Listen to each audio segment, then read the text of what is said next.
What's going on, everybody? It's Bucky and welcome to your very first Java tutorial.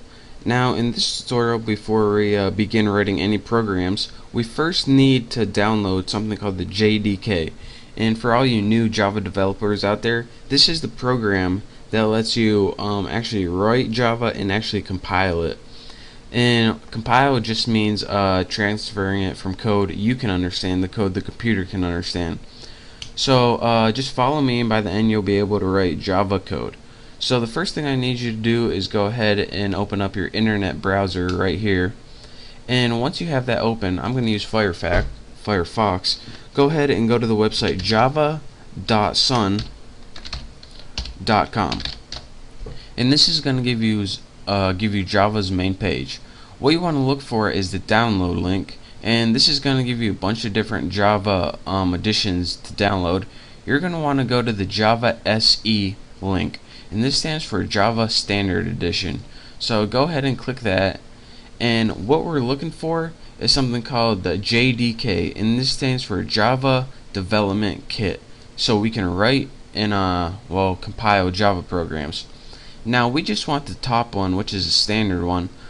This EE stands for Enterprise Edition. This NetBeans is something else. We don't want that. So just go ahead and find the standard basic edition and click download. And once you click that, it's probably going to bring you to a new page. Let's see. And yep. And it's going to say Windows, which we want, English, which we want. Go ahead and agree and press continue. I already have this downloaded, so I'm not gonna download it again. That would just be stupid. But once you download it, it's gonna give you an executable file. Now, your executable file is gonna look something like one of these. This is something else I downloaded, but it's gonna give you a file like this called exe. Once you get that file, go ahead and double-click this, and that's gonna start the wizard to download the JDK. Now it also might give you a file on your desktop right here, like put it somewhere right here. If it's right there, then just double click that, and once you do, a wizard's gonna pop up, and you're probably gonna have to click like next 40 times and press I agree to some stuff, next. But once that's all done, then you're gonna have the Java compiler downloaded. Now let me show you guys what the Java compiler is. If you go to your start menu, then press CMD and press enter, your command prompt is going to come up. Now what this allows you to do is have access to your Java compiler, and again, like I said before, the Java compiler allows you to transfer code that you can understand to code the computer can understand, and that's what we just downloaded. So let's test it out. Java C. Press enter, nothing's working. And nothing's working because the Java compiler, it has it downloaded, but whenever you try to use it, it doesn't know where it is. So let me show you guys how to do that. And again, pay very close attention to this. Hopefully you downloaded it with all the default settings. If you didn't, then well, you're still going to be able to see what's going on. But go ahead and in your start menu, click on computer. Now go ahead and click the local disk, or whatever your main hard drive is. Then go ahead and click program files. Now you should have a folder called Java. Go ahead and click that. Now go ahead and click the version JDK. If you don't see this, it means you didn't download it right. So go ahead and click that, JDK. The next thing and last thing I want you guys to do is click on the thing that says bin right here. And remember, you follow all these instructions very carefully. Next, right click on any of these things right here.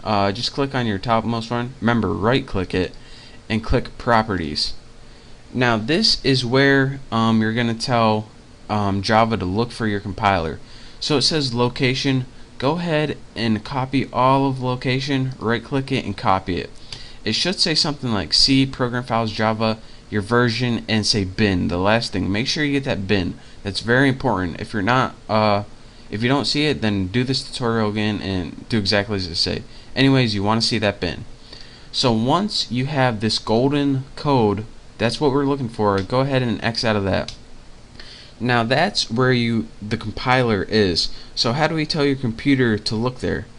Well, go ahead to click My Computer again from your start menu, and click properties. Remember, you want to right click it and click properties. All of these are very important. Go ahead and click advanced system settings, and probably a little message is going to pop up if my computer is not freezing, and it is. So my computer, properties, advanced system settings, there we go, continue, and you're gonna see something in your system properties called environment variables. Go ahead and click that, and pay attention what I'm gonna do here. What we want to do is create a new user variable, so go ahead and click new.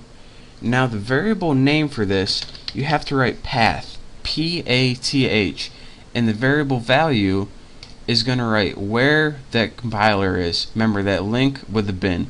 So that's why it's really important that you get that link. Now go ahead and click OK, and bam, click OK on this, OK, and you now have your compiler set up and ready to run.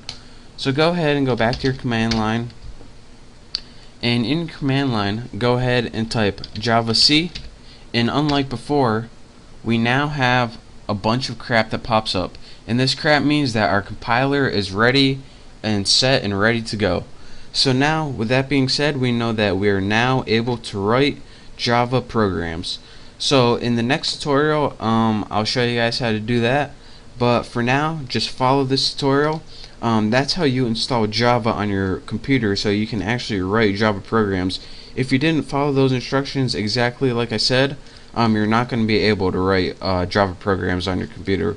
So make sure to follow this tutorial very carefully. Do it exactly as I did. I know it's kind of a pain in the butt, but it'll be worth it in the long run.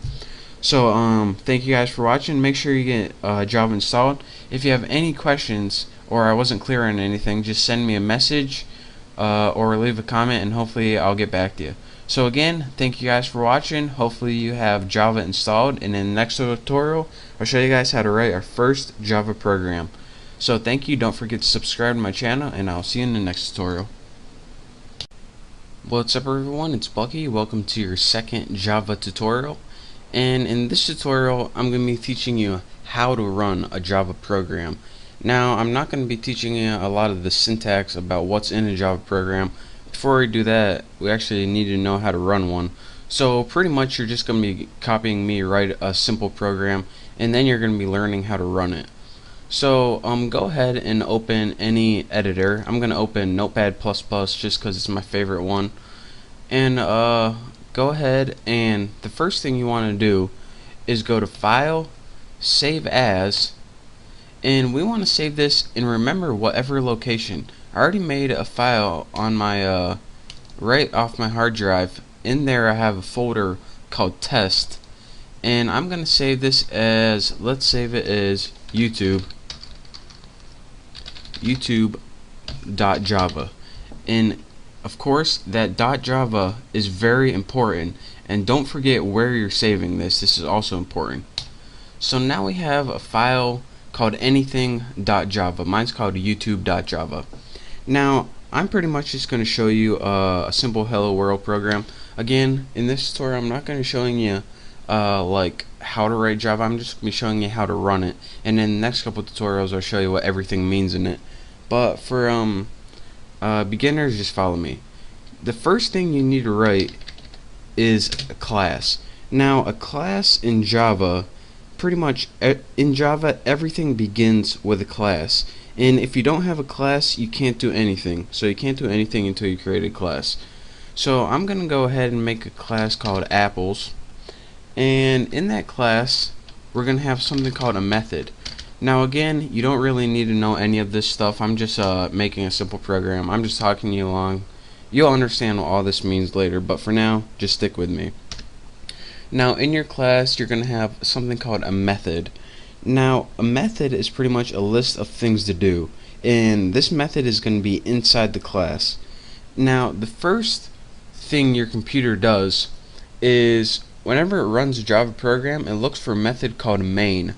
So let's go ahead and create that, and you do this by clicking public, static, void, main, and all of these actually mean something, but again, don't worry about it for now.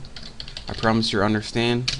Then in your parameter type string args, args, and put empty square brackets. And I don't know if I can copy this code in my description or not, but if I can, I'll put it in my description. But I got a feeling YouTube's not going to let me put code in for security reasons. Next, after in your method, you're going to want to have to put a statement or instruction about what you want your computer to do. So go ahead and write system period out period print ln, and what this does is pretty much print a line on your computer. Now in your parameters, go ahead and write whatever you want. Hello YouTube.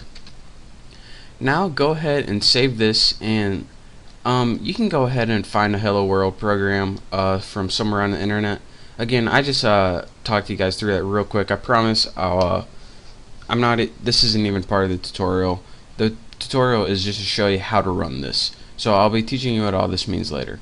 So go ahead, and this is where the tutorial really begins. Go ahead in the command prompt, and the first thing we need to do before we run this program is actually compile it. Now when we compile a program, it pretty much takes what we've written and changes it into something called a class file.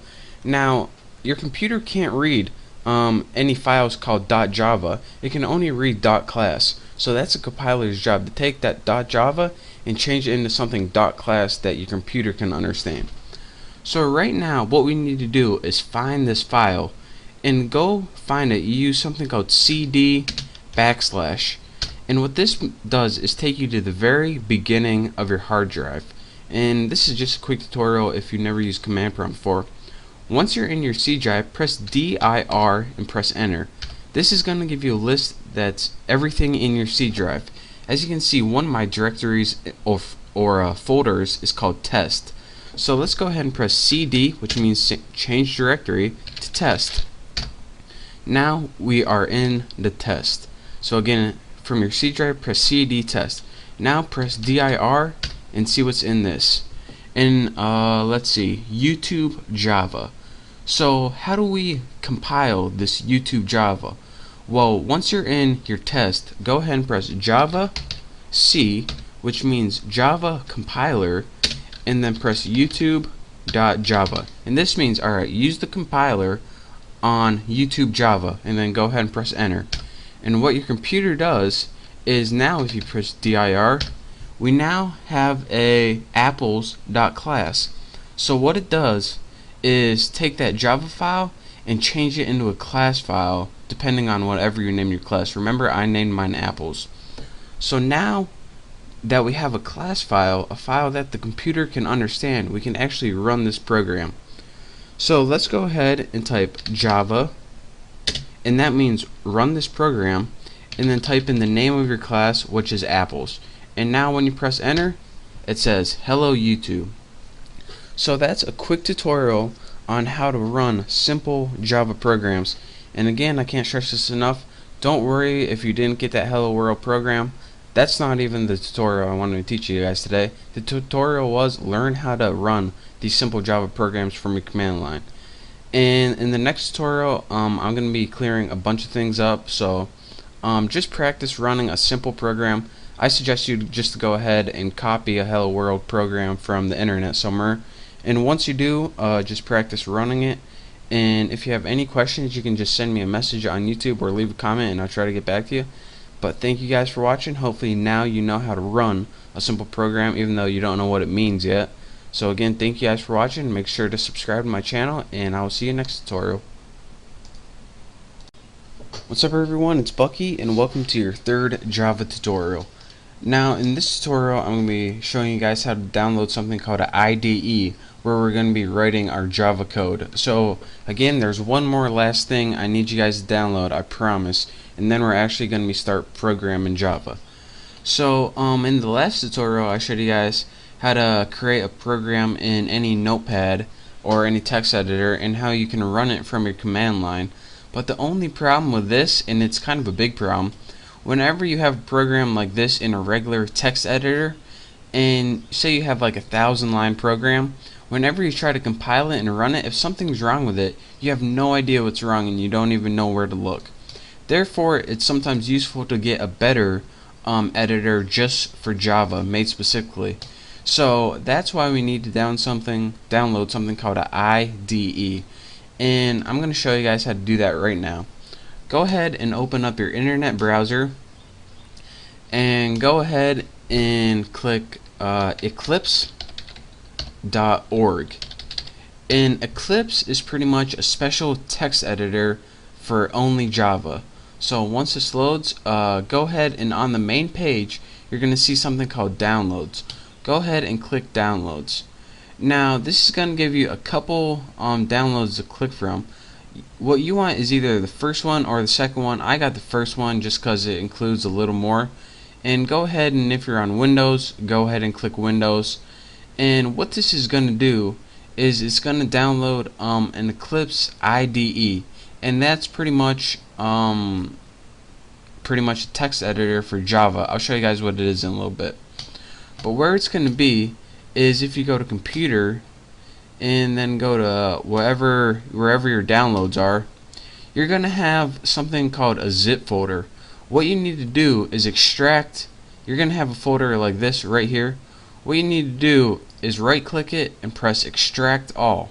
Then once you click extract all, it's going to give you a little wizard. Once you extract all that information, you're going to get a regular folder like this. This is pretty much like compressed stuff, and to get all the information out you need to extract it. That's what you do with any zip folder, by the way. Now once you have your regular folder, you can double click it, and now your Eclipse program is in this. And it's the little one that says application with a little Eclipse logo next to it. And what I did is I right clicked it and I created a shortcut, or you can press send to desktop, and this gives you, instead of having to go through your computer hard drive, you have a nice little shortcut on your computer right here where you can just click it and start writing Java programs. So again, it's just a basic download. I just want to show you guys, walk you through it a little bit. But once you do all that, you have the Eclipse program on your computer. So double click that and your Eclipse program starts running. Just select the default workspace, anyone is fine. And what this program does is allow you to edit code. So another cool thing about this, it has a compiler built right into it, so we can just run our code right from the same program and you don't have to mess around in the command line. So what we need to do first is go ahead and press File, New, Project, or Java Project, doesn't matter what one. Go ahead and press Java Project. Now you need a project name. I'm going to name mine Bucky, and go ahead and press Next, and then go ahead and press Finish. You probably could press Finish, but now you have a project named Bucky, and it just puts everything into a project. So you can, if you're working on like a different Java thing for a different company, but for here we're only going to be working with one project, so we only needed to do that once. Next, you have a project called Bucky on the left hand side of your screen, and go ahead and press this little arrow and it decollapses or expands this little pane, and you're going to see something called a JRE system library and a source. We want to work with the source file, so go ahead and right click this and press New Class. Since we want to create, if you remember, everything is in class in Java, so go ahead and click this, and you got to name your class something. Go ahead and I'm going to name mine Apples, and go ahead and press Finish. Now as you can see, it already starts writing the code for us, public class. Now I'm not going to be teaching you how to write code in this tutorial. I already have a class named Apples from last tutorial, so I just wanted to get you guys set up in Eclipse in this tutorial. So let me go ahead and paste a program I already wrote. It's the same program I wrote in the last tutorial. And now once you have a program, I'm just going to show you guys how to run it, and then in the next tutorial I'm going to be showing you how to write everything. How to run programs in Eclipse, what you do is press this little circle with a triangle in it, and that says Run. And if you go ahead and press that, what your program does is just go ahead and run as Java application. Go ahead and click OK, OK, and down here it just runs your program. So that saves you a ton of time from saving it, finding the path, going in the command line. This is about 8,000 times easier than using a command line. So again, follow those instructions, and I want to show you guys one more reason why this is useful.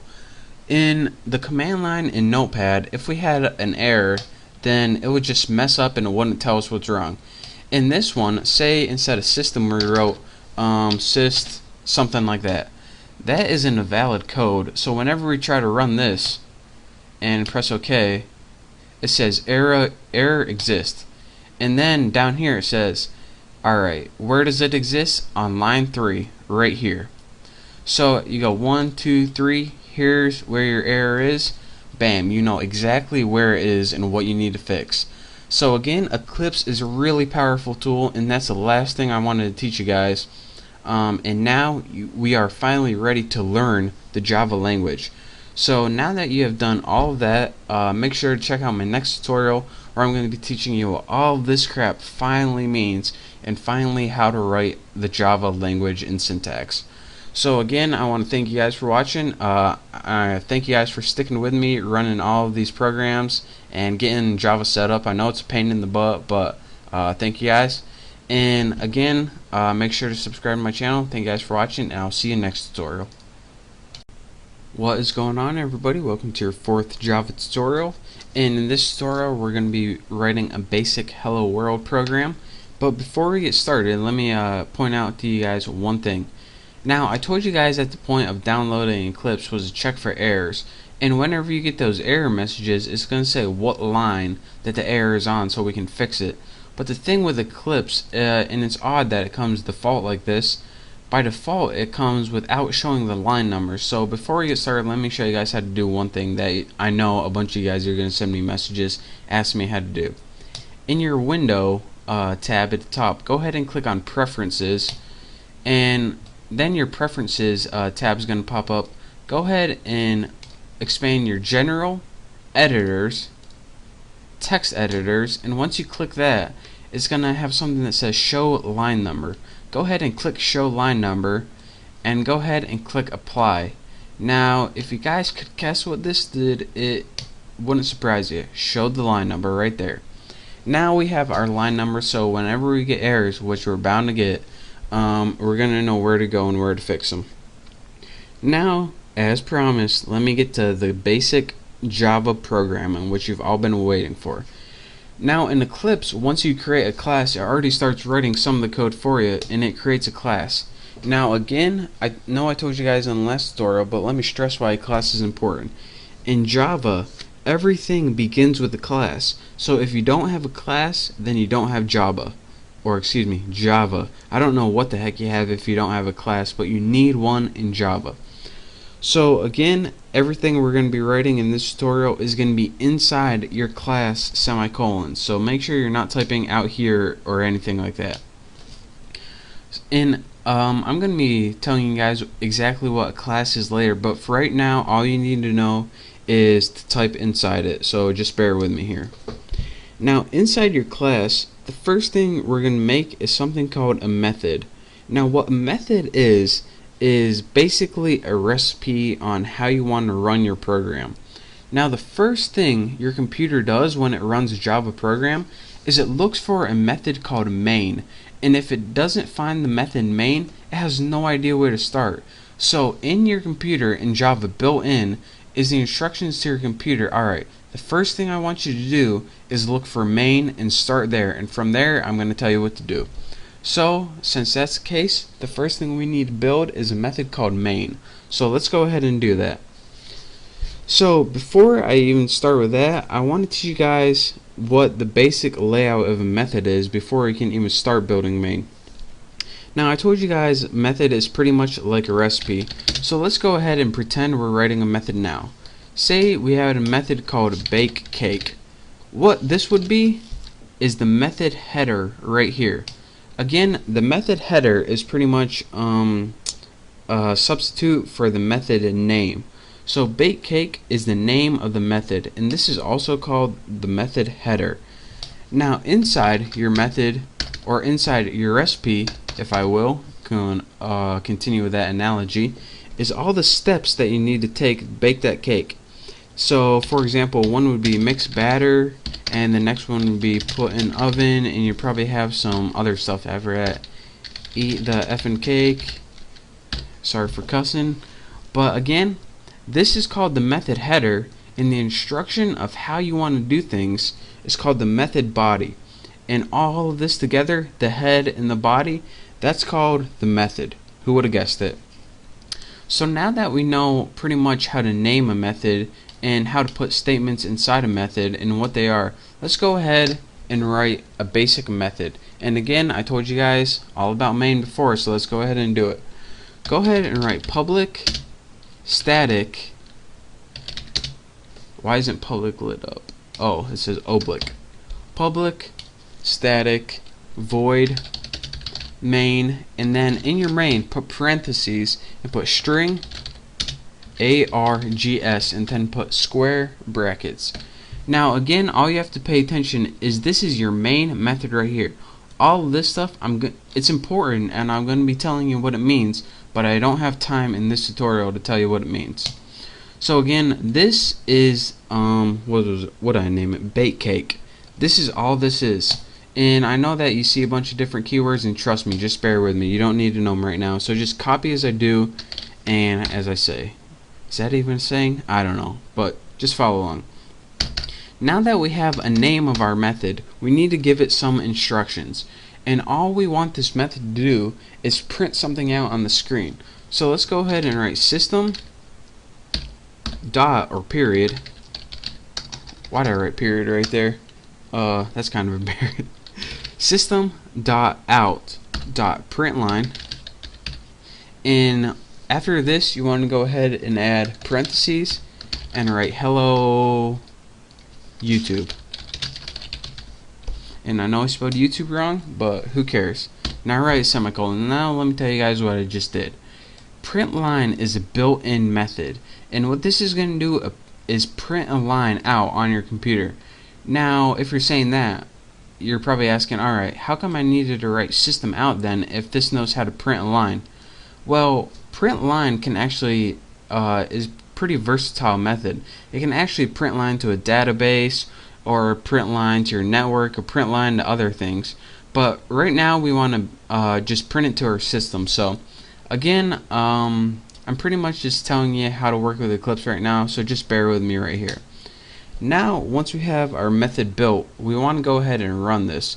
So go ahead and click this little button on the right hand side of your screen, and it's going to run the program. Go ahead and you get this, click OK, and at the bottom right here you get something called hello YouTube, and again that's what we pressed. So that is how you build a basic method using, of course, your class, what you need, your method header, and your method body. And again, your method header and your method body together creates something called a method. Who would have guessed it? So that's your first tutorial on how to create a hello YouTube or hello UITube program. And I know you guys don't know what everything means right now, but I don't have time to go through every one of these things. Every one of these things, these keywords right here, actually takes an entire tutorial to describe. So just bear with me, just stick with me for now. And now that you guys know how to create a basic program, I can begin teaching you the more complex stuff. And yes, Java is a entirely, completely complex program. So just follow along with me for now. Type this out, and once you got your program working, you're ready to go on to the next tutorial. So I want to thank you guys for watching this tutorial. Make sure to subscribe to my channel. If you have any questions, just send me a message, but if not, just move on to my next tutorial. So again, thank you guys. Make sure to subscribe, and I will see you next time. What's up guys, it's Bucky. Welcome to your 5th Java tutorial, and in this tutorial I'm going to be talking to you guys about something called a variable. Now what a variable in Java is pretty much like a placeholder for something else. Now if you remember from math class back in like 7th grade or whatever, whenever you had a variable and it was usually named something like x, you could have it set to a value like 73, And then whenever you used x in a program or a calculation or something, x would take the value of 73. And that's pretty much the same exact thing a variable does in Java. You assign something called a variable name to a value, then whenever you use the variable, people know that it's not really the variable, but it actually stands for that value. So let's go ahead and make one of these in Java. Now, to make one of these in Java, the first thing that you need to do is tell Java what kind of variable you're going to be working with. And there's a bunch of different kinds of variables you can work with in Java. You can use integers like 3, you can use integers with decimal points like 3.14, you can use letters like S, you can use strings of characters like Bucky. And so once you have that decided, you need to have a way to tell Java what kind of variable you're working with so it doesn't get confused. So what we're going to be working with today is something called a double. Now what a double is it's a keyword that tells Java, alright, you're going to be working with a number, but this number can have a decimal point as well. So after you tell Java what kind of variable you want to work with, you got to give it a name. So let's go ahead and say we're going to be working with a variable called double, and we're going to name it tuna. Now after you have a variable called tuna, you need to give it a value. So go ahead and write tuna, which is the variable name, and then go ahead and press equals. Now what equals is here is something called the assignment operator, and what it does is assign a value to tuna. So what value are we going to assign to it? Let's go ahead and write 5.28, my favorite number, 5.28. So here's what we did so far. We told Java that we're going to be working with a variable called tuna, and that is going to be a double, meaning that it has numbers on both the left and right hand side of the decimal point. Again, an integer is only a whole number like 8, 10, -4, and a double has a fraction like 5.28, 8.18. So again, we told that tuna is a double. It has a fraction. Next we said, alright, what's the value of tuna? Well, here's the name, here's the assignment operator, and here's the value. Tuna equals 5.28. Now we have a variable that has the value of 5.28 that we can throw into any Java program. So let's go ahead and do that. And how we do that is just like we did before, just print it out on the screen. So let's go ahead and write system, let me type it right, system.out.print. And in your parameters, instead of typing a string of text like this is a string, all we have to do is type the word or the name of the variable, such as tuna, and that would print tuna out on the screen. Don't believe me? Let me show you guys. Let's go ahead and run this, and as you can see down in our little run box, it has the variable 5.28. So that is how you write variables out on the screen using Java. And another cool thing that you can do with these variables is, in the last tutorial I showed you guys how to write strings of text on the screen. You can also combine these variables with strings of text. So let's say we want to write system.out.println, and get out of here, Hoss.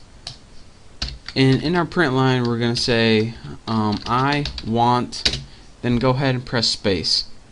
Actually, this brings me to another point, which I will say right now.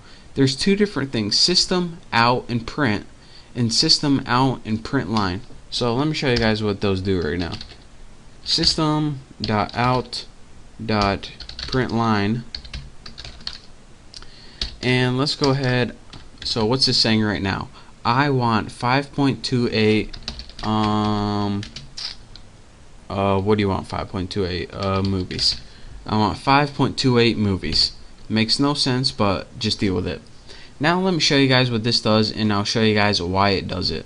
Let's go ahead and run this, and it says okay, we printed 3 things, but it only is on one line. I want 5.28 movies. And let me show you guys why this is. There's two different print statements that you guys learned so far. A system out print, which you see in the first two lines, and a system out print line, which you see in the next line. What a print statement does, a basic print with no line, is it says, alright Java, we want to print this, but we want to stay on the same line. And it says, alright, so just stay on the same line, and then after this move to the next line. So after you have print line, what it would do is move the cursor to the next line. So if you printed anything after this, it would show up on the next line. Don't believe me? Let me show you guys. System out print, and we can even have a basic print statement right here. And let's have apples. Let me go ahead and run this, and as you can see, this one moved to the new line. So that's the difference between the print statement and the print line statement. Anytime you use a print statement, it stays on the same line that you're printing on, such as here. So this whole thing's on the entire line. As soon as you have a print line statement, what it does is when it gets to the end of printing it, it moves to a new line. So that's the difference between a print statement and a print line statement. And again, that's your quick tutorial on how to use variables. Again, this is called declaring a variable. This is called assigning a variable a value. Again, this is the name of the variable, and this is the value. This is the assignment operator right here. And anytime you want to use a variable to print out on your screen, just write system out print, and then write the name of the variable right there, and it'll print out on your screen. So again, that's your quick tutorial on variables and how to use variables in Java. So thank you guys for watching. Make sure to subscribe to my channel. Don't forget to check out my next tutorial. And again, thank you, and I'll see you next time. What's up guys? Welcome to your 6th Java tutorial. And in this tutorial, I'm going to be showing you a real quick way to get input from a user. So one way that we can get input from a user is to use something that's already built into Java, and this is called a scanner. And what the scanner does is take information that the user types in from their keyboard and stores it in a variable. So let's go ahead and get the scanner first, and how we get it or tell Java where we need to use it is we need to import it. So go ahead and write import on your first line Java java.util.scanner, and this is how you're going to be importing stuff from now on. So just get used to that syntax. If you don't know exactly what this means, it's pretty much just getting the scanner and telling Java we're going to need it. So of course in our class we need that public method again. So in our class body, go ahead and type public static void main, and in your arguments type string args with your square brackets. Looks good? Good enough. Now in your body of your main, we need to actually get programming. So we need to make a variable that's going to hold the input from the keyboard before we use it. So to do this, we need to go ahead and write something called scanner, S-C-A-N-N-E-R. This means that we're going to use the scanner. Next, you need to give your variable a name, and I'm going to name mine Bucky. And then you need to set it equal to whatever they enter from the keyboard. So to do this, you need to follow along. New scanner, and in your parentheses right here, let me add my semicolon first, you need to type system.in. So here's what's going in right here, or excuse me, going on. We told Java we need to use the scanner, which is a way to get information from the keyboard. We have a variable, it's a scanning variable called Bucky, and the Bucky variable is equal to whatever information that's in the keyboard. And system in stands for system input, and the only input we have in the computer right here is the keyboard. So this pretty much is short for whatever we type in for the keyboard, hold it in our Bucky variable, and we're going to tell you what to do with it right now. So now we have input, whatever that's going to be from the keyboard, and it's going to be stored in our Bucky variable. What we want to do now is just print it out on the screen. So you remember from the last tutorial how to do that system.out.println, and in your parentheses you need to type, pay attention, the first thing you need to type is the name of your variable, and that's going to be whatever you made up here. Again, this Bucky, you don't have to write Bucky, of course, you can write anything you want. Now press Bucky period next line. And what this is going to do is allow you to pause and wait until you get input from here. So again, let me run this program and I'll show you guys what it does. Go ahead and press OK. And now down here it's going to say hey now, press enter, and it's going to output hey now. So remember, it had a blank cursor, said hey now. Once you press enter, it just repeated it again. And I'll show you guys what happened right there. Again, one last time, we imported the scanner. If we didn't import it, we can never use it. Since Java doesn't really like to just gather everything, it only uses the things it needs. It's very I don't know, noble, I guess. It only takes what it needs. A very courageous program language. But anyways, what we did in our main function, these are the only two lines you really need to look for. We made a variable called Bucky, and it's a scanner variable. We said we're making a new scanner variable that's going to be equal to whatever the user inputted. In this example, hey now. Now hey now equals Bucky, or Bucky equals hey now. So what do you want? So anytime you print out Bucky, it's going to print out hey now.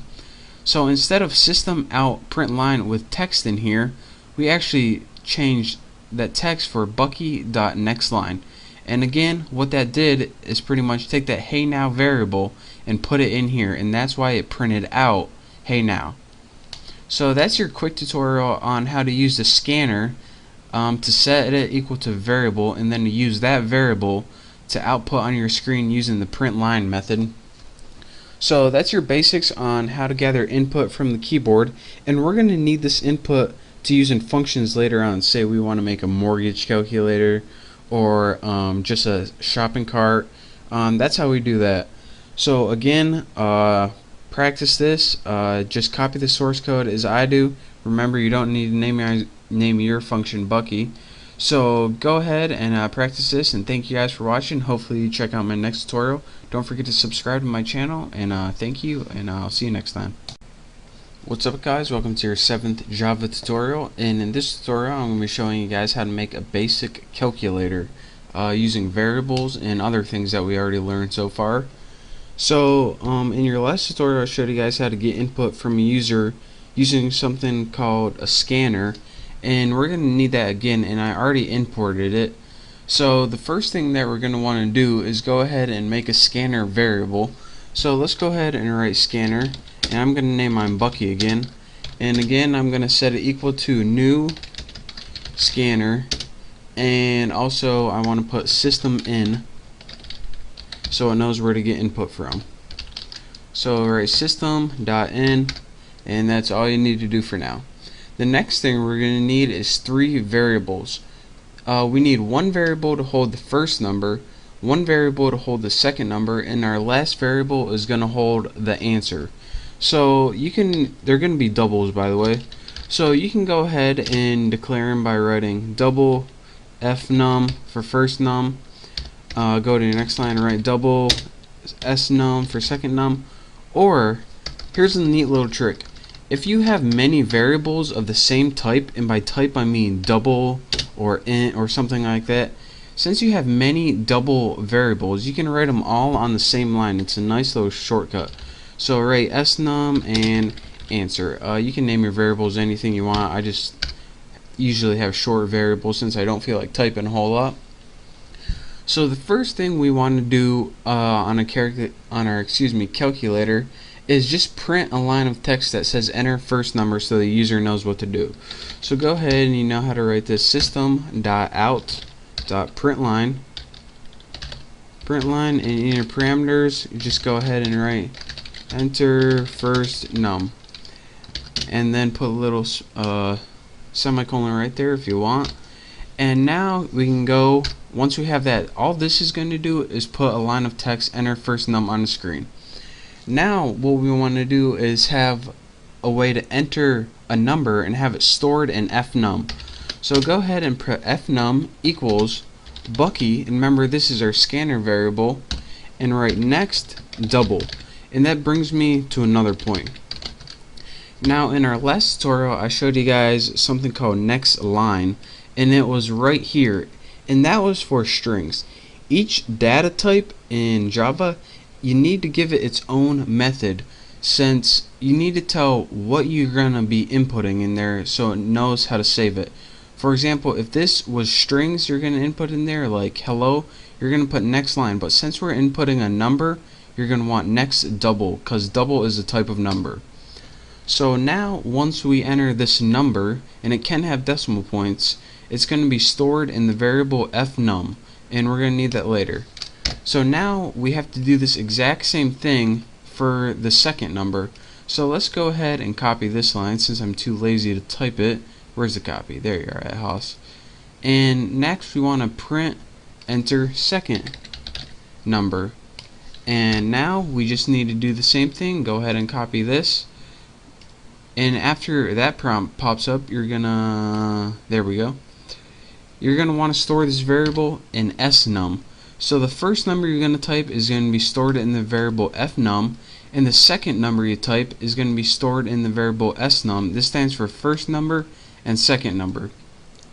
Now what we want to do to get that answer that we have those variables is just add them together. So go ahead and write answer equals, and you're going to want to write fnum plus snum, and now we have whatever number that fnum and snum is going to be stored in answer.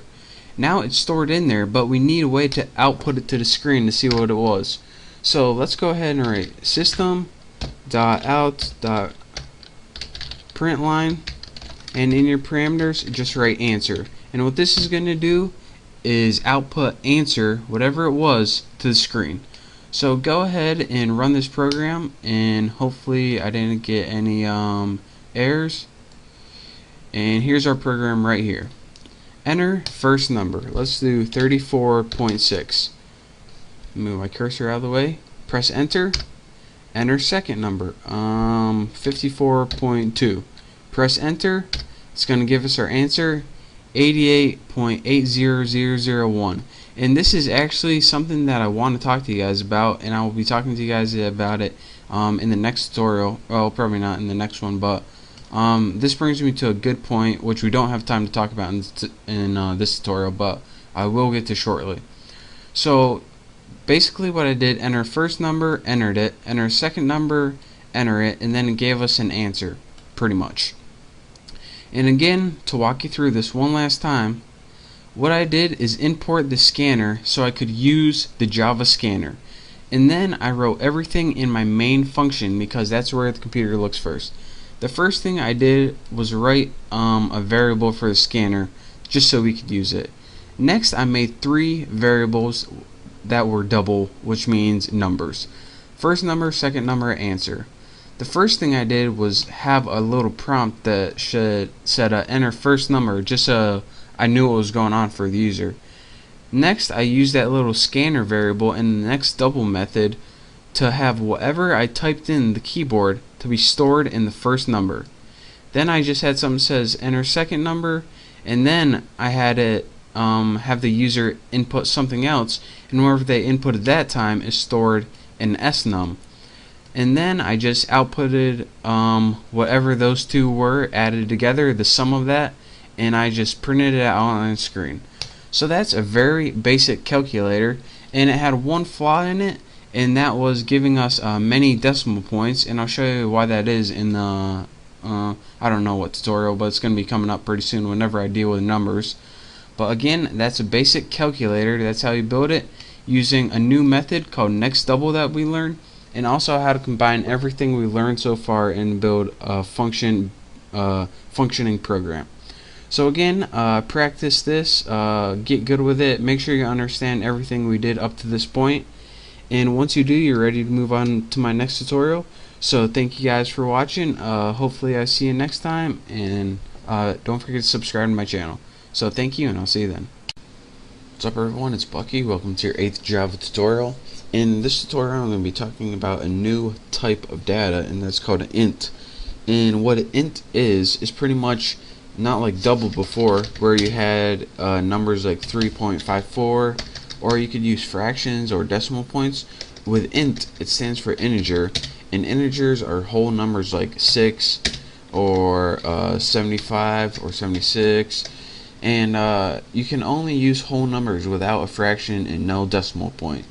So another thing I want to point out is whenever you use int, like to divide and multiply and add and subtract, whenever you use two ints to do these operations, your answer is also an int. So even if your number comes uneven, like 11 divided by 4, that doesn't divide evenly. But when you try to do it on your computer with an int, you get an int as a result. So let me show you guys what that is. Let's go ahead and make three variables: girls, boys, and people. And let's go ahead and set these to some values. Let's go ahead and I'll start out with showing you all of the math operators. Girls equals 6, boys equals 3, and people equals girls plus boys. Now I showed you guys how to use this math operator in the last one, the plus sign, to get a simple sum. So now we can go ahead, and the sum of girls plus boys is now stored in people. So we put system.out.println, and in our parameter go ahead and put, what is it, people.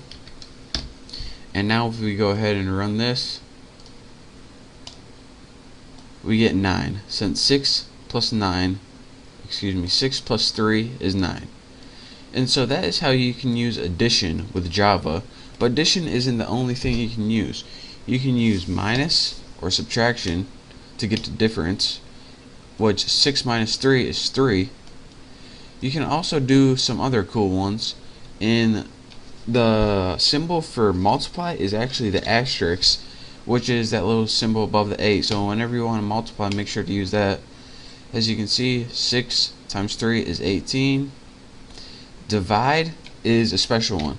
Now whenever you do this, you're going to get 2. But let me show you guys something where if you divide it uneven.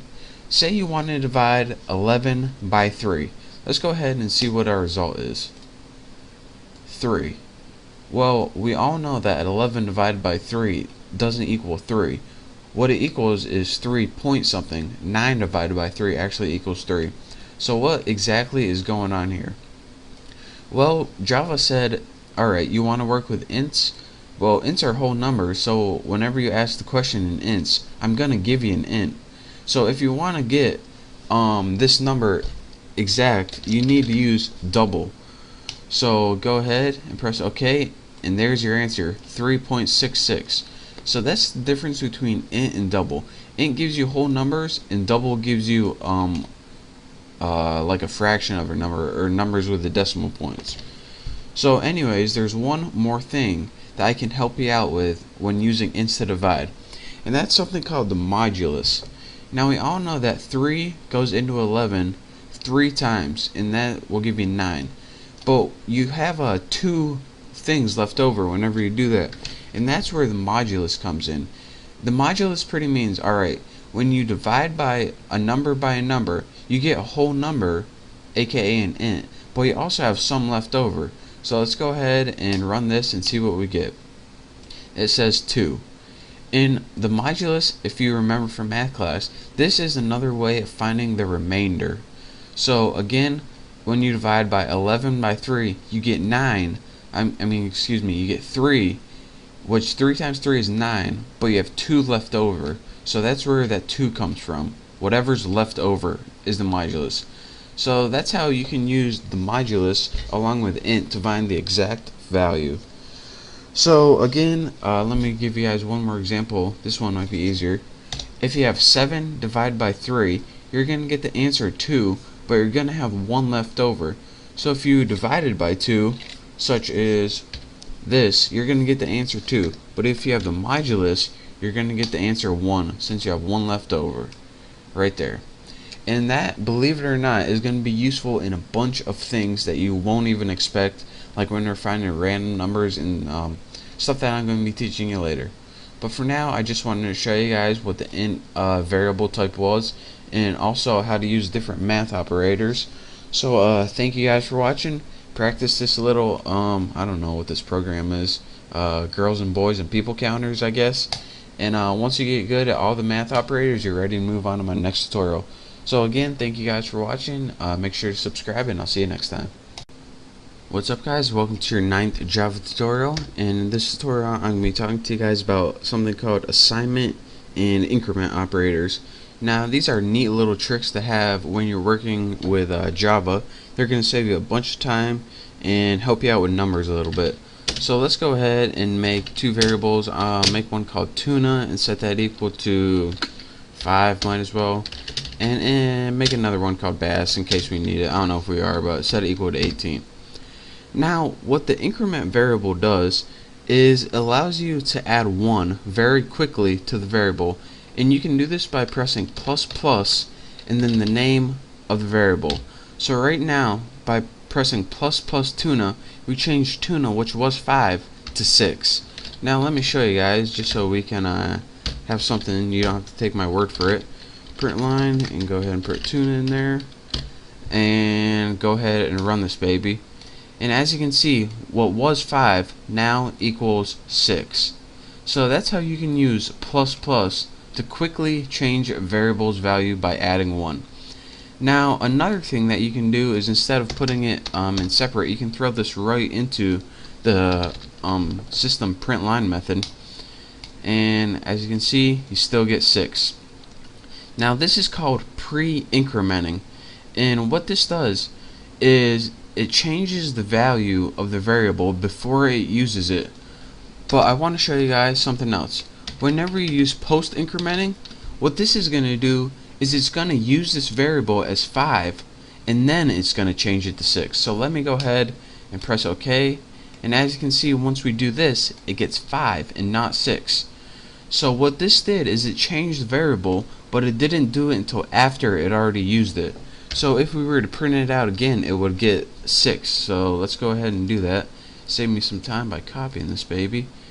Where you at? Paste. There you are. So now that, here's what's going to happen. This is going to change the variable to 6, but it's not going to do it until after it already outputs it as 5. And now, once it's 6, it's going to show 6 right here. So let me show that.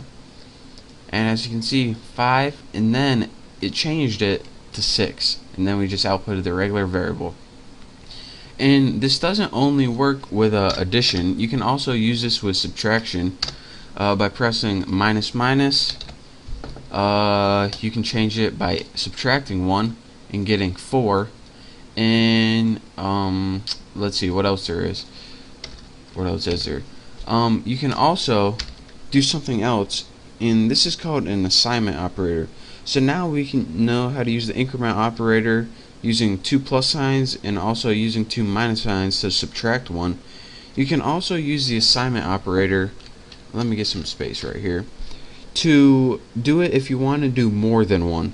And instead of changing the value of tuna, and say you wanted to add 5 to tuna, you would put tuna equals tuna plus 5.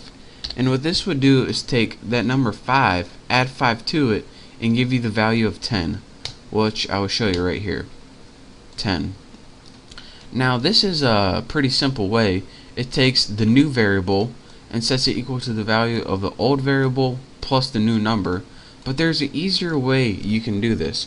What you can do, instead of tuna equals tuna plus 5, you can do tuna plus equals, let's get a new number, 8. And what this does is take the new variable you want to use, tuna, and just add 8 to it. So it's a lot easier way than typing all that. So now we should get the number 13, and we do, just like that. So that's called, I think it's called assignment operator, but I'm not exactly sure. It's how you can use plus equals to add this number to the old variable to get a brand new variable. And also, just like anything else, you can use this with subtraction to subtract 8 from it, even with multiplication to multiply 8. And if you do this, you should get the number 40, and you do. So that's how you can use basic increment operators to increment 1 very quickly using plus plus and minus minus for subtraction. and also assignment operators, so you can assign a value to a new variable very quickly without having to press tuna equals tuna times 8 or something like that. So those are just some nice little shortcuts that you can use. So get familiar with them, because if you do, it's going to save you a bunch of time, and if you don't, then you're going to waste a bunch of time. So thank you guys for watching my Java tutorial. Make sure to subscribe to my channel, and again, thank you for watching, and I'll see you next time. What's up, guys? Welcome to your 10th Java tutorial. And in this tutorial, I'm going to be getting to the actual good stuff in Java. So in this tutorial, I'm going to be showing you guys what if statement is and how to use it to make a decision. There's going to be a lot going on in this tutorial, so pay attention. It's going to be sweet.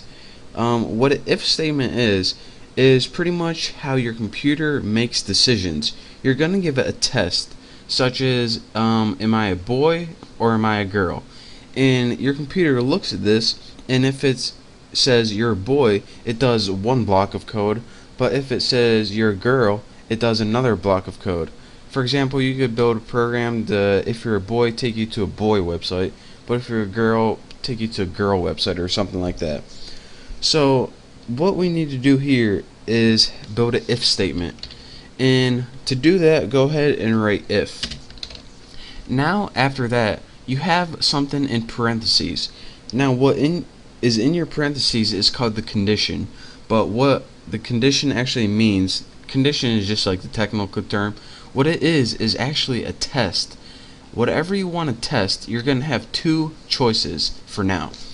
Say we have a variable called, let's just name it test, and let's make it int test is equal to 6. So now we have a variable that we can test. So let's go ahead and test this, and let's go ahead and say if test is equal to 9, and this brings me to another point. Your testing operators. There, let's see, probably 6 different ways off the top of my head that you can test. The first thing you can do is to see if something is exactly equal to something else. So this means if 6 is exactly equal to 9, remember you don't use one equal sign, because when you use one equal sign, that means you're assigning it to value. When you're testing it, you use 2, because you don't want test to equal 9, you just want to test if it is equal to 9. So that test, if the variable called test is equal to the value 9. If you want to test if it's not equal, you need exclamation point equal sign, and this means not equal. And of course, as expected, you got your less than signs. Is 6 less than 9? Is 6 greater than 9? Is 6 less than or equal to 9? Or is 6 greater or equal to 9? And those are all self-explanatory. I'm not gonna show you guys exactly what those mean, but for now I'm going to use the most basic one.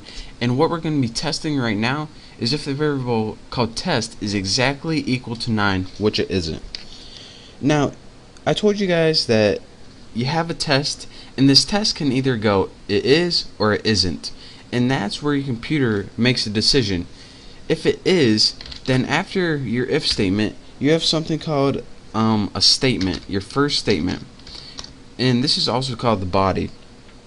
Now your first one is you need to tell your computer what it's going to do if the test is true. If test is equal to 9, then we want you to system.out.print line, that's right, yes. Just write something simple. Now the first thing you do is tell your computer what to do if test is equal to 9. And this is what it does if it is equal to 9. But as you can see, test isn't equal to 9, so what do we want to do now? Well, if that isn't true, then we give you one more option, and that's the else. And let's just go ahead and copy this. Copy and paste. Where are you? And let's go ahead and write this is else. So let me run this for you guys, and I'll show you guys what happens. Press OK, and our final result is this is else. So let me show you guys, clear things up, how an if statement works. How an if statement works is you write if, and then you have a variable. So it pretty much is the exact same thing as saying, alright, if test is equal to 9, I want you to print yes. But if it's not equal to 9, I want you to print this is else. So we're going to have you test one thing. If the test is positive, have this. Else, if the test is negative, have this. But say we had something else, like if test was less than 9, which is true. Well, since this test is true, it's going to do the first option and not the second option. Again, it can't do both of them. It can only do one or the other. So let's go ahead and run this, and it's going to say this time yes. So that is how you can use different testing operators, such as equals equals, less than, greater than, less than, equal to.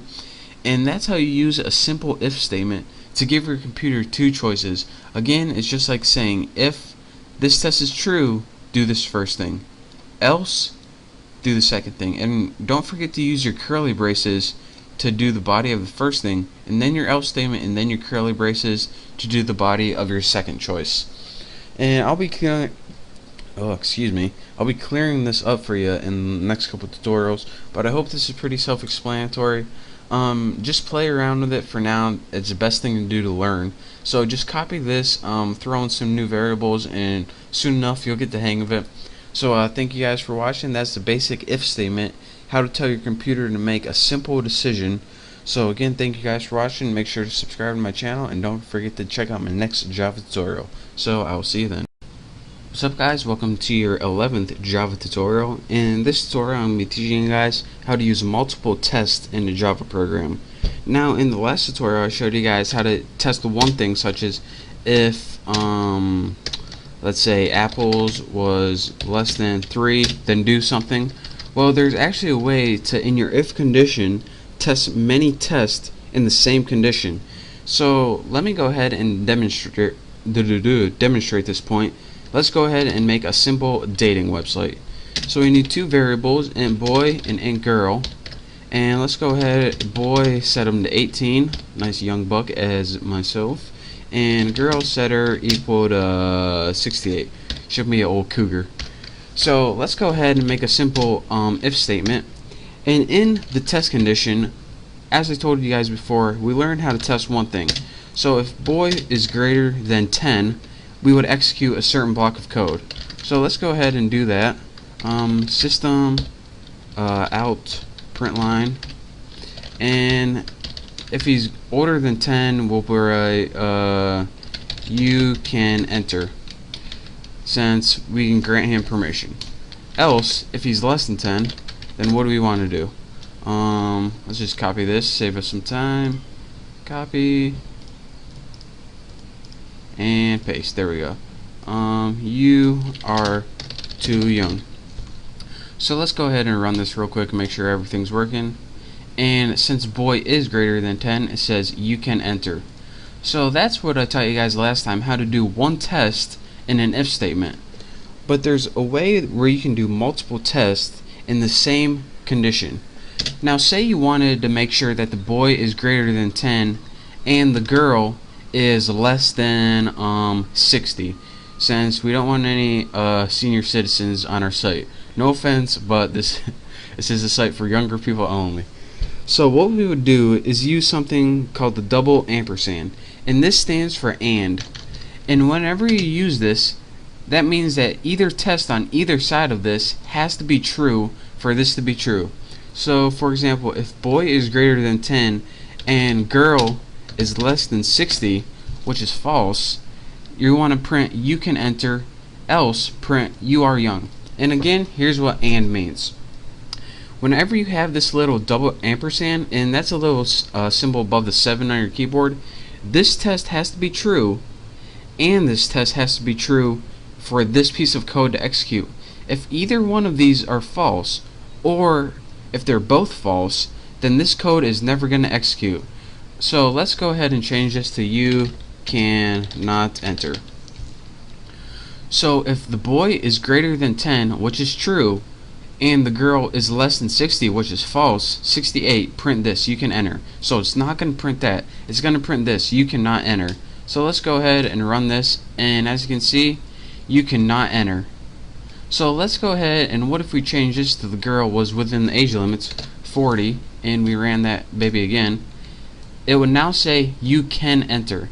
So that is how you use something called multiple tests in the AND sign to make sure that two tests are true so you can execute a certain block of code. But there's also another neat thing besides the and that's called the or. And to do that, you use two little pipe signs, and that's the key above your enter when you press shift. It's I think it's called a pipe. It's like a pipe or pipeline or something. But here's what this means. Two little pipes, this means or. And what or means is either this has to be true or this has to be true. Only one of these have to be true to execute this first statement. If they're both false, then it's gonna just skip that and go to this. So let's go ahead and in another point, in an or statement, this one has to be true or this one has to be true, or they both can be true, such as right now. So let's go ahead and change this to girl equals 99. So only this one is true, but this one is false. Using the or thing, you can enter should show up. So let's go ahead and we ran it and it said you can enter. And let me show you guys what happens if both of them are true. It should do the same thing. Girl equals 44. Run it. Again, it says you can enter. But again, the only way that this is not going to work is if both of them are false. So let's say if the boy was 8 and the girl was 99, it would say you cannot enter. So again, to recap one last time, if you want to do multiple tests in Java, there's two things you can use: an and sign, and what this does is make sure both the tests on either side are true, and if it's not true, it does the else. And you can also use the or sign. And unlike the and where both of them has to be true, the or sign makes sure only one of them has to be true. But if both of them are true, then oh well, it still works. So that is how you can use a multiple test in your Java program using the double ampersand and double pipes to test either and or. So if you have any questions or if this is confusing at all, then you can just send me a message and hopefully I can clear things up for you, but I try to make it real self-explanatory for you. So that's all for this tutorial. I hope you learned how to do multiple tests and make a simple dating program. So thank you guys for watching, and don't forget to subscribe to my channel, and I will see you next tutorial. What's up guys, it's Bucky. Welcome to 12th Java tutorial, and in this tutorial I'm going to be teaching you guys about something called a switch statement. Now what a switch statement does is test one variable, and depending on the value of that variable, pretty much, it gives you multiple choices. So before we learn the switch statement, let me show you what we had to do with our knowledge so far. Let's make like a program that tells you what kids do at a certain age. So say we have a program that has a variable called age, and the kid's age is 3 right now. What we would have to do right now is make an if statement for each age and put if age is equal to 1, and then we would have to put something like system, then we would put out and stuff like that, and it would just get a pain in the butt. And then we would have, after 1, we would put if age is equal to 2 and then do your stuff down here. And as you can see, we don't want to type all that stuff for each number, so I wish there was an easier way just to test age for a bunch of different things. Well, actually, you don't have to write 10 different if statements if you want to test age 10 times. You can only write something called a switch statement once, and it will give you many different options. So instead of writing 10 different if statements to see what a kid does from ages 1 to 10, let me show you guys what to do. What you do is write the word switch, and what switch does is find the variable value in the parameters. So what variable do we want to test? We want to test age. So after this, you just go ahead and write curly braces and give yourself a nice little switch body. Now instead of writing a bunch of if statements, all you would have to do is write, they're called cases. Now what case means is if the value of age is equal to 1, what do we want to do? And after case 1, go ahead and put a regular colon. And I don't know if you guys can see this, but this is a regular colon after the 1 and not a semicolon. So in the case of 1, let's go ahead and system out print line. So what can they do at 1? You can crawl. And then after this, you want to add something called break. Now what break does is it means, alright, if this is true and age equals 1, then we have no reason to go to the rest of the program, so you can just exit. And I'll be talking about that more later, but for now, just make sure you have it. So you can just repeat this for as many options as you want. So in the case of 2, what do we want to happen? Let's just copy this. Copy, save yourself some time. You can talk. So in the case of 2, if age equals 2, what do we want to do? We want to print you can talk and then break.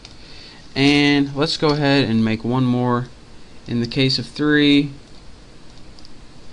again, using lazy, don't feel like typing at all. In the case of 3, you can get in trouble. And I know I spelled trouble wrong, but just deal with it.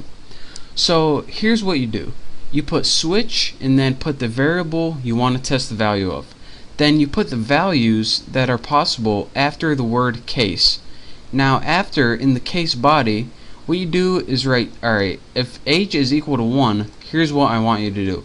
If age is equal to 2, here's what I want you to do. If age is equal to 3, here's what I want you to do. And the last thing you have in every switch statement is something called a default. And to do that, you just write default. And what this does is, if none of those values are true, it does a default statement. So let me scroll up a little bit so you can see. And again, you don't need a value for this, like default 4, because it already knows, alright, if everything else is false, this is what you're going to do. So that's why you don't need a value. So let's go ahead and write, actually let me go ahead and copy this since I'm lazy. Copy. If default, let's go ahead and write, I don't know how old you are. I don't know how old you are. And of course, we have a break at the end of this as well. If I can get it right. Break. So let's go ahead and run this with age equal to 3. And let me show you guys what it does. It outputs you can get in tolerable. And it's supposed to be trouble, but I typed it wrong. So. And let me recap. Well, let me show you guys what default does. So if age isn't equal to 1, 2, or 3, say age is equal to 7, and I run this, it says, I don't know how old you are.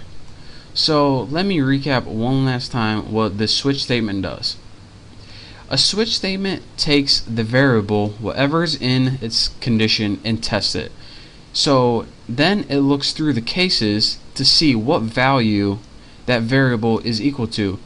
If it's equal to the value 1, it prints this. If not, it doesn't do it at all. Then it looks if it's equal to the value 2. If it is, it prints this. If not, then it skips this as well. Then it looks if it's equal to the variable 3. If it is, it prints this. If not, again, it skips all of these. And then if it doesn't hit any one of these, then it goes to default. And what default means is I ran through all these options and none of them worked. So by default, I got to do something. This can't be just a waste of a program. So by default, I want to output I don't know how old you are. So that is how you can use the switch statement to test a single variable for many different values. And this will save you a bunch of time and keep you from writing a bunch of different if statements. And trust me, it's a whole lot easier than writing a bunch of if statements. So that's your basic on the switch statement. It will save you a bunch of time. So thank you guys for watching. Hopefully you learned a little something. Copy this, play around with it, and pretty soon you'll be an expert at the switch statement. So again, thank you guys for watching. Don't forget to subscribe to my channel, and I'll see you next tutorial. What's up guys, welcome to your 13th Java tutorial. And in this tutorial I'm going to show you guys how to do something called a while loop. Now what a while loop does is it allows you to execute a certain block of code multiple times but only write it one time. So it pretty much just saves you a bunch of time writing a code. And let me show you what the syntax is for this. The first thing that we need is a variable, and I'm going to name mine counter, and I'm going to set it equal to, let's go ahead and set it equal to 0 to begin with. Now the syntax for a while loop is just the word while, and this means begin your while loop. And what your while loop is going to do is whatever is in the body of your while loop or curly braces, it's going to execute this code. And let's go ahead and say system out print line, and let's go ahead and just print the variable counter. Nothing special here. So what this is going to do is it's going to execute this line of code multiple times. So you're saying, alright, how many times is it going to execute? Well, that is up to whatever you put in the condition. So let's write while counter is less than 10, we want you to output counter. So right now, here's what would happen. It says, alright, what's counter? 0, print counter. What's counter? 0, print counter. So this loop would kind of go forever. So we need a way to end the loop somehow. So we need a way to change counter. So let's go ahead and use the incrementing operator that we learned last time and just put counter plus plus. And let me run this real quick and show you guys what it does. Run, okay. And in our little run box we get 0, 1, 2, 3, 4, 5, 6, 7, 8, 9. Just what we wanted. Now let me show you guys one more time what this does. We had a counter variable to begin and it started at 0. The first time we told while is, alright, while this counter is less than 10, we want you just to write whatever number it is on the screen. So the first time it looped, it was 0, so it outputted 0, and then it added 1 to it, so then it was 1. So now it looked at it again. Is counter less than 10? Yup, let me put that on screen. Now it's 2. Is counter less than 10? Yup. And it did that again and again until it got to 10. And when it got to 10, is 10 less than 10? Nope. So I'm just going to not do anything. So that's how you use loops to execute a block of code many times without having to write it over and over again. If we didn't have this, we would have to write print our print statement 10 times, and as you can see, this saves you a bunch of time. So again, the syntax for a while loop is while, and then put your test condition in what are these called, parentheses, and then put whatever you want to execute in curly braces right here, and whatever you execute is going to do that however many times you say. So that's your quick tutorial on loops. This is a while loop. There are different kinds of loops where I'm going to be probably going over in the next tutorial, but this is your basic while loop. So thank you guys for watching. Hopefully you test this out a little bit and play around with it, and you'll be an expert in no time. So again, thank you guys for watching. Don't forget to subscribe to my channel, and I will see you next tutorial. What's up guys, it's Bucky. Welcome to your 14th Java tutorial. And in this tutorial I'm going to teach you guys how to use multiple classes. Now so far I've taught you guys how to build everything in one simple class such as this, but usually in like 99% of the time, if you're working for like a company or building a bigger application or program, anytime you want to build something that's bigger than something really simple, you need to know how to use more classes or multiple classes. And then you can use those all in your main class, or let me just show you guys how this works. So to get another class, hopefully you're using Eclipse, go ahead over to your source file, right click it, and go to New Class. Now go ahead and give this a name like Tuna or something like that, and you'll see why this is useful later on. So now we have, as you can see from our tabs, let me move this over, we have an apples class and a tuna class. Now it started out writing our tuna class for us. It says public class tuna. Now anytime you see public, it pretty much means that this class is going to be available to the public, or anything else can use it. So let's go ahead, and now that we have a class, before I show you guys how to use it, let me go ahead and write a little method in here. Now let's go ahead and write a simple method in this other new tuna class that we just built. Type public void, and again, public means anyone can use it.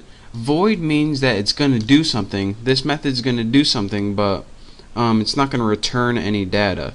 So then go ahead and name your method. I'm going to name mine simple message, since I'm just going to be printing out a simple message. And that message is going to be system out print line, and let's go ahead and add something like this is another class. So now we have another class, and this is called public class tuna, and our method is public void. And don't forget to put a simple message in here somewhere. You can put anything you want.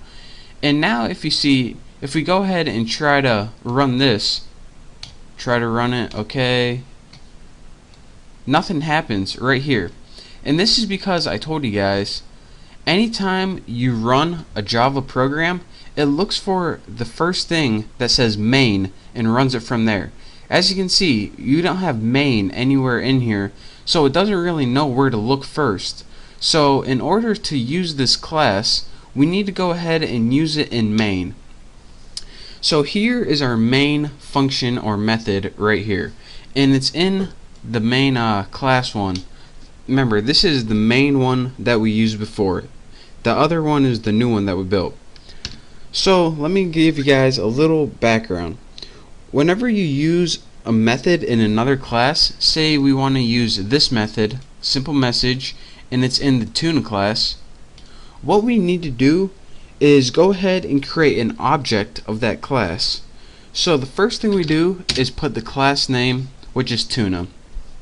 Next, we need an object name, and you can name this anything you want. I'm going to name my tuna object.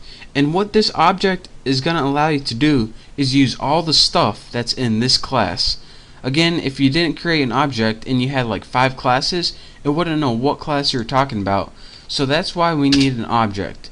So we're saying, alright, we have this object because we want to use something from the tuna class. And of course, you need to set it equal to something. And you always set it equal to new in the class name with empty parameters for now. So now we have an object called tuna object that we can use to get anything we want from this tuna class that we just built. So let's go ahead and use it. What you do to use this is go ahead and put the object name, which is tuna object, spell it right, tuna object, and then after the object name, what you do is add a dot separator.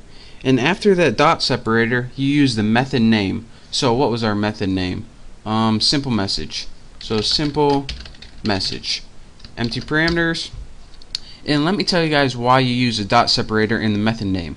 Because this class, even though we built one method right here, it can have as many methods as it wants. Since it can have a method named simple message 2, dimple message, bacon and cheese. But it says, alright, we have this object we want to use in tuna class, and we want to use this method. So if there are other methods, we want to use this one. So that is how you use a specific method in a specific class, by creating a class, an object of that class. So let's go ahead, and unlike before, when we run this program, we get the message that we just built. This is another class. And so this is how you can use different classes in your main program or your main method. So this is a way that if you own like a software company, you can say, alright, Tommy, we need you to build one class to do this. John, we need you to build another class to do this. Stephanie, we need you to build another class to do this. And then you, as the head programmer, would put all those classes together. And it's just a way that different programmers can combine all of their work without having to work on the same file. So this makes it a lot easier. Again, that's how you use a different class, such as this, an outside class, and call it into your main method or function. So that's your quick tutorial on using multiple classes. Follow this tutorial exactly and play around with it, and soon enough you'll be an expert at it. So again, thank you guys for watching. Make sure to subscribe to my channel, and make sure to check out my next tutorial.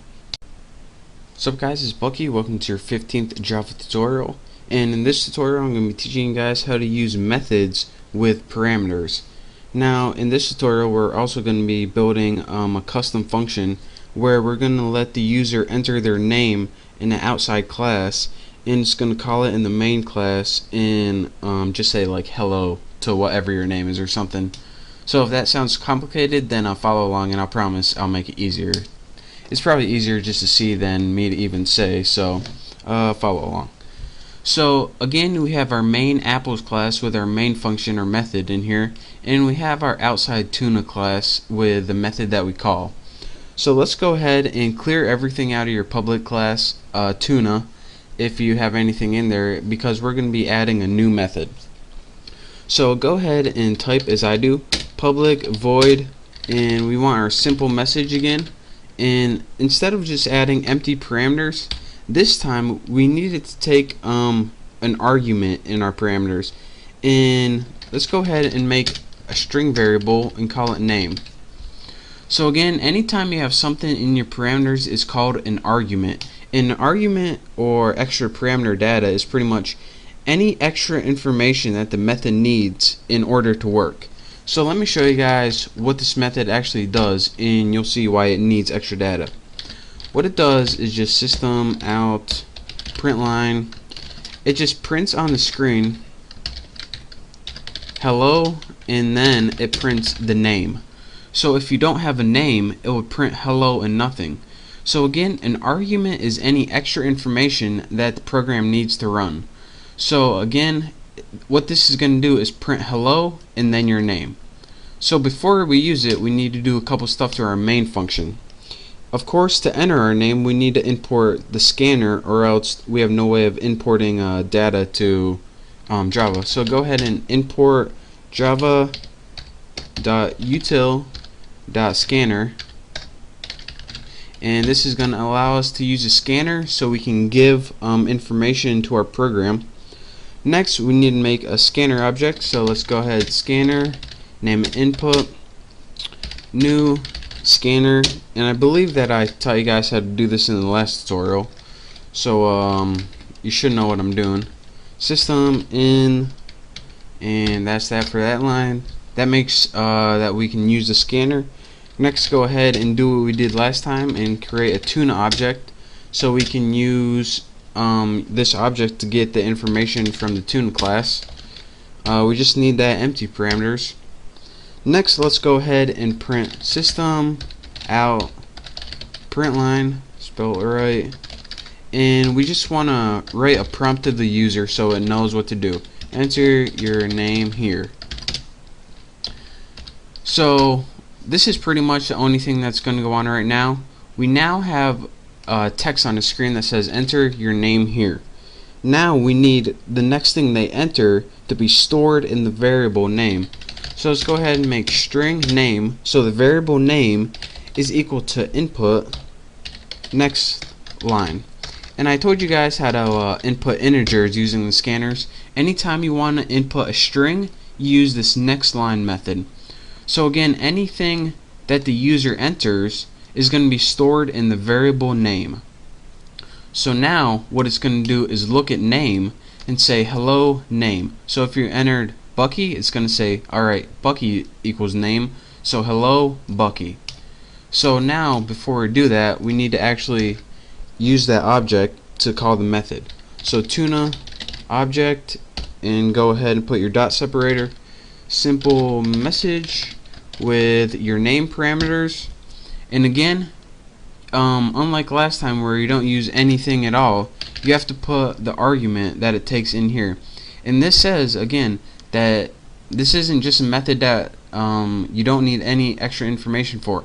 We're going to give you this extra information for something because we want you to do something with it. So go ahead and let's run this program, and then I'll show you guys what it does later. Enter your name here, Bucky Roberts, and then it says hello Bucky Roberts. And let me talk you guys through this one last time. We imported the scanner because that's how we how Java allows us to input stuff in the computer, like I typed in Bucky Roberts. Without this, I wouldn't be able to type in anything. Next, in our main function, we said alright, we want to put this just allows you to use the scanner after you imported it. We next made an object because without an object we can't use anything in this class, as I taught you in the last tutorial. Next, we just put a prompt on the screen. We learned this like in the first tutorial. Just showed what we needed to do. Next, we put, alright, we have a variable called name. We want this to be equal to anything we type in. And that's so if you have different users that are using this program, it doesn't just type the same message. You can use it for a bunch of different users no matter what they type in for their name. Next, we said, alright, in the class tuna, use a method called simple message that takes an argument of name. So it's going to go look at all the classes, find the one called tuna, and find the method that's called simple message, and do whatever it says to do. And what this method says to do is say, alright, take a variable called name, which we already had, we just gave it to it, and then just print out hello, whatever the name is. So it says, alright, hello, Bucky Roberts.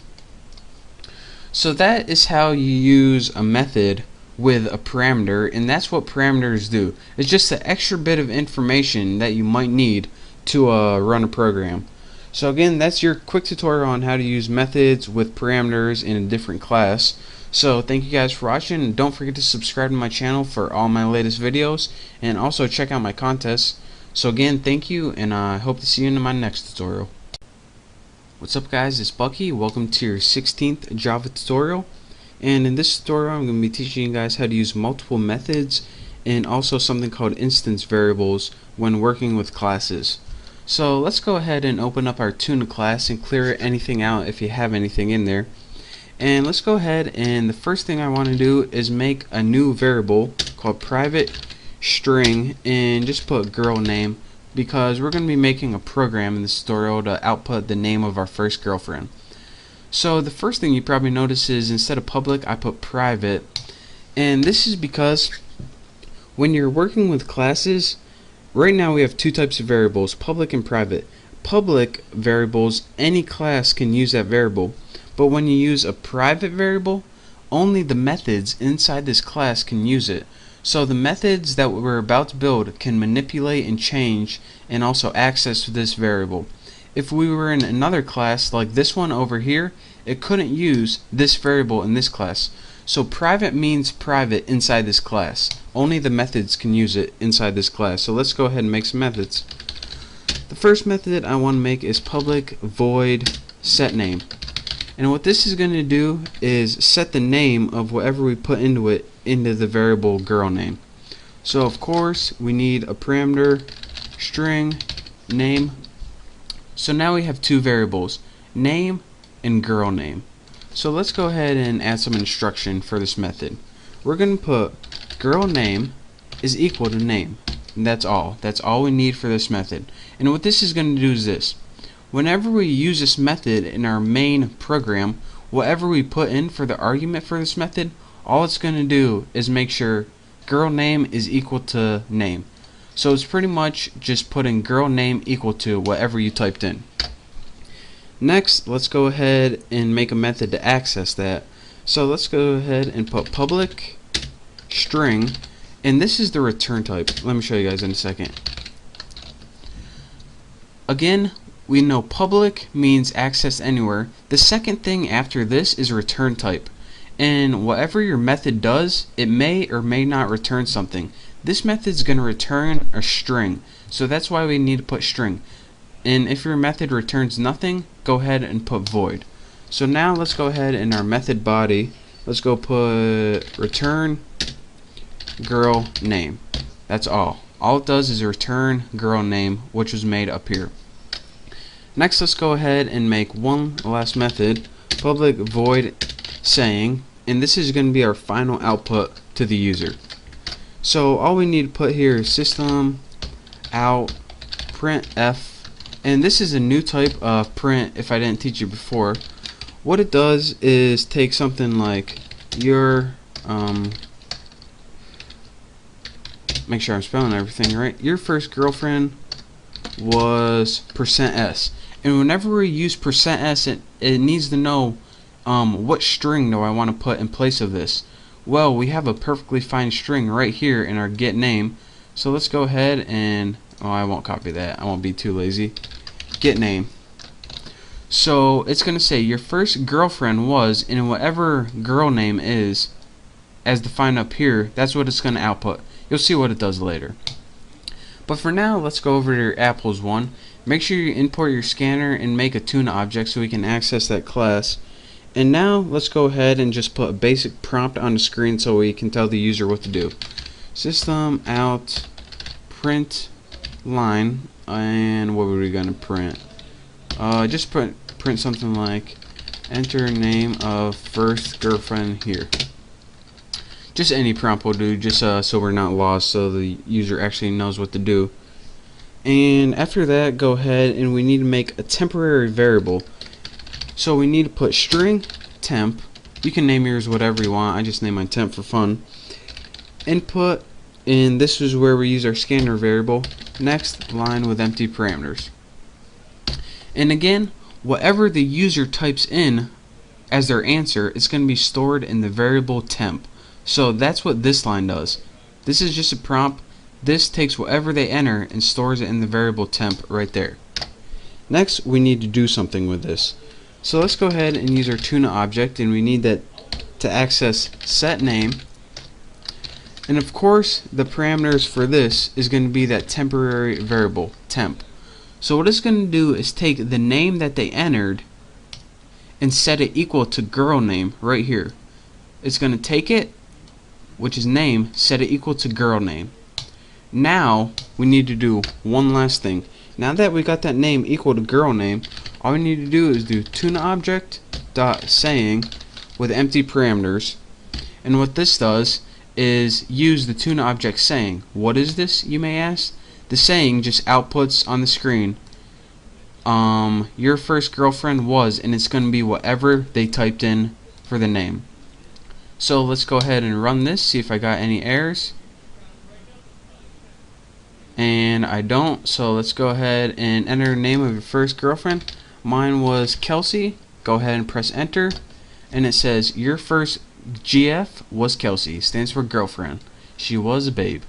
So let me tell you guys what this does one last time. Import scanner, we know what all this stuff does. Enter your name. What this does is allow us to enter a name, and it's going to store it in that variable called temp. And what the next line does right here is say, alright, in your class tuna, take that variable temp and use it in the set name method. So now it takes that variable named temp, which was Kelsey, and stores it as girl name. So now girl name equals Kelsey. So it says, alright, now what? Well, next I want you to just use the saying method in the class tuna. So it says, alright, we know that girl name is equal to Kelsey now, so now we can use that saying, what you told us to do right here, and just your first girlfriend was Kelsey. And again, if you don't know what printf does, then check out my C tutorials and I go over this. This is the common print function in the language C.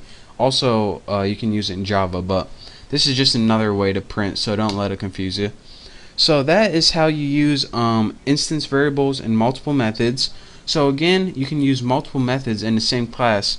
And don't forget, whenever you have a variable that's outside a method, again, it's outside of these, but it's inside this entire class, it's called an instance variable. So that's where I get that name from.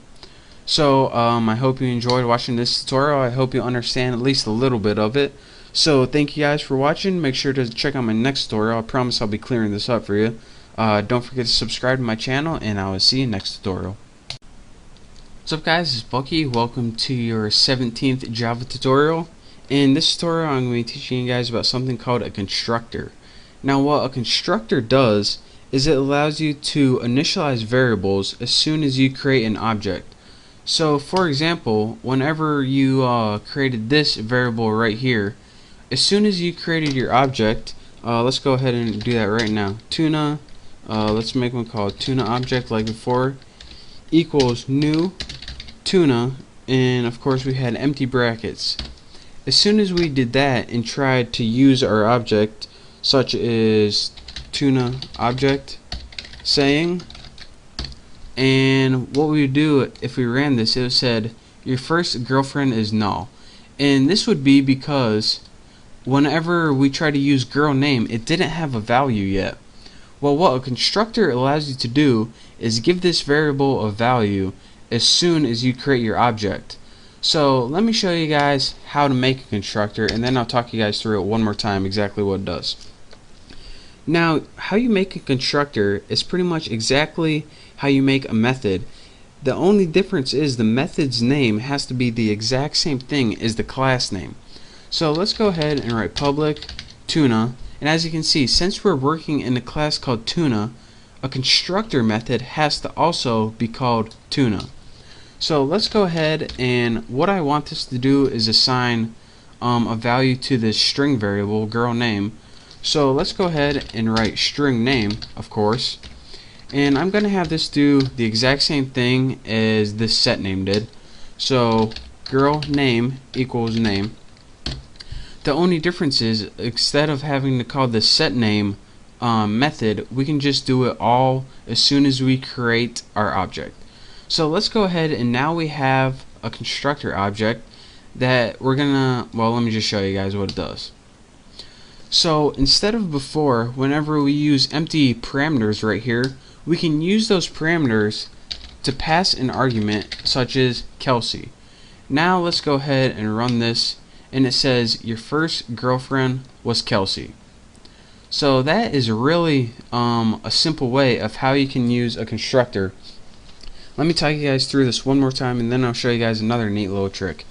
And if you want to initialize a variable as soon as you create your object, such as this, all you have to do is create a method and name it the exact same thing as your class, and all you have to do is put whatever you want to initialize in here, and then whenever you create your object, instead of leaving those parameters empty, just put your argument in there, and that'll go to your constructor and initialize all those variables for you. So if you're saying, alright, why is building a constructor even remotely useful? Why couldn't I just leave those empty like before and use this little method right here later on? Well, say you had more than one object. So say you had another object called tuna object 2. And another thing I want to point out, I don't know if I told you guys this before, but every time you have an object, it has its own set of variables. So for example, say you have something in this one called Nicole. That was the name of my second girlfriend, appropriately named tuna object 2. And say you have tuna object 2.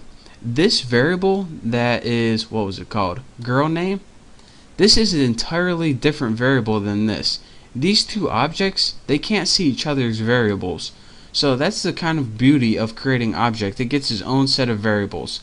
So now this object can have output saying, and now you can also have a saying for tuna object 2, not 21, saying, and let's see what this one does right here.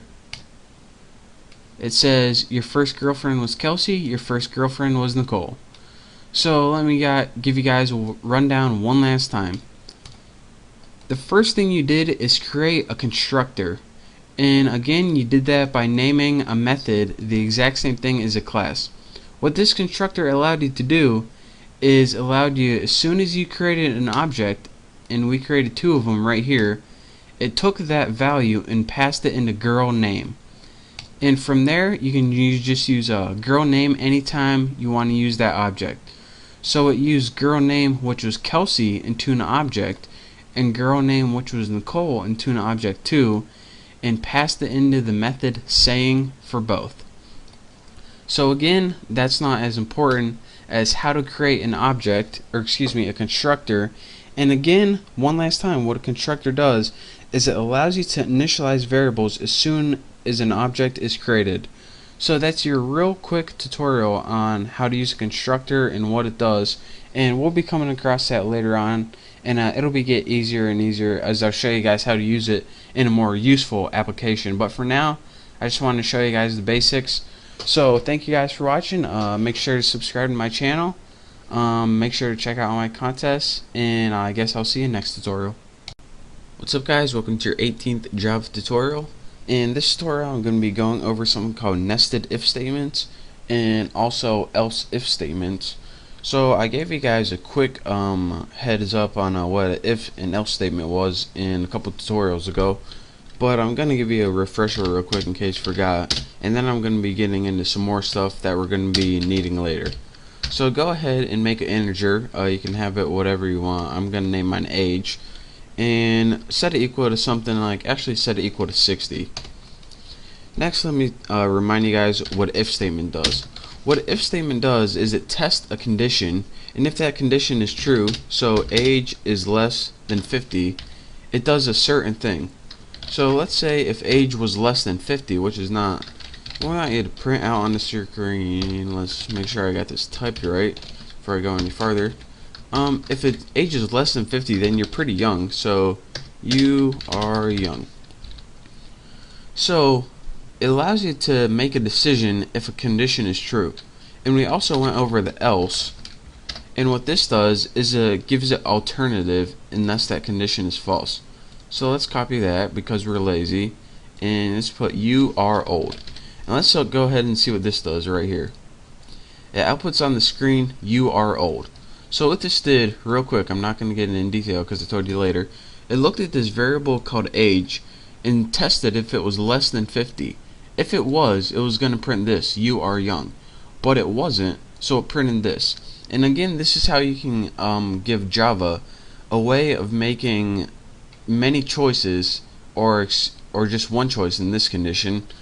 But what I wanted to talk to you guys about in this tutorial is not the simple if-else statement. It's something called a nested if-else statement or a nested if statement. And what it is this. Instead of just having one action if it's true or one action if it's false, say if it was false, you wanted it to perform another decision. Well, actually what you can do is take this entire if-else statement and plug it in one of these things right here. So say the age is 60 right here. If the age is less than 50, then it's going to do this. Well, the age wasn't less than 50, so it's going to do whatever is in the else statement. So let's go ahead and make another decision in it. Alright, we already know that the age is greater than 50, so let's go ahead, alright, if in that case age is greater than 75, what do we want to do? We'll just print out you are really old. So if age is greater than 75, we want to print out you are really old. Else in that case, age must be greater than 50 but less than 75. What are we going to print out? We'll print out something nice for him. Don't worry, you aren't really that old, with a bunch of typos because that's what they wanted. So let's go ahead and run this, and when we do, it says you are old, don't worry, you aren't really that old. And let me show you guys what happened right here. This entire thing is your main if else. This is what's going to happen if it's less than 50, and this is what's going to happen if it's greater than 50. Now if it's greater than 50, which it is, the first thing it's going to do is print out the statement you are old. And then it's going to say, alright, what else do I do if it's greater than 50? Oh, I got a whole nother decision I got to make. So aside from this entire decision, I got to make another decision.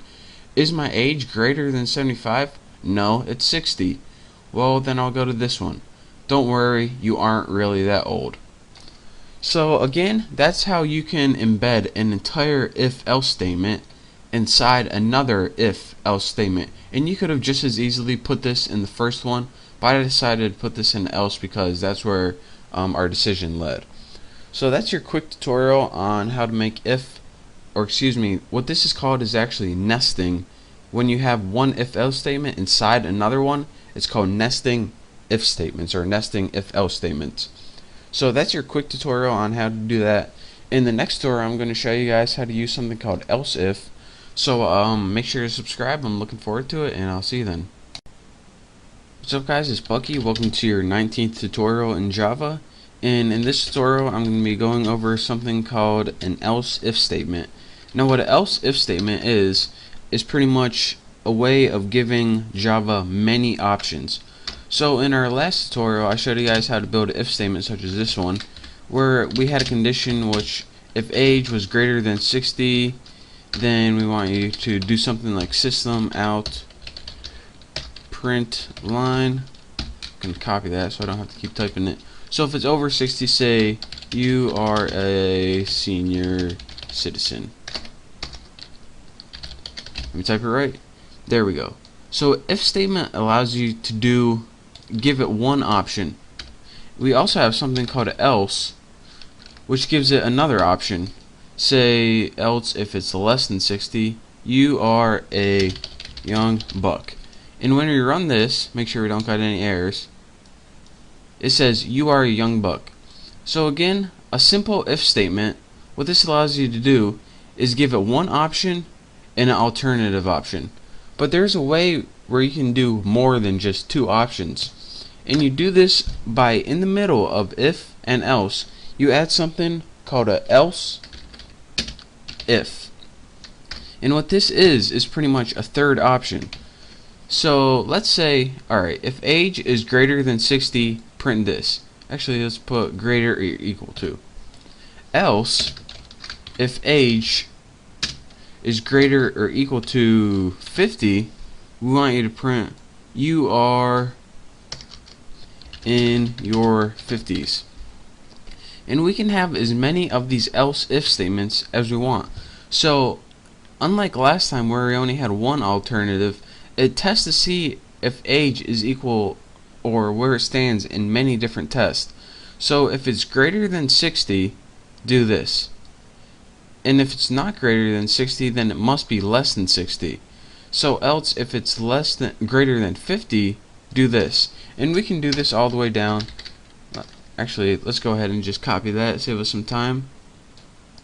Copy and paste, and let's change this to 40 and 40s. So let me put 45, and I'll show you guys why this does this. Go ahead and put run, and it says you are in your 40s. So here's what it did. It can only do one of these things. So here's what it does. The first thing it does, and remember our age is 45, it says, alright, is age greater or equal to 60? Nope, it's less, so I'm not doing this. Is age greater or equal to 50? Nope, it's not, so I'm not doing this. Is age greater or equal to 40? Yes, it is greater than 40, so I am doing this. You are in your 40s. So that's why it outputted you are in your 40s. And again, whenever you use the if statement, as soon as it finds its answer, it exits the whole thing. So it can only do this, this, this, or this. And since it did this one, since age was greater than 40, there was no need to go to the else because it already found its answer. So that's how you can give a variable many tests using an if else statement. Again, the if is the main test, and the else if statements are alternative tests if these previous tests are false. So it's pretty much just a way to give it a bunch of different options when testing the same variable, or you can even test different variables if you want to be dumb. But that's your basic tutorial on an else if statement and how to use it in Java programming. Again, it's called else if, and it goes in between the if and else to give it more options. So in the next couple tutorials, I'll probably be clearing this up later and showing you guys why it's actually useful in applications. But for now, I just wanted to show you guys the basics of it. So thank you guys for watching. Make sure to subscribe to my channel, and don't forget to check out all my other videos. So again, thank you, and I'll see you in the next tutorial. What's up guys, it's Bucky. Welcome to your 20th Java tutorial. And in this tutorial, I'm going to be talking to you guys about something called a conditional operator. Now what conditional operators are is pretty much another way of using an if-else statement, but it's really compact and it's really small. So go ahead and create a variable called age and set it equal to 21, or set it equal to whatever you want. It's not going to matter. What a conditional operator is let me just show you. Make a simple print statement, system out print line, and in this print line, This operator is so small that we can write the entire thing as an argument. And what it is this. The first thing you need to do is give it a test. So if age is greater than 50, after you give it a test, you add a question mark. And what this means is treat this as a Boolean expression. So it's going to see if age is greater than 50, is it? Well, now you have to give it two options. If this is true, you're going to give it, it's going to execute the first option. If it's false, it's going to execute the second option. So since this is already in a print statement, all we have to do is add strings of text. So if it's greater than 50, put you are old. And how you separate the true from the false, you add a colon, not a semicolon. That's a regular colon. And if it's false, let's put you are young. So let me go ahead and run this and let me show you guys what it does. It says you are young in the run box. And let me show you guys why this is. Don't mind any of this. This is not what we're learning today. What it does is we asked it a simple question. Is age greater than 50? Well, you only have two choices, yes or no. So then after you do this, after the question mark, you need to give it what happens if this is true. If age is greater than 50 and this is true, we want you to do this. If it's false then and it's less than 50, then we want you to do this. So again, ask it a question. This is going to come true or false. If it's true, do this. If it's false, do this, in that order. And don't forget this question mark and also the colon right here. And remember, it is in a semicolon. So that's your real quick tutorial on how to use a conditional operator. And again, this is sometimes can be substituted for if-else statement. But I'm usually going to be writing just basic if-else statements. I just wanted to show you guys, in case you come across this, you actually know what it is and aren't lost. So that's it for this tutorial. Thank you guys for watching. Make sure to check out my next tutorial and make sure to subscribe to my channel. So again, thank you guys and I'll see you next time. What's up guys, welcome to your 21st tutorial. And in this tutorial I'm going to be building a simple application to average a bunch of numbers together. Now we already learned all the basic tools, but we haven't really seen how to combine them all and build a simple program. So that's what I'm going to be teaching you guys in this tutorial. Again, what I'm going to be doing is inputting 10 numbers into the program and it's going to give me the average. So the first thing we need to input numbers is the scanner. So let's go ahead and import it. Again, that's Java util scanner. And this allows us to import the scanner, but we also need to create an object so we can use it after we imported it. So let's go ahead and make scanner input. You can name it anything you want. New scanner with a parameter of system in. And don't forget, our system in is the keyboard, so that's why we add that. Now that we have a scanner we can use, we can begin making the variables we need for this program. So let's go ahead and make int total equal to 0, and this is going to be the total of all the numbers. Let's say we're inputting grades. Say we're like a teacher and importing grades. So next we need another one called int grade, and this is going to be the grade we enter. We have a next one called int average, and this is going to be after everything is done, we're going to average them all together, so we need a variable for that. And we also need the last one, that's int counter, and we're going to set that equal to 0 because we want to make sure our counter starts at 0. And I'll show you what that counter variable is right here when we're building our while loop. The counter variable is just the counter for the while loop. So you're going to say while counter is less than 10. So this while loop is going to execute 10 times. But what do we want to do 10 times? Well, since we're importing or inputting 10 numbers, we're going to want to put grade equals input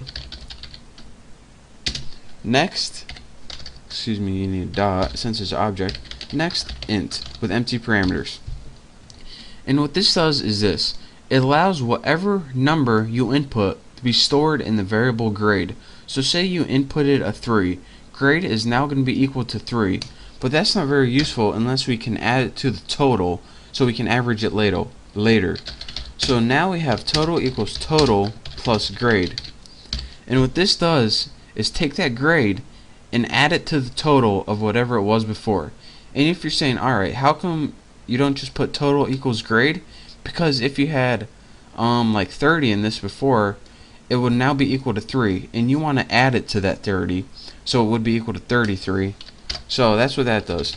Now you just need to do, spell that right, counter plus plus, and this will increment your counter each time, so it actually goes through the loop. So here's what we have going on right now. We inputted a grade, we added that grade to total, whatever it was before, and then we added 1 so we can actually get out of this loop. Now we have a while loop. What we need to do is find the average of the total. So let's go ahead and write average equal total over 10, and we know that it's 10 because that's how many numbers we entered. And now that we have our average calculated, let's just output it on the screen. So system out print line, and let's put something like your average is plus average. So let's go ahead and run this and see how many errors I got. And if nothing pops up in the run box, then you know you're good to go. So let's go ahead and enter 10 numbers. 1, 2, 3, 4, 5, 6, 7, 8, 9, and 10. And it says your average is 5, which it should be. 1 through 5 average, 1 through 10 average is 10. So let me show you guys one last time how this simple program works. This and this is just a scanner, which you should know allows you to input numbers. You now have 4 variables. The total holds the sum of all the grades. The grade allows you to import numbers individually. Average is going to be used later to average them all together. And this is just a counter variable for the while loop, which you should know what it does. Next, you put input next int, and it's going to be temporarily stored in grade. And it's only temporarily because you change it with each loop. This total keeps a running tally of all the grades you entered. So total equals the old total plus the new grade.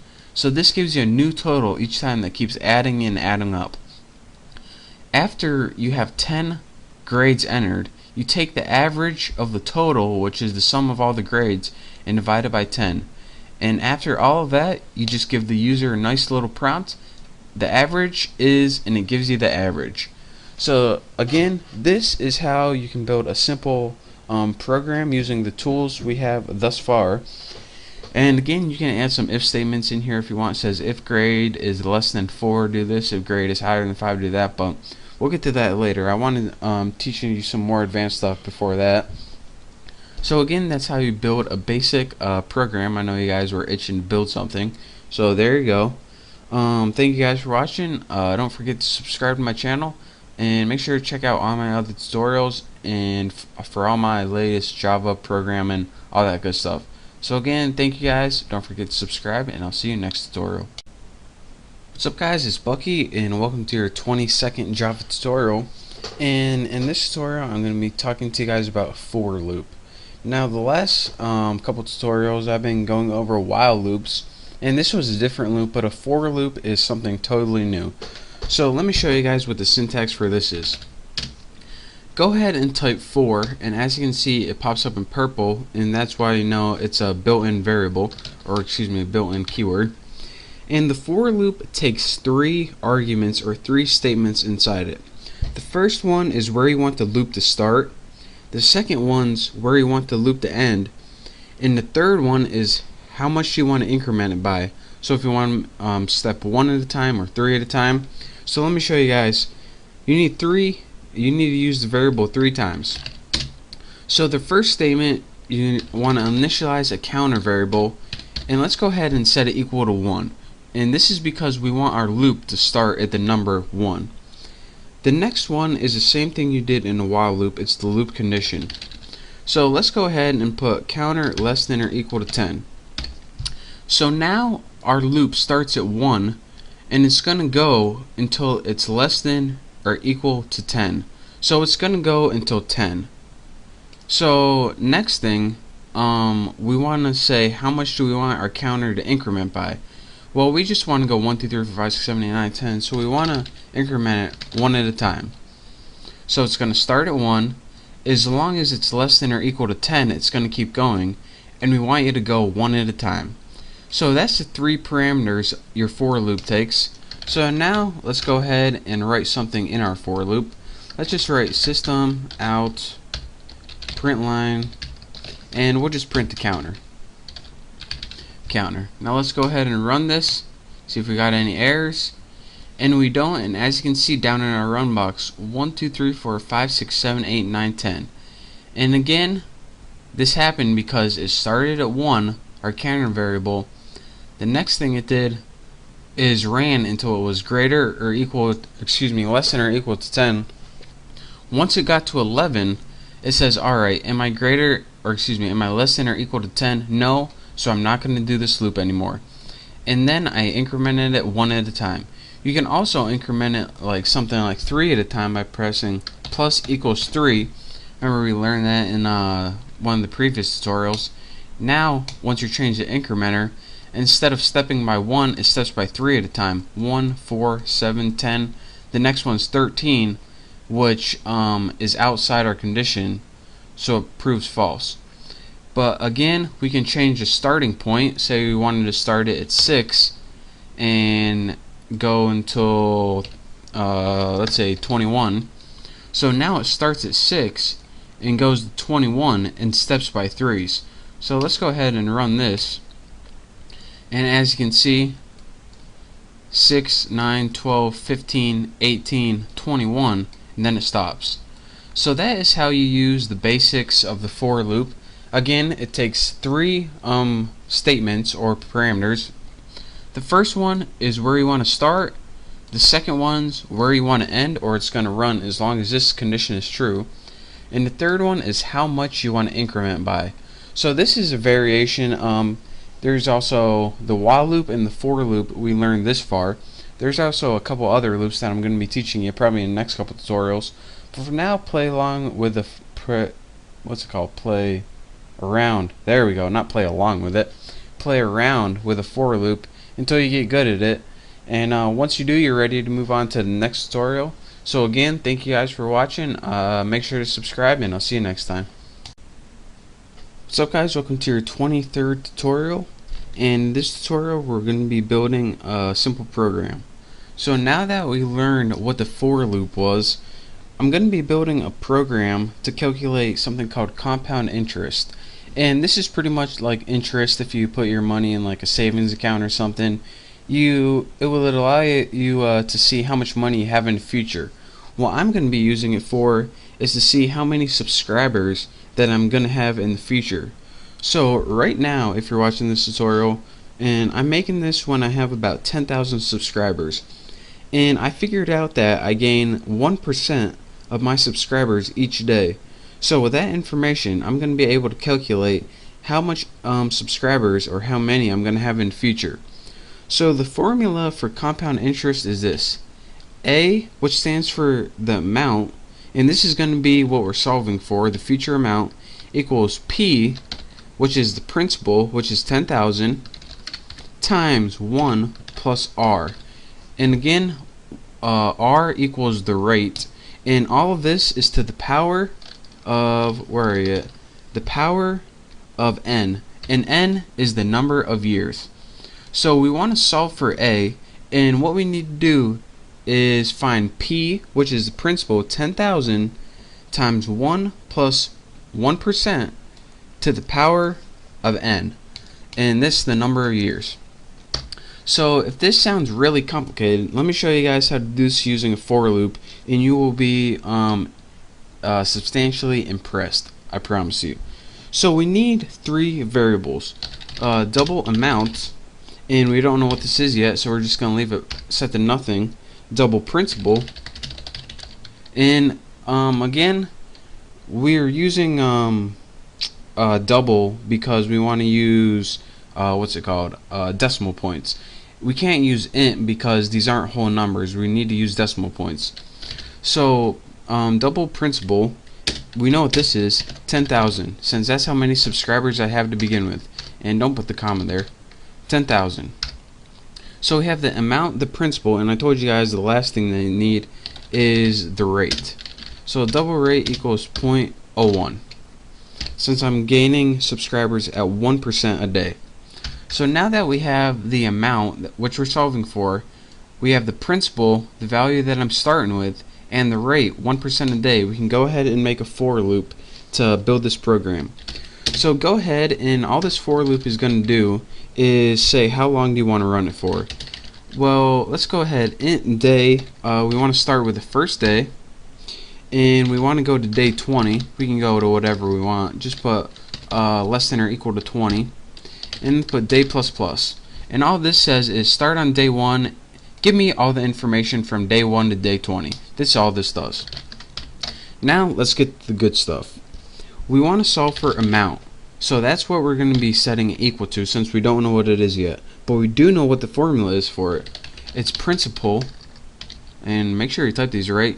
Principal, and again you need to times this by something to the power, and this calls for an outside method. That's math.pow. Now again, you can see right here that it takes two arguments. The first argument's what's in the parentheses, and the second argument's the exponent. So again, let's go ahead and add those arguments right here. The first thing what's in the parentheses is 1 plus rate. And what do you want to give the exponent? Year. Or let's see what it was, day actually. So now we have 1 plus rate, which is amount equals principal, which is 10,000, times 1 plus 0.01 to the day, and that day is going to loop. So now all we have to do is print this out on the screen. System out print line, and let's go ahead and print year, actually day. Again, whenever you use like compound interest and stuff, you usually use year, but no one really uses day unless you're looking at YouTube subscribers, so that's why I keep typing year. Plus, and add a couple spaces, amount. There you go. So let's go ahead and run this, and I'll show you guys what it does.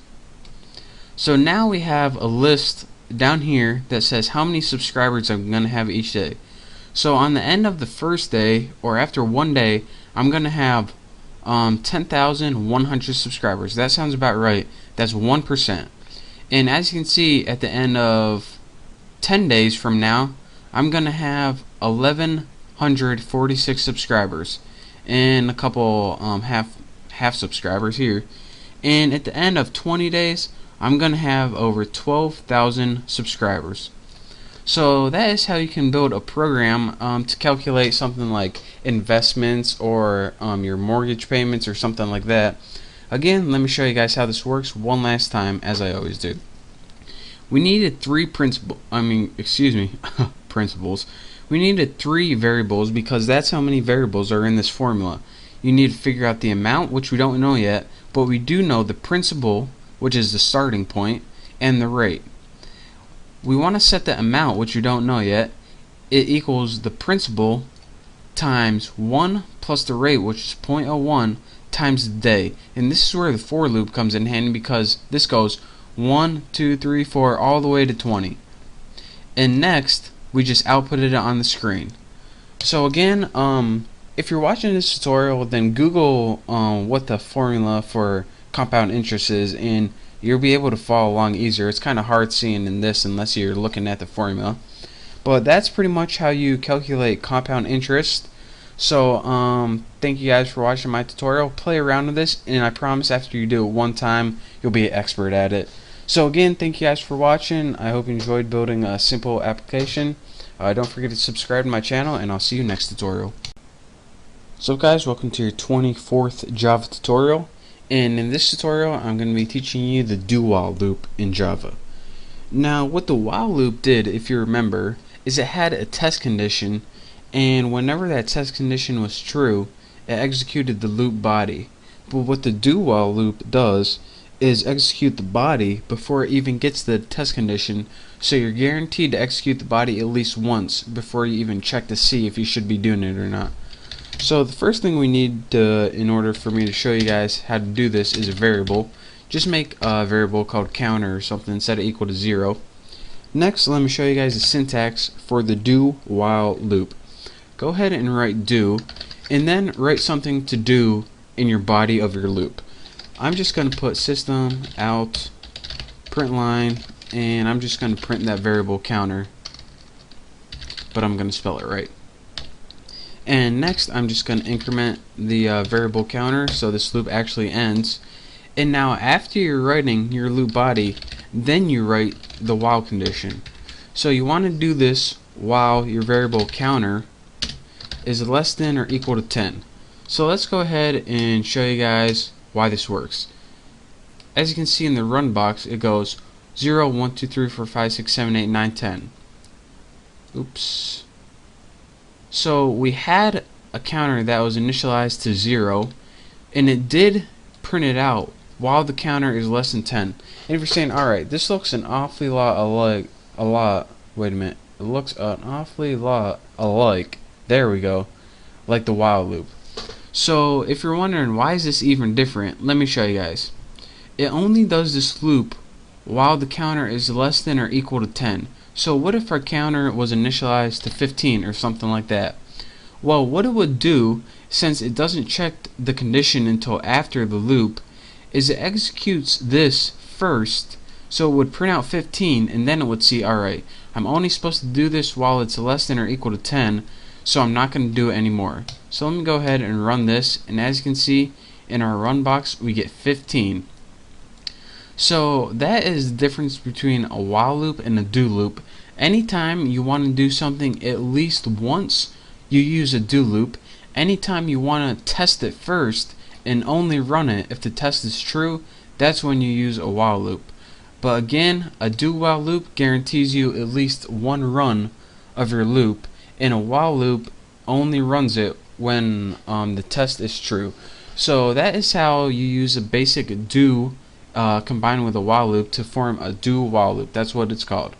So practice this, and after a while you get good with it, and I'll show you why it's useful later on. This wasn't really a useful application, but this does have many uses in Java programming, so I'll show you why when we build applications later on. But for now, just get familiar with the syntax with it, and once you are familiar with it, you're ready to move on to my next tutorial.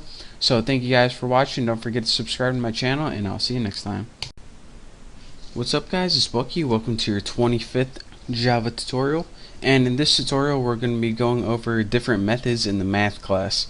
Now let's see, it was probably like 2 tutorials ago when I built a simple compound interest calculator. We use one of the methods called power by using pow, and this allows us to use the power function, methods they're called in Java. But in this one I'm going to be teaching you about other useful methods. So the first thing we need to do is go ahead and make a print line out on the screen. So print line, and make it take an empty parameter for now. And in this parameter I'm going to be putting all the methods of the math class. So go ahead and type math, put your dot separator, and then the first one, first one I want to teach you guys about is called the absolute value, and that's ABS, and inside your parameter it takes one number. Now what the absolute value does is take any number, negative or not, and give you the absolute value of it. So if you have 26.7 and you go ahead and run this, it would output 26.7. This is pretty much, if you have a positive 26, it would give you 26. If you have negative 26, it would give you 26. How much away from 0 that this is. So that's what ABS does, absolute value. The next thing I want to teach you about is ceil, and this stands for ceiling. Any number you give it, it's going to round it up. So if you give it 7.4, when you run it, it's going to round it to 8. So even if it is really supposed to round down to 7, when you use ceil, it always rounds it up. Now since it has ceil, there's always something called floor. Again, this takes a number, say you have 7.8, it always rounds it down. So again, ceil always rounds up the number, floor always rounds down the number. So your floor, if you have 7.8, is going to be 7. Now that we learned absolute value, ceil, and floor, let me teach you about something else called max. Now this is the first one where in the last 3 we learned how to make a method that takes only one parameter, but max is the first one that takes multiple parameters in a single method. So what max does is you give it 2 numbers and it gives you the maximum of those numbers. So say you have 2 parameters, 8.6 and separate them with a comma, and 5.2. Whenever you run this, it gives you 8.6 because that's the maximum of the 2 numbers. So that's how you can get 2 numbers and find the maximum of those.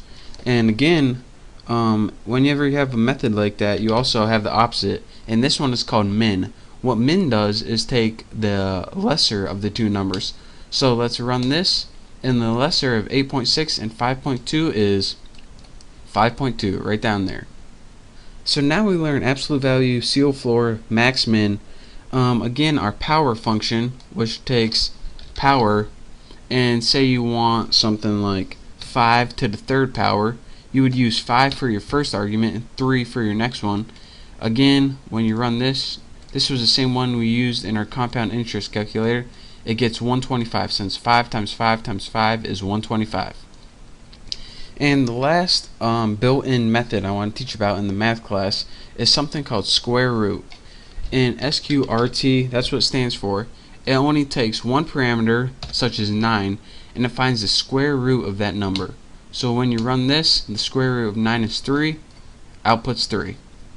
So that's how you use your built-in methods from your math class. Again, you want to notice that you don't need to create an object like you do when you're making your own classes. This is built in. So that's how you use math with your dot separator and then the method name, and then put however many arguments it takes. I just showed you guys, let's see, absolute value, ceil, floor, max, min, pow, square root. I just showed you guys the 7 probably most common ones, and those are the ones we're going to be working with from now on. So I just want to show you guys what those do because we're going to be using them, and I don't want you guys to get lost. So play around with those, throw them in your built-in methods, and you can make some pretty cool stuff with those. So for now, I just want to show you guys that. So thank you guys for watching. Make sure to subscribe to my channel, and I will see you next tutorial. What's going on, everyone? Welcome to your 26th Java tutorial. And in this tutorial, I'm going to be building a random number generator. We're going to be importing that from a class, and I'm going to be showing you how you can use random number generators to, you guessed it, generate random numbers. So let's go ahead and pretend we were building a program so we could roll a dice, and whatever the outcome of the dice, it just outputted on our screen. So whenever we want to use random numbers, we need to import something like we did scanner, but this one is called random. So go ahead, put import java util, and the name for this is random. Ugh, got smoker's cough or something. So let's go ahead and import random, and now just like the scanner, we need to make an object for it. So I'm going to name mine dice. You can name yours whatever you want, and of course that's equal to new, not random, with empty parameters. So now that we got our dice object, we can use random numbers. So the other thing we need is a temporary variable called number. It doesn't need to be called number, but I'm going to call it number, and this is going to store the number that outputs on the dice. So for example, it's going to store 1 to 6 depending on what number you roll. So I just don't want to roll the dice once, I want to roll it 10 times. So for that, I'm going to need a for loop. So let's go ahead and put for int counter. Let's start it at 1. Let's say while counter is less than or equal to 10, and let's increment it by 1. So now we have a loop that's executing 10 times. So now we got to give it some instruction. Well, since number doesn't have a value yet, let's go ahead and give it a value. Now what you would usually do is use your object like this, number equals dice, and then put your dot separator next int because you're getting an integer, and then type in how many options you want it to have. And since a dice has options 1 to 6, I'm going to go ahead and put 6 right there. Now this would work right here, and let me show you guys what this does. Let's just go ahead and system out print line, and this is gonna work fine, so you can pay attention to this number plus, and we don't need that other one right there. So looks good enough. Let's run it and see what it does. It says 3 2 3 4 5 0 1 1 2 1. Those look like random numbers, but the problem is all of these random numbers, if you couldn't tell, they go from 0 to 5. And why is that? Well, I'm about to show you guys right now. Whenever you use this random number generator and you give it 6 options, the options that it takes by default are 0 through 5 if you use 6. Again, that's 6 numbers, but when it includes 0, it only goes 0, 1, 2, 3, 4, 5. So what if instead of 0 through 5 is your 6 options, you wanted 1 through 6, which we do want since it's a dice and the dice doesn't have 0. Well, what you do in this case is simply put 1 plus and then use our dice object to call this.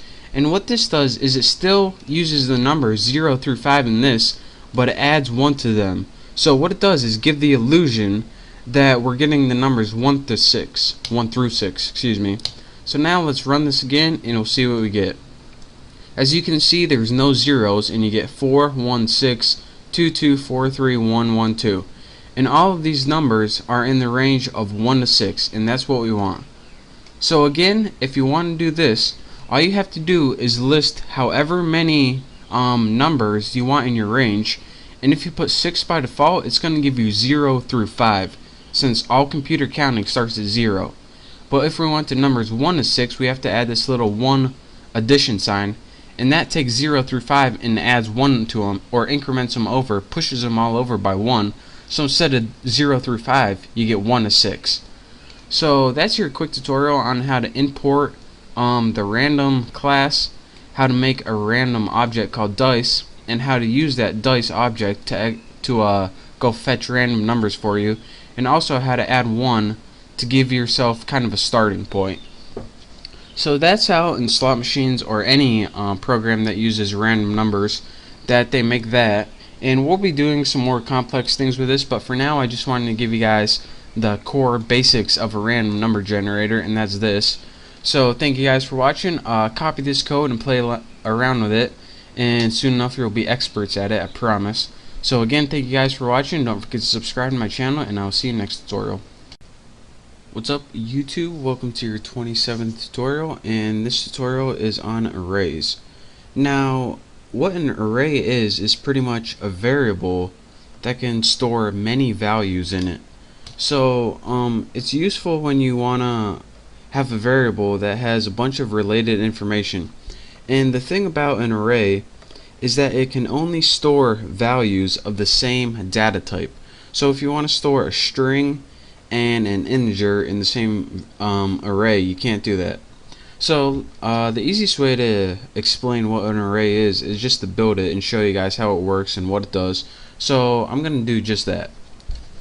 The syntax for creating an array is simply, first thing you have to type in is what type of array you want to create. And I want to create an integer array to hold integers, so go ahead and press int. The next thing you do is name your array, and I'm going to name mine Bucky so it doesn't get confused. The next thing you do is put square brackets, and this is right between the P and the backslash on your keyboard. And this is just so the square brackets tell Java that you're going to be working with an array. If you did this, then it would just be a regular variable. But when you put the square brackets in, Java knows, alright, you're about to make an array. The next thing you do is set it equal to new, since it's a new array, int again, or whatever type of data you're going to store, and square brackets. The only thing different is, inside the second square brackets, you need to put a number in there. And this number indicates how many values or how many variables you're going to store in your single array. So I'm going to store 10 variables or 10 values, And if you don't know exactly what's going on, I'll show you right now. So now we created an array and it's named Bucky, and I told you guys that you can store 10 values in this single array named Bucky. And you're saying, alright, how do I do that? Well, since we created a variable, or excuse me, an array named Bucky, we have something called indexes for that array. And each index allows us to store a separate value. And those indexes begin with 0 and go all the way to 9. And again, your computer's kind of weird because even though you made 10 elements, it doesn't start 1 and then go to 10. It actually starts 0 to 9 because your computer loves to start counting at 0 for some reason. So our 0th element in Bucky, which is our first element, we can set it equal to any value. Let's set it equal to 87 so you don't get confused. Next, you go ahead and make your next index or your next element of your array and set this equal to some other value. I'll set it equal to 543, and you do this all the way until you get to the last one, which is 9. Let me just leave a couple out because I don't feel like typing them all. And now once you did all of this and you set all your elements of your array equal to value, you can use those elements in your array, and I'll show you how to use them. Let's just go ahead and make a system out print statement, print line, might as well. All you can do in order to use this array, instead of giving the variable name, you just give the name of the array and type whatever index you want to use. So if I used Bucky1 to print out, what it would do is say, alright, what's the value for Bucky1? 543. Let's go ahead and run this, and look in our run screen, 543. So that's how you can use an array. And again, an array is pretty much a single variable that can hold multiple values depending on what you typed. So for example, we made this array able to hold 10 values, so it was able to hold 10 things. I only made 3 right here because I was too lazy, but you can make 0 through 9, which would give you 10. And again, how you use it, just write the name of your array and then write this little subscript that's called an index inside, and that's how you reference it, just like you reference a regular variable. Now if you're saying, alright, an array wouldn't be really useful if we needed to type every single variable over and over again. Well, an array comes in handy. Let me get rid of this stuff right here. One of the neat things about an array is you don't have to type 10 variables when making your array. There's another way that you can do this, and let's just go ahead and get rid of everything. Let's tighten this up a little bit. That's what she said. Another thing you can do is make something called an array initializer. And what this does is it initializes all your arrays without having to type the array name, subscript value, array 1 subscript value, array 2 subscript blah, blah, blah. It gets hard to even say. So here's how you make an array initializer. Go ahead and type what type of array you want, Bucky, and again don't forget to square bracket so it knows we're working with array. But instead of typing new int 10, what you can do is just simply add those little curly bracket things and go ahead and begin typing numbers in here. 2, 4, 5, 7, 9.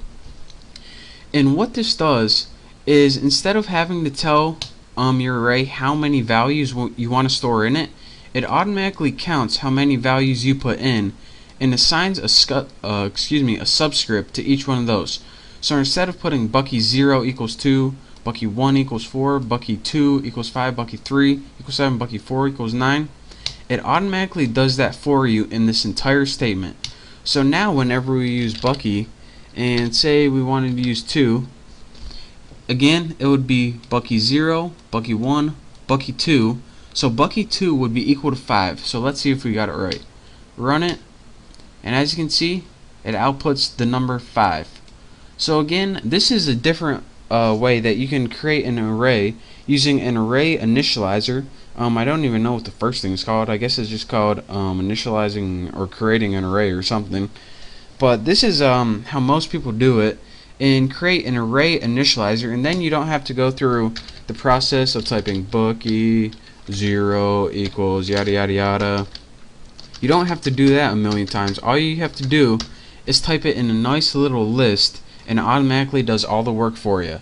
And again, whenever you want to use one of your values or variables in your array, just write the name of the array and the number. And again, the number is called the subscript or index. I usually call it the index or just number. So that is your quick tutorial on arrays and how to create an array, and also how to make an array initializer. So I hope you enjoyed it. Practice this a little bit, and in the next couple tutorials I'll show you how to use arrays in programs and how they're useful and why they're useful in applications. So thank you guys for watching. Don't forget to check out my next tutorial, and I'll see you then. So guys, welcome to your 28th Java tutorial, and in this tutorial I'm going to be creating just a basic array table to show you guys visually the index and value of each array. So let's go ahead and just make a header for our table using a system out print line statement, and I'm just going to put index and then put a tab, and \t is just a tab. It's like 5 spaces or something. I didn't feel like typing 5 spaces because I'm lazy. Just put \t, then put a value. Let me show you guys what this is real quick. This gives you this index value, and that's the header for our table. So now we have a header. I can go ahead and enlist the index and value of each array. But before we do that, we need an array, of course. So I'm going to make an integer array called Bucky, and I'm going to use that array initializer that we used last time, and go ahead and add like 5 or 6 values or something.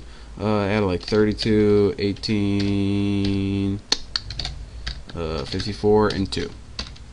It doesn't really matter how many values you add, as you'll see why later on. But go ahead and make an array and put some values in there. It doesn't really matter what they are or how many you have. Next, let's go ahead and make a for loop to loop through each index of our array.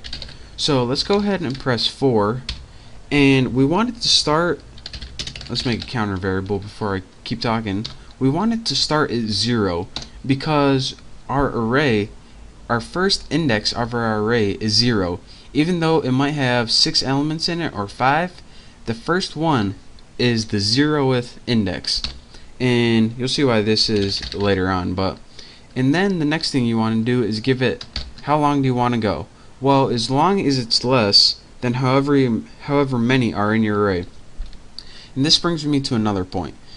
Every time you make an array, your computer knows how many objects are in that array, and it stores it in something called the name of your array .length. And the only thing that's going to change in this is the first one. Whatever you named your array .length would be, in this case, 1, 2, 3, 4, 5. So counter is less than 5. But if your array changes, you don't have to change this. So anytime you put your array name .length, that gives you the length of your array. It's built into Java. It's a pretty cool function. And now let's just make it increment by 1. And now that we have our for loop looping through 5 times beginning at 0, we can begin to use this. So let's go ahead and make a print statement. Out print line. Did I type it right? Hopefully. And the first thing we want to output is the counter. And what the counter is going to resemble is our index. It starts at 0 and it goes to 4. 0, 1, 2, 3, 4. And this is going to resemble the index. So this counter has the exact same value as the index. Next, let's go ahead and just put a tab, because I'm too lazy to put a bunch of spaces. And now our last value we want to enter, and this is going to be under the value tab of our table. We want to enter the value of the array.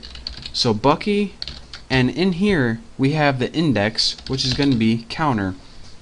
So let me run this and let me show you guys what this does. Hopefully I don't have any errors, and I don't. So here's what it does. As you can see, we have built a nice little table right here that shows us what index of our array is and what the value is. So Bucky 0 equals 32, 1, 12, and so on. And as you can see, Bucky 0 equals 32, 1, 12, 218, 354, 4, 2. And that's what this table did down here. There you go. Now let me show you guys, or explain to you guys one last time why this works. The first thing we needed to do was create a header. This is just so to make it look pretty much. The next thing we did was create an array initializer, and I taught you guys how to do this in the last tutorial. The next thing we did was make a for loop, and key here is you need it to start at 0, and this is because your first index starts at 0, so that's where we want this to start. As you can see right here, index starts at 0.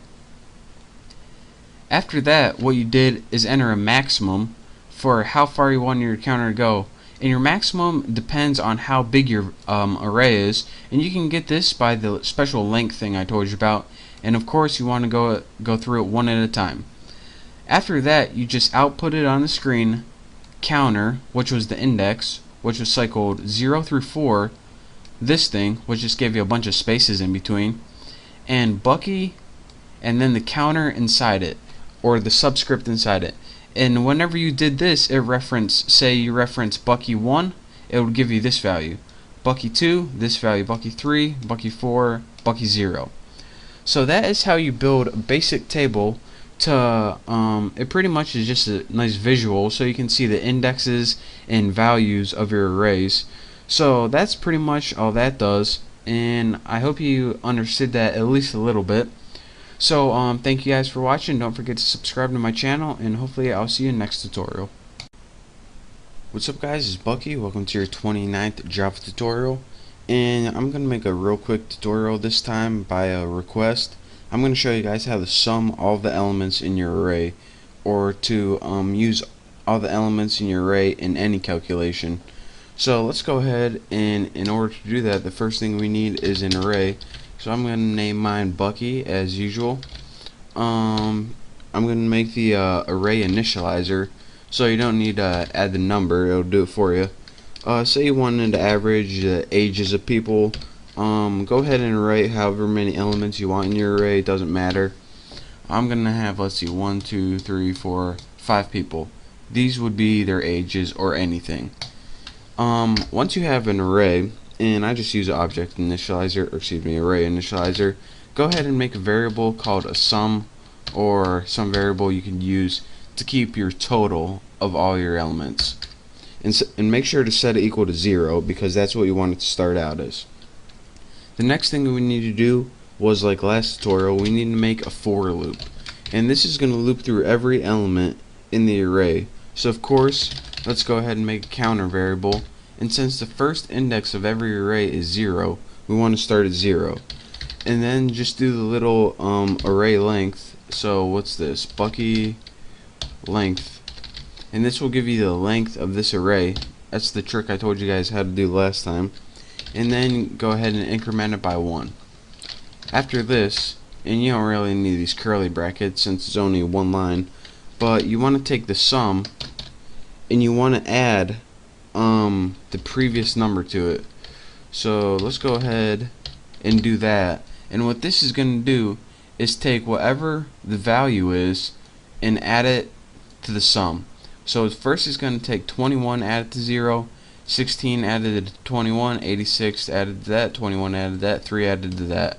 And it's going to go through and store all of these values added together in the variable sum.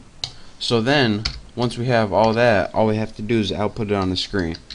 So let's go ahead and put system out print line, or whatever print you feel like using, and then let's go ahead and write the sum of these, might as well spell it like that, numbers is, and then let's go ahead and write our sum variable, and this should be it. Hopefully it works. There we go.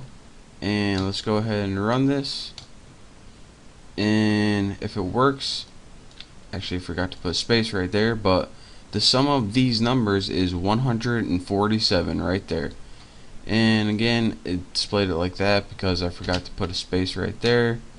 And if I do, it gives us our correct. The sum of these numbers is 147.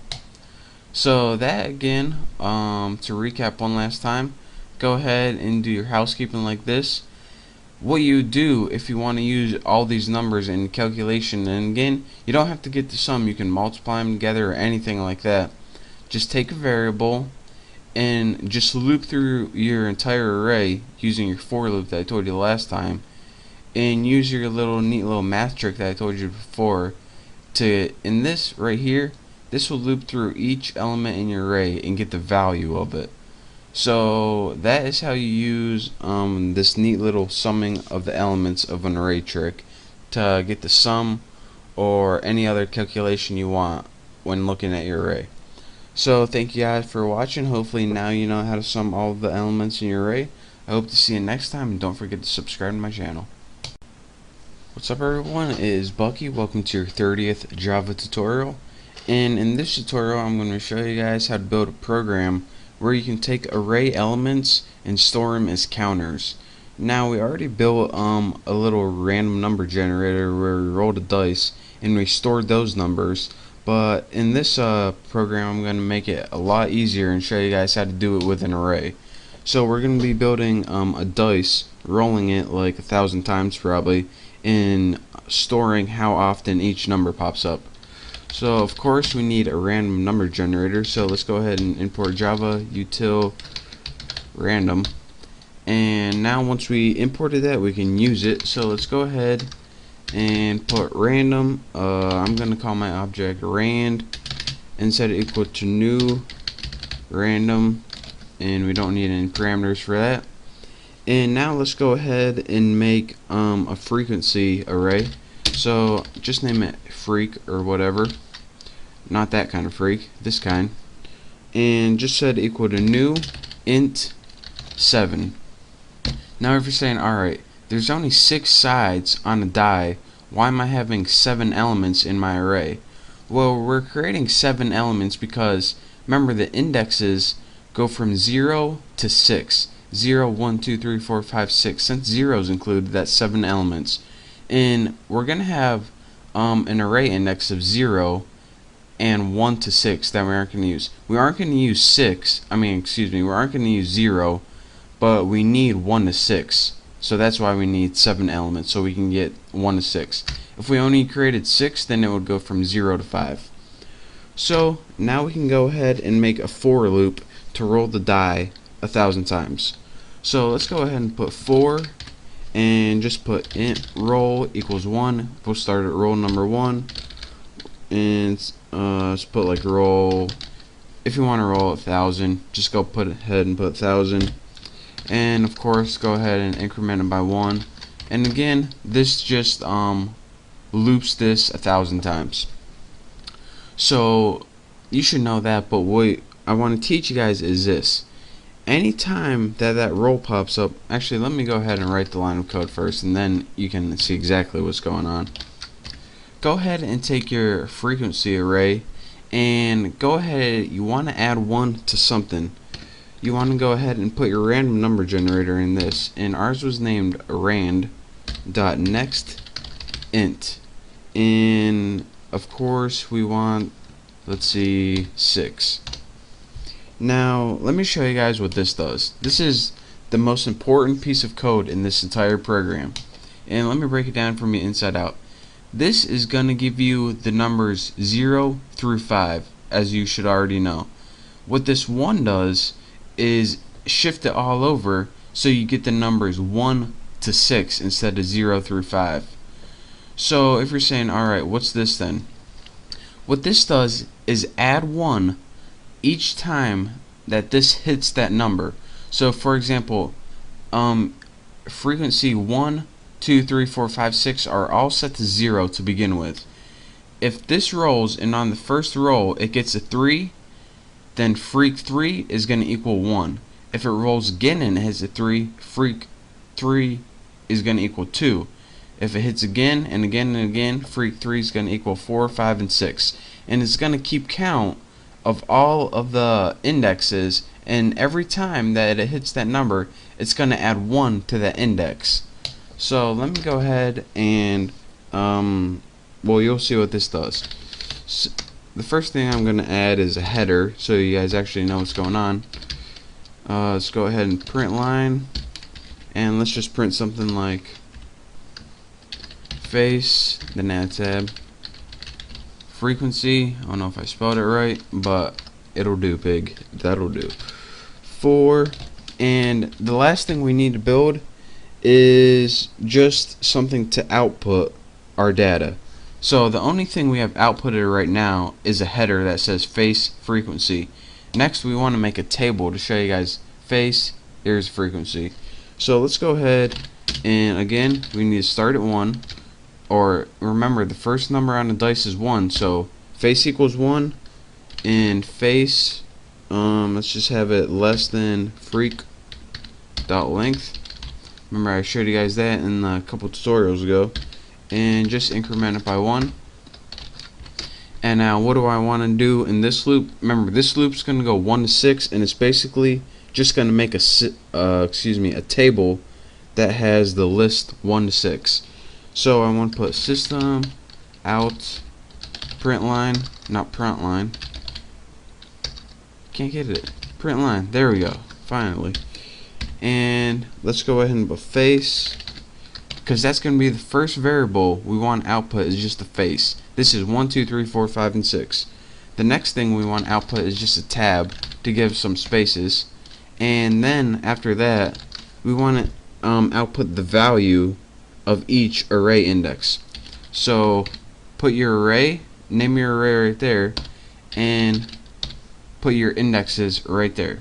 So let me run this program, make sure I don't have any errors, and I'll show you guys what we got. We got a table that says face and frequency, and again we got that just by adding this face frequency, and then we have your array index number and your array value. Index number, value, index number, value.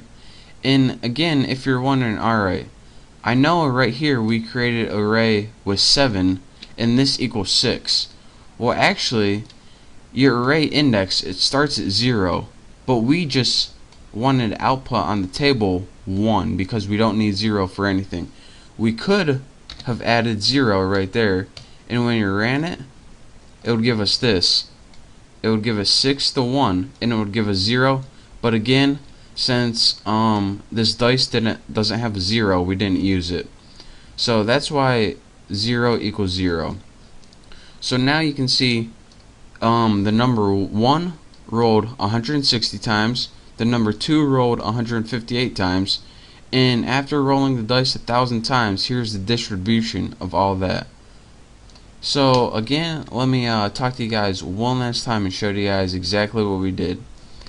Imported a random number generator right here. You guys know how to do that. We made an array called frequency, and we set it equal to 7 elements in that array.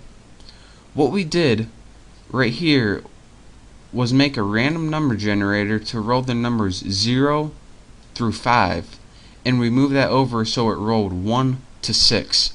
Anytime it rolled one of those numbers, it took and added 1 to that index or that value in that array. Next we just made a header right here, and right here what we did is we just made a basic table. We started it from 0, which we actually started at 1, but I just showed you guys. We went all the way to 6, and this just made 1 to 6, and then we just outputted the value. So again, we outputted the dice number, which was the index number, and the value. So that is how you create a basic using elements and storing them as counters in an array. So it's kind of confusing, but just play around with it and trust me, you'll get the hang of it. So thank you guys for watching my 30th Java tutorial. There's going to be a lot more to come, so keep an eye out. Don't forget to subscribe to my channel, and don't forget to check out all my latest contests. So again, thank you, and hopefully I'll see you next tutorial. What's up guys, it's Bucky. Welcome to your, 31st Java tutorial. And in this tutorial, I'm going to be talking to you guys about something called an enhanced for statement. Now, in the last couple tutorials, I showed you guys how to use a counter-controlled for statement to add up all the values in an array or just sum them all together. Well, actually, Java made a very easier way to do this, and they named it an enhanced for statement. So let me show you guys how to do it. First thing we need is an array, and I'm going to name mine Bucky as usual. I'm going to use my array initializer and just set it to equal to like 4, 5, 6, 7. There we go. Good enough. Now let's go ahead and we need another variable to hold the sum of the array, and you can name it sum or total, whatever you want. And now let's get the good stuff, the enhanced for statement. Now this is kind of like a for loop, but it's different in a couple ways. It's different. Instead of taking 3 options, it only takes 2 different things that it needs in the parameters or parentheses. The first thing it needs is a type of data and an identifier. Now this is kind of like a counter variable in your regular for loops, but it's kind of different. This is of course the kind of data it takes, no surprise. In the X, what the X is it's going to store the values in the array as it's looping through your array. So the first time it loops through, it's going to store 3, then 4, then 5, then 6, then 7. And you just need a variable to hold all those values, so that's why this is called the type and this is called the identifier. Next, after that, the only other thing it takes is the name of the array.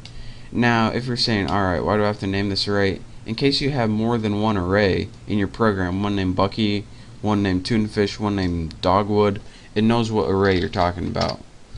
So now that we have our for loop, our enhanced for loop or for statement with our type, identifier, and name, we can go ahead and do something with it. So let's just go ahead and take that total and set it equal to X. And what's this going to do is it loops through, is add these numbers to total each time it loops. So the first time it's going to add 3 to 0, then 4 to 3, then 5 to 7, and it's just going to keep adding up till it gets the sum, and eventually total is going to hold the sum of all those numbers. So now that total holds the sum of all those numbers, let's go ahead and just print out system out. Come on, print line. There you go. Total. Now let's go ahead and just print it out. Make sure we don't have any errors, and we get the value 25. So let me show you guys what this did one more time. We went and we made an array called Bucky using an array initializer. We then went and made another variable named total and set it equal to 0, and this would hold the sum of our array. Next, we made this special enhanced for statement. The first argument it takes is the type and identifier, what variable you want to store the array values in. Next, you need to say what array you were working with, what array you want to loop through, and now you just did anything with those values, and we just decided to add them all to total to get the sum. Lastly, we just printed it out. So that's how you use an enhanced for statement. And remember, this is a for statement that's specialized to loop through all of the elements in your array so you can do something with them. So that's that for this tutorial. Thank you guys for watching. Don't forget to subscribe to my channel, and hopefully I'll see you next tutorial. What is going on, everybody? Welcome to your 30-second Java tutorial. And in this tutorial, I'm going to be teaching you guys how to pass arrays into methods. Now, I taught you guys how to make basic methods, and I also taught you guys how to use simple variables in methods, but arrays can be a little tricky, so that's what I'm going to teach you guys how to do this time. So before we start passing arrays into methods, we actually need an array. So let's go ahead and make one again called Bucky, and just make your array initializer and put 3, 4, 5, 6, 7, might as well. And that's that for now. So now that we have an array, we actually need to build a method to do something to this. So here's your main method right now. So go outside your main method, and again, make sure you're inside of your class by outside your main method, and go ahead and type public static void, and then name your method. I'm just going to name my change because I'm going to want to change my array. Now what you need here is the type and your local like how we built a variable last time. You want to do the same thing, but instead of having just a variable name, you want to put those square brackets over it, and that says that alright, we're going to be building a method here, and it's going to take a parameter of one array. So make sure you name a variable which is actually an array, and add those square brackets, and that's how you tell that you're going to be putting an array in here. Next, go ahead and let's add something so we can put in our method that we just built. So in this method, what do we want to do to change our array? Let's just say we want to take all the values in our array and add 5 to them. Just add something real simple so I can show you guys.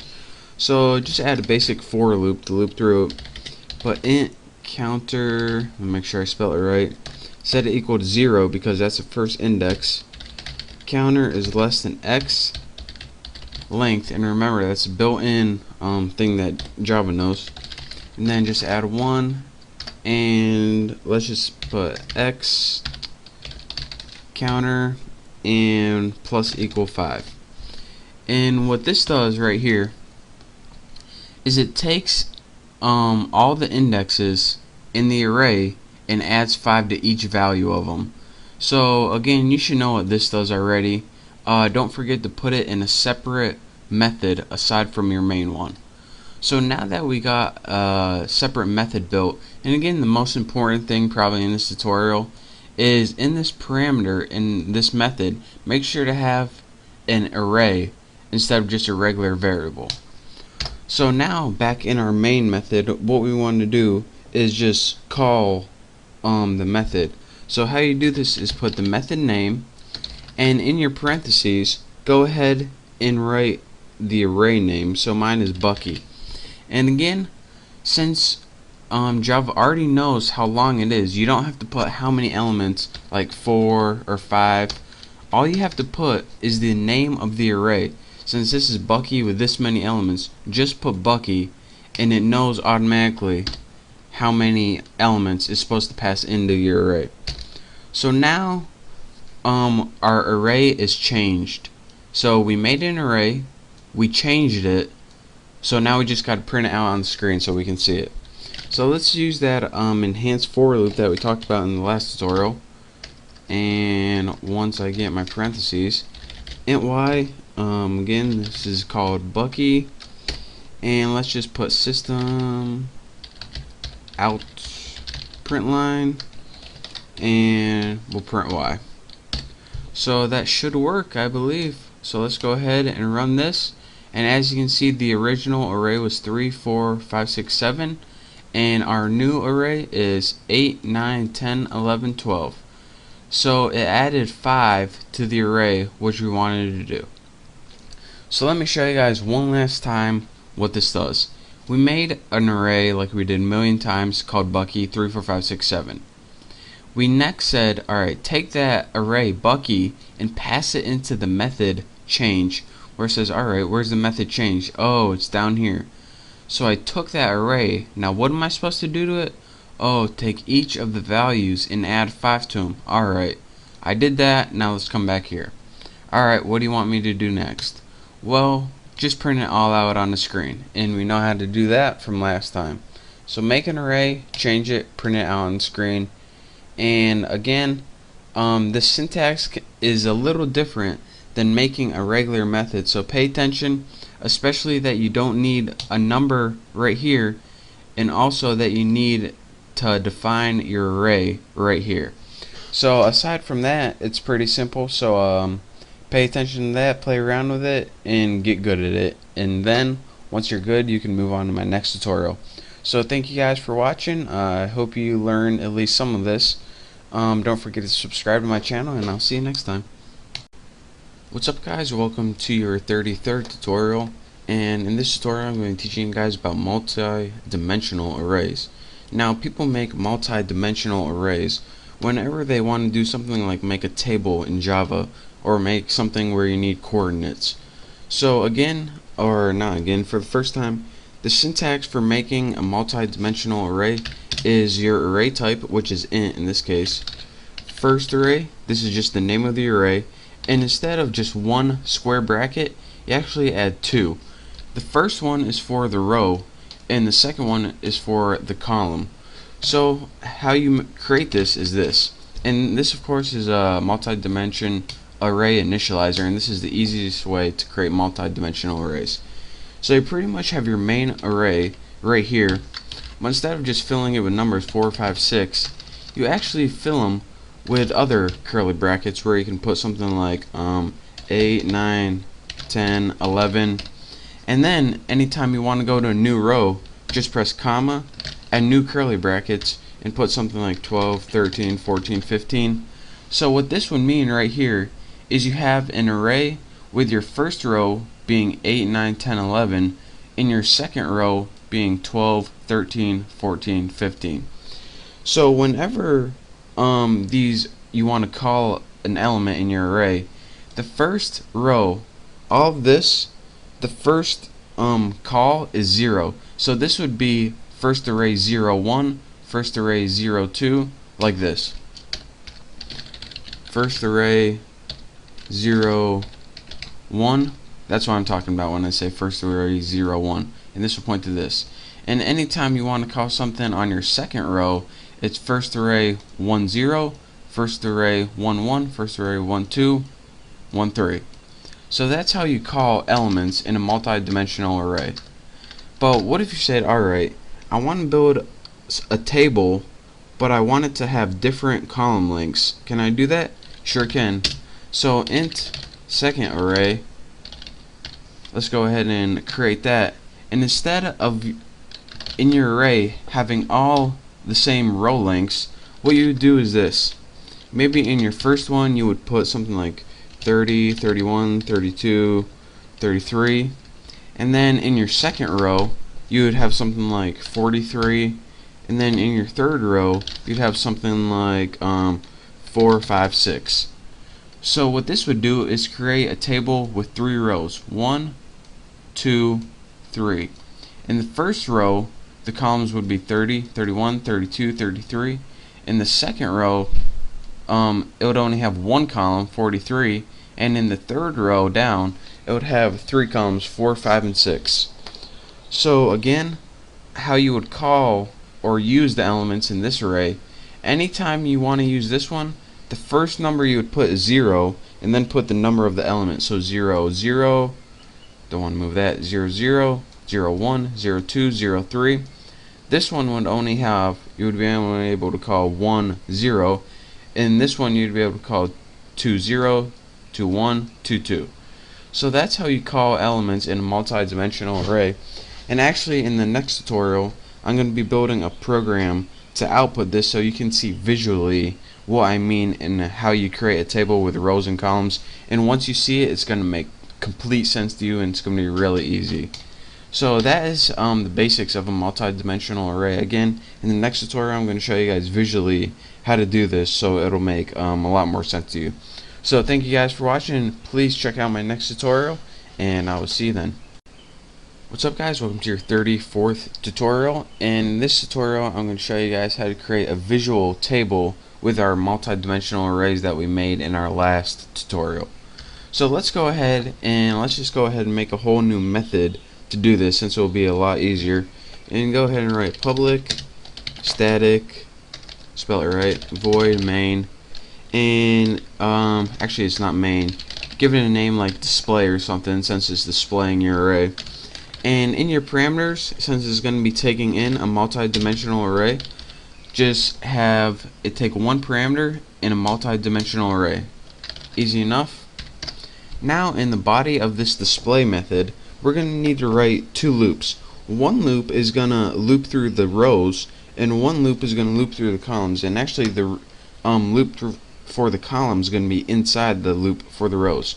So go ahead and write your first for loop and put int row or something so you can see that it's looping through the rows, and just set that equal to 0, and then put row is less than x length or whatever you used up here, and then just put increment them by 1. And now inside this for loop we want another loop to loop through the columns. So let's put for and put int column OLUNN, there we go, equals 0, since we want to start at the 0th index. Then you want it to be, let's see, column is less than x, because that's what we passed into it, row, and then we want just the length of that. So what this would do is loop through the exact length, no more, no less. That's a neat little trick. So anytime you're making a for loop to do this inside, instead of just x length, because you don't want the length of that, you want the length of the row. So that's how you would do this. So and then just put increment by 1, COLUMN, can't spell column, there we go. And this is your syntax for your inside loop. Set it equal to 0, have it go until the end of the row, and just increment it by 1. So now for the body of text we need for this is we just want it to input, or excuse me, output the rows on the screen. So system out print, make a simple print statement and not a print line, because we don't want to have it in rows, and we don't want a new line every time, or that would be a new row. So let's go ahead and just print x row column. And what this is going to do is take the index of row, which is going to start at 0, and this is going to start at 0 every time, and this is going to print out our rows. And so let's just add a little spacer in between, a new tab, and this will just give us some space between our numbers. So now that we have another row, let's go ahead and just make a new line. So let's put system out print line. So here is the end. I forgot a semicolon right there. So here's what this method does. The first argument it takes is the row number, and the second argument it takes is the column number. It loops through it, and what this does right here is it just prints a row. And what this does is when you get to the end of the row, it's going to move down a new line, so you print a new row. If I didn't have this, it would print everything all on one row, and I don't want that, so that's why I added this. So now we have a couple arrays, and we have a method to print out those arrays. Let's make sure I got my curly brackets in right. There we go, should be good.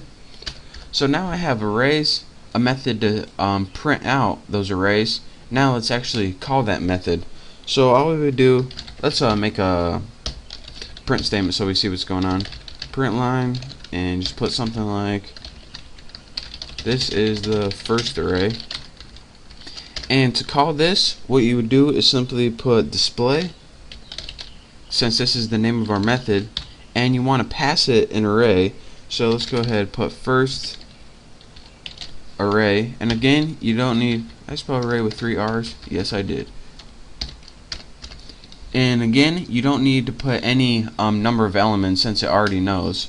So next, let's just do our other one, system out print line, and then just write this is the second array, and then just display that too.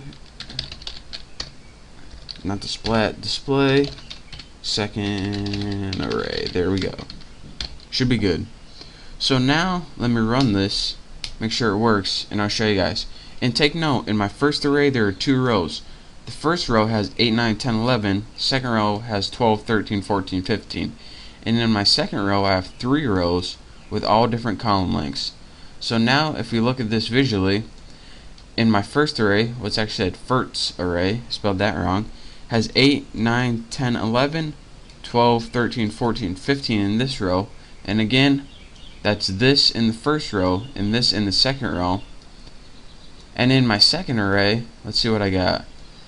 30, 31, 32, 33, 4 values in the first row, this one in the second row, and 3 in the last row. So again, that's 4, 1, and then 3. So that's how you print out visually your table in a multi-dimensional array. So let me explain to you guys one last time how this works, and hopefully this will clear some things up. We went and we had ahead and made some multi-dimensional arrays using our 2 square brackets and kind of putting arrays in an array. That's what a multi-dimensional array is. This calls the function, or the method, excuse me. And what the method is, or how it works, is this. This is just housekeeping stuff. We want it to pass a multi-dimensional array. So we make a multi-dimensional array. We just name it X so we can use it in our method. So the first thing we do, this entire thing is a for statement right here, and this just loops through the rows, or the first ones. and inside that you need to loop through the columns or the second one, and then we went ahead and just printed it out with spaces in between, and once we got to the end of a row we just printed a whole new line. So that is how you do that. And again, what we did right here was called making a visual table using a multi-dimensional array. So again, just copy exactly as I did, and once you type it for yourself you'll understand it a lot better.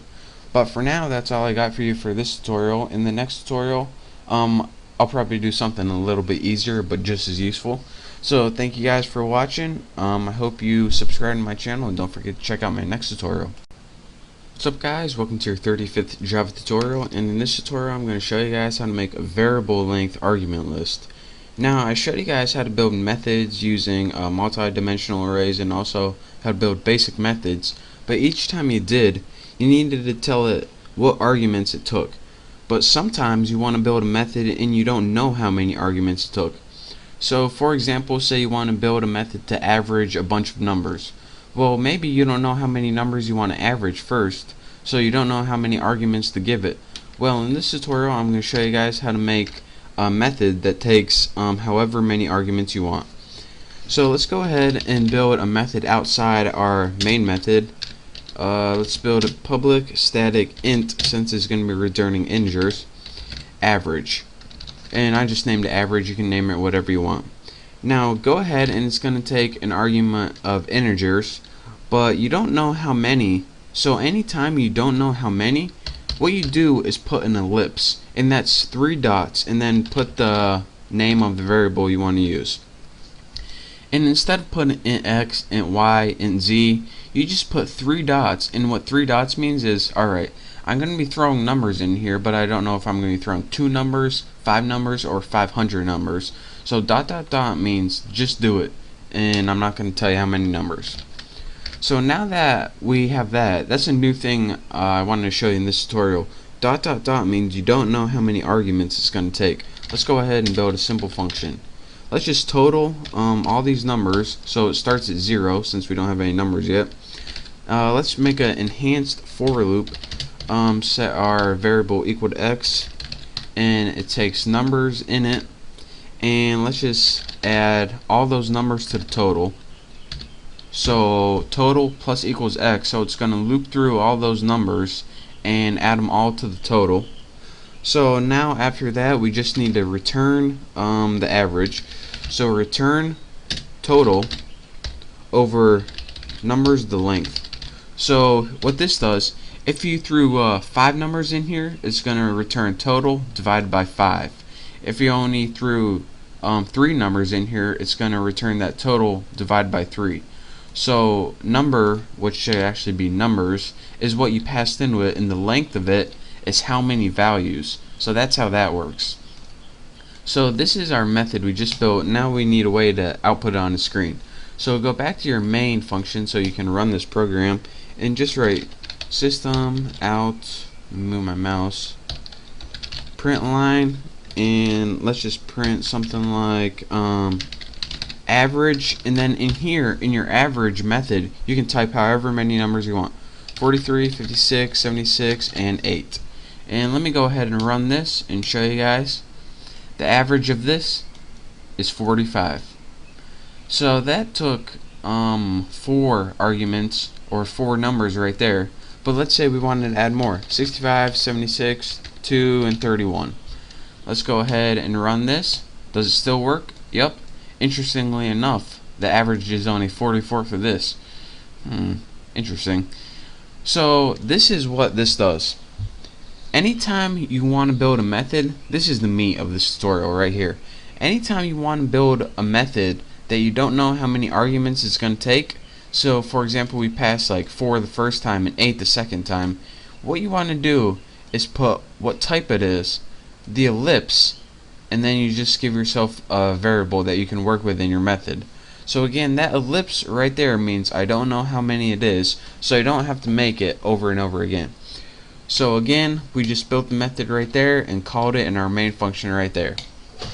So that's your quick tutorial on how to make a variable length argument list in methods that you build, so you don't have to write a new method each time you want to enter a different number of arguments.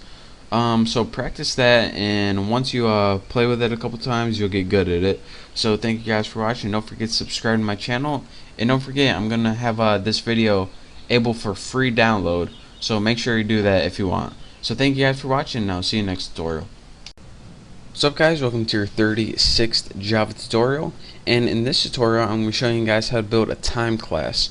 Now what a time class is it's pretty much a separate class that has a bunch of different time functions, and I'm going to allow the user to enter three numbers, one for the hour, minute, and seconds, and it's going to convert that into military time and regular time. And we're going to be needing this information for the next couple tutorials, so make sure you build this with me. So first, let's go ahead in our tuna class right here. Make sure you're outside your main class, and I'm going to go ahead and build three variables, and they're going to be private variables. So not private, same thing, right? And make sure they're integer variables, one for hour, and another one for minute, and another one for second. So just copy that because I'm lazy, and turn this one to minute, and turn this one to second. So now we got three private variables, but now they have no value. So what we want to do is give them a value, and we're going to do that by letting the user input the numbers. So let's go ahead and make a method to do this. So public void, since it's not going to return anything, and just name it set time, or you can name it anything you want. But this is also going to take three arguments: int h for hour, int m for minute, and int s for second. So it's going to take three arguments, but we just don't want to let them enter any number they want. Since the hour has to be between 0 and 24, the minute has to be between 0 and 60, since that's how many minutes there are in an hour, and the seconds also have to be between 0 and 60. So what we're going to do is check this data before we enter it. So let's put hour is equal to, and instead of just h, let's go ahead and check it. So let's go ahead and write, let's just do this. Wow, would you look at that? If hour is less than or equal to 0, and you have to make an and because it needs to meet two conditions, and my ampersand is on 7.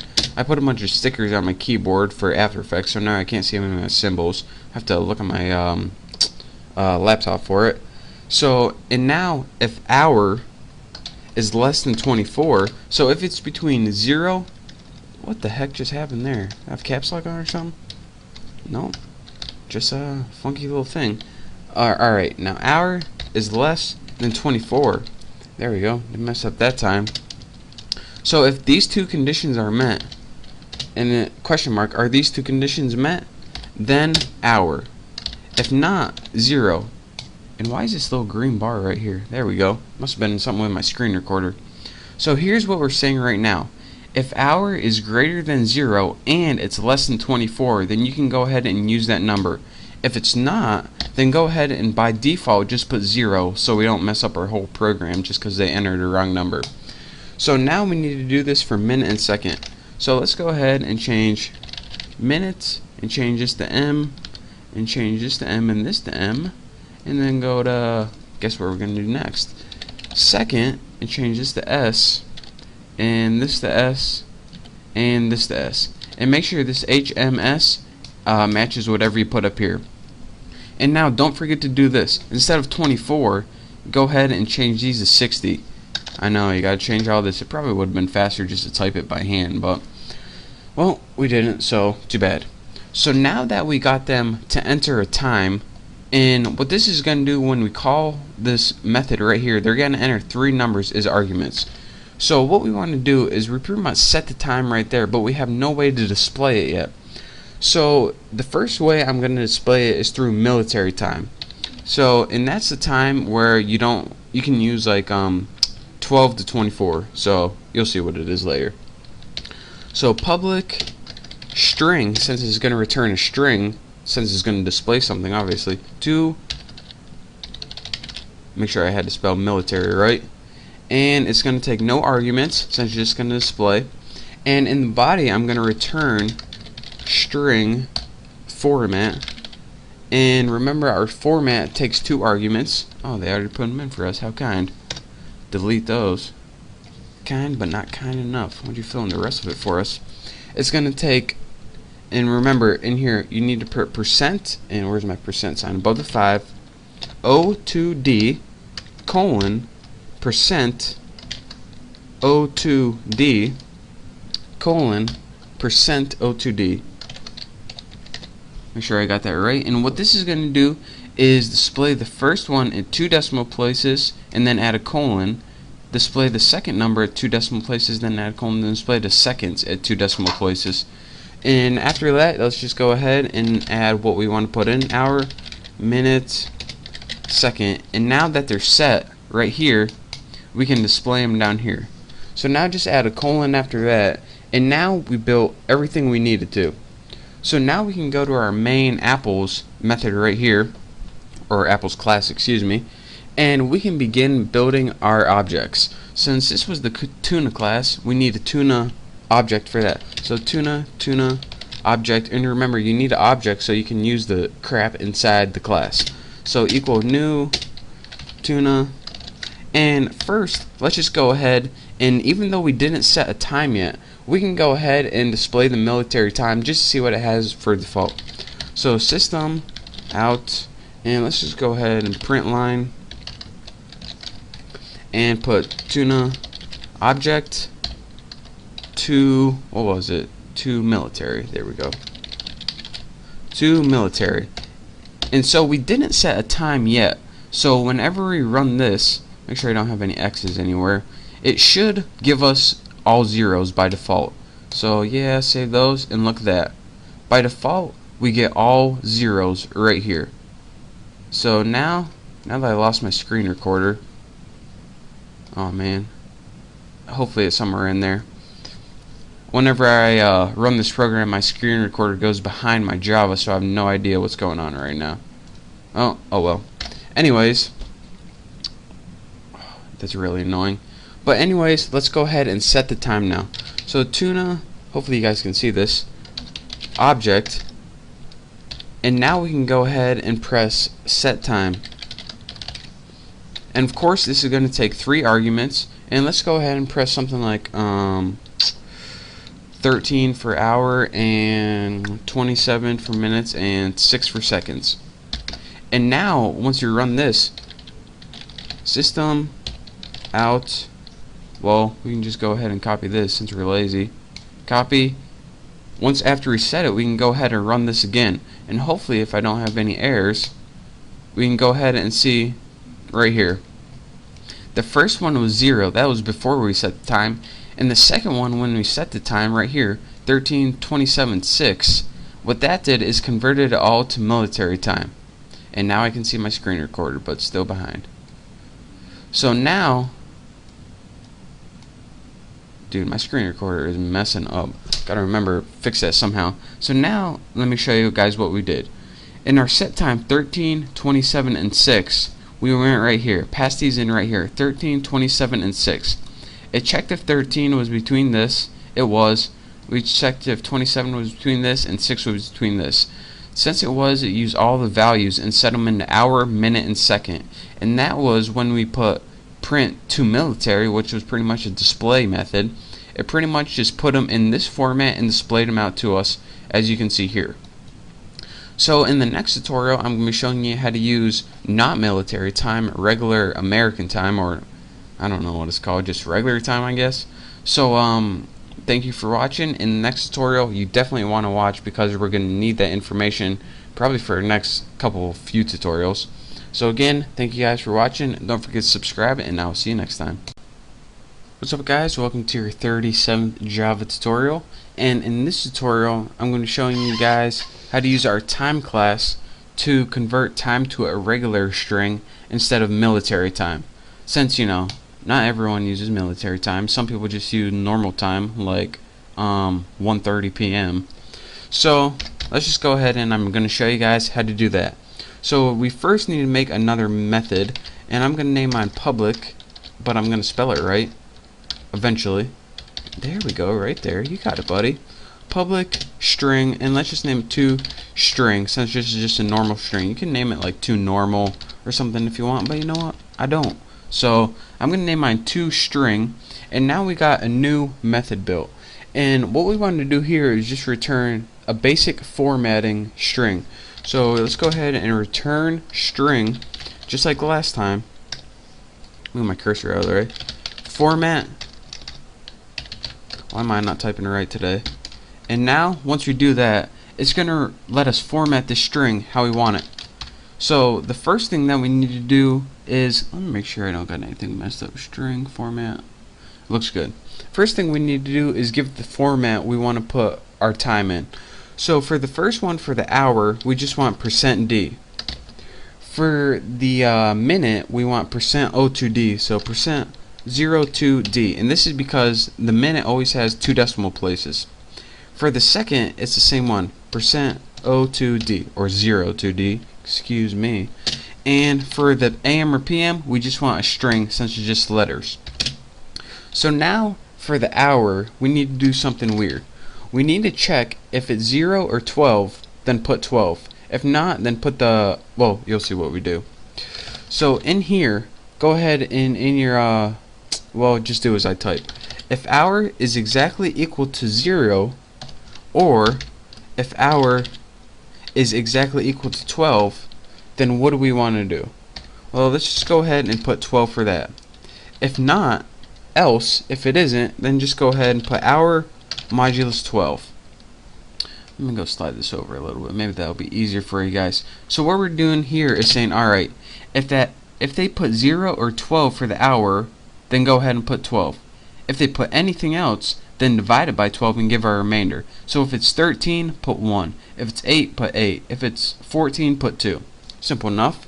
The other ones are a lot easier, I promise. For minute, we just need to go ahead and type minute, since we don't need to do anything special with that. Second, just go ahead and type second, since minutes and seconds don't have AM or PM, only hours do.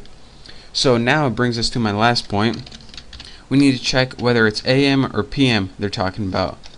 And there we go, right there. So how do we check if it's AM or PM? Well, we need to test the hour first of all. And if hour is less than 12, then what do we want to do? We want to go ahead and insert AM. Else, if it's not, let's go ahead and insert PM. So that's how we check for AM or PM right there. So now we got our basic toString, and we got a little error right there. And I forgot parentheses somewhere right here. I'll find it. I promise I will. I think I did. Oh, crap, this darn screen recorder is in the way. Let me pause this. Here we go. This was the one I forgot right here. Again, when you're doing your hour, make sure this one's enclosed right here, and make sure the entire thing is enclosed right there. But anyways, hopefully I don't have any more errors. Now that we got our basic string to string method built, we can go ahead and call it in our main function.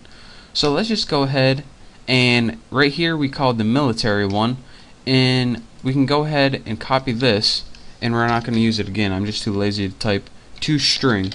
So the first one's going to call the military time, and the second one's going to call the string one that we just built.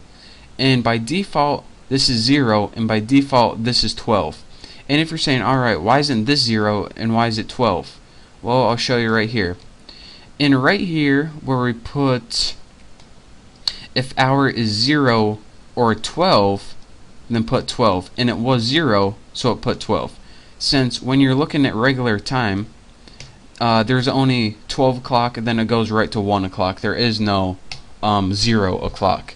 I don't know if you guys knew that or not, but yeah, jot that in your notebooks. There's actually no 0 o'clock. So now, let's go ahead and quit messing around with this crap and do what we came here for. We want to be able to set the time.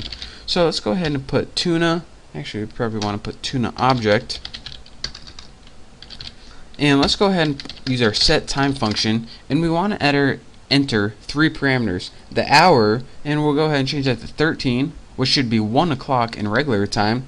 And then for minutes, we'll put like 27, and then for seconds, we'll put like 6 or something. Then go ahead and add a colon, and now we can go ahead and output these two again. And why type them again if you can just copy and paste them the lazy way? That's right, that's what I'm talking about.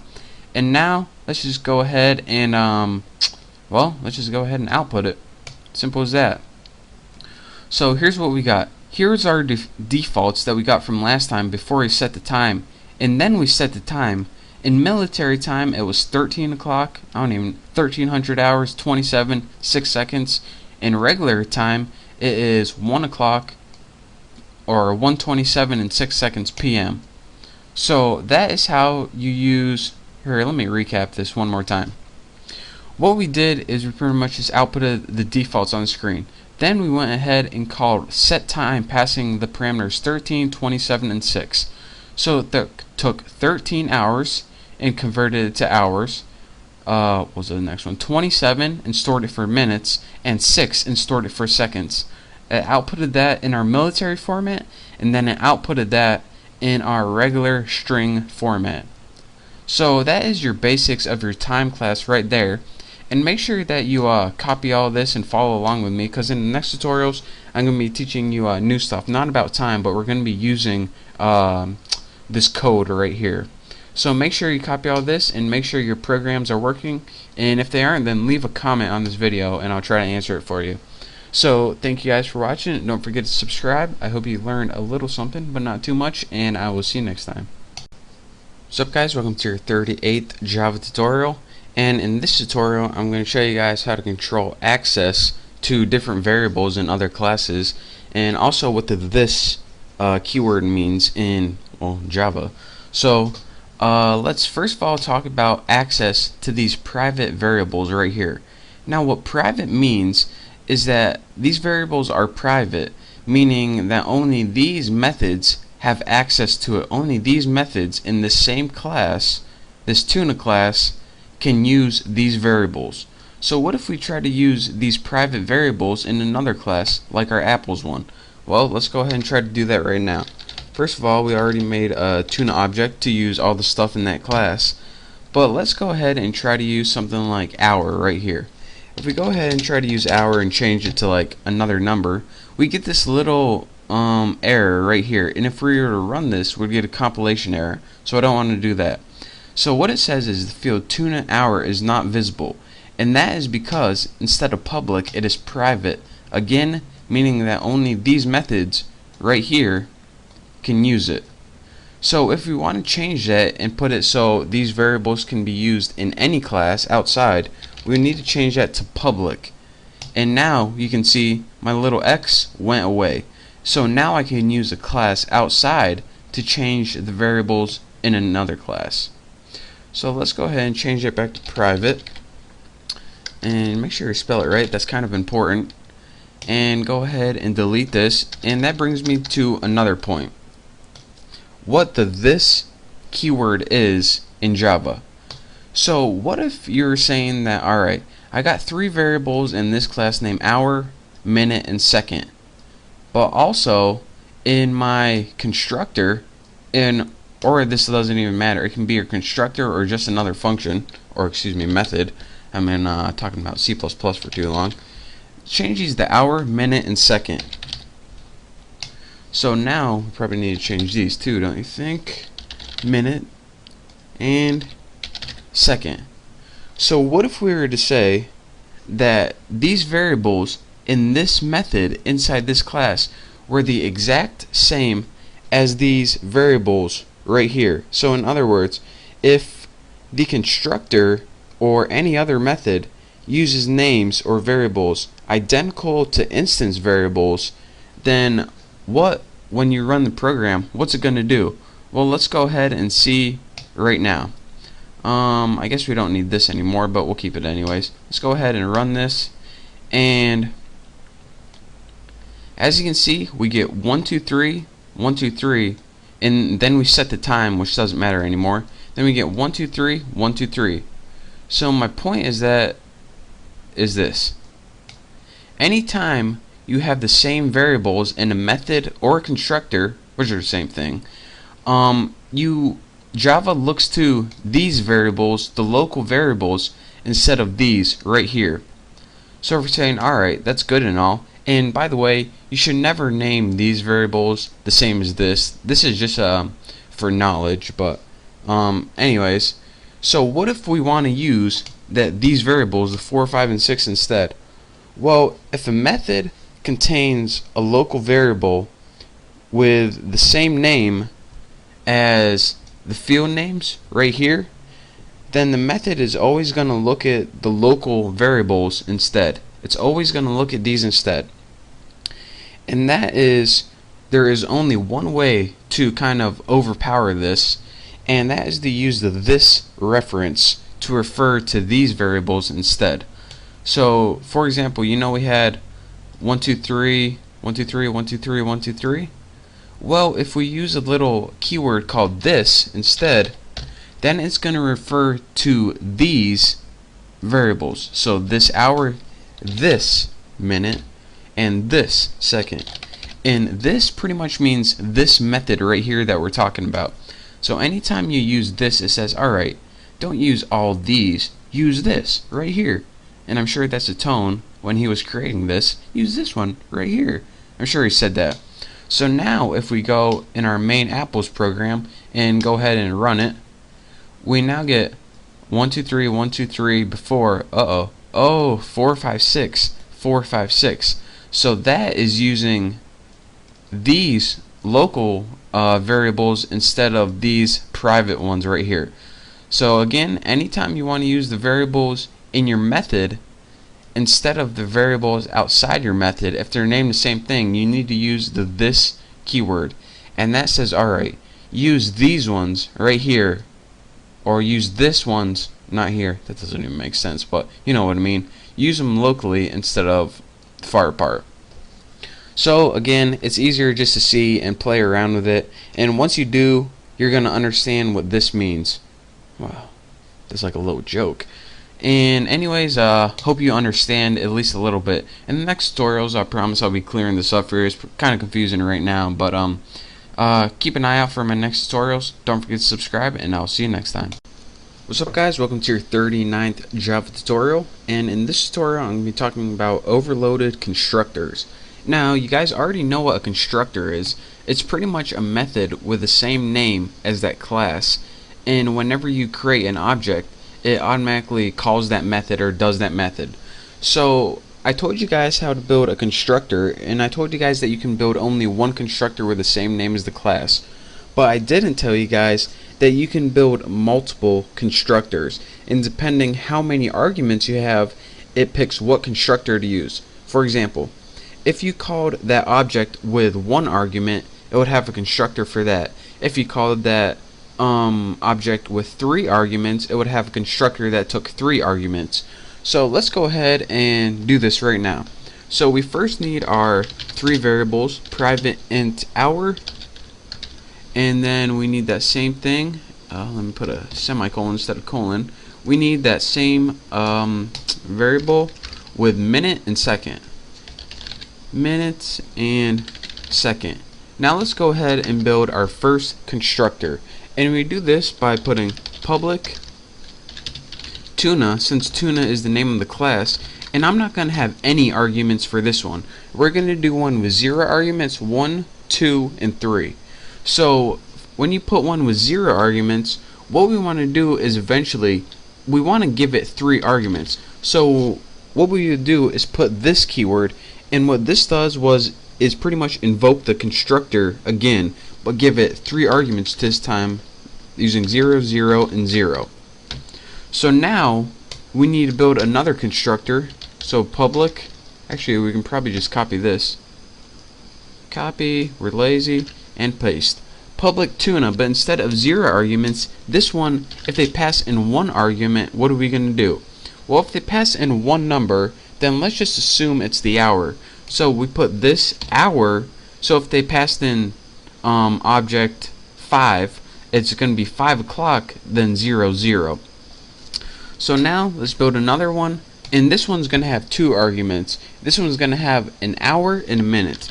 So int hour and int minute right there.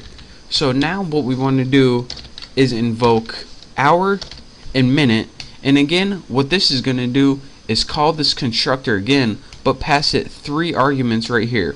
So now you're saying, alright, if we call this constructor again, it's going to look through this one, see where there's 3 arguments, look through this one, see where there's 3 arguments, and look through this one, see where there's 3 arguments. And that's why I'm getting an X right here. It says the constructor tuna is not defined, because we keep calling a constructor with 3 arguments, but we didn't build one yet.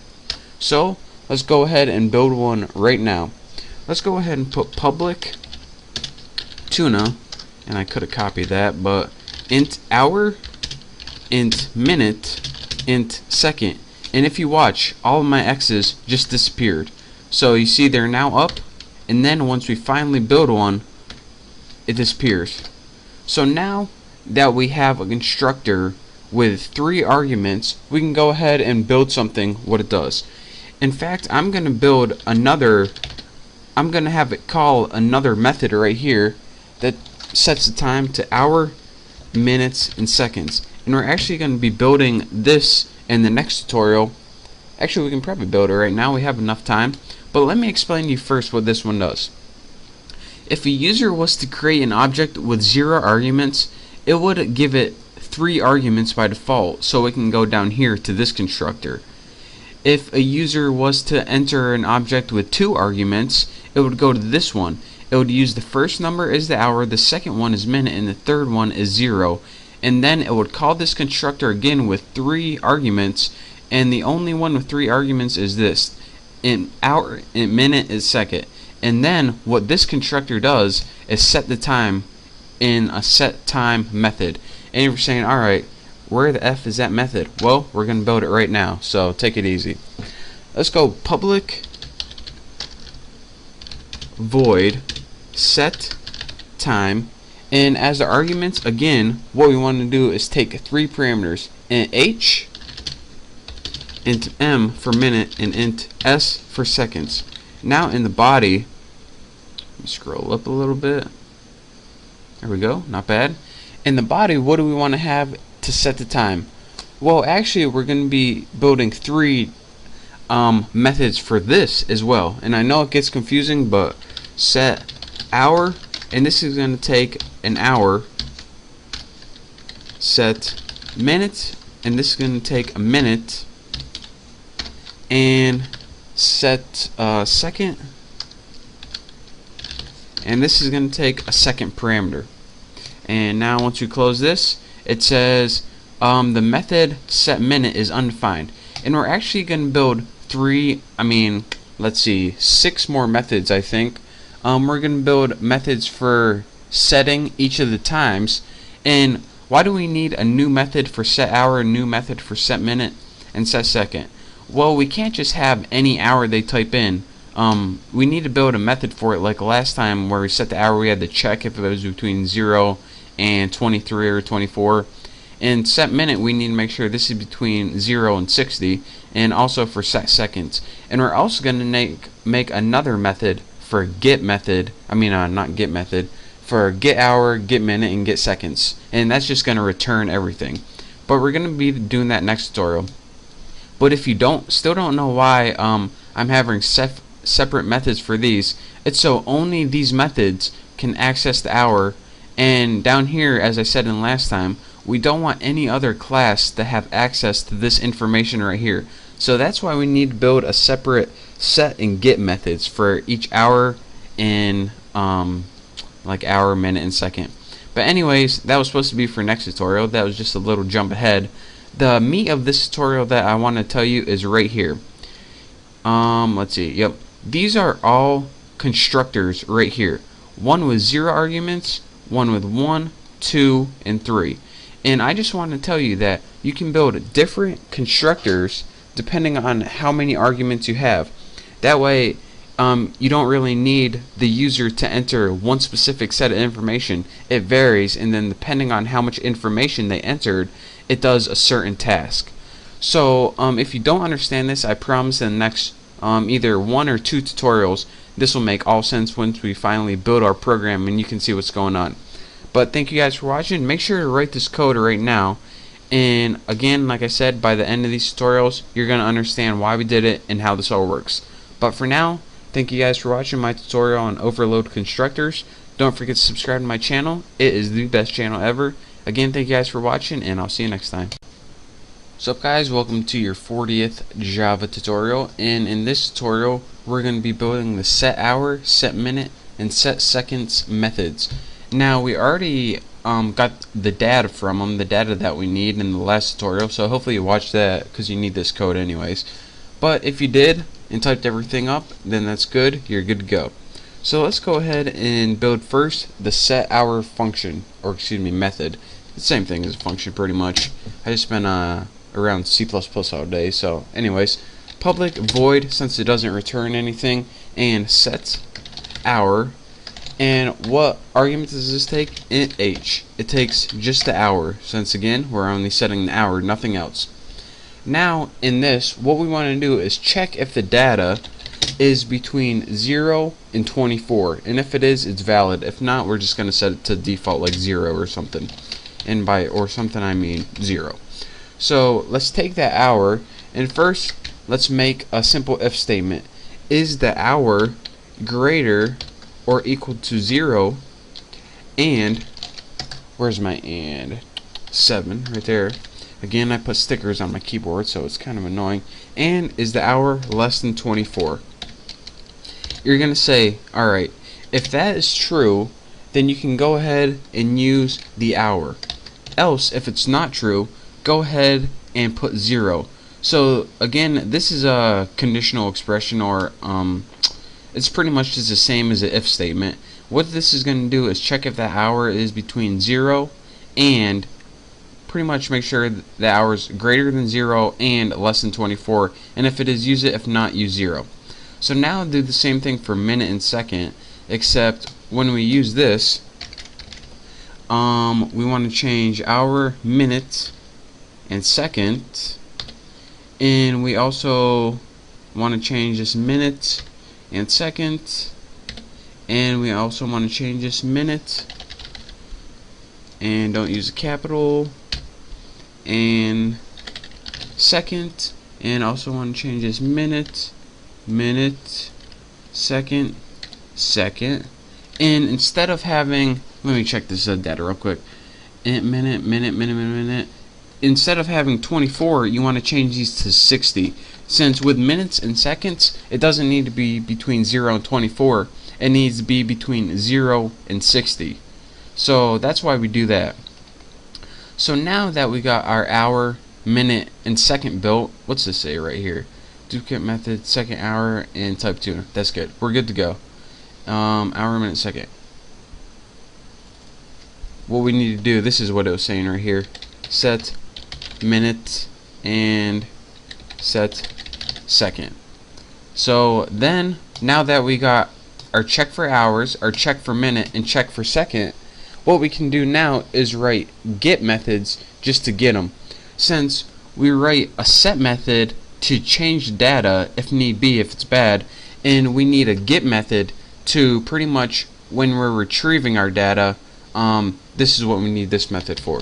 So let's go ahead and write public int, and the first one we want is get hour. So get hour, and this is going to take no parameters, and what it's going to do is, this is the easiest thing you'll do all day, get return hour right there.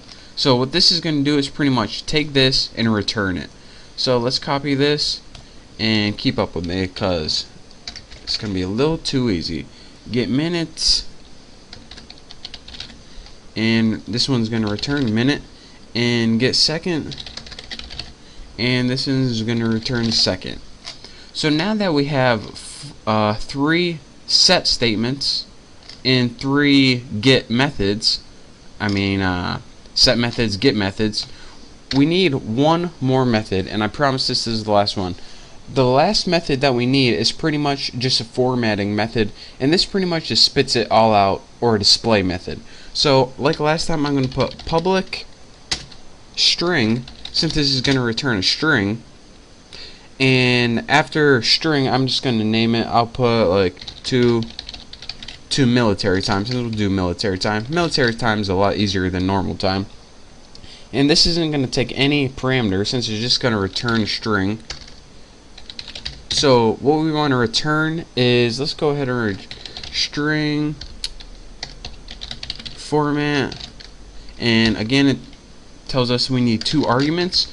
And the first argument is, let me get rid of this, it annoys me. The first argument is how we want to format. So we want to format %02D, %02D, colon, %02D. So %02D, %02D, %02D. And this means the hour, the minute, and the second is each going to have 2 decimal places. So for the first one, for the hour, it says, what number do you want to use? Well, we want to use whatever number was returned in our get hour method right there.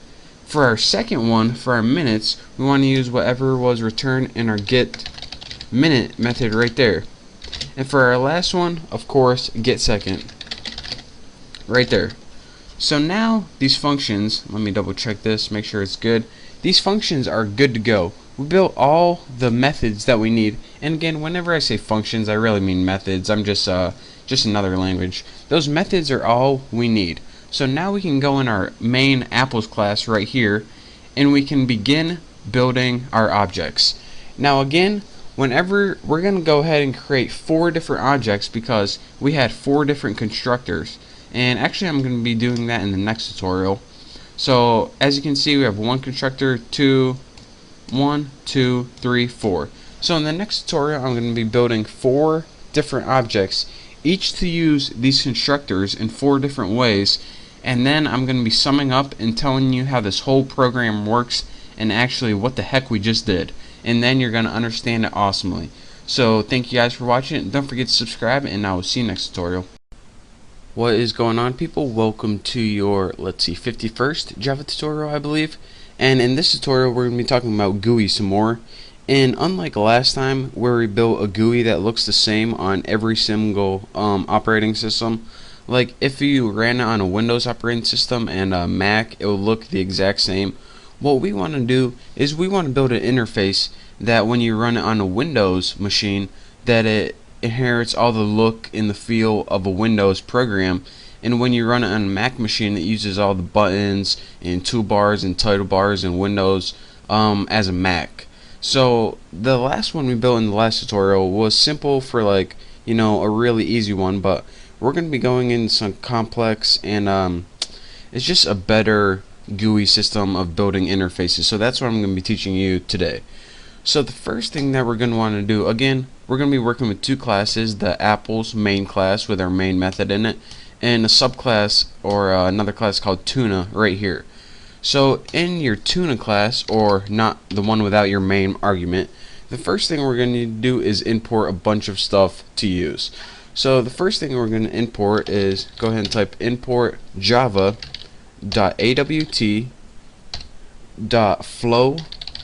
layout, and make sure you're capitalized like I am. And what this is going to do is it's going to import pretty much how things are placed here. That's how I can say it. What this is going to do is pretty much give you the default layout managing. It's going to say, alright, I'm going to put this here. When I build my next item, put it to the right of it. When I build my next item, put it to the right of it. And once you run out of space, just move to the next line. So this is pretty much the layout of our thing. And we don't want to have to program an entire layout, so that's why we're importing that. The next thing we're going to want to import is, go ahead and type import javax, don't forget that X, and we're going to import swing dot jframe. And there we go. What jframe is it pretty much gives you all the basic Windows features like the title bar, the minimize, the maximize, the X, to close, and it pretty much just gives you the basic window. So we want to use what we have already, so that's why we're importing that. And the last thing we're going to import in this tutorial is the J label, and this is what we're going to be building. And this pretty much, a label is pretty much just a line of text, and it also lets you do simple images. But let's go ahead and import javax again, swing.j label, and make sure it's capitalized just like that. So again, this is gonna, there, sorry about that, I had to take a little break, someone knocked on my door. But what JLabel does is it allows you to output text and images on the screen, so that's why we need to import that. So now we can go ahead and start programming this stuff right here. The first thing we want to do is use inheritance like we did before. Public class tuna extends extends j frame. So we need this tuna class right here to inherit all the stuff from j frame. And again, like I said, j frame gives you all the basic Windows features. So now we have all of the title bars, the minimize, the maximize, the X button. That's what that does. Now that it inherited all those qualities, let's go ahead and the first thing we're going to want to do is build a variable, which is pretty much going to be our item. So let's make it private, and let's just go ahead j label, that's what type it is, and just name it like item1 or something like that. And this is pretty much just going to be the item that we're adding. I mean, you need to name it something, so why not item1? And now we're going to build a constructor. So go ahead and type public tuna or whatever your class name is and give it empty. It's not going to take any parameters. And the first line in our constructor, and I spelled tuna wrong, the first line in our constructor is the title of the window. So let's go ahead, and how you do that is you put super, and the only argument it takes is the title. So this was going to appear in the title bar. The title bar. Let's just go ahead and put that. So that is how you add a title to your window. The next thing we're going to want to do is set the layout, which is pretty much the default layout. So go ahead and put set layout, and all of these methods like super and set layout, these are imported whenever we imported everything. So set layout, and as a parameter for this, let's just go ahead and put new flow layout right there. And what this does is pretty much give us our default layout. So this adds a title, and this gives us the default layout. So now let's go ahead and start building the actual item that we wanted to build. So again, we already named it item1. So let's set item1 equal to new j label. And remember labels are pretty much just text. So this is how we put text on the screen. And the argument for it is what you want to output on the screen. This is a sentence. Make sure you spell it wrong.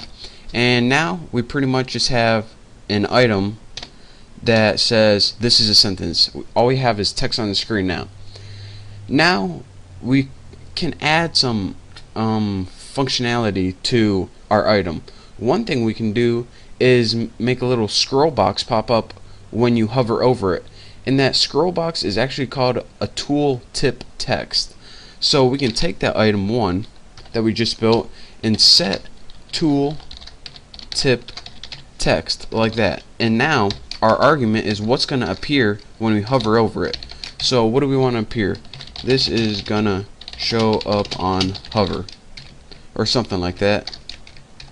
So now we built a line of text on the screen, and now when you hover over it, this thing's going to pop up, and we use that putting the set tool tip text method.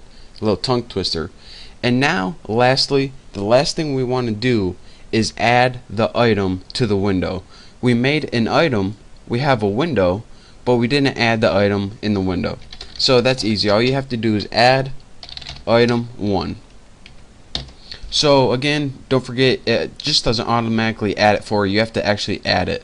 Why they did that, I don't know, but that's what they did. So now we have an item in pretty much our tuna class is done.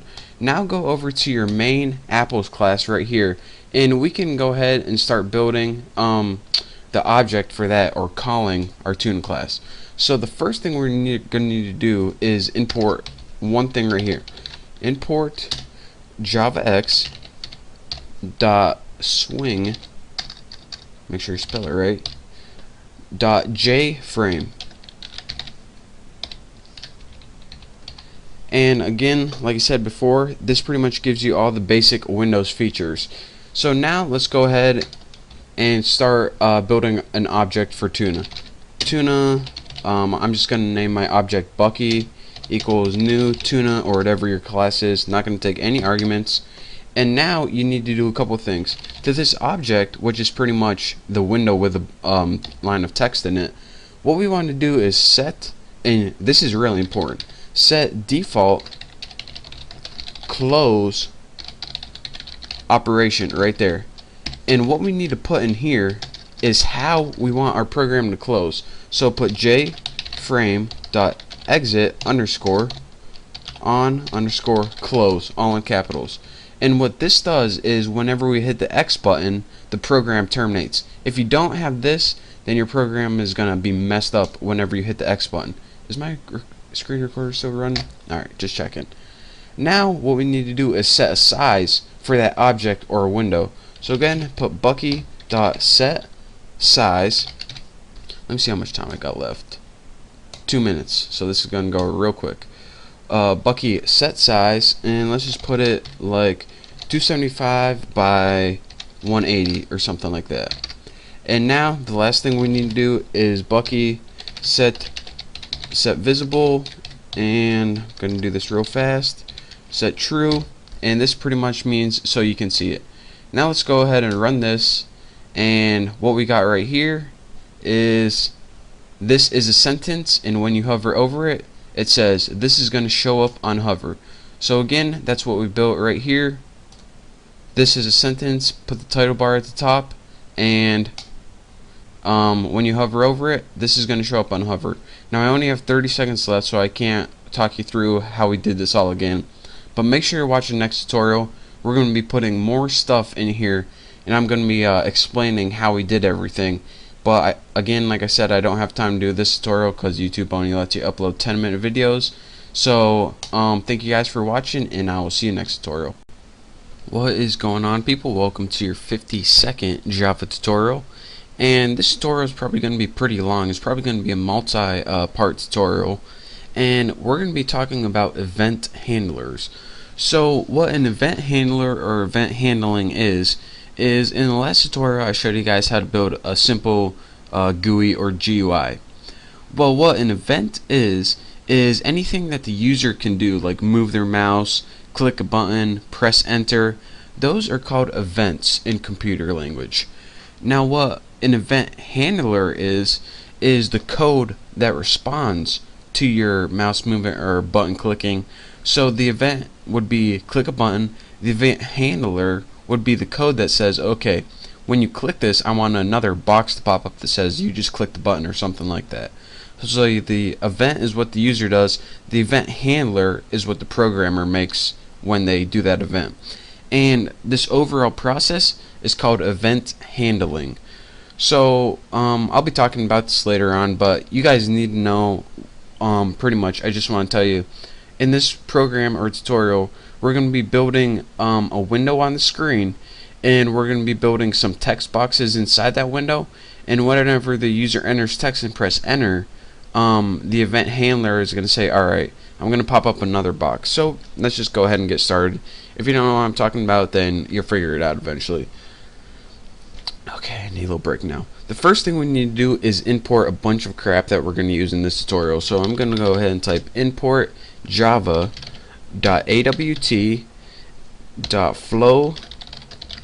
layout, and make sure your A is not capitalized, and go ahead and you can just copy this right here because we're going to be using something similar to it. So we imported java.awt flow layout. The next thing we want to import is java.awt.event.action listener.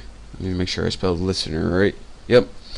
And what this does, the flow layout pretty much gives you layout. The listener listens or pretty much waits for the user to do something like press enter or something. So now the last thing we need to import from the AWT is event. Come on, cursor. Seriously? awt.event.action event. And these are events which I told you about last time. Now we need to import 4 things from the swing. So let's go ahead and import javax. Make sure you have the X swing.jframe. And now we can go ahead and might as well copy that because we're going to import 3 other things. Copy, paste, paste, paste. We need to import jframe, jTextField, And make sure that you got your capitalization same as mine with the T and the F capitalized. JFrame, JTextword, JPassword field. And text field is somewhere where you can type text. Password is the same thing, but instead of showing the text, it covers it up in asterisk so you can't see. And the last thing is option pane.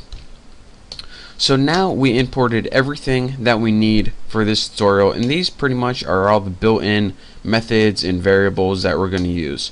So now what we need to do for our tuna class is, just like before, we need to extend or inherit all the stuff from JFrame. And what this pretty much does is give us all, it pretty much lets us use a window. So now we created a window like any other program. Now we can start putting stuff in it. So we're going to put 3 items plus a password field in it, or pretty much 4 text fields. So let's go ahead and make variables for those.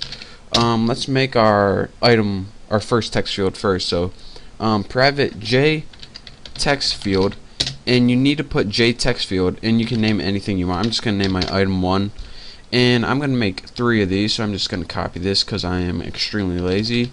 Item 2 and item 3. And the last, sorry about that, I had to take a little break, help my roommate find his phone, but alright. So we created 3 text fields right here. Now let's go ahead and create our last password field, and we'll set that to private as well because, I mean, why not? J password field, like that. And let's just give this a variable, password field. Looks good. So now I did something, oh, no semicolon, embarrassing. So we created 3 items plus a password field. Now let's go ahead and create our window. So let's go ahead and create a constructor for this, and since my class is named tuna, I'm gonna have to create a method that's named tuna. So I'm just going ahead and gonna type public tuna, doesn't take any arguments, and whatever I create in this is pretty much the window. So the first thing I need to do, or first thing I actually want to do, is add a title to this. And if you remember from the last tutorial, to do this you just put super, and then in your argument you put the title or whatever you want for the title. Not going to get anything fancy because I'm not creative at all. So now we're going to have to set the layout for this, which is pretty much how things are placed. And we don't want to have to code a new layout and place everything, so we're just going to grab a one by default. And how you do this, put set layout, and if you're wondering where all these methods are coming from, they're imported somewhere up here. All these built-in methods that I'm using, you just can't make set layout and put it in everything. You actually have to import it. So set layout takes one argument, and the argument for this is new flow layout, just like that. And that is a method in itself, so make sure you have that typed just like that. So now we have a title and a layout to our window, so let's go ahead and start adding those text fields right there. So the first thing we're going to add is the item 1, and we're going to set this equal to new J text field. And in the parameters for this, set the length of it as 10. And now we have an item, but we didn't add it to the window yet. So let's go ahead and add item 1, and this will add the item to our window. So now, although you can't see it, you pretty much have a blank window with just a little text field on the screen. Now we're going to go ahead and do that for the rest of our items. So let's go ahead and put item 2 and set this one equal to, and these are going to be a little bit different, just change things up a little bit. New J text field, but as your parameters, go ahead for this one and put like enter text here. Now what this is going to do is give you default text inside, and it pretty much is like a prompt. Now let's go ahead and add this one to the screen, item 2. So now we have pretty much an empty window with 2 things on our screen, 2 text fields. So now let's go ahead and change our item 3 variable to, yeah, you guessed it, new J text field. And for this one we'll go ahead and type, alright, let me think of something to do. There we go. Let's go ahead and type, we'll make this text uneditable, and we'll give it a default value of 20. And now we have a text field that says uneditable in it, and we want to make sure that the user cannot edit this. So what we're going to do is take that item 3, which is that text field, and how you set the editableness is go set editable, and what you're going to do for this is put false. And if you put false in that text field is not going to be editable, so the user is going to be able to change what's on the screen, read what's on the screen, but they aren't going to be able to edit it. And now what we want to do is just add item number 3 to that, and the last thing we're going to make is our password field. So just go ahead and write password field, and we're going to set this equal to new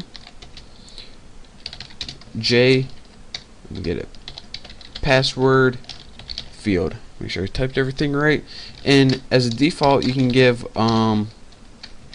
get out of there, my pass or something, and this is going to show up in asterisk on your screen. So now that we have that, we can just go ahead and add the password field. Oh, don't want that. So now we have a screen with 4 things on it. We have 4 different text boxes, and each one of them is a little different. I just want to show you guys that changing the parameters does a little thing different to it, and you'll see this later on visually. But in the next tutorial, we're actually going to be adding an event and handlers to this. That means when you enter text and press enter, do this or do that. But for now, I just wanted to get our window set up, and in the next tutorial, we're going to start programming this baby. So I cannot wait. Thank you guys for watching, and I'll see you next time. What is going on, guys? Welcome to your 53rd Java tutorial, and this is pretty much a continuation of the 52nd one, and there's probably going to be a 54th one.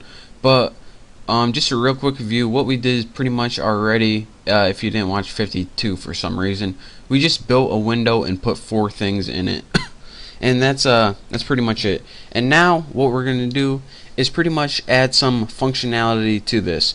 And what we're going to say is, alright, when you enter text in one of those text fields and press enter, what we want to do is pop up another box saying what you entered. Like when a user would type in something and it says like a verification or something. So let's get right to it. Now, what we need to do is, the first thing that we're going to need to do is build an action listener object. So what this means is, we have 4 text fields waiting on the screen, and they're pretty much dumb and they don't do anything right now. What we want them to do is to add some brains to them and have them waiting on the screen in listening, it's called.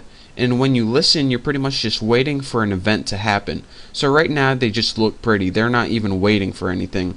So what we want to say is, alright, text boxes, listen for something to happen, and when that happens, we want you to execute a bunch of code. So the first thing that we're going to need to do is we're going to build another class to execute the code, but this class, I'm going to build an object for this class before I even build the class. So the class name is going to be the handler, and we're going to get some errors right here, but that's fine. And I'm just going to name my object handler, and this is going to be equals new handler class. And if you're saying, alright, where is this handler class? We didn't build it yet, but I will, we promise. So actually, hold on, new the handler, there we go. And what this does is it pretty much builds an action listener object. So now we're going to make a new class later on that you'll see what this does later. But what we need to do is add this object to each of the items. So item 1, what we need to do is add action listener. And what this takes as an argument is the object we just created. So that's why we need to do that. And the object, you can see it is called handler. So handler, right like that. And we need to do this for each object. So let's go ahead and copy this. Copy and paste. Item 2, item 3, and of course our password, which is password field right there, and add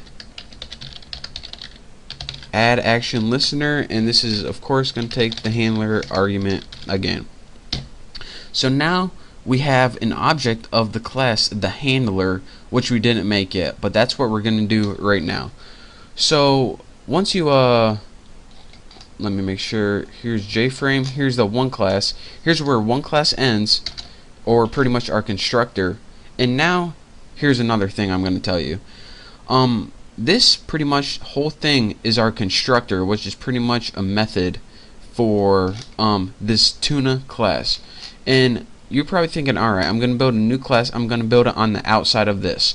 Well, actually, we're going to build another class, but we're going to build it inside this tuna class. And when you do that, when you build a class inside a class, the class that's inside inherits all the crap from the class that's outside. So that's what we want to do. So let's go ahead and make this private because there's no need to make it public. Class, and I hit insert, class the handler, or whatever you named it right there. And now we see we get a whole bunch of other error messages. Implements action listener, and I spelled there we go. Implements action listener. Now what we want to do is go ahead and build a body for this. And now what we have is our class. And why did we need to name it the handler? Because that's what the object was. And it implements action listener. And what this means is pretty much that this is going to be the class to handle the events. And you'll see why later on, but I know it's confusing right now. But what this action listener class is it takes one method. There's only one method we're going to be building in this class, and that's the method that's going to be called automatically whenever an event occurs. And to do that, type public void, and I know this doesn't make any sense to you right now. It's weird because you kind of have to build the whole program to see what's going on, but I promise by the end of this you'll see what's going on. Action, and you need to name this performed, and as a argument you need to take action event, and then you need to name your variable something like event, like that. And now, as well, let's go ahead and start building the body for this. So what happens in this private class right here is as soon as an event occurs, whatever happens inside here is gonna handle the event. So let's go ahead and type some stuff to pretty much just add a body to our method. The first thing we're going to do is build a string variable, and we're just name it string and set it equal to an empty string.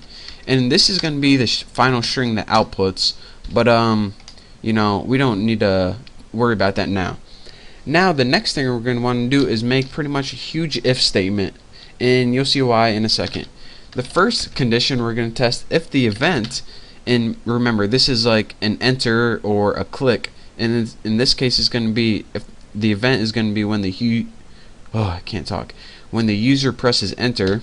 So if the event equals get source, and the source pretty much means where it happens, if it's equal to item 1, and what this means is pretty much if they clicked enter on text field number 1, then what do we want to do?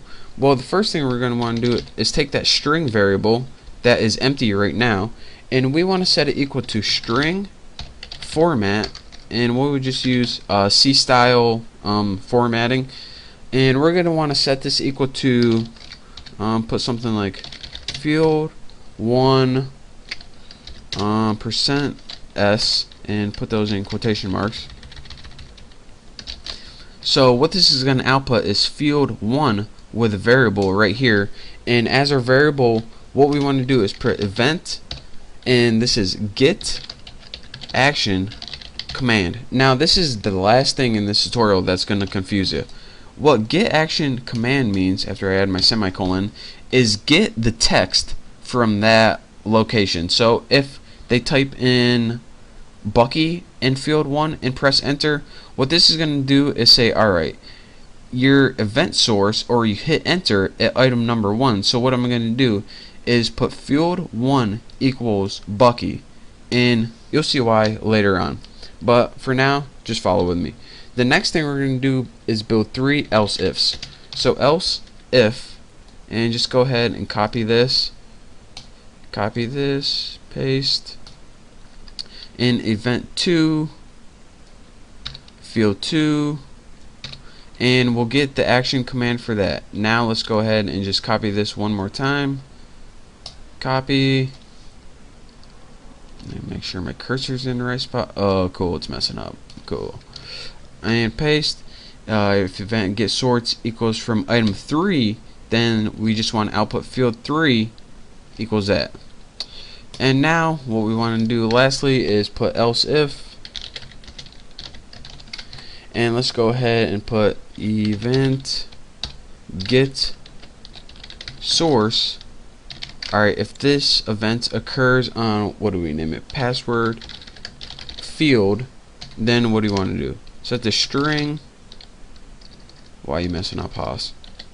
Set the string equal to string format, and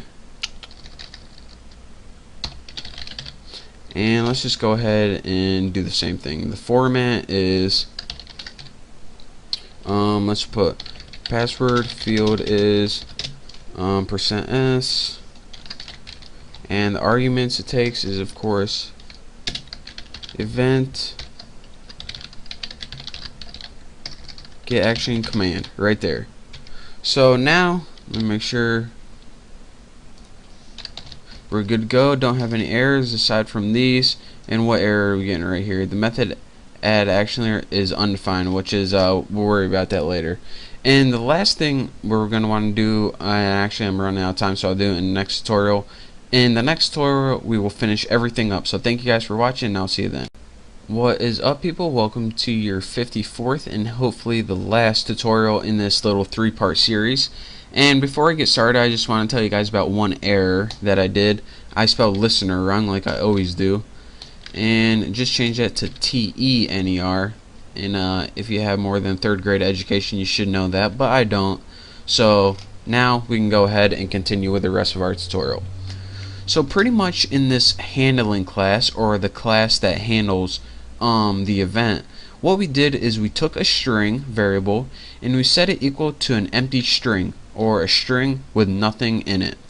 And then we say, alright, if they type something into box number 1 and press enter, then we're going to say, alright, we're going to change that string to field 1 equals whatever you typed in. If they did it in field 2, field 3, or the password field, that's what we're going to do. So now all we pretty much did is we changed that string variable. So if they type Bucky for the string variable, this pretty much changes your string variable. And now the last thing we need to do in this class is pretty much output it on the screen somehow. So this is the last line, so don't worry. Just type J option pane. And why do we get to use this? Because we imported it up here at J option pane. And what this pretty much does is pretty much just a blank window. And what we're going to do is show message dialog. Make sure I didn't spell that wrong too. And it's going to take 2 parameters. The first parameter it takes is null. Don't worry about that. It has to do with positioning. And the second one it takes is your variable you want to output in that string. So now let me walk you guys through this one last time. We imported a bunch of stuff to use that's not important. The second thing we did is we pretty much built a window using JFrame, which we did in the last tutorial. You should know how we did that. Now here we get to the good stuff. What you definitely need in order to handle events is pretty much an event handling class that implements action listener, and we built that class right here. Now once we made that class, we can create objects for that class, and we created a class, or excuse me, an object named handler. So anytime that you use this object, it's going to refer to this class right here. And after we built this class and we built this object, we're going to go ahead and add that object to each one of these items. Now we gave each of these items some functionality. So before they were just sitting there, and now once you press enter on them, they actually do something. And what it does has to do with this method right here. Now inside your class that handles events, you need this method and you need to call it action performed. This is a built-in method that has to do with the action listener class. This method gets executed automatically whenever an event occurs. So the event that's occurred is enter. So whenever they press enter, what's going to happen is it's going to create an empty string. It's going to test what you're going to want to change that string to, and then it's going to output it right there. So this is all the hard stuff we did right here. So copy that and do exactly as I did. Now that we made all the hard stuff, we can go ahead and just execute it like we always do. So my main thing is called apples. You can do anything you want. The first thing we're going to need to import, and the only thing, so don't worry, import javax.swing.jframe. And this just makes sure that we can use Windows in our main method right here. So now let's go ahead and start calling our object. So let's go ahead and create a new object called Bucky or whatever. And my class was named Tuna. You can name or whatever you can name your object whatever you want, but make sure, well, you should know how to do this right now. Equals a new object from the class Tuna, and the second line we want to put is the close operation like we did before. So we're going to take that object, which is pretty much the thing we just created, that window, and set default, there we go, close operation. I was too lazy to type it all. And the argument that this is going to take, what's all this crap in my way, is jframe dot exit underscore on underscore close. And like before, this just means that whenever we hit X, we want to exit the program. Why they don't do it automatically, I don't know, but you need to do it yourself. The next thing we're going to want to do is set the size of the window, and we do this by setting the size, and we're just going to set this to something like 350 by 100. I think, what the heck was that? I just had like a piece of skin in my mouth or something. Pretty disgusting. By the way, I got something really disgusting to tell you next tutorial, or if I have time at the end of this tutorial. But it's a disgusting story that I heard the other day, so I'll tell you then. And then last thing we need to do is set the visibility. So set visible. I need to learn how to spell. So, and we'll just set this to true. And now let me walk you guys through this one last time. So now make sure we don't have any errors anywhere, and go ahead and click OK, OK, and hopefully this works. And now here is what we built. Go ahead and type Bucky, press enter. It says field 1 equals Bucky. Enter text here. Go ahead and type Freddie. Field 2 equals Freddie. Uneditable. Look this. I'm typing. Can't edit it. So go ahead and press enter in that. Uneditable.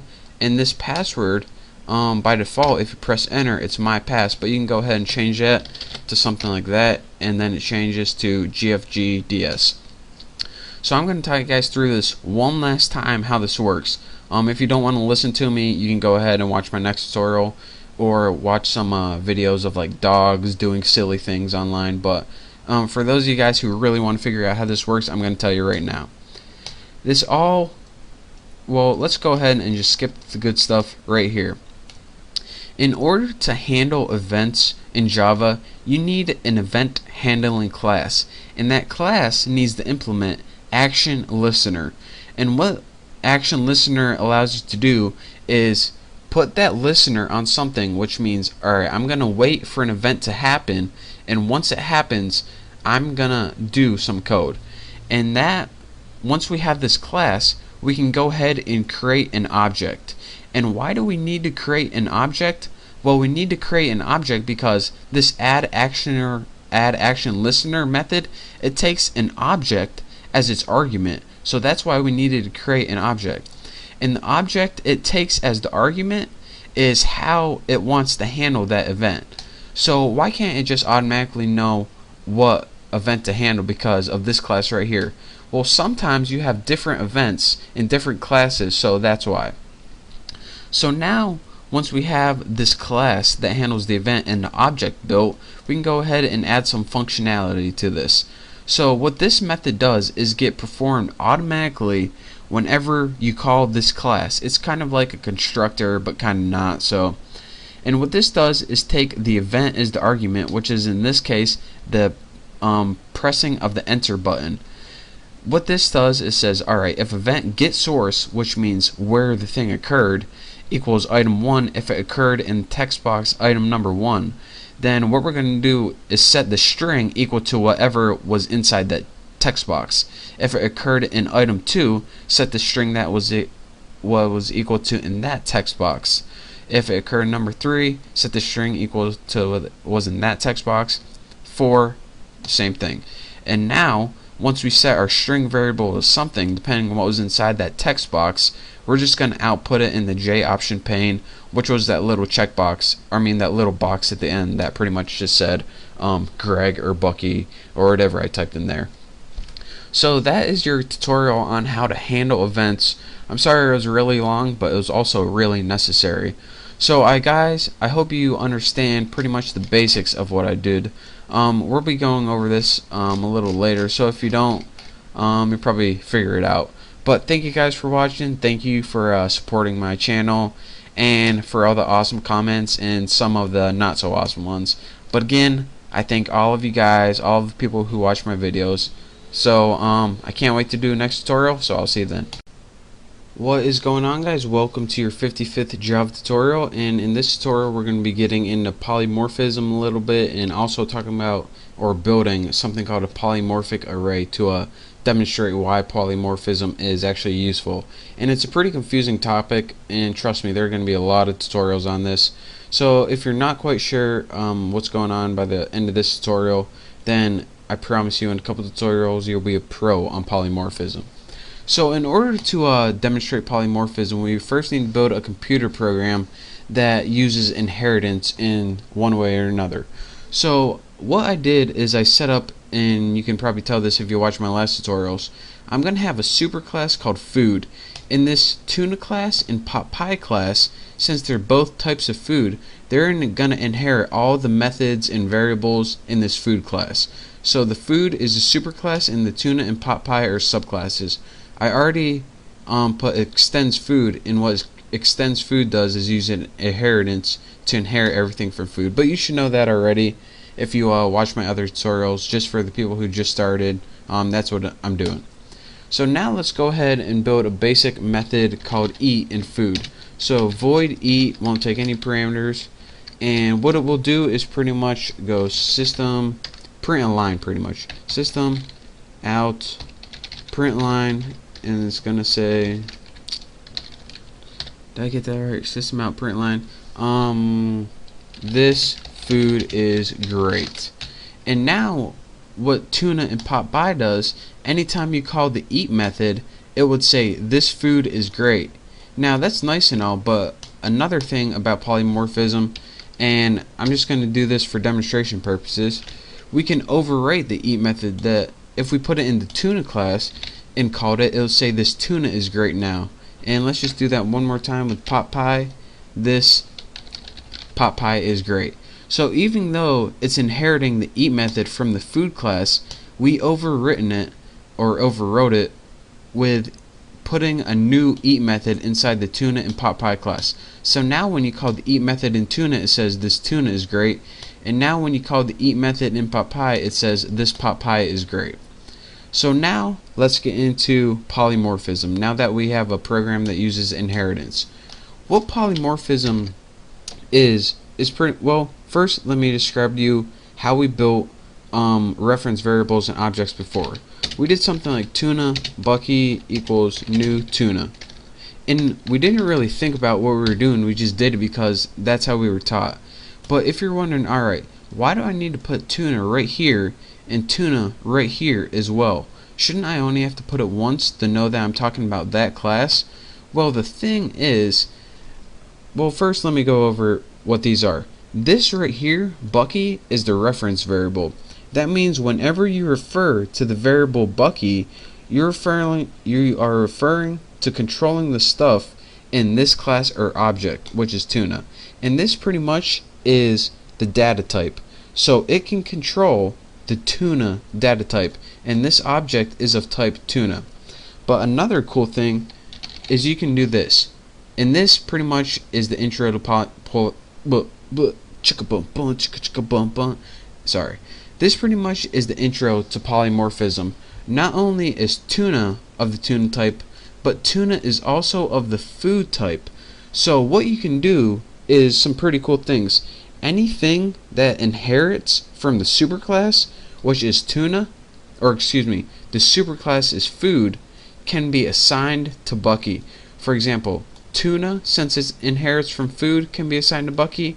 Pot pie, since it inherits from food, can be assigned to Bucky. And you're saying, alright, that's nice to know, I can assign this, that, and the other thing, but why actually would this be useful in any kind of way? Well, to answer that, I will do one thing which you guys probably need, and that's an example. The quickest example and the most clear thing I can do is build something called a polymorphic array. And this stores objects of different classes in pretty much the superclass type. So let's go ahead and say we have food, and that's the type.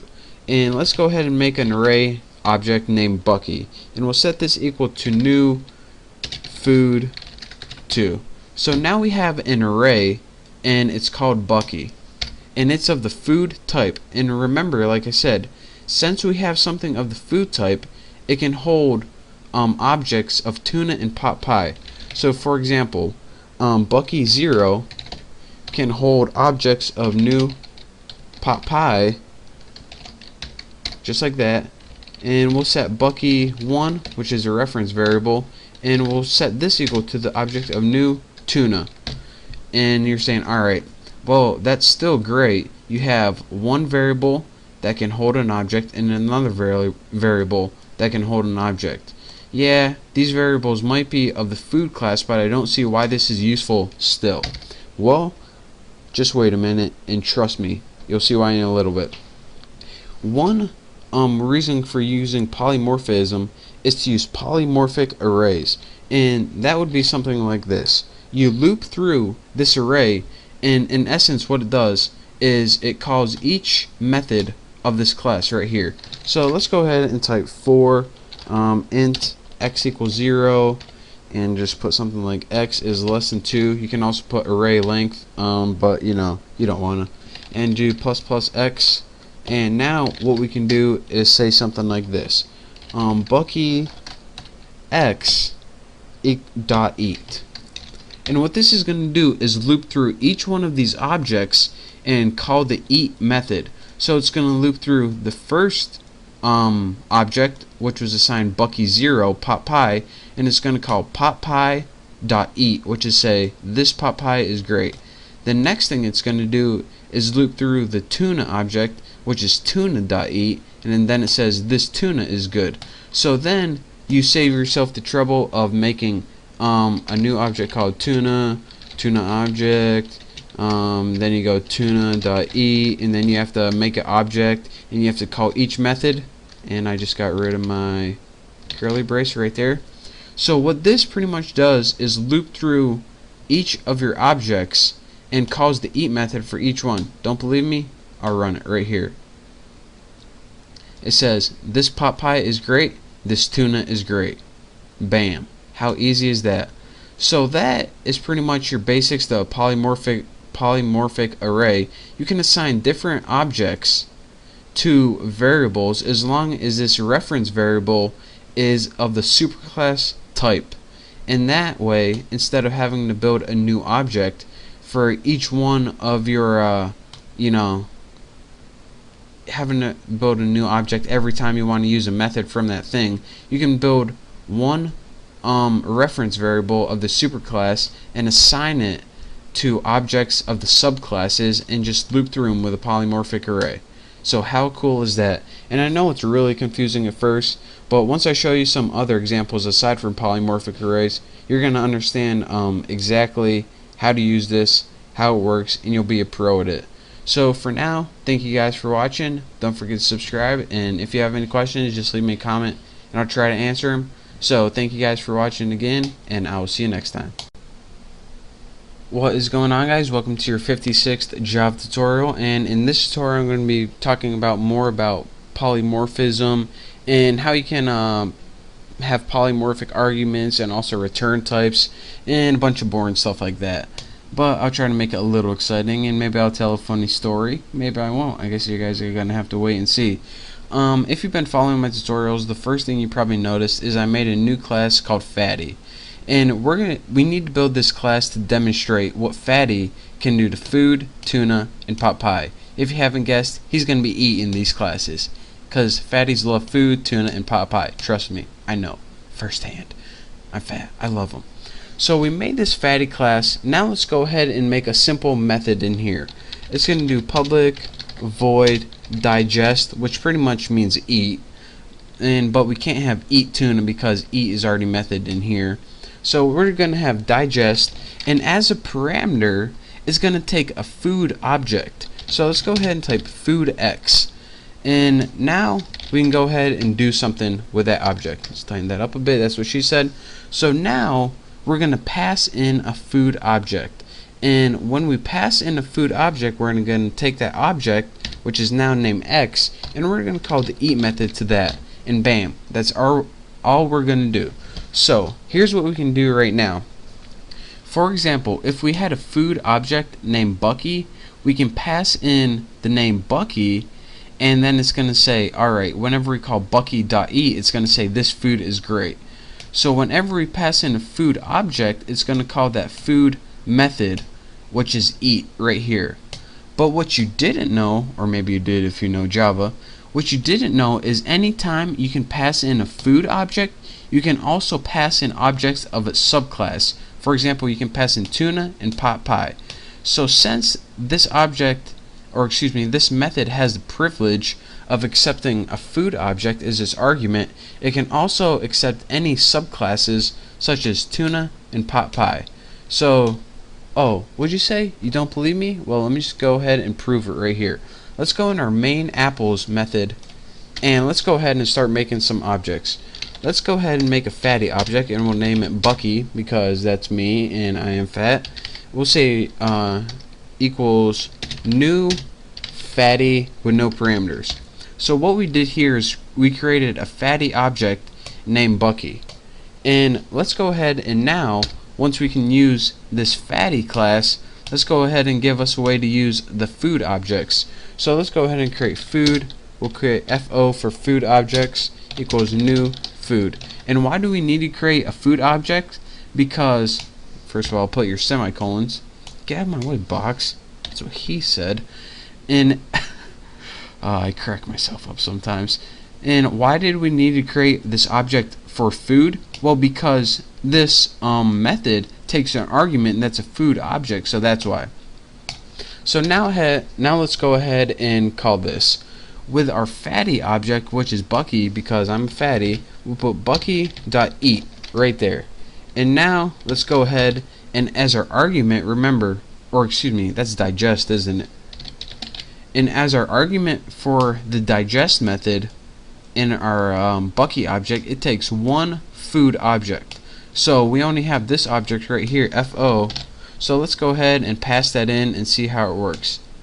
Okay, run that baby. And it says, this food is great. Wow, that food must be great. Wonder what it is. Probably double cheeseburgers, you fat piece of oh, sorry. And anyways, now you pretty much know how you can pass in objects into methods. But wait, Bucky, you said that you can pass subclasses in as well. Well, I didn't lie.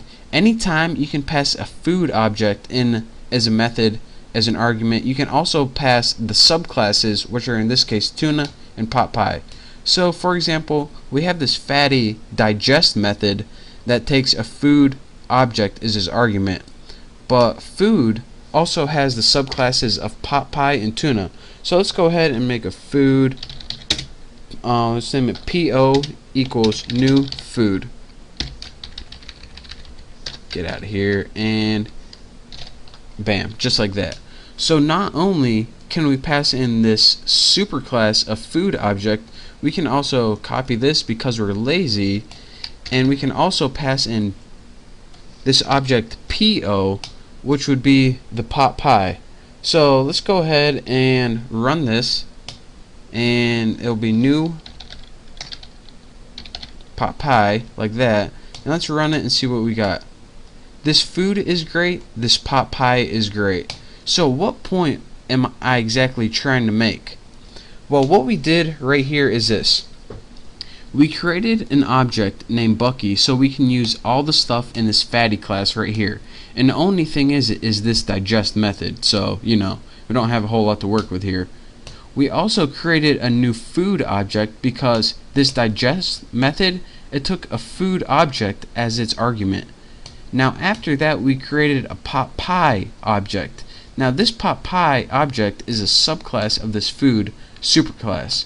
So anytime this digest method can take a food argument, it can also take a tuna or a pot pie argument as well.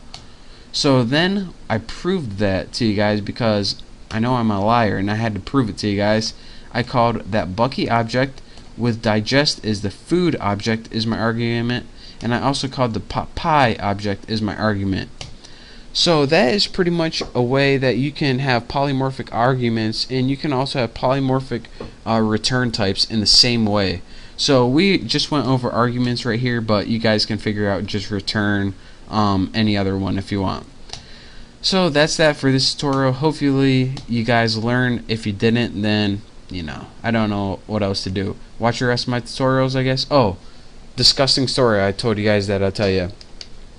One of my friends, she went to well, I don't want to say the name of the restaurant, but she went to a fast food restaurant before, and she got this chicken sandwich, and she bit into it, and it was like creamy in the inside, and she's like, oh cool, like a new cheese on the inside. Must be like a cheese filling or something like that. It tastes like blue cheese or something.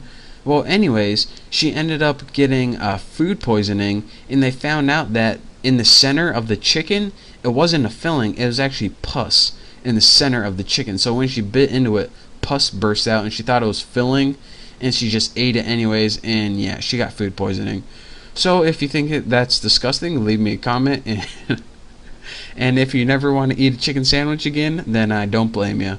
But it wasn't from McDonald's or Wendy's, so you guys are still good to eat there. So in any way, thank you guys for watching. Hopefully you enjoyed my disgusting story and my tutorial.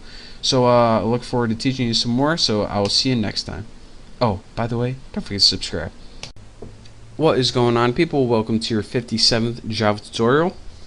And this tutorial is going to be not a lot of coding, actually. It's going to be pretty much clearing up a whole bunch of concepts dealing with polymorphism, and trust me, you're going to have a huge a better understanding of polymorphism by the end of this tutorial.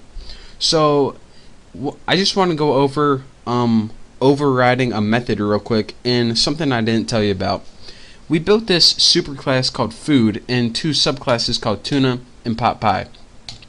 We called a method in food and we called it eat, and we overrode that method in tuna and pot pie. Each of these had an eat method that overrode it. So one thing I didn't tell you about overriding a method, anytime you override a method, you must take the same arguments as in the superclass method. So since this eat argument didn't have any arguments in it, it didn't have like an integer, this tuna can't have like an integer argument for this, and this pot pie can't do the same. Whenever you put an argument in here, this is called overloading, and that's totally different. But again, if the main eat method doesn't take any arguments, which it doesn't, tuna and pot pie can't take any either. And also, in that same path, it has to return the same thing too. So for example, if you returned an integer in here, it would have to, if you returned an integer in the superclass, it would have to return an integer in the subclass as well. And if you're saying, alright, why do I have to do this? Why do I have to not take any arguments and return the same stuff if I'm overriding it and in essence doing a whole nother method? Well, it's so that you can have consistency, and that is just so anytime you can call the eat method in any of your other scripts, then it pretty much guarantees that you can use any of the subclasses as well. So if all of these methods take the same arguments and return the same things, then they're pretty much interchangeable, and that allows you to use a subclass in substitution anywhere you can use a superclass. So that pretty much then you know what to expect. And another thing I want to talk about, anytime you override a method, so for example, we have this food method in our superclass and we overrode it with tuna, we cannot change the scope of this. So for example, this food is public right here. We can't put private void eat. See, we're getting an error already. This changes the visibility of it, and why would you override it with a private anyway? So, you just don't want to do that. And as I talked about, overloaded method is not the same as override. What overloaded method is, if you hear anybody talking about this, an overloaded method is a method with the same name, but it has different arguments. So for example, we can do this in I and not get an error, but this is a whole nother complete method. So if someone calls eat with a single argument, then this method is called. But for now, I just want to tell you guys that overloaded and overridden are two totally different things, so don't get them confused. So now that we got that out of the way, in essence, I pretty much just want to tell you that whenever you override a method, you have to take the same arguments and same return types. There, I said it. I just said it in like 3 minutes the other time. So let's go back to our fatty class right here, and let me refresh your memories. We know we can do something like have a tuna reference and set tuna object equal to like new tuna, and as you know, this is the tuna reference right here and this is the tuna object, and we can do this since tuna is a tuna. And we can also do something like food object equals new tuna, and we can do this because tuna is a food. And those are the things we learned in the last tutorials. But what have we not seen so far? What we haven't seen so far is food object equals new food. What about that? Well, this is a problem for many reasons. Tuna and pot pie we wouldn't have a problem with. And this is because when we put variables in here like color, shape, tuna has a color. Tuna has a shape. Pot pie has a color. Pot pie has a shape. Food is too general. It doesn't really have a color. It says what color is food? I don't know. What shape is food? I don't know. And if you say, alright, I can eat a tuna, I can eat a pot pie, but I can't eat a food. Food is really too general. And I know that there might be some exceptions to this, but for the sake of programming, there are some classes that are just too general that you don't want to create objects on.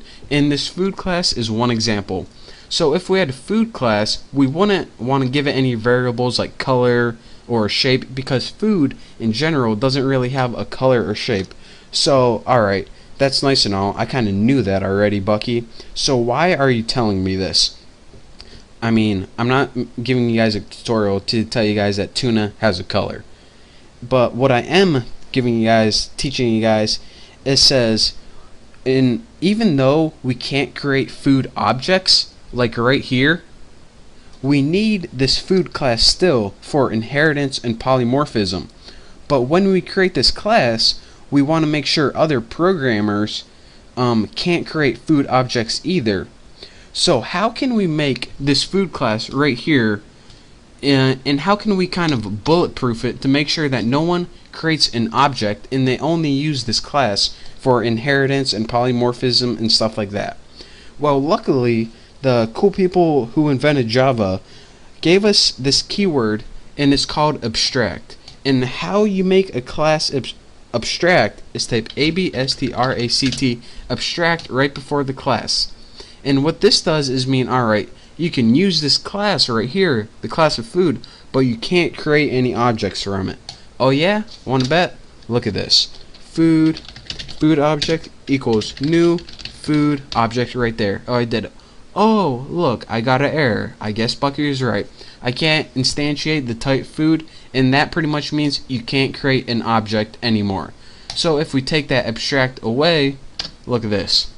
The error, it goes away, and now we can create an object. So again, what abstract means is that you can't create an object from that class, but you can use that class for things such as inheritance and polymorphism and stuff like that.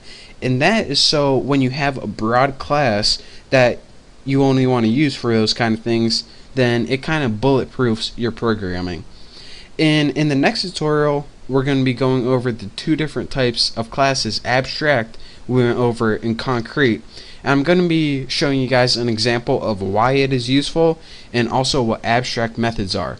So this next couple tutorials is more of general ideas, and then we're going to be building programs to use these ideas and put them to use. Use them and put them to use. Did I say that right? Hey, good enough. But thank you guys for watching. Hopefully you guys understand that anytime you override a method, you need to take the same arguments, and also the beginning of what an abstract method in abstract class is. So again, thank you guys for watching. Please check out my next tutorial, and I will see you next time. Oh, by the way, don't forget to subscribe. Alright guys, welcome to your 58th Java tutorial. And in this tutorial, I'm going to be talking about the two types of classes. And in case you didn't already know, we already talked about the two types of classes. I just didn't tell you the technical definitions of them. Now you guys already know what an abstract class is from the last tutorial. Might as well put that back there. So an abstract class is a class that you can't create objects from. So it's only useful for polymorphism and inheritance and stuff like that. In these other classes that aren't abstract, even though they don't have a name, people call these classes concrete. And a concrete class is a class that's specific enough where you can make an object, you can make an object from it. So even though it doesn't say concrete, that's what people call it, just because they have to call it. They just don't want to be like not abstract. So again, food, you wouldn't want to create something because it's too broad a topic, but tuna and pot pie, those are pretty specific, aka concrete. So you can create objects from concrete classes but not abstract. So again, let me demonstrate this by saying, alright, whenever we try to create a food object, it's too broad and abstract, so it gets an error. But if we go ahead and create, we can have this food reference, but if we create it from the class like new tuna, since this isn't abstract, we don't get well, if I got rid of that, then we wouldn't get an error right here because tuna has no restrictions. We can create objects from this. Now let's get rid of this and move on to our next topic. And so you know what an abstract class is, and it pretty much is useless unless you extend it or it's inherited from something. And as you can see, tuna inherits food and pot pie inherits food. If nothing inherited food, it'll be useless because you can't create objects from it. So that's what an abstract class is. But just to make things more confusing, I want to tell you that methods can be abstract too. And what exactly is an abstract method? Well, an abstract method is a method that must be overwritten. So for example, we created this method in food, and since tuna and pot pie inherited food, we created a method eat in tuna and a method eat in pot pie, and both of these overwrote food. I mean, this wasn't necessary that we created these methods, but we did it anyways just for fun. So again, an abstract method is a method that must be overridden. In a sense, it must be overwritten, which means you need to create a body for it. Then this body in the main food class right here, this is unnecessary whenever you're creating an abstract method. So let's go ahead and create an abstract method right here. Let's go ahead and get rid of everything in our food class. How would we create an abstract method? Pretty much the only thing you need to do is add the head and a semicolon. So do public, we'll make it public, abstract, since it's an abstract method, void eat, since it doesn't return anything and it's named eat. And now you can see this is a method, but it doesn't have a body. And if you're saying, alright, I never created a method without a body, well, since tuna needs to overwrite it, pretty much it needs to create a body for it, and pot pie needs to create a body for it as well, then that is why in your declaration right here, you don't need a body right here. So again, an abstract method in your superclass, it doesn't need a body. So another thing I want to point out anytime you have an abstract method in a superclass, that entire class needs to be labeled abstract too, right there. So you can't have like an abstract method and you can't have this class be not abstract, or else you're gonna get an error like that. So someone's knocking on my door, I think. Hold on. Oh, I'll let them keep knocking. I'll get it after this tutorial. And another thing I want to point out is when we declared this public, remember I said I can't change the scope when we override it, so we need to make these public as well. So make that public, and if you see that little error right here, multiple markers can't reduce the visibility, that is why. Anytime you see an error with the word visibility, you probably need to change public to private or private to public, or add one or the other. So again, like I was saying, anytime you have an abstract method, you need to make the class abstract too. But here's the thing, you can have an abstract class but have abstract or non-abstract methods inside it. So again, and this is we're getting an error because of something else here, because anytime you have a non-abstract method, you need a body. But anyways, I just wanted to point that out. Anytime you have an abstract method, it needs to be inside an abstract class. But anytime you have a non-abstract method, it can be inside an abstract class. Well, you just heard it. I don't need to repeat myself. So the last thing I need to point out is, let's go ahead and make this method abstract again, just like this. Anytime you have an abstract method, you need to implement it in in any of the subclasses that extends to the superclass. Now I know that sounds confusing, but listen to this. Alright, this tuna class and this pot pie class both inherit from this main food class, and this food class has an abstract method of eat in it. That means this tuna class and this pot pie subclass, they both need to use the eat method, or in other words, they both need to implement or override this eat method. If you don't have this eat method, then you're gonna get an error in your class, just like this. Type pot pie must implement the inherited abstract method food.eat. So again, anytime you have an abstract method in a superclass, then the subclasses need to override that method. And that's like making a promise. This food says, alright, you want to inherit from me? Okay, I'll let you. But I'm telling you, I have this abstract method, and if you inherit from me, you're going to need to override it. And Papa's like, alright, I promise, I'll override it. Since you have an abstract method, I promise, if you let me inherit from you, I will override it for you. So, if like the classes could talk to each other, that's kind of the conversation they would be having. And if you're saying, alright, if I need to override this method anyways, what's the point of even having it in here? Well, it's pretty much for consistency and some polymorphism, and I know that doesn't make a lot of sense, but in the next tutorial I'm going to be building a program to demonstrate everything I went over in the last two tutorials. These last two tutorials were pretty much the rules and concepts that you have to follow, and I couldn't just skip over it because it's incredibly important for what we're going to be learning in the next couple of tutorials. And this is pretty much the core of polymorphism, these rules. So in like 5 tutorials ago, when I called a class, or excuse me, it was an interface and I implemented it, that's what implemented means. Implement means pretty much you need to override the abstract methods. So that's enough for this tutorial. I probably should go see who's knocking on my door, but thank you guys for watching. Don't forget to subscribe. Oh, I got like phlegm building up in my throat. But anyways, thank you guys for watching. Don't forget to subscribe, and I will see you next tutorial. What is going on, guys? Welcome to your 59th Java tutorial. And if you've been watching the last couple tutorials, then we pretty much learned all the really basic concepts of polymorphism and inheritance and stuff like that. So in this tutorial, we're going to be putting all our knowledge to use and building a program that pretty much gets a class and puts objects in an array. And it sounds confusing, but you're gonna see what it is eventually. But before I get into programming, I want to show you guys that I got rid of all my other classes because I'm gonna need a better example, and I thought that this would clearly or better demonstrate. So I made a new dog class, and I made a new class called fish, and I made a new class called animal.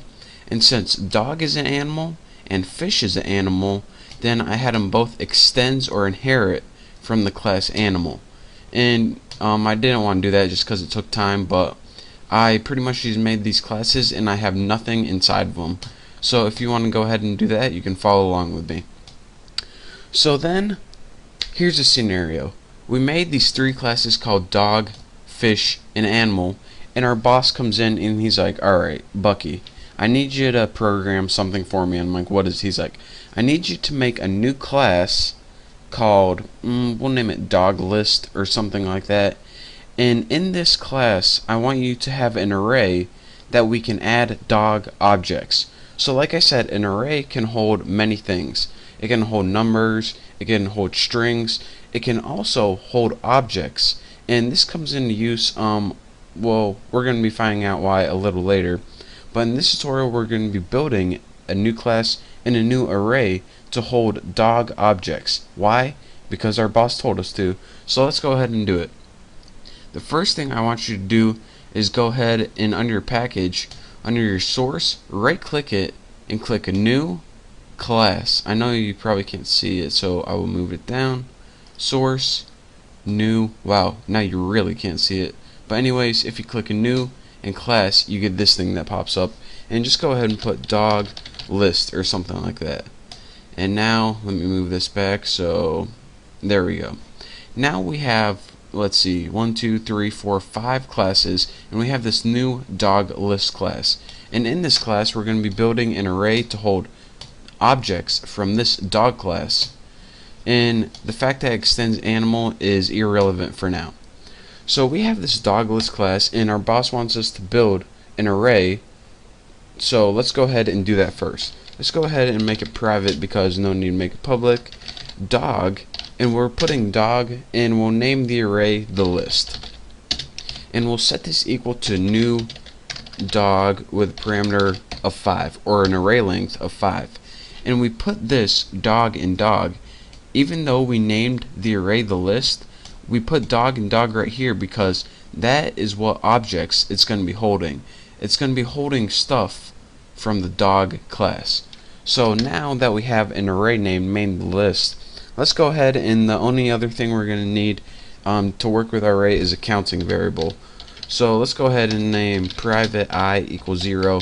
You can set equal to x if you feel more comfortable with that, but what's this error saying right here?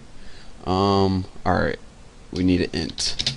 Private int I equals 0. So now we have an integer that's just a counting variable that's going to help us work with our array. So now let's go ahead and build a new method to add dog objects. So again, or not again, we need a method named public void. We'll name it add. You can name yours whatever you want. I'm just going to name it add because it makes sense. And as a parameter, whenever we call this, it's going to take a dog object, and we'll name it D for now. Short and sweet. And the first thing we want to do in this method is do an if statement. So let's go ahead and make if, and we'll put I, which is our counting variable that's 0 now, is less than the list.length. And what this pretty much does is check if your array is full or not. So if I, the counting variable, is greater than 5, then your array is already full. So it would just, the method would run, but it wouldn't add another one to array because this can only take 5 elements. So if it were 7 and we tried to add one, then it wouldn't do anything. So if it is less than length, which means if it still has room in our array, what do we want to do? Well, the first thing that we want to do is put the list in I, which would be 0 now, and we want to set it equal to D. So we're pretty much just going to loop through the array, and every time we call this method, add an object to that array element. Then just give us a little system out print line on screen, something that says like dog added at index space, and we'll put I right there. Come on, there we go. And we'll just, looks good right now. So now we have just a little something on our screen that we can see visually because, we want some feedback here. So next we'll just increment through I. So here's what this method is doing. It pretty much checks if your array is full or not. If not, it adds that object at that index, and then it says, just gives us a little message on the screen, and then it goes to the next counter so we don't keep adding it in the same index in our array. So now we built this class just like our boss said, that has an array named a list, and it's going to loop through, and every time you call this method it's going to add a new object to the array. So let's go ahead and do this in our main method. I named mine apples. I don't know why, but I did. So now let's go ahead and make a dog list object. So let's go ahead and put dog list. I'm gonna name mine DLO. You can name your object anything you want, and then just put equals new dog list.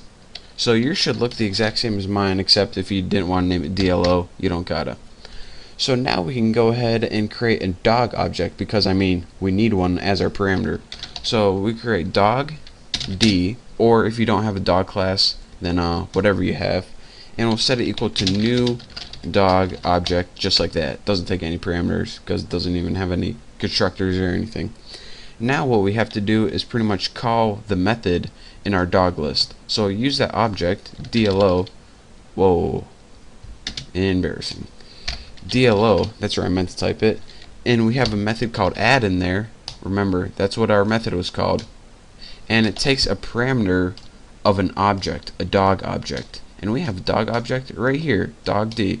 So let's go ahead and put D as our parameter right there, and that's it pretty much. Just run this baby, click OK, and now if everything goes right, it should say dog added at index 0. And if we added another one, it would say dog added at index 1, and it would go 2, 3, 4, and it would go all the way, and that is because we set this equal to a length of 5, which means index 0, 1, 2, 3, and 4. So that's your real basic tutorial on our how to create an array to add objects into it. But then, what if our boss comes in and says, yeah, come in, boss. Hey Bucky, I got a little problem. What's that, boss? Alright, you know how I told you to create a dog list to hold dog elements? Or excuse me, dog objects? Well now, the people we're working for, they said, alright, I want it to hold fish elements too. So how are we going to fix this problem? Well, that is a problem for the next tutorial, and that's what we're going to be doing. And trust me, you don't just add another entire class called fish. What we're going to do is making this bigger and better, and you know, it's just going to be awesome. And you're going to learn a lot in the next tutorial, so thank you guys for watching. And another thing, my 500th video that I add, I have like 491. My 500th video is going to be the best video and the biggest surprise for you guys ever. So you do not want to miss this 500th video. It's probably being released this weekend, but it is going to be incredibly awesome, and trust me, you guys are definitely going to want to see it. So for now, thank you guys for watching. Don't forget to subscribe, and I'll see you next tutorial. What is going on, guys? Welcome to my 60th Java tutorial. And in the last tutorial, we went ahead and we built a new array, and in essence we built a whole new class to create this array to hold dog objects.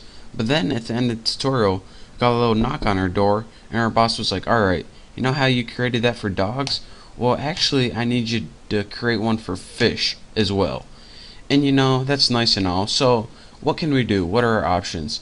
We can go ahead and create a new fish list and do this all again, or you know, then we're gonna have, if he comes back again and tells us to do it with dolphins or cats, we're gonna have to keep doing that again and again and again.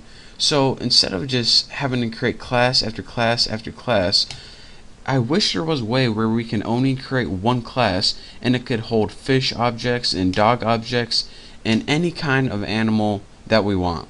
So then when our boss says, alright, I need you to actually create one to hold birds, we're gonna be like, oh, you know what, already done, because we already built a sufficient and effective program to hold all classes of animals, even the ones that we didn't even know that were created yet. So how would we do that? Well, this dog list is nice, but let's go ahead and delete that right now. delete, and OK. So instead of just creating a bunch of different classes to hold objects, let's go ahead and make one final thing, and we're going to name it animal list. So let's go ahead and we can delete everything out of our main apples or whatever your main method is. And now let me get rid of that error.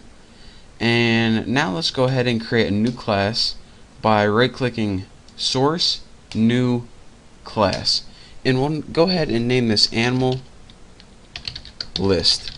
And this is going to be pretty much, let me run this little X is annoying me. There we go. And this is pretty much going to be the class that has our array to hold any type of animal, whether it be dog, fish. If you decide to create a dolphin class later, if you decide to create a hermit class later, it's going to already be able to hold that. So the first thing that we're going to want to do is create an array to hold type animals. And remember, these dog, fish, since they extend animals, all of these are type animals already. So let's go ahead and put private animal. Animal, and we'll just name it the list equals new animal 5. So what this pretty much means is we created an array named the list, and it can hold 5 objects of type animal right there. So after this, let's just go ahead and make our counting variable private I equals 0, and now we can go ahead and build, I always do that, int I equals 0, and now we can go ahead and build our method, and that's public void, we'll name it add still, but we have to spell void right, add, and we'll put animal A. So now it takes one parameter, which is an animal object, and now we'll just do that test again. If what do we name it? The list, or actually we want to do if I is less than the length. If I is less than the list dot length, so it would be 5 in this case, but just in case you change this, then you won't have to change it each time, so that's why I'm doing that. So if I is less than the list length, what do we want to do? Let's go ahead and do the exact same thing we did last time. The list, the index for that, which would be I, so at first when it would assign the list 0, set it equal to A, which is the animal object. Next, let's just give us a little prompt on the screen like system out print line, and we'll just have animal added at index space plus I. So this pretty much just gives you a little message on the screen, and the last thing we want to do is increment I, because if we don't, it's just going to keep adding to that same index over and over again.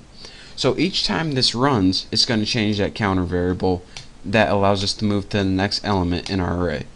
So now that we got this animal list, it's going to take any animal object we have, and let's go ahead and I'll show you guys that right now. So in your main class, whatever you named it, I named mine apples, still don't know why, we can go ahead and create an animal list object from this animal list we just created. So let's go ahead and put animal list ALO, you can name it whatever you want, new animal list, bam, just like that. Now let's go ahead and create a new dog object, because remember that method takes an animal object as its parameter. So go ahead and actually, you know what I'll do? I'll create a new dog object and a new fish object. So dog, we'll just name it D because it's short and sweet, equals new dog, just like that. Then I'll put fish from our fish class, create an object from here, F equals new fish, like that. Now we can go ahead and call the add method in our ALO.add. First of all, we'll add that dog, and now we'll do ALO.add, and now we'll add that fish object. So now if we go ahead and run this, you can see, alright, animal added at index 1, this is the dog object, and animal added, animal added at index 0, this is the dog object, and animal added at index 1, that's the fish object right there. So again, what we did, real quick overview, we created an object so we can use the methods from this animal list class. We created 2 objects of dog and fish, which were both animal type, and we go ahead and we just called the add method So it first added that dog element to index 0 and add the fish element to index 1, and we can call that 5 times, and then that's it. Then our array is full. If we call it after that, then it's gonna run the program, but it's not gonna add it to our array because it's already full. So this is a much smarter array than we built last time, because now if someone wants to create a new class that was like hermit crab, like I said before, all they need to do is put extends animal, and it's automatically an animal type. So that way we don't have to create a new array for dog, fish, hermit crab, dolphin, gopher, woodchuck, beavers. We just needed to create this one class right here, and it took care of all those problems. So if you think this array is pretty smart, just wait till the next tutorial. We're going to build this computer program even smarter and better than this. And if you didn't think that's possible, then trust me, just wait till my next tutorial. And one other thing, and I know you've heard me before if you watched my last tutorial, my 500th video is going to be amazing, and it's going to benefit no one but you guys. So a couple of you people might already know what that means, what I'm hinting at, but trust me, it's going to be the best video for you guys ever. So thank you guys for watching. Don't forget to subscribe, and I will see you next tutorial. What's up guys, welcome to your 41st Java tutorial. And in this tutorial, as promised, I'm going to be building 4 different objects, and these objects are going to use this tuna class, and depending on how much information they have them, they're going to use a different constructor for each one. So let's go ahead and do that right now. So let's get some spacing right there so you can see it good, adjust my headphone, and bam, I'm good to go. So in order to make objects, let's go ahead and name this tuna object, and we'll set this one equal to new tuna, and this isn't going to take any arguments at all. So if we go look in our tuna class right here, and you know that it has no arguments because nothing's in here, we look at which one of these constructors has no arguments. Well, this one has an hour, this one has an hour and a minute, that's 2 numbers, this one has 3 numbers, but this one right here has no arguments right here. So what it's going to do is insert 3 arguments and call this constructor again.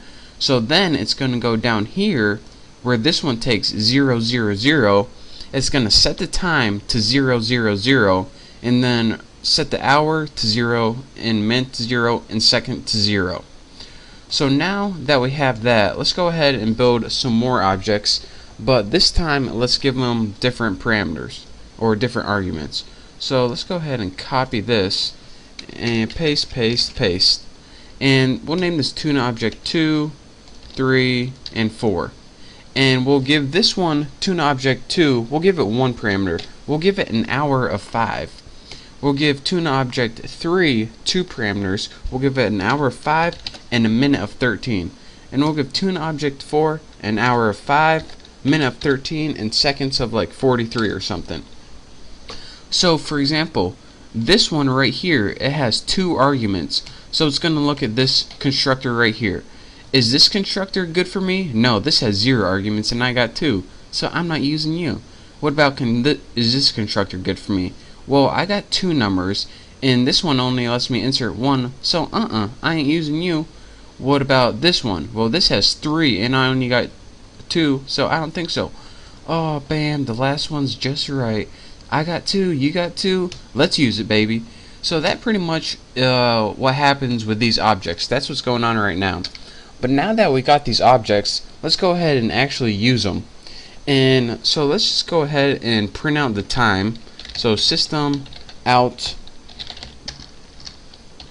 printf, we'll just do a simple print format, and again this takes 2 arguments. The first argument is how you want to format it, and I want to format it, and since we're going to be using this right here, public string to military, this returns a string, so we probably want to put percent string with a new line right there. And actually, new line goes this way, I believe. That would have been embarrassing. And so this one returns a string. So now we can use our tuna object and then put something like to military with no arguments.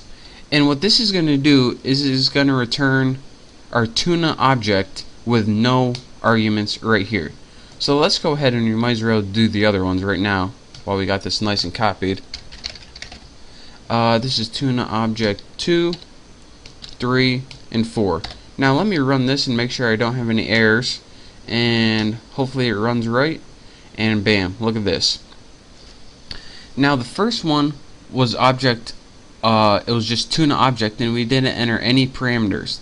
The second one, we entered a 5 for the hour, and it filled in 0 for the rest. The second one, we entered a 5 for hour and 13 for minute, and it filled in the rest to 0. And this last one, tuna object 4, it filled in all of them for us. Or actually, we did it ourselves. So let me see if I can position this right, since my screen recorder is messing up again.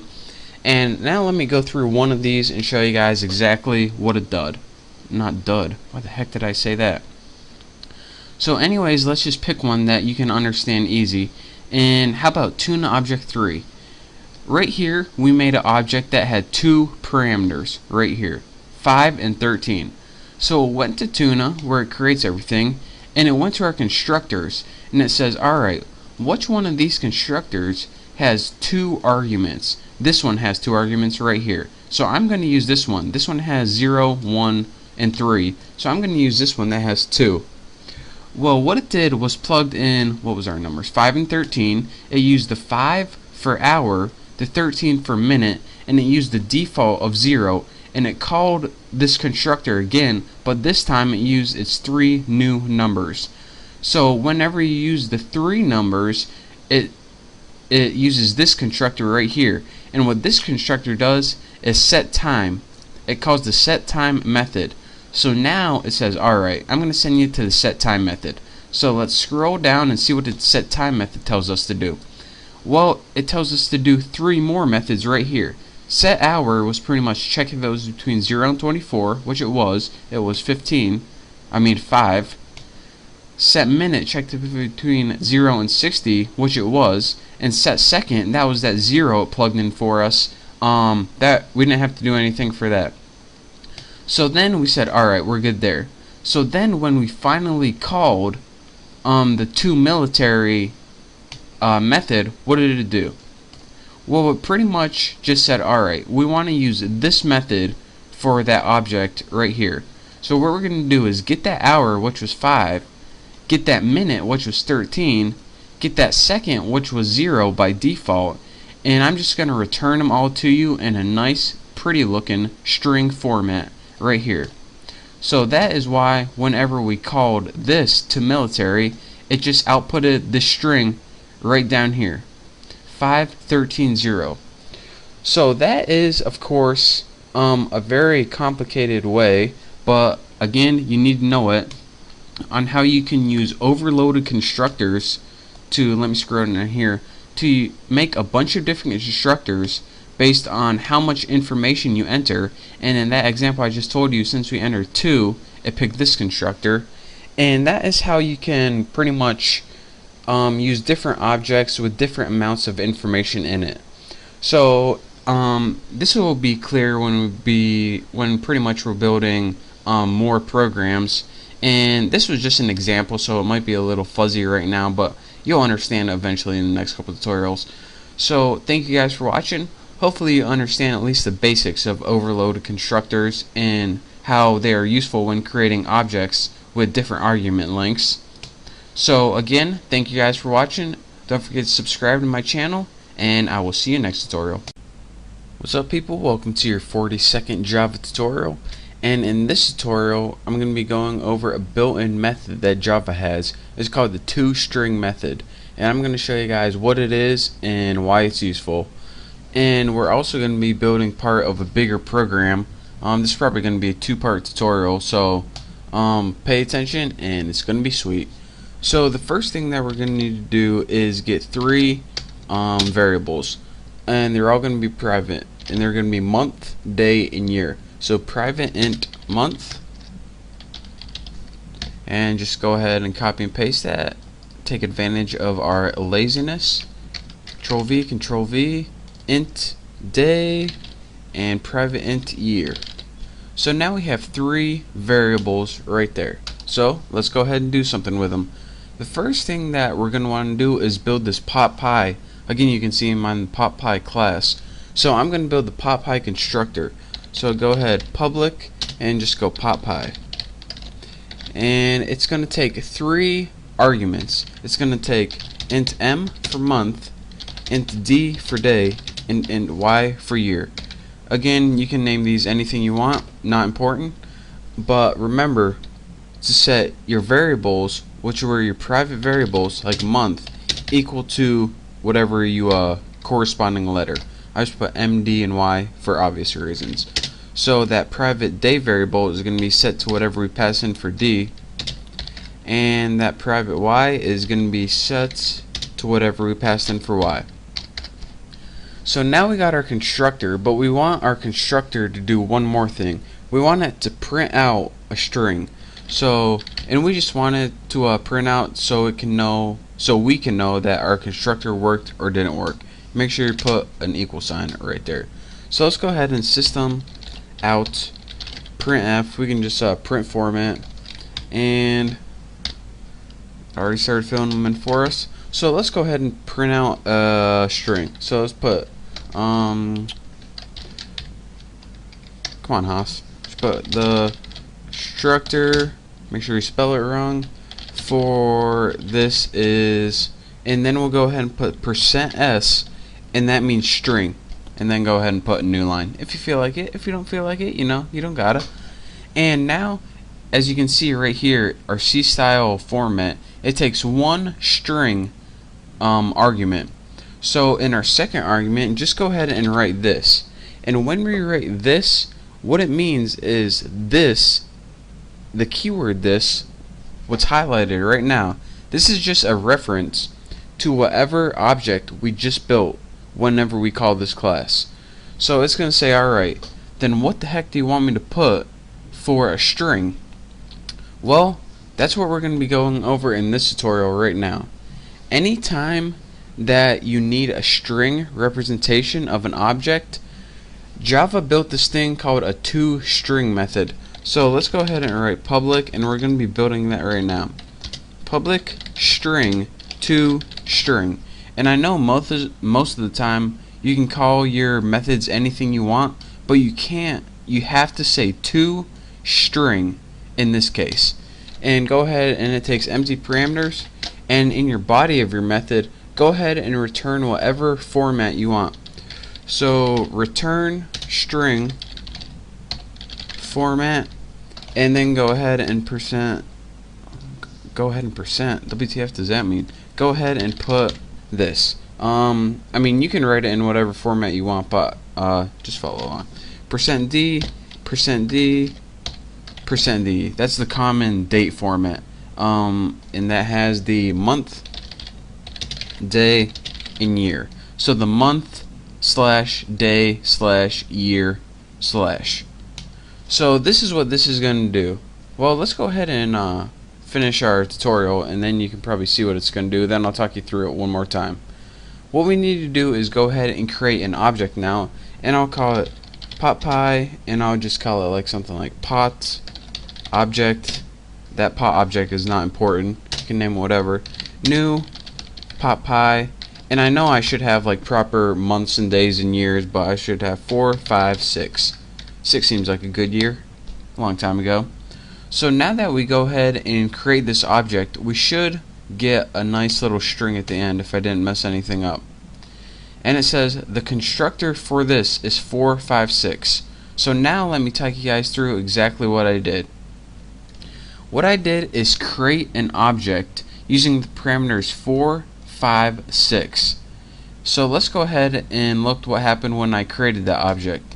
It said, alright, since the first thing I'm going to do is this constructor, I'm going to pass the parameters 4, 5, and 6. And for month was equal to 4, day was equal to 5, and year was equal to 6. What the constructor also did is say, alright, every time I create an object, I want you to print out this string. But we had in the string variable, instead of an actual string, we had a reference to an object. And anytime you reference an object, and it needs something in the string format, it looks to this method right here.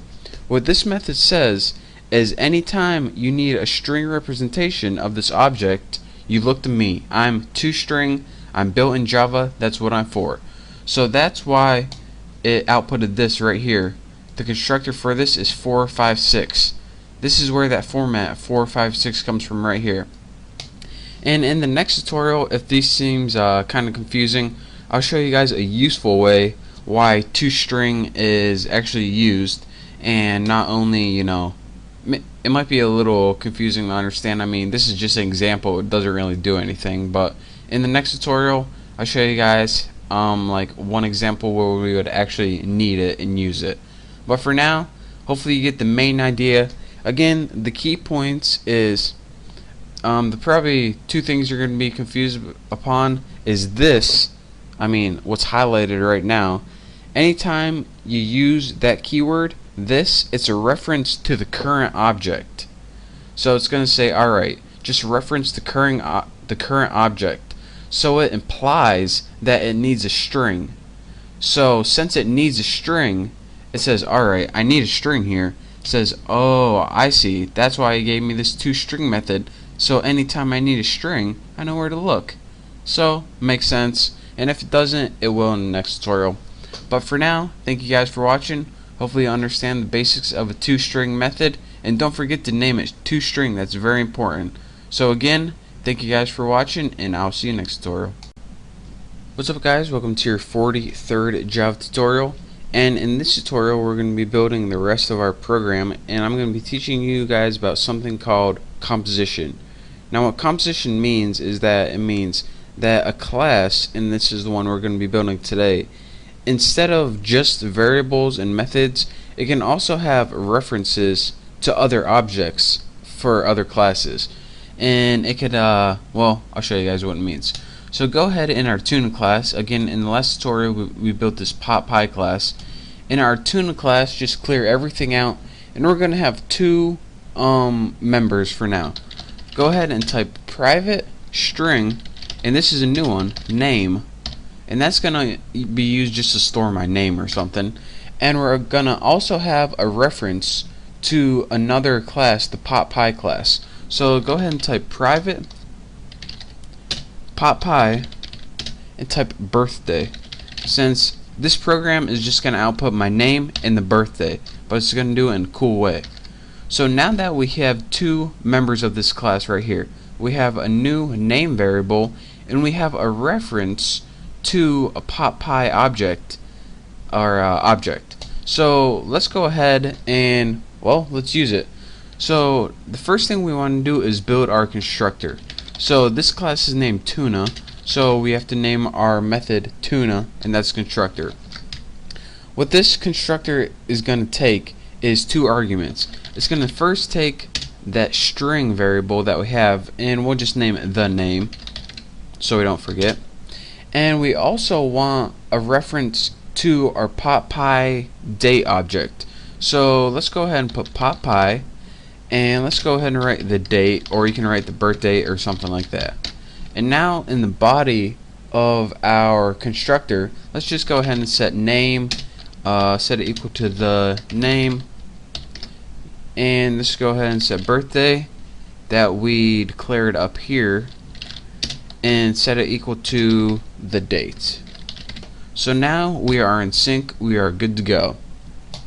But what we want to do now is go ahead and make another toString method.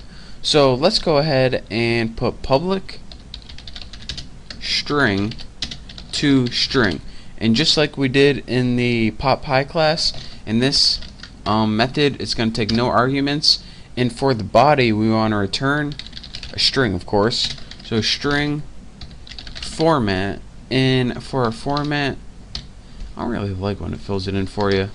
You know, I want to do the work myself. And in our format, just go put my name is %s, and that's going to fill in your name. And then let's go ahead and put my birthday is %s. And here's where it gets kind of tricky.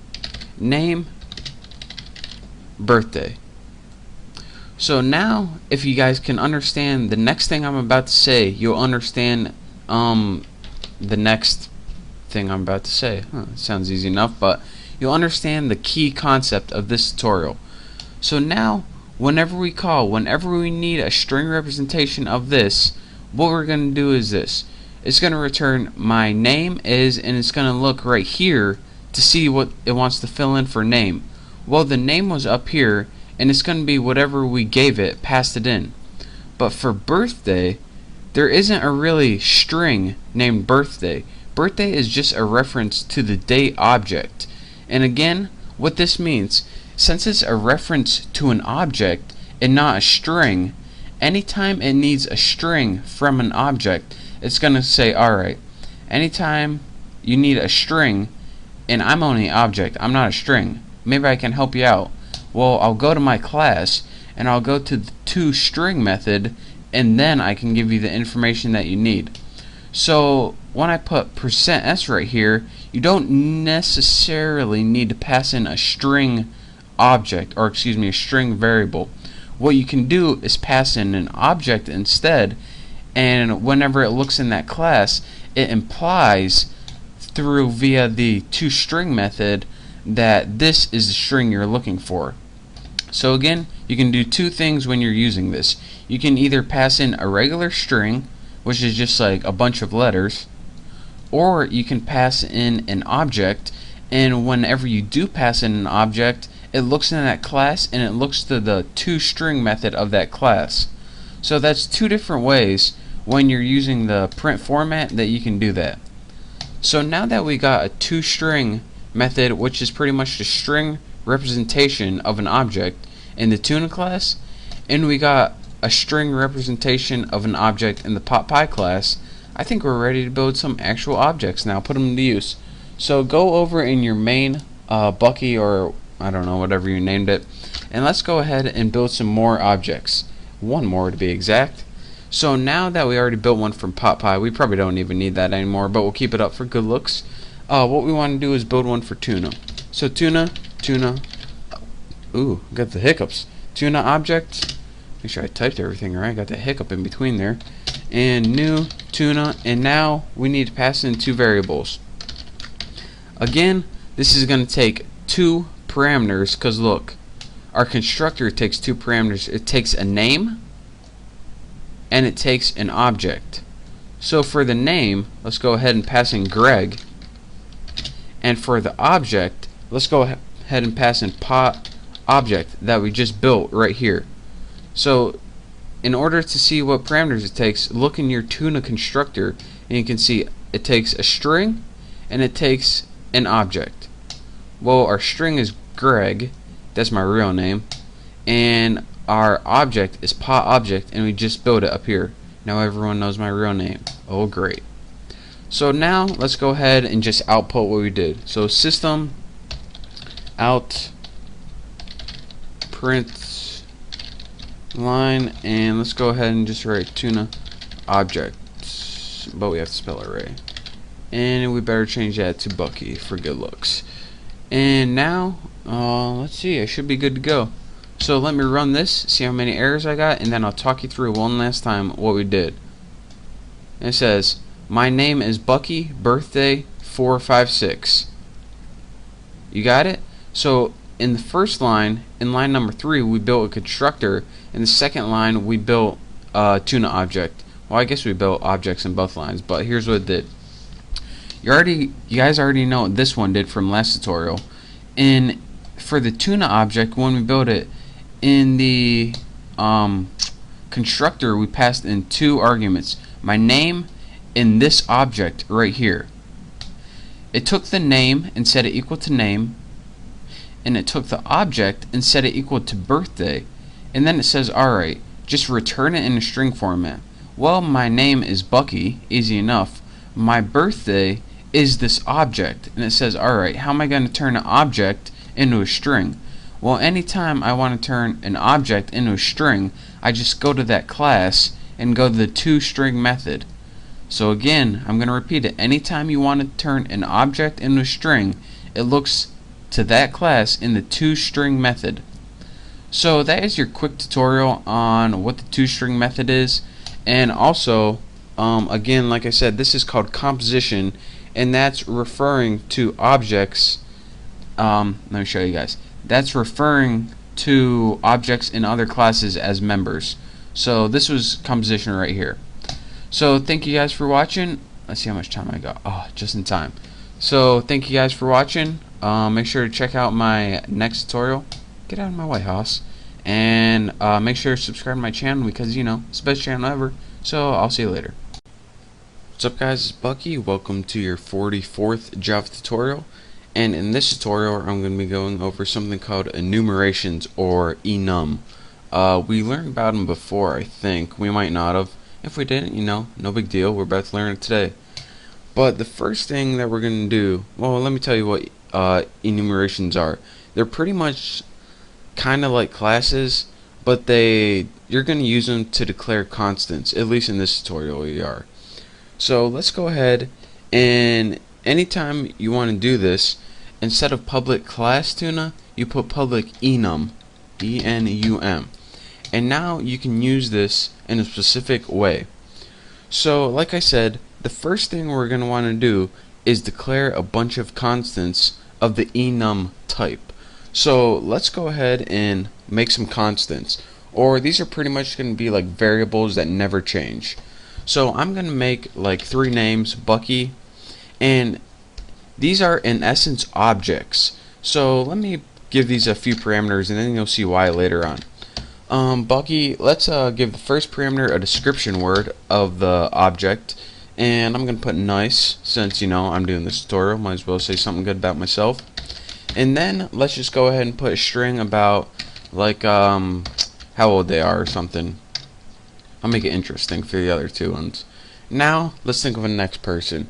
Let's think of we'll do constants of my first girlfriends. So my first one was Kelsey, and she was a cutie. It was 5th grade. She was pretty cute. And let's see, when I went out with her I was 10 years old. And now I'll put a comma because we're not done with our entire enumeration list. And then the next girl I went out with was, well, it wasn't really a girlfriend, but we had a thing. It was Julia. She was a big mistake, and I was 12 years old when I went out with her. So now we're done. We got 3 constants. Let's go ahead and end this statement with a semicolon. Now what we're going to do, since we just made objects, and again, each constant is an object, and it's going to have its own set of variables in this entire enumeration. So let's go ahead and give it 2 variables that we're going to use later. Private final, since we don't want them to change. String, since that's what we just made, since we're in quotation marks. And we'll put DSC for description. And we'll copy this entire thing. Copy, paste. And we have description right here, and what's a good name for this? Year or something. Year. So now we have 3 objects, which are actually enumerations, we'll call them, or constants, and they each have a set of their own variables, 1 for description, 1 for year. So now what can we do? What do we usually want to do when we create these? Well, the first thing that we're going to want to do is create an enumeration constructor. So let's go ahead and do that by, of course, typing the name of your class, and then you probably want to put your 2 variables in. Put string, description, and make sure, since this is we're gonna use this, make sure this is different than this, and you should know why. And then just put string, and let's put birthday or something. It isn't their birthday, but I don't want to get confused at all. I can't put YR or something because it would just confuse me, you know? I'm easily confused. Got something to say about it? Didn't think so. So now let's put DSC, or whatever you declare it up here. Just put it equal to description statement, and then go ahead and put birthday year equal birthday. And now what do we got? Anytime, here's what's going to happen with Bucky. It's going to say, alright, with the object Bucky, give it 2 variables, a description and a year. For the description, pass in nice. And this 22 we're going to see is birthday. So set year equal to birthday. So now we can work with DSC and year. Good enough? But now that we have a constructor, we just pretty much set these variables equal to where they need to be. We have no way of getting the variables yet. So let's go ahead and create two methods that we can get the variables. So public string, since it's going to return a string, and put get description or get des if you're lazy, which I am, so hey, it works out. And then in this one we want to return the DESC. That's just going to return a string of the description. Easy enough. And guess what we're going to do in this method? Public string get, I'll put get year. Seems like a good name. And this one is just going to return year. The only problem with this, it's a little too easy. So now this is all we need to do with enumerations. Again, enumerations are constants that are also objects, pretty much. And so we needed two variables to represent the two arguments. And then once we have those two variables, we can build a constructor. And then this constructor allows us pretty much to set these variables equal to each other and return the information we wanted. So let's go ahead and, well, let's just go ahead and use that information right now.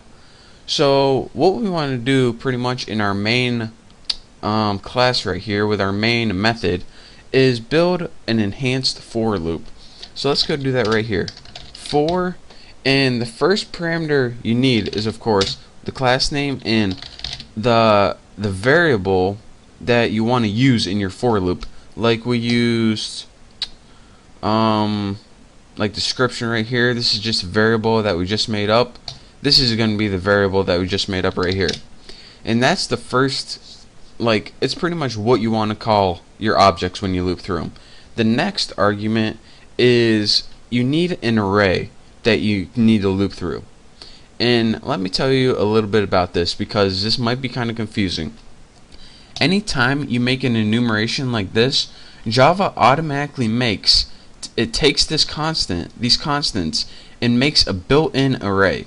And the array is called whatever your enumeration is called, and since I named mine tuna, it's called tuna. And when you write values like that, this is a built-in array of the constants right here. So if we're saying, alright, I need an array, bam, you got an array right there. And again, you can't change this keyword values. This values is called a static method, and again, this is how you get a built-in array. So this is going to loop through each of the constants. First it's going to loop through Bucky, then Kelsey, then Julia, and it's going to assign them to people. Well, you'll see what it does. So now we just need to make a print statement. So let's go ahead and put system. And why do we need to make a print statement? So we can actually see what's going on. System out printf. And let's just go ahead and make our two arguments. The format is going to be %s, and let's put a tab, add some spacing, %s, add a tab, %s, and a new line. So it's going to write our name, our description, our age, and then it's going to go to the next person. So now we need our arguments. The first thing we want is people, because that's what the object is pretty much. So in the first one, it is just going to loop through our name, which is this, Bucky. In our next argument, what we need is to take that people object and use the method get, wait, what do I name that method? People.get description. And what that is going to do is it's going to return a let me find my screen recorder, see how much time I'm at. I got a minute 30. What it's going to do is return a string of our description, and this last one, people.get year. And what this is going to do is, first of all, I need to get, it messed it up for me. People.get year. And what this is going to do is return a string of the year. So let's go ahead and make sure I have a semicolon at the end of that. And 1 second. And make sure I have this. And let's go ahead and run it. So run this. Okay. And look at my results. I got the object the description, and the year. Object description year, object description year. So what it did, again, see if I can get it, was it looped through the entire array of people, and for the first argument it gave us the object name, the description name, and the year, whatever year I assigned to them. So in the next tutorial we're going to be going over this some more, but thank you for watching. Don't forget to subscribe, and I will see you next tutorial. So people, welcome to your 45th Java tutorial, and in this tutorial I'm going to show you guys how to get a range of constants. Now this is going to be about 8 times as easier than the last tutorial, so just suck it up, pay attention, and I try to make it interesting for you. So since we need a range of constants and we only have 3 right here, it's not going to be very exciting, first of all. And what kind of range can we get with 3? So let's add a couple more of my ex-girlfriends to the list. I had one girlfriend named Nicole, and let's find a description word for her. She was Italian, and I dated her when I was, I don't know, probably like 13. So I'm gonna put 13, and don't want that semicolon. And my next girlfriend after this, I would have to say, is Candy. This is when I moved to my new school. She was my first girlfriend. And let's say she was, let's put this nice, she was different. And let's see, how I was in 8th grade, so what's that, 14? Maybe I'm wrong, but we don't have time to think, we just have time to do. And let's see, after Candy, I got one in 9th grade, but what's the fun in that? There's this girl named Erin I had a huge crush on, but I never went out with her. But you know what, I'm gonna add her to my list because I wish I went out with her. So I'm gonna put I wish, because she's like the one that got away, and I had to be like 16 by the time. I had a crush on her for a long time. Erin, what could have been? Oh, anyways, so now we have a longer list of constants right here. So what we can do now is go back in our main method right here, and we'll just keep this one right here. This is what we did in the last tutorial, but let's see. Let's go ahead and make a new line under this for loop. I mean, we might as well keep this for loop. It's not hurting anything. And in case you're just joining us, this for loop pretty much printed out a list of all the constants. So let's go ahead and just print out a line so we can separate this for loop from our other for loop. So system out, did I spell system right? System out print line. And let's just go ahead and print something like new line. Whoa, what's going on up in here? Alright, let's just put, and now for the range, the hit caps locks, embarrassing, of constants. So now we pretty much got this for loop right here, and we just got a line saying, and now for the range of constants. So, well, we just want to be able to see it easier. So now let's get to the meat of the tutorial, and this is an enhanced for loop to go through the range instead of the entire thing. So the first thing that we're going to need to do is at the beginning of our class, before our class, we need to import something. We need to import the enumSet class. So java.util.enum, enumset. And what this is going to do is it's going to allow us to use a built-in method called range to, well, you'll see what it does later. I mean, it's the best way to learn, right? Just to see. So let's go ahead and build our enhanced for loop now, just like last time. It's going to take 2 parameters. The first one is what you want to name your things. I'm just going to name them people, what you want to name your objects.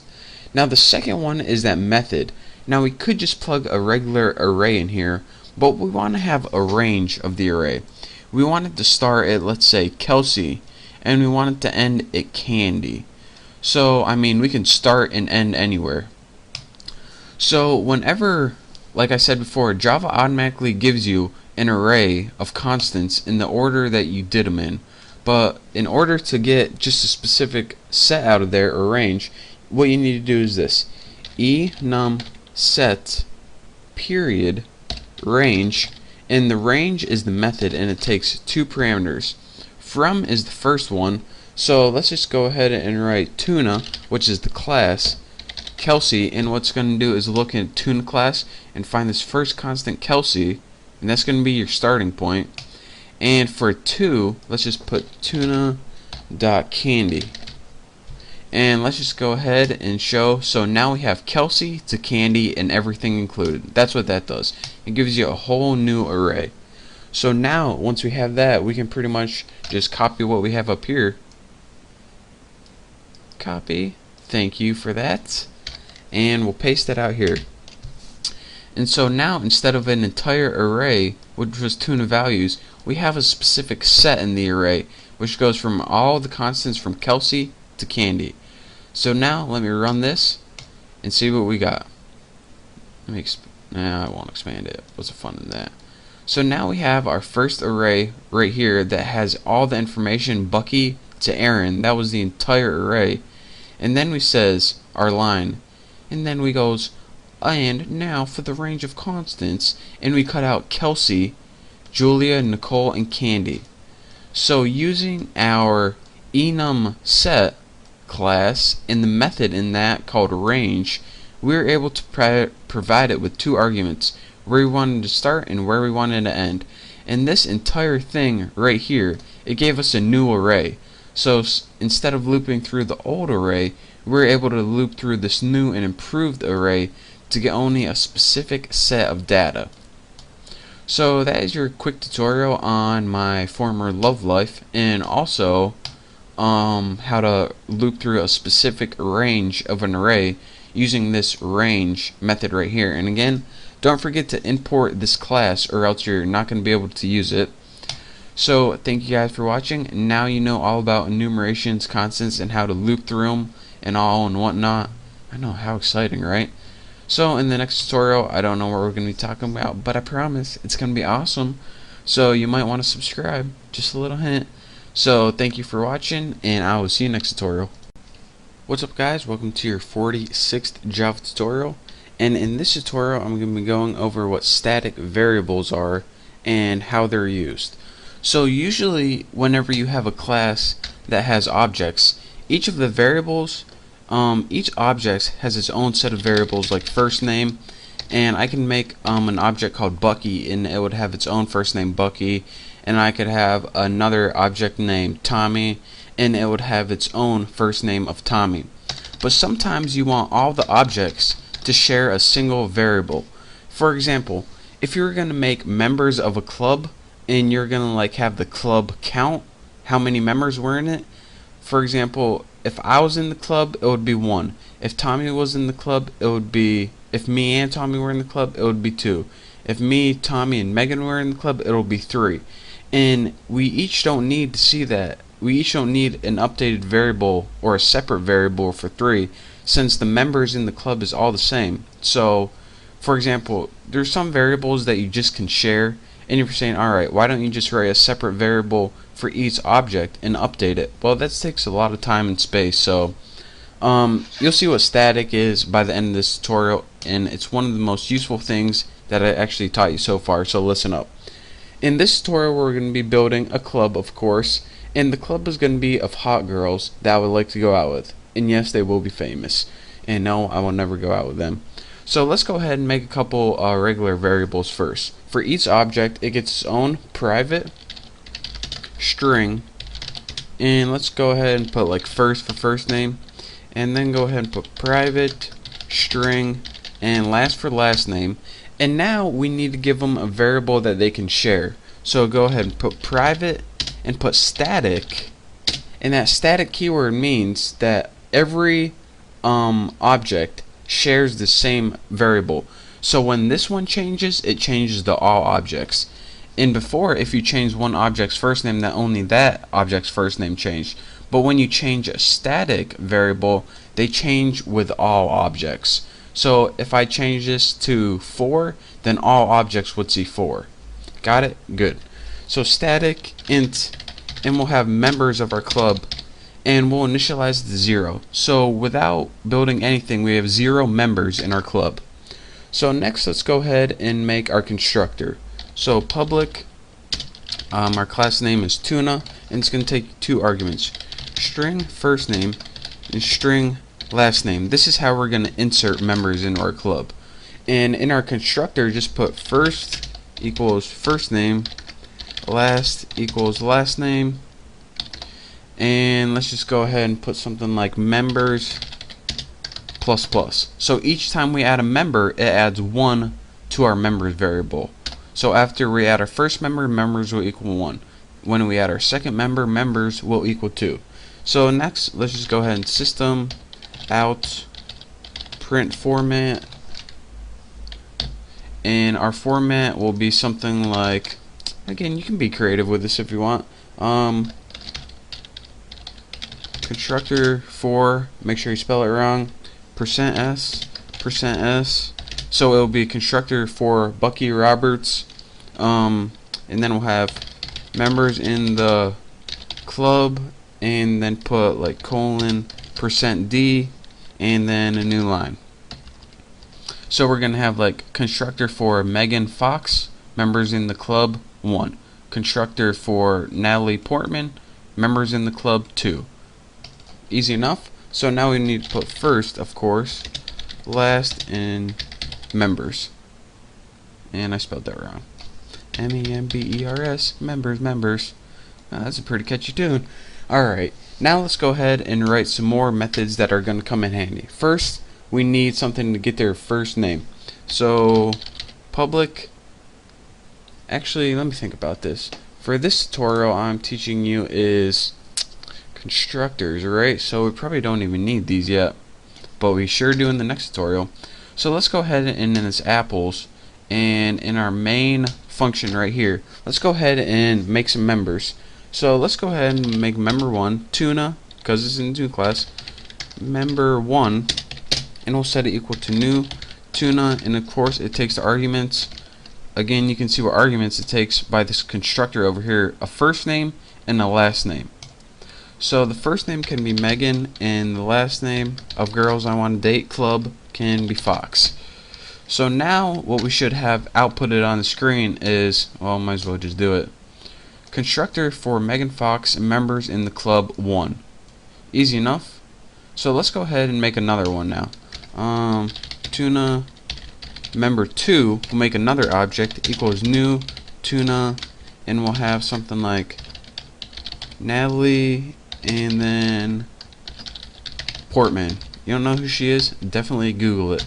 And let's go ahead and make one more for fun. Tuna member 3 equals new tuna, and let's see. Let's get Taylor. She can join the club too. And Swift. She is babe with a pretty voice, hottie with body, cutie with booty. Anyways, so we made 3 different objects. Each one, well, let me run this, show you guys that it works, show myself that it works. So we made 3 different objects right here. One for Megan Fox named member 1, one for Natalie Portman named member 2, and one for Taylor named member 3. Each of them has their own set of variables. Let's look at this one, Natalie Portman, member number 2. For every object, they have their own set of variables right here.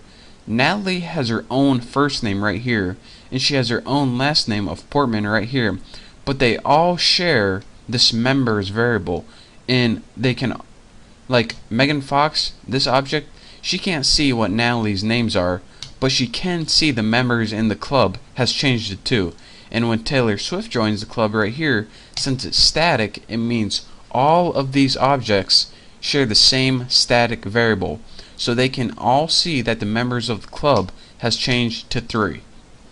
So that's why static variables are useful, since, you know, sometimes you just need, and again, if you didn't have this on a new train of thought right here, you would have to have a function to update all of these each time.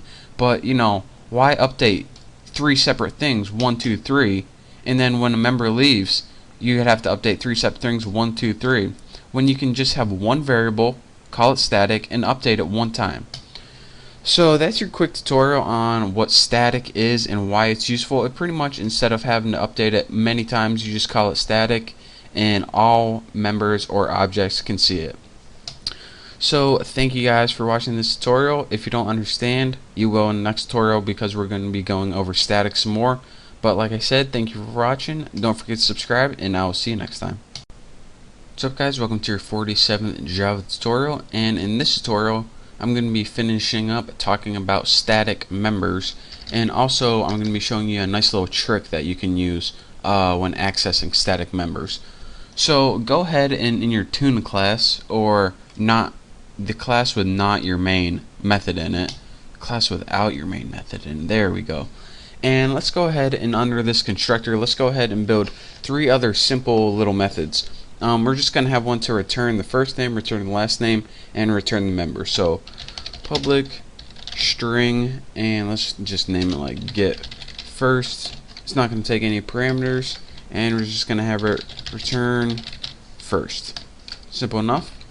And now let's go ahead and make one for last name. Public string get last. And guess where we're going to have this one too? Return last. Oh, you guessed that? Oh, not bad.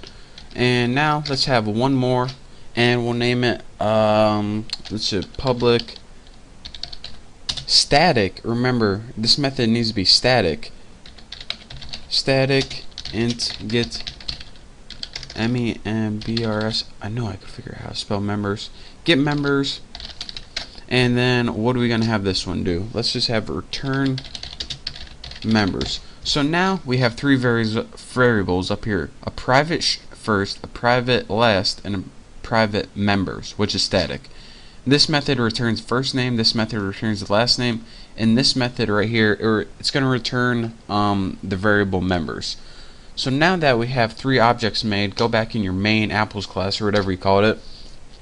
Let's go ahead and let me show you how each member has its own set of data.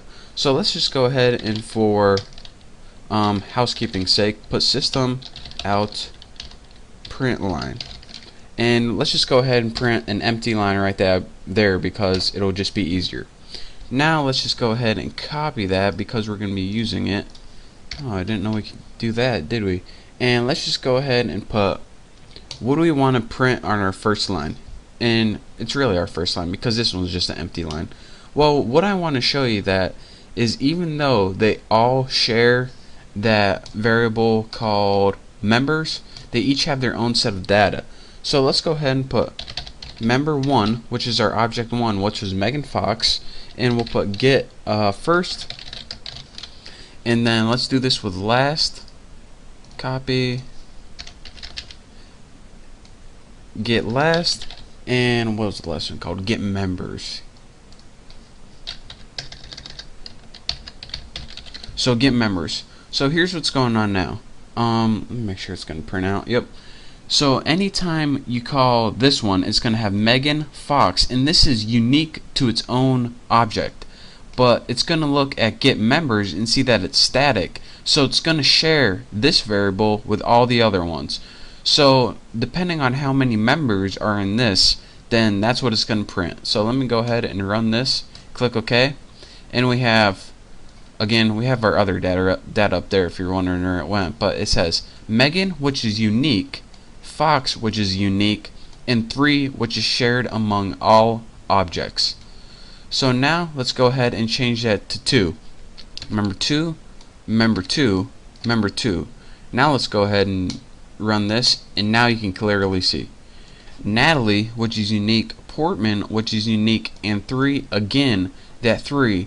And that 3 is because this private static int. Static means, alright, this variable is shared between all objects.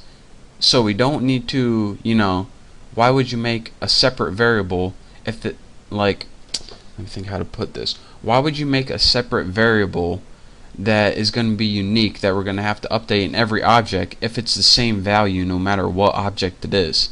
So, I mean, you don't need to. So we're not gonna. So that's where static comes in handy. And now let me show you that trick I was talking about. Since the static variables don't change between objects, static information is available even when you don't have an object. So for example, say forget about all these objects right here, and we actually can't just delete them, but we'll delete these right here. and we can just add it in this print line. Really, instead of calling a separate object, like an object and then your dot separator and then your method, like that, what you can do with stack is just put the name of the class and put your dot separator and then put your method. Get members, like that. Now let me run this, and you can see the 3 right here. Can you guys see that? The 3 right there. So before, we were never able to do this. We had to get an object and build an object anytime we wanted access to any of these members or any of these methods right here. But with a static, it's a little bit different because it's not going to change from object to object, since no matter how many objects you have, the variable is the same. So that's why Java lets you, instead of having to have an object, which you can do by the way, what we just did, you can also just put the class name and put the static method ahead of that. So again, anytime you have a static method that uses static variables, you don't have to have a separate object. You can just put the class name and then you can just put the method. And that's how, like in stuff like math functions and math constants, that's how they do that. So that's just a nice little tidbit of information. So don't forget that static variables are shared among all objects, and that you don't have to access static methods with a specific object. You can just do it with a whole class, since it's the same. So thank you guys for watching. I think I confused you enough for today, but like I said, thank you for watching. Don't forget to subscribe, and I will see you next tutorial. What's up YouTube? Welcome to your 48th Java tutorial, and in this tutorial we're going to be going over instance variables with the final, like when you have like public final or private final int. That's what we're going to be going over. So unlike static, I'm going to be showing you guys what final means. So let's go ahead and in your tuna class right here, and this is the one that's not your main. Apples has my main method. So go into another one. I name mine tuna. You can name yours whatever you want, as long as it's a fish. That's key. It has to be fish, or this program won't work. I'm just kidding, but you know, just a little joke. And let's go ahead, and the first thing we're going to want to do is make a variable that's going to be private as well. But you got to spell it right. That's key. Private. There we go. I know I'd get it eventually. Int sum. And what this is going to do is hold the sum of our numbers that we're about to add up. Now let's begin the tutorial. What we want to do now is make a variable with the type final. So private final, and it's going to be an integer variable. And I hit a button there. Embarrassing. And let's just name it number or something. And go ahead and put it in caps because it's going to be a constant, so we know that the constants are in caps. K. There you go. K. That's how you can remember it. So now the key, or what final is whenever you write final in front of a variable or a constant, it means that you can't modify this no matter what. So we just declared it. Whenever we set it equal to something, whatever we set it equal to, we can only set it equal to it once. So if we put number equals 2, then that number is going to be 2 for the rest of your life. You can't change it no matter what. But another thing is we declared it right there, but we didn't initialize it, which means we didn't set it equal to anything. So we're going to have to do that in our constructor. So again, you can either do it right here or you're in your constructor. So let's go ahead and make a constructor. Put public tuna and just put int x. This is going to be a temporary variable, and then put number equal to x. So whatever we pass in for our argument, that's what number is going to be equal to. And again, don't mess it up, because you can't change this. You can't later in your program write, alright, we're set it equal to 2 here, but we're going to set it equal to 15 later on, or 18, or 32. You can't. You can only set it equal to something here, and it stays like that forever. Now let's go ahead and build another method. So let's go ahead and write public void, make it called add, because what's it going to do, it's going to take that sum that we have up here, and it's going to be 0 default, and let's just add the number to it. So again, the sum variable is going to change, but this number is always going to be like 10 or whatever we say it is. And now let's just build one more method so we can actually see what's going on. Public string to string. So again, you learned what toString method did last time. Whenever you need your object in a string format, it returns it. So let's go ahead and return string format, and it already started filling out for us. The format's just going to be put something like sum is equal to %d, and then put like a new line for good looks. And then for your arguments, just put sum. So this is going to change because it's the number that stays the same and not the sum. And how do we know that? Because number variable is final and sum is just private. Sum can change. So now that we got that, look it over and make sure it's the exact same as mine. We can go to our main class, which is apples in this case. So go ahead and let's create an object. So tuna object equals new tuna, and let's go ahead and put something like 10. So now what this is going to do, since we passed in 10 to our constructor, it's going to take 10 for x, put 10 for x right here, and set number equal to 10. So now for this object, number equals 10 no matter what. We can't change that. So anytime we use number, like add number to sum, we add 10 to sum. Simple enough. So now let's go ahead and make a for loop using this object.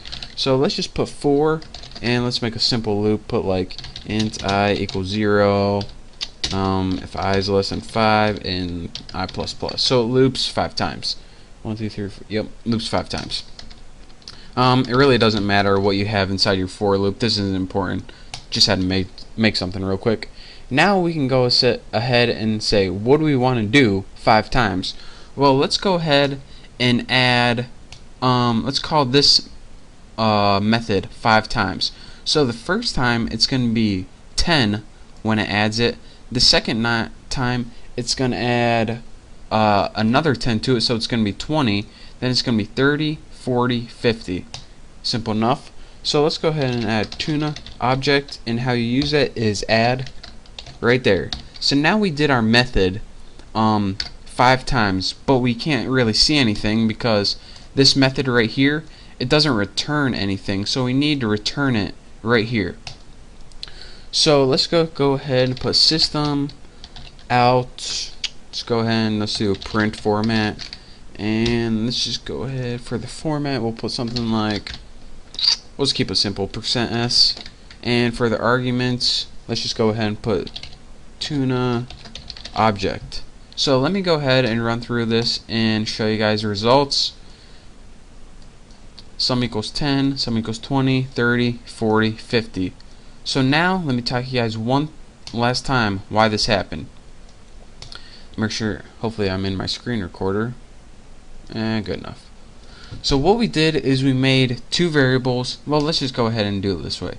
We made an object called new tuna, or tuna object was the name of our object, and we passed it the parameters 10 for the constructor. So it took that 10 and set number equal to 10. Alright, simple enough. What's next? Well, we looped through this 5 times. So what did we do 5 times? We did this add method 5 times. So first, for add, it took that number 10 and added it to sum. So now sum was equal to 10. Then it just spit out 10. And then the next time, on round number 2, it took that 10 and added it to 10. Then we got 20. So now it spit it out 20. Then it took 10 and added it to 20, which was 30. Then it added it to 30, which was 40. Then it added it to 40, which was 50. So now that that's all done, so that is pretty much your really detailed tutorial on a really simple explanation that whenever you make a final variable, you cannot change it. So for example, if we say down here tuna object dot number equals 15, look at this right here, we get an X right here. The field tuna number is not visible. That means that it can't change pretty much. So that's pretty much all in all, I could have skipped this whole tutorial and said, alright, when you write final instead of a variable, it means you can't change it, but I didn't. I decided to give you guys the whole spiel instead. So thank you guys for watching, and hey, if anyone wants to do fantasy football with me, leave a comment and let me know, because I want to do fantasy football with someone. So thank you guys for watching, and don't forget to subscribe, and I'll see you next time. What's up guys, welcome to your 49th Java tutorial, and in this tutorial I'm going to be talking about inheritance. Now what inheritance is pretty much inheriting stuff from another class. So why is this useful? Well, say we have two classes right here, tuna and pot pie, and in the tuna class we have a method like public void, we'll just name it eat. And let's say in this method all it does is go system out print line, and then it just prints something like I am the eat method. And say we had a bunch of different little food classes, and every single food class had this method. So tuna had it, and pot pie had it, and say we had a bunch of other ones like chicken, liver, ham. They all had the same exact eat method. So then your boss comes in and tells you, alright, you know when you wrote the eat method and said I'm the eat method, well, we actually want you to say I am the eat methods with a S. So now you got to go in every single different class and change that one method and add a S on the end. And you're saying, alright, I wish instead of having all these copies that I would have to maintain, if I could just have one single copy. So that's what exactly inheritance is.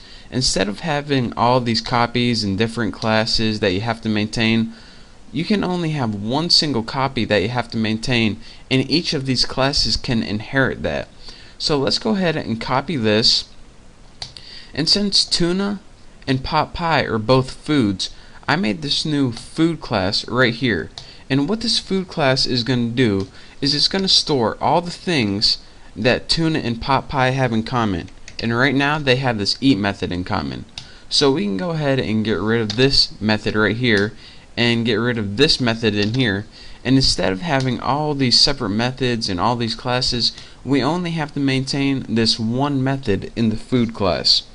So how exactly does this work, and how can we only have one method to kind of take care of? Well, this is what inheritance is. Instead of having a bunch of different methods, what this tuna class and pot pie class can do is it inherits everything, the variables and methods, from this main food class. And whenever we do this, the kind of methods that inherit the stuff, those are called the subclasses, and the stuff that they, or the class that they inherit from, is called the superclass.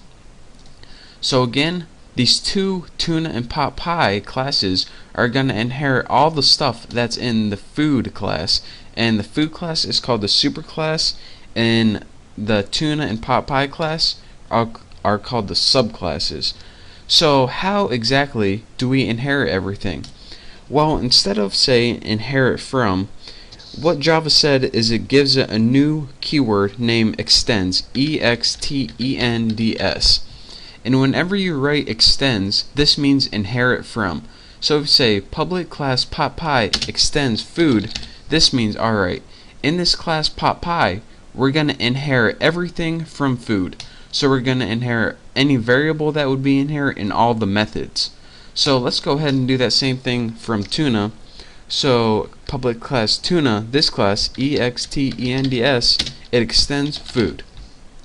So now anything that's in food is inside pot pie and tuna. Even though we can't see it, that's what we mean. So let's go ahead and let me show you guys that right now. So say we go, or wherever your main method is right here, let's go ahead and make an object. So I'm going to make my tuna object, and let's just go ahead and put new tuna.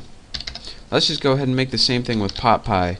So pot pie, pot object, I'll be JCT. I know I figure it out eventually. New pot pie. So now we have a tuna object and a pot pie object. Make sure I didn't mess anything up. So now even though we have no methods in here, they inherited all the methods from food. So we would use those methods just like we would anyone else. So this method is called eat, don't remember, and it's in pot pie and tuna, even though you can't see it. So let's go ahead and put tuna object.eat and pot pie, or what's it called, pot object.eat, and see what happens. And we're getting a error right here. Oh, we forgot an equal sign. There we go. And now when you run this, we see I am the eat methods, and this one came from tuna, and this one came from pot object. So that's how you can inherit all the methods from another class using the extends keyword.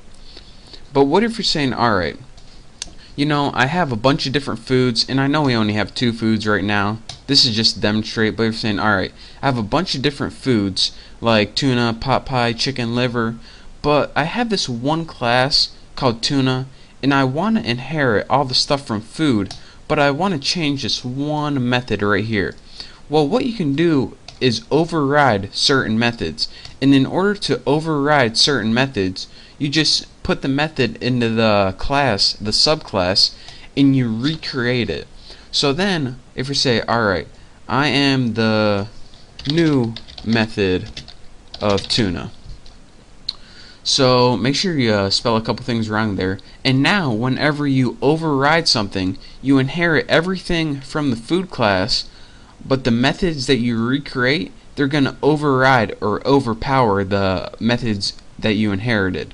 So now if we go ahead and run this, we see this. Let me get it up for you. There we go. I am the new method of tuna, and this is the method that we overrode. And again, it's the easiest thing in the world. Whenever you want to override something, all you have to do is pretty much just create it again. And then you don't have to worry about, you know, well, it's pretty much as simple as that. I can't explain it any better. But that's how you override something. In pot objects, we didn't override that method, so that's why it got the default food method. And the last thing, or the last couple things I want to talk about real quick, if, say, tuna extends pot pie, and pot pie extends food, then tuna inherits all the stuff from pot pie and food. It's like a little hierarchy. So let's go ahead and delete this. And now when tuna extends pot pie, it inherits all the stuff from pot pie and food. And the last thing I want to take note of is that let's go ahead and get rid of one of these objects. Let's go ahead and get rid of the pot object. Only the public methods can be inherited. Let me see how much time I got left. 2 minutes. Only public methods can be inherited. So if you have a private method in the superclass, again, the superclass is the one that the subclass inherits from, and we want to change that to food. So right now tuna is inheriting all the stuff from food, but food has this method in here that's private. What private means is, alright, you can't inherit this from me. In order to inherit it, it needs to be public like we did before. But when we put private like this and try to run this right here, we get a little error right here, and it says the method eat is not visible. So whenever we try to run it, I'll show you the syntax error down here, and it pretty much, this is saying, alright, this isn't visible because food has a private thing that you try to inherit and use, and you can't. It's private, it's not public. So that's your real quick tutorial on inheritance. And pretty much anytime you want to inherit crap from another class, just write extends. And extends is just a real fancy word for tuna inherits from food, or tuna inherits all the methods and variables from food. And again, well, that's it for this tutorial. I already filled your brain with enough. So that's your real quick tutorial on inheritance. I hope I made it simple. I hope you guys can understand. So thank you guys for watching, and I will see you in the next tutorial. What is going on, people? Welcome to your 50th Java tutorial. And I know it's been a while since I started making Java tutorials, but hey, we're going to get back on track and start learning some more Java. So actually I had planned out that we're going to learn polymorphism, but I think I'm just going to skip right to GUIs because it's a lot funner, and it's better if we know how to make an interface before we start getting into some other stuff. Plus, when we have an interface and stuff, you can see what everything does, and you're not just typing random code that you're like, alright, what is this, the matrix? Because, it's time we started building an application that the user can interact with and see. So if you don't know what a GUI is, or some people call it a GUI, it's a graphical user interface. And just like this right here, it has a title bar at the top, menu, drop downs, it has a whole different range of buttons. And that's what we're going to be making instead of this right here where it's like the matrix style, because, I mean, come on, it's 2009. If you're watching this tutorial in 2009, that is. So let's go ahead and get started. Now the first thing you need to know is that all GUIs are built from GUI or GUI components. That means there has to be a component for a menu, a dialog box, scroll bars. You have to add each one of those individually. So how do you just go ahead and get these components? Well, actually, Java has a built-in class that stores all the components you need. You just need to tell it where to put it and what to do with it. And they are created using different methods. And the methods you use to create this in the class is called the JOptionPane class. Now, like I said, this class is built into Java. So anytime you want to make a button, all you need to do is call it from the class. And there are different ways to do this, but this is the easiest way. So in order to get all those buttons and toolbars and everything, we first need to import the entire class. So let's go ahead and before your even class right here, just go ahead and put import javax dot swing dot j option pane, and make sure you type the J and the O capital option pane, and just like that. And now we're getting a little error that says the import Java JOptionPane is never used. So let's go ahead and fix that by using some stuff right now. So now we imported the class, which means we have access to all the crap in it. So let's start using some of that crap. The first thing we're going to want to do is set two variables. By the way, I'm going to build a program where you enter a number in one box and then click OK. You enter a number in another, click OK, and the end box, the third one, shows your answer. You'll see in a little bit. So we need to set this equal to a string variable and set it equal to first number, and I'm just going to write fn, fn for first number.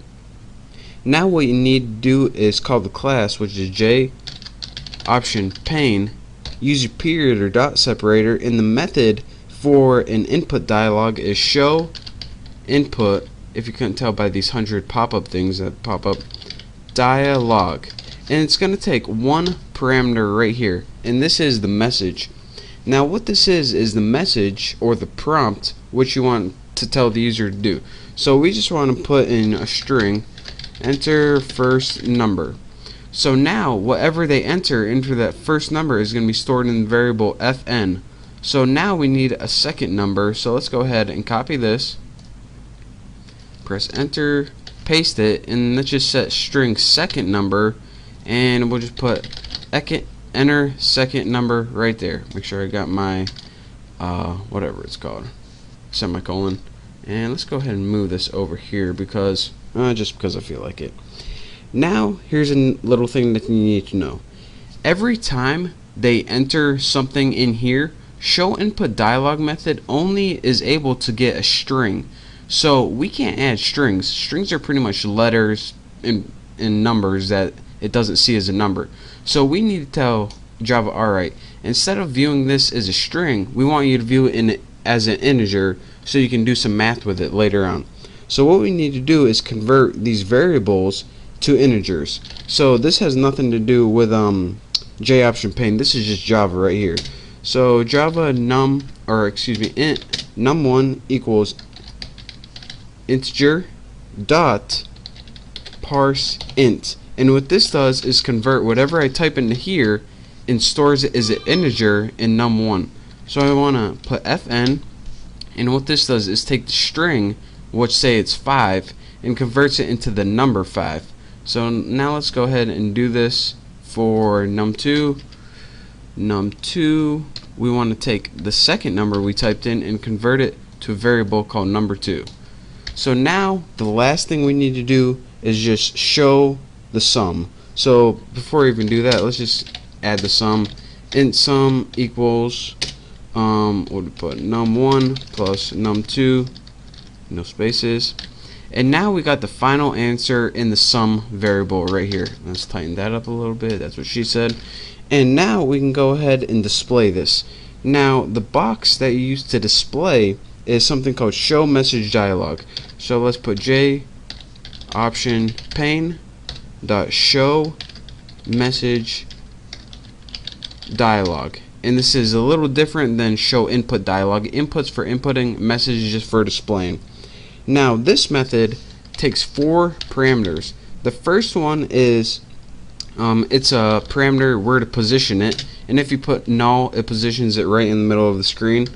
The second one is what you want to say, like for your prompt, but it isn't prompt, it's just a message. So let's put the answer is, and let's just put add sum. So it's going to be like the answer is 5 or something like that. Now the third parameter is what you want to appear on your title bar. So let's put like the title or something easy like that. And the fourth parameter you need is the message that's going to pop up. Now I'll go over this later if I got time, but for right now just put j option was it pane, then put plain underscore message, like that. And you don't need to put this last thing in quotation marks. So again, well, that's pretty much it. Let's just go ahead and run this program. I'm tired of waiting around. So let's go ahead, click OK, run it. Enter your first number, 3. Okay. Enter your second number, 5. Okay. The answer is 8. And now I can talk you through this one more time. So now once we go ahead and run this, what we're getting is this very first thing, the show input dialog, and it says enter your first number, and we're going to go ahead and enter 4, press OK. Now once we press OK, it stores that 4 in fn variable right there, and also it allows us to move on to this other show input dialog. It doesn't move on until you complete the show input dialog. So enter your second number, 6. Okay. So now what it did right here is it took that 4 and converted it to a number, and took that 6 and converted it to a number, so that you can add the 2 sums right here. And lastly, it took that show message dialog, which if I can get it back right here, and it says that null, which means position in the center of our screen. The answer is sum right here, and again that third parameter was the title, which appeared on the title bar. And that last one, you have the option of putting icons on your GUI or user interface that we built, but we're not going to put icons on here now, mostly because they're stupid. If you want to have something like an error, you can put X on there, a warning, you put like a, I don't know, they're stupid, but we'll probably put them in next time because I'm stupid too. So but that's a real quick tutorial on how to use J option pane to make a simple graphical user interface, aka GUI. So in the next tutorial, we're going to be building our GUIs and adding some more function, add some more cool buttons and stuff like that. So thank you guys for watching. Don't forget to subscribe, and I will see you next tutorial. What's going on, guys? Welcome to your 61st Java tutorial, and this tutorial is probably going to be the last tutorial for now on polymorphism. Swine flu. So in the last couple of tutorials, I told you guys about the concepts of polymorphism, and I showed you guys how to do some pretty cool stuff with them, but we never really put it into a program, and we never really got to see why this was really useful.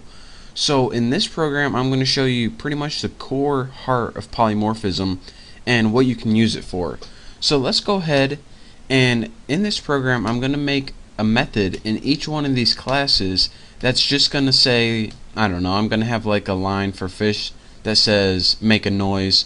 I'm going to have a line for dog that says make a noise, and by line I mean method, and also one for animal as well. So let's go ahead and make the same method in animal fish, and dog. And I probably should have made an animal that makes a noise besides a fish, but you know, fish don't really make noise, but that's not important. You'll see what this tutorial is about. So let's go ahead and make a method in here for animal, and we'll put public void noise. And since animals don't really make a noise, let's just have something on the screen, because this method is actually never going to be called, but I just want to make a method to show you guys it's not going to be called.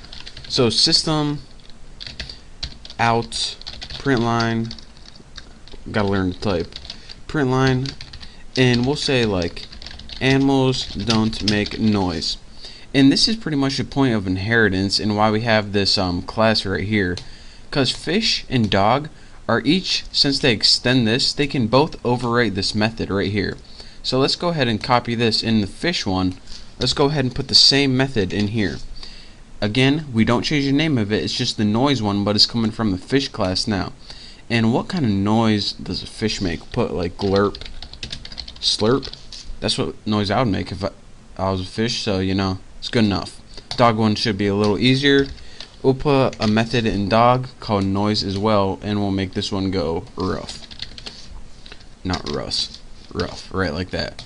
So now we have this method called noise in animal, and we also have a method called noise in fish, even though fish don't really make noise, but this fish says glurp slurp, and we have one in dog called noise called rough. So we have this main method in animal, and it gets overwritten when you call it in dog and fish. So now that we have three methods named the same thing, let me show you guys the core heart of polymorphism. One of the main aspects of polymorphism is that if you can put objects into an array like we did last time, but we didn't really do anything with it, we just added them into the array. The cool thing is that you can put objects in an array, and you can loop through that array and call the same method for the objects. The thing is, you can automatically call noise for dog, and when you call noise for dog, rough prints out, and when you call noise for fish, glurp slurp comes out. And if we had a bird and you call noise for bird, it would be chirp chirp. If we had a class called cow and a method called noise, it would do moo. So it's pretty cool in the sense that you can loop through an array of objects and call the same method name, but each method, since it's in a different class, it does something a little different. And this is my virus protection right here, so I will renew that later. Get out of my way. Get. So let me go ahead and show you guys how to do this. Go ahead and make an animal type object, which is actually going to be an array. So go ahead and write animal, and we'll name it the list, and we'll set it equal to new animal 2.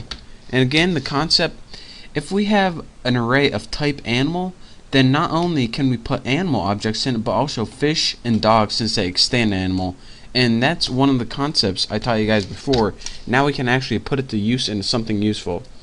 So now we go ahead, this is going to be an array of objects, of 2 objects. So actually this is 3, but let's go ahead and make a dog object and a fish object to use it. I can go ahead and change it. Well, it's good. So dog D equals new dog with empty parameters, since it didn't have a constructor or nothing. So fish F equals new fish, no parameters for that either. So now we have an empty array in 2 objects, D for dog and F for fish. So let's go ahead and use those right now. We'll just do this the easy way, the visual way. So at index 0, which is the first element, let's just go ahead and set that equal to D for dog, and at the list and at index 1, which is the second element, set that equal to F for fish. Now let me get this out of the way, this is annoying. So now we have an array, and we have 2 elements in it. And again, if you watch the last tutorial, you can see that you can populate this array using an add method, but this is just a really easy method for demonstration. The next thing I'm going to do is write one of these enhanced for loops.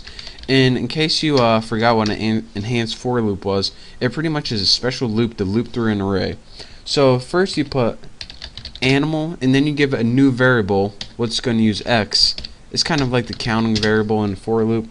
And then you write the array name.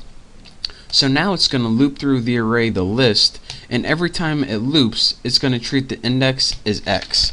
So we can do things like this. X, which is the object now, since we put object in the array, so this would be substituted for D, the first loop, and F, the second loop. And then you should be X dot noise.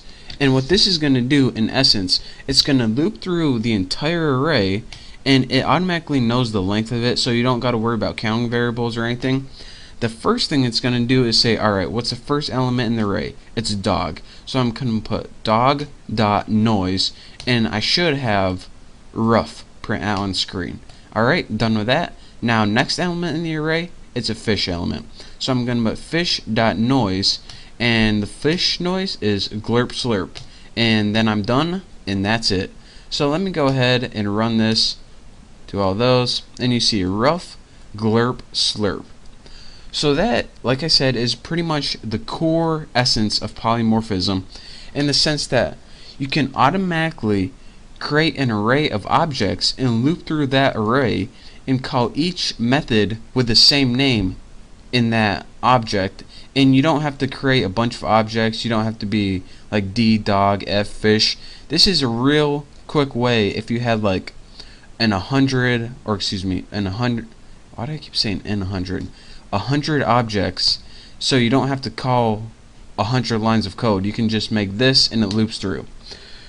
So in the next couple tutorials, I don't feel like doing any more polymorphism because it's kind of annoying, but I needed to teach you guys what like implements and abstract classes were, so that's why I did this, because in the next tutorials we're going to be getting the GUIs more and some awesome visual stuff.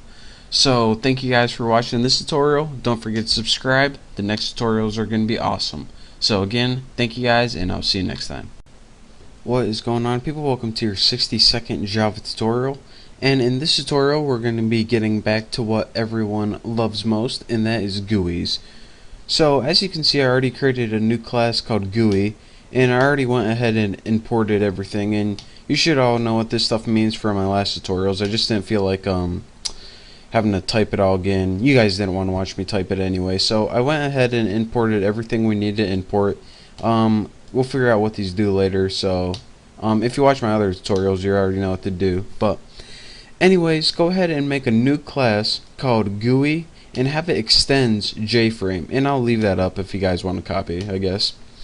And what extends mean is it pretty much inherits everything from JFrame. And we're going to be making buttons in this tutorial, and JFrame has some built-in stuff for us to create buttons. And the first thing we're going to need to do is create two variables. So go ahead and put private J button, and we'll create two buttons. The first one will be a regular one, and then we'll go ahead and create another one, J button, and we'll just make this one a custom one. One of them is just going to be a regular button, and the other one, if we spell private right, it's going to be a button with our own images on it, and I'll show you where to put the images and how to do all that good stuff. So I'm going to go ahead and minimize this, so hopefully you guys got that copied down, because just because it's annoying me. So the first thing we're going to need to do is build a constructor. So go ahead and put public, and just go ahead and put GUI, or whatever you named your class right here. And we need to build a constructor because whenever we create an object from this class, we want this window to automatically pop up. We don't want to have to call a method for it to pop up. So go ahead and add no parameters. And in your constructor body, this is where we're going to be doing the meat of the programming. The first thing we're going to want to do is add a title. Now this super right here, this super keyword is how you call methods from the super class. So since we're extending JFrame, it is the JFrame constructor. So go ahead, and the constructor for the JFrame is pretty much the title. So go ahead and write the title. So you guys didn't need to know that. All you guys need to know is, in order to add a title to your window, just put super the title. I just want to tell you guys, if you don't know what the super does, it allows you access to your super class. So a little bit of information for everyone. So now that we have a title on our window, we can go ahead and make the layout for the buttons. We can do the set layout, and you guys should know this still from the last tutorials when we were working on GUIs, and we'll just go ahead and put new flow layout just like that. And now this just gives us a default layout so we don't have to code it ourselves. And now let's go ahead and add our first button to our screen. So we'll take that variable we made. I named mine reg. You can name yours whatever. Equals new j button. And this j button method is a method to add a button. And it takes one parameter for here. And it's pretty much the text that's going to be on the button. I'm just going to name mine reg button. So now, if we go ahead and add this to the screen, we now have a blank screen that has a title of the title on the title bar, and we have a button that says reg button on it. Well, that's pretty good, pretty neat, but we can do better. Let's go ahead and make a button using our own custom picture in it, and when you roll over it, you get another picture. So the first thing I want to show you guys is that I have two pictures already right here. And how did I get these pictures here so I can use? First of all, I want to tell you guys, when you create your buttons, make them like 40 by 40 and make sure you save them as ping. I tried to save them as GIF or JPEG, and ping is the only one that like gave me so it could work all the time. Java supports like GIF and JPEG and all the regular image files, but for some reason only ping was working on my computer. Maybe it's a Vista thing, maybe it's not. But once you create these images, here's where you put them. Go ahead to my computer and you need to find the files you're working on, these class files. Mine, the default workspace, are in C, users, Greg, and then it is in a workspace. And go ahead and go to, let's see, mine is in Bucky, source, and then this is where all your class files are, like apples, that GUI one we just created. Put them in the same directory as that, so then you don't have to write a bunch of image paths. You can just write the file name and you're good to go. So your workspace might be a little different, and if you don't know where your workspace is, as soon as you open Eclipse, it tells you where your workspace is. So just copy that, find it, and that is where you want to put your ping files right there. So now that you got your ping files in your same directory as your class, we can go ahead and well, make some fancy buttons. So let's go ahead, and how you do that is in your icon class, and you have to name it icon. Go ahead and give it an object name such as B, and what we need to do is put new image icon, and this is built in so you can't change any of this. Let's go ahead and put get class, which is this class, and then put get resource, and this resource is going to be the file, and the resource is going to be, well, I named mine b.ping. And what this does is pretty much take that image and save it in an object named B. So now we actually have two images, or at least I do. I have one named B and one named X. So let's go ahead and create a new one by pasting that in. Icon X is equal to new image x.ping. And if you're wondering, alright, what's this b.ping and x.ping? They're actually just two images I made in Photoshop earlier, so you guys won't have them on your computer, but I just needed a little something to test on, so that's what I did. So now that I have an image named B and an image named X, I can go ahead and change those into buttons.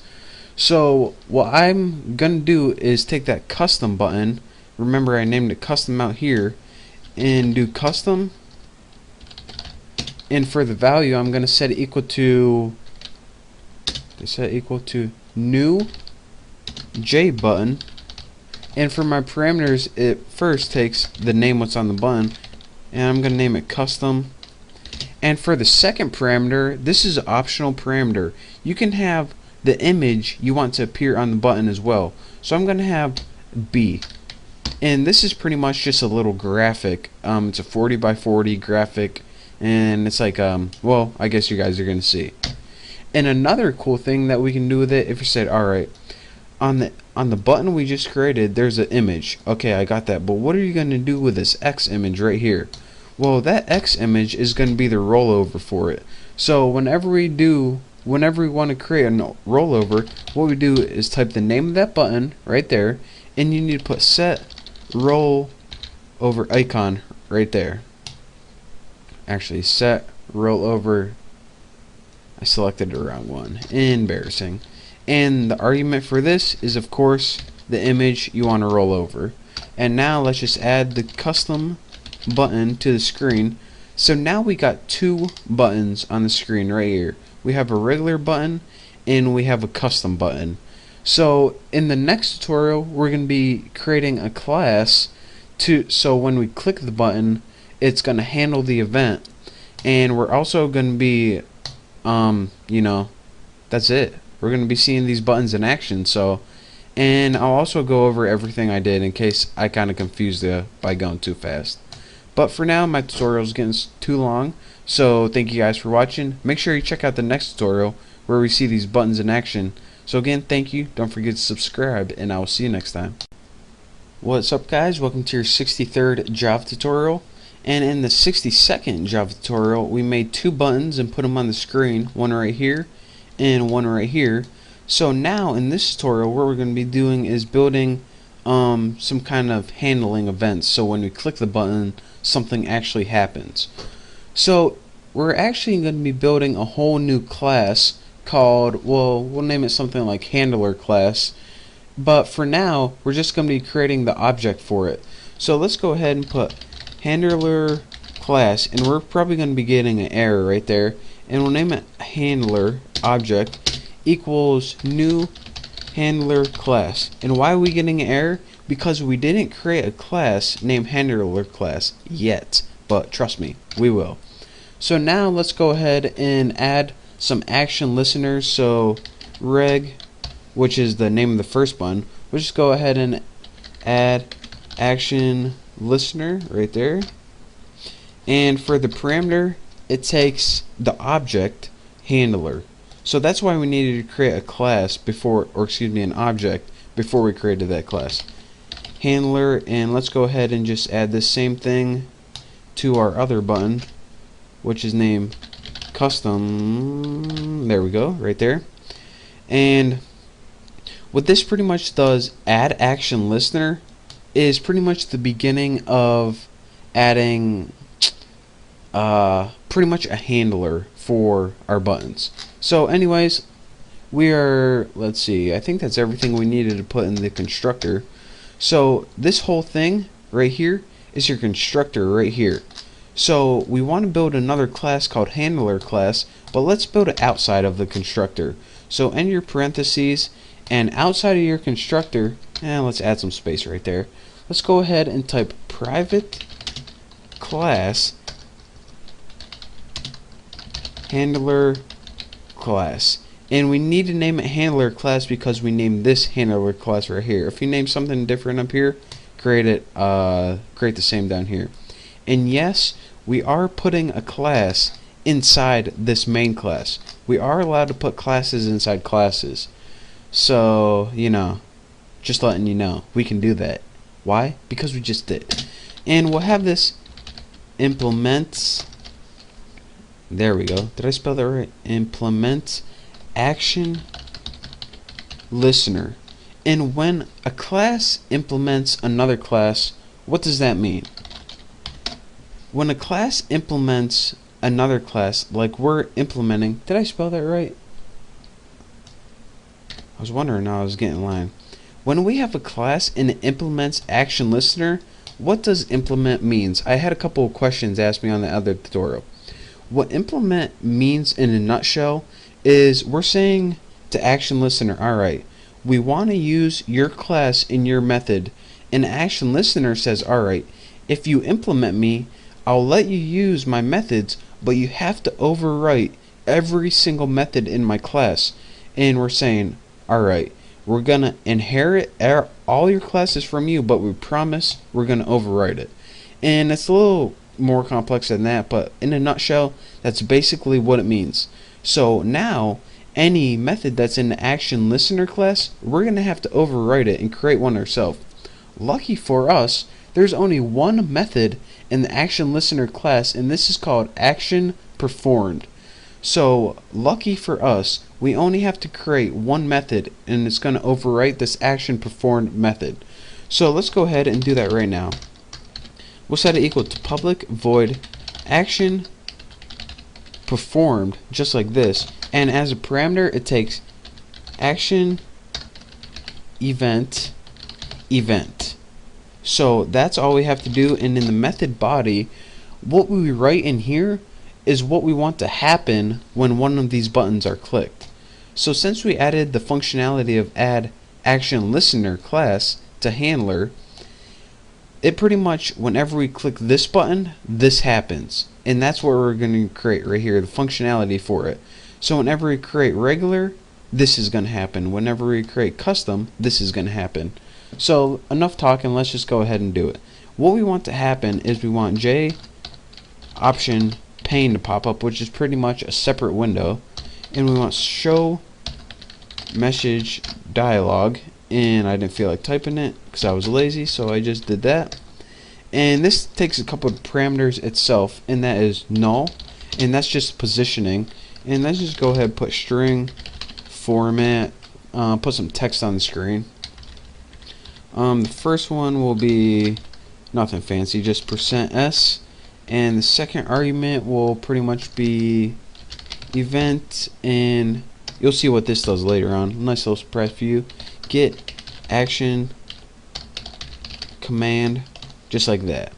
And now I just got to make sure I don't have any errors, and now that we don't, we can go ahead and we can call this main pretty much class. So go ahead to where your main method is for the whole entire program, because that's where we're going to be doing. Now as you can see, you need to import Java X Swing JFrame, and this pretty much lets you use Windows. I already imported it because I didn't want to have to forget. So now we can go ahead and make a GUI object. So GUI, or whatever you name this class, I'm going to name my GUI object GO for GUI object, equals new GUI, doesn't take any parameters in the constructor. And now just put go set default close operation, and you definitely need to have this or else your program isn't going to be able to close. And then you need to put in here jframe dot exit on close. So make sure you have that, it's pretty important. If not, did I spell something wrong? Is, oh, here we go, is undefined for the type GUI, set default close operation. There we go. Spelling, it's key, kids, it's key. You definitely need to learn that skill in school, unlike me. So the next thing we want to do is pretty much set the size for our window, and we can do this with the set size built-in method, and you can set it to anything you want. I'm going to set mine by 300 by 200. And the last thing is you need to make sure it's visible. So go dot set visible, and its boolean value, just set it equal to true. If you set it equal to false, it won't show up, and we do want it to show up. So let's go ahead and run this right here, and here's what we see. We see a regular button right here that when we click it, it says reg button, and we see a custom button that when we hover over it, the rollover changes, and when we click it, it says custom. Okay, regular button, custom. Wow, this is an awesome program. We should definitely market this, try to sell it to Microsoft or someone, because they could use this. I mean, look at this, flawless, no bugs or anything. That's amazing. So now let me see how much time I have left on my tutorial. 2 minutes. I'll give you guys a quick little walkthrough of how this works again. I'll just give you guys the meat of the tutorial. We created 2 variables, and those were going to be to store our buttons. Next thing, in our constructor, we added a title to our window. We gave our window a layout, which is pretty much the default layout. We added a regular button, as you can see here, and then we made 2 images, and we stored them in objects B and X. And then we pretty much added another button, a custom button, with the image B by default, and when we rolled over it, we got the image X and we added it to the screen. Lastly, we created a new class which pretty much was to handle the events when we clicked our button. we said, alright, for this regular button, we want to have an event when we click it, and for this custom button, we wanted to have an event when we clicked it. So they just weren't pretty much plain old buttons just sitting there doing nothing. And then, since we said, alright, we want some functionality, we actually had to make a class to add some functionality to it. In this event.getAction command, this pretty much just gave you the name of the button. So that's pretty much all that did. Real basic stuff here. And the next tutorial we're going to be going over some other stuff for GUIs as well. We're probably going to be focusing on GUIs and event handling for a little bit, since, you know, it's pretty much one of the coolest things in Java we can do. So thank you guys for watching this tutorial. Don't forget to subscribe, and I will see you next tutorial. What's up, guys? Welcome to your 64th Java tutorial, and in this tutorial I'm going to be teaching you guys how to add checkboxes to your GUI. And yes, it's going to be awesome, so pay attention. So I already got my imports right there. If you want to copy those, go ahead, but I'm going to go ahead and minimize that right now. So if you need to copy them, pause your screen, but if not, see you later. They're annoying me. So now I already made this class called GUI, and it extends JFrame like before, but I got rid of everything in the class. So now I can go ahead and start, well, pretty much making everything again. So in this program we're going to build 3 variables. One's going to be a text box with a sentence in it, and we're going to have 2 checkboxes underneath, one that says bold and one that says italicize. And whenever we click bold, it's going to bold the text, and whenever we click italics, it's going to italicize the text. So we need 3 private variables. So we'll name private J text field, and this is going to hold the text, and we're going to name this TF for text field. And we need 2 more, private J checkbox. Make sure I spelled it right. Don't want to spell it like the Czech Republic. Checkbox. And we'll just name this like bold box, because this was going to be the one in bold. And private, and this is going to be another checkbox. Why did I just not copy and paste that? And this is going to be like italic box or something like that. So now we have 3 variables that are going to hold the text field, the bold box, and the checkbox. One's a text field, 2 are checkboxes. So now let's go ahead and, well, I guess we can go ahead and build our constructor now. So public GUI, and doesn't take any parameters, of course.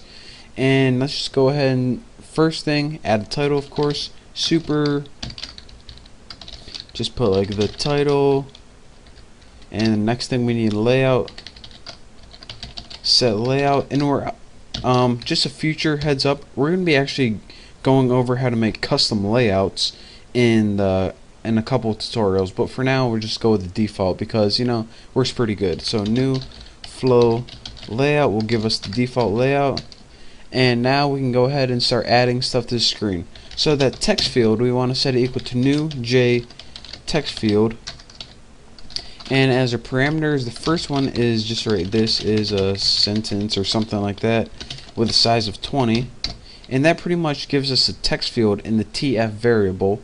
And now let's just go ahead and we can do stuff to that text field now.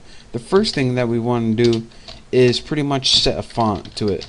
So let's just go ahead and set a font, like, just make it, actually do this too, put new font, there we go.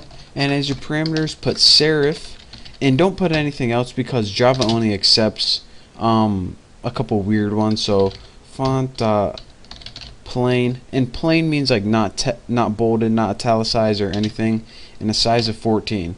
So that's how you set the font. You set the font with new font method, and it takes serif, and make sure it's serif, because I know for a fact that serif, no matter what version of Java or what platform you run on, it's going to show up. So make sure you do it serif, just like that.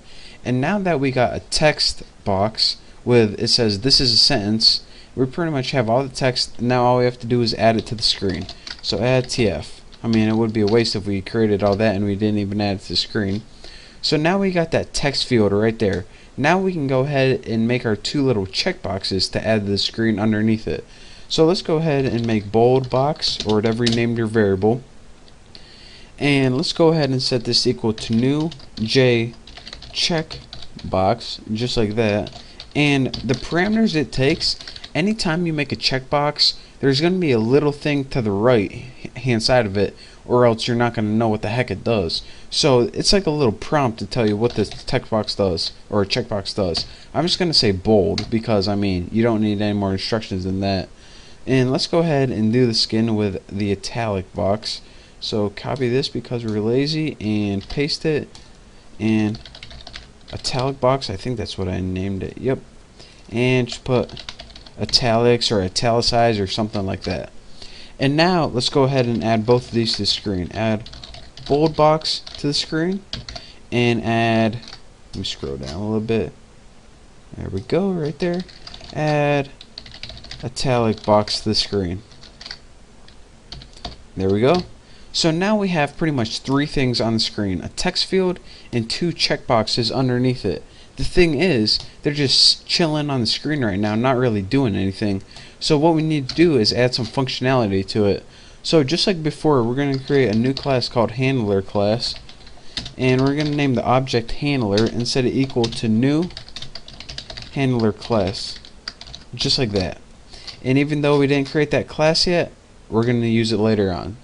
So now let's go ahead and add an item listener for it. So bold, what do we name? Bold box dot add item. Whoa. I did not mean to type that. Add item listener. And what are we going to add? It takes an object as its parameter, so let's just add handler. So now let's do the same thing. Actually, copy and paste that, save some time. Copy and paste. Now we can do the same thing right here with italics. So this pretty much, now that we have added an action, or excuse me, an item listener, we have a listener waiting. And what this does is pretty much waits for something to happen to bold box or italic box. And the only thing that can happen is you can click it. So now something's going to happen, and it's going to wait to be clicked. And when it gets clicked, it's going to recognize that it gets clicked. So now that we are able to recognize when it gets clicked, let's go ahead and make something happen when it gets clicked. I mean, you can recognize it, so might as well. So the first thing we need to do is create a private handler class. So private, whoa, not right there, right here. Private, I cannot type today. Handler class, and implements, did I spell that right? Item listener, like that. And you don't want, and for our body of our class, just like this. Actually, in the next tutorial, I'm gonna show you guys what goes in the body, and it's pretty different than the last tutorial, so you guys definitely want to pay attention to this. But another thing that I want to point out before I forget, whenever you put a class inside another class, and if you're saying, alright Bucky, how come you just don't put this class outside right here and make two totally different classes? How come you need an inner class to go inside this? Well, if you put a class inside another class, then this class, this inner class, it can see all of the variables and the methods in the outer class. So if you were to make two separate classes, either on the outside of this or in a totally different file, then it's not going to be able to see the variables and methods. And since we want to make this class use some of the methods and variables in here, that's why we need to put this class inside the bigger class right here. So that is why I put this handler class inside this GUI class or GUI class. But again, in the next tutorial, I'm going to show you guys, add some functionality to tell you guys, when you click this checkbox, here's what happens. When you click the other one, here's what happens. When you click them both, here's what happens to the text. But for now, that's it for this tutorial. I'm running out of time, so thank you guys for watching, and I will see you next time. What's up guys, welcome to your 65th Java tutorial, and in this tutorial we're going to be building a new class to handle the events when both of our checkboxes are checked. So let's go ahead and make a new class called handler class to do just this. We'll go private class, name it handler class, there we go, get it eventually. Implements, I gotta type slow, AMP implements item listener. There we go. Now what this does pretty much is a class that implements item listener. And what implements mean is we get to use all the methods from item listener, but we're making a promise to item listener. Item listener says, alright, here's what would happen. If they were having a conversation, item listener would be like, alright, you want to inherit from me? Fine, you can. But promise, if you implement from me, you have to overwrite each one of my classes. So look at this. It says the type handler class must implement the inherited abstract method.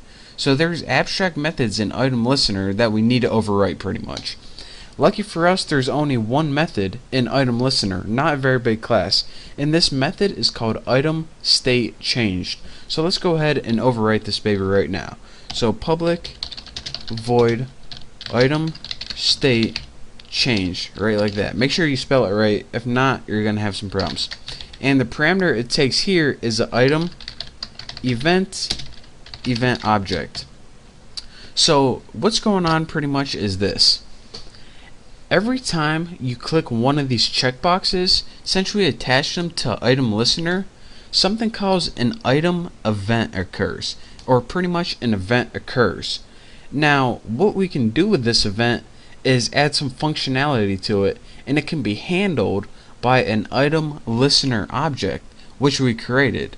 So now whenever, since this item listener is listening to this bold box, whenever an item event occurs, it's gonna run whatever's in here. So let's go ahead and make some code to put in here. First of all, we're gonna want font, name it font, and set it equal to null. And this is pretty much just gonna store the font that we're gonna change. So what we want to do is say, alright, if you click the bold box, we want it bold. If you click the italic box, we want the font italics. If you click the bold box and the italic box, we want them bold and italics. If nothing's clicked, just have plain font. So let's go ahead and first write if bold box dot, and the thing you write is selected, just like that. And this is built-in method to show if it's checked or not. So if bold box is selected, and let me find it, and what did I name it? Italic box dot is selected, then what do we want to do? Well, let's go ahead and change that font equal to new font, and we're going to be doing a lot of copy and pasting after this. We want to change it to new font. First of all, we want to make it serif, just like before. We want to take that font and make it bold, and actually we need that all in caps, I forgot. And we also want to take that font and make it italic, and then we want the size to be 14. So get out of my way, Haas. So what this means, if you press the bold box and the italic box, if both of them are checked, then we want to change the font to bold and italics. So what other options do we have here? Well, we have else if. We can also have an option that if only the bold box is selected. So let me tighten that up. So actually we can just go ahead and copy this. A little too easy. So else if only the bold box is selected, then what do we want to do? We want to take that font and set it equal to new font, and we can probably copy this. Font equals serif bold, copy. What did I copy? There we go, too easy. So if only the bold box selected, then font equals serif bold and in a size of 14. So now let's go ahead and make another else if for only if the italics is selected. So copy, we're getting real lazy here, but really efficient. How awesome is that? Italics, what's the name? Italic box, there we go. It's selected. Then we want to change the font to font italic. So now we only have one other option. If it runs through and sees that if bold is selected and italic is selected, nope. If bold selected, nope. If italics is selected, nope. Else, this only else is going to occur if nothing is selected. So what do we want to do? We want to do the font and set it equal to new font, and I guess I won't copy and paste it this time. First is serif, and the rest is font plain, and of course we want a size 14 still. So now, well, looks like we're good to go. And the last thing we have to do, now that we actually change that font, we actually need to set the font. So in our text field, we need to set font equal to that font that we just changed. So this pretty much says, alright, depending on what you selected, I'm going to style the font a certain way, and then at the end, when it tests for all the styles, it says, alright, I'm pretty much just going to set it on the screen right now. So now I have this from the last tutorial, which you guys can see. It pretty much just makes a new window on the screen, puts a function on the window so you can actually close it, set a size for that window, and makes that window visible. So now if we run this and click OK, we go ahead and we got this thing right here, and I probably should change that size, but this is good.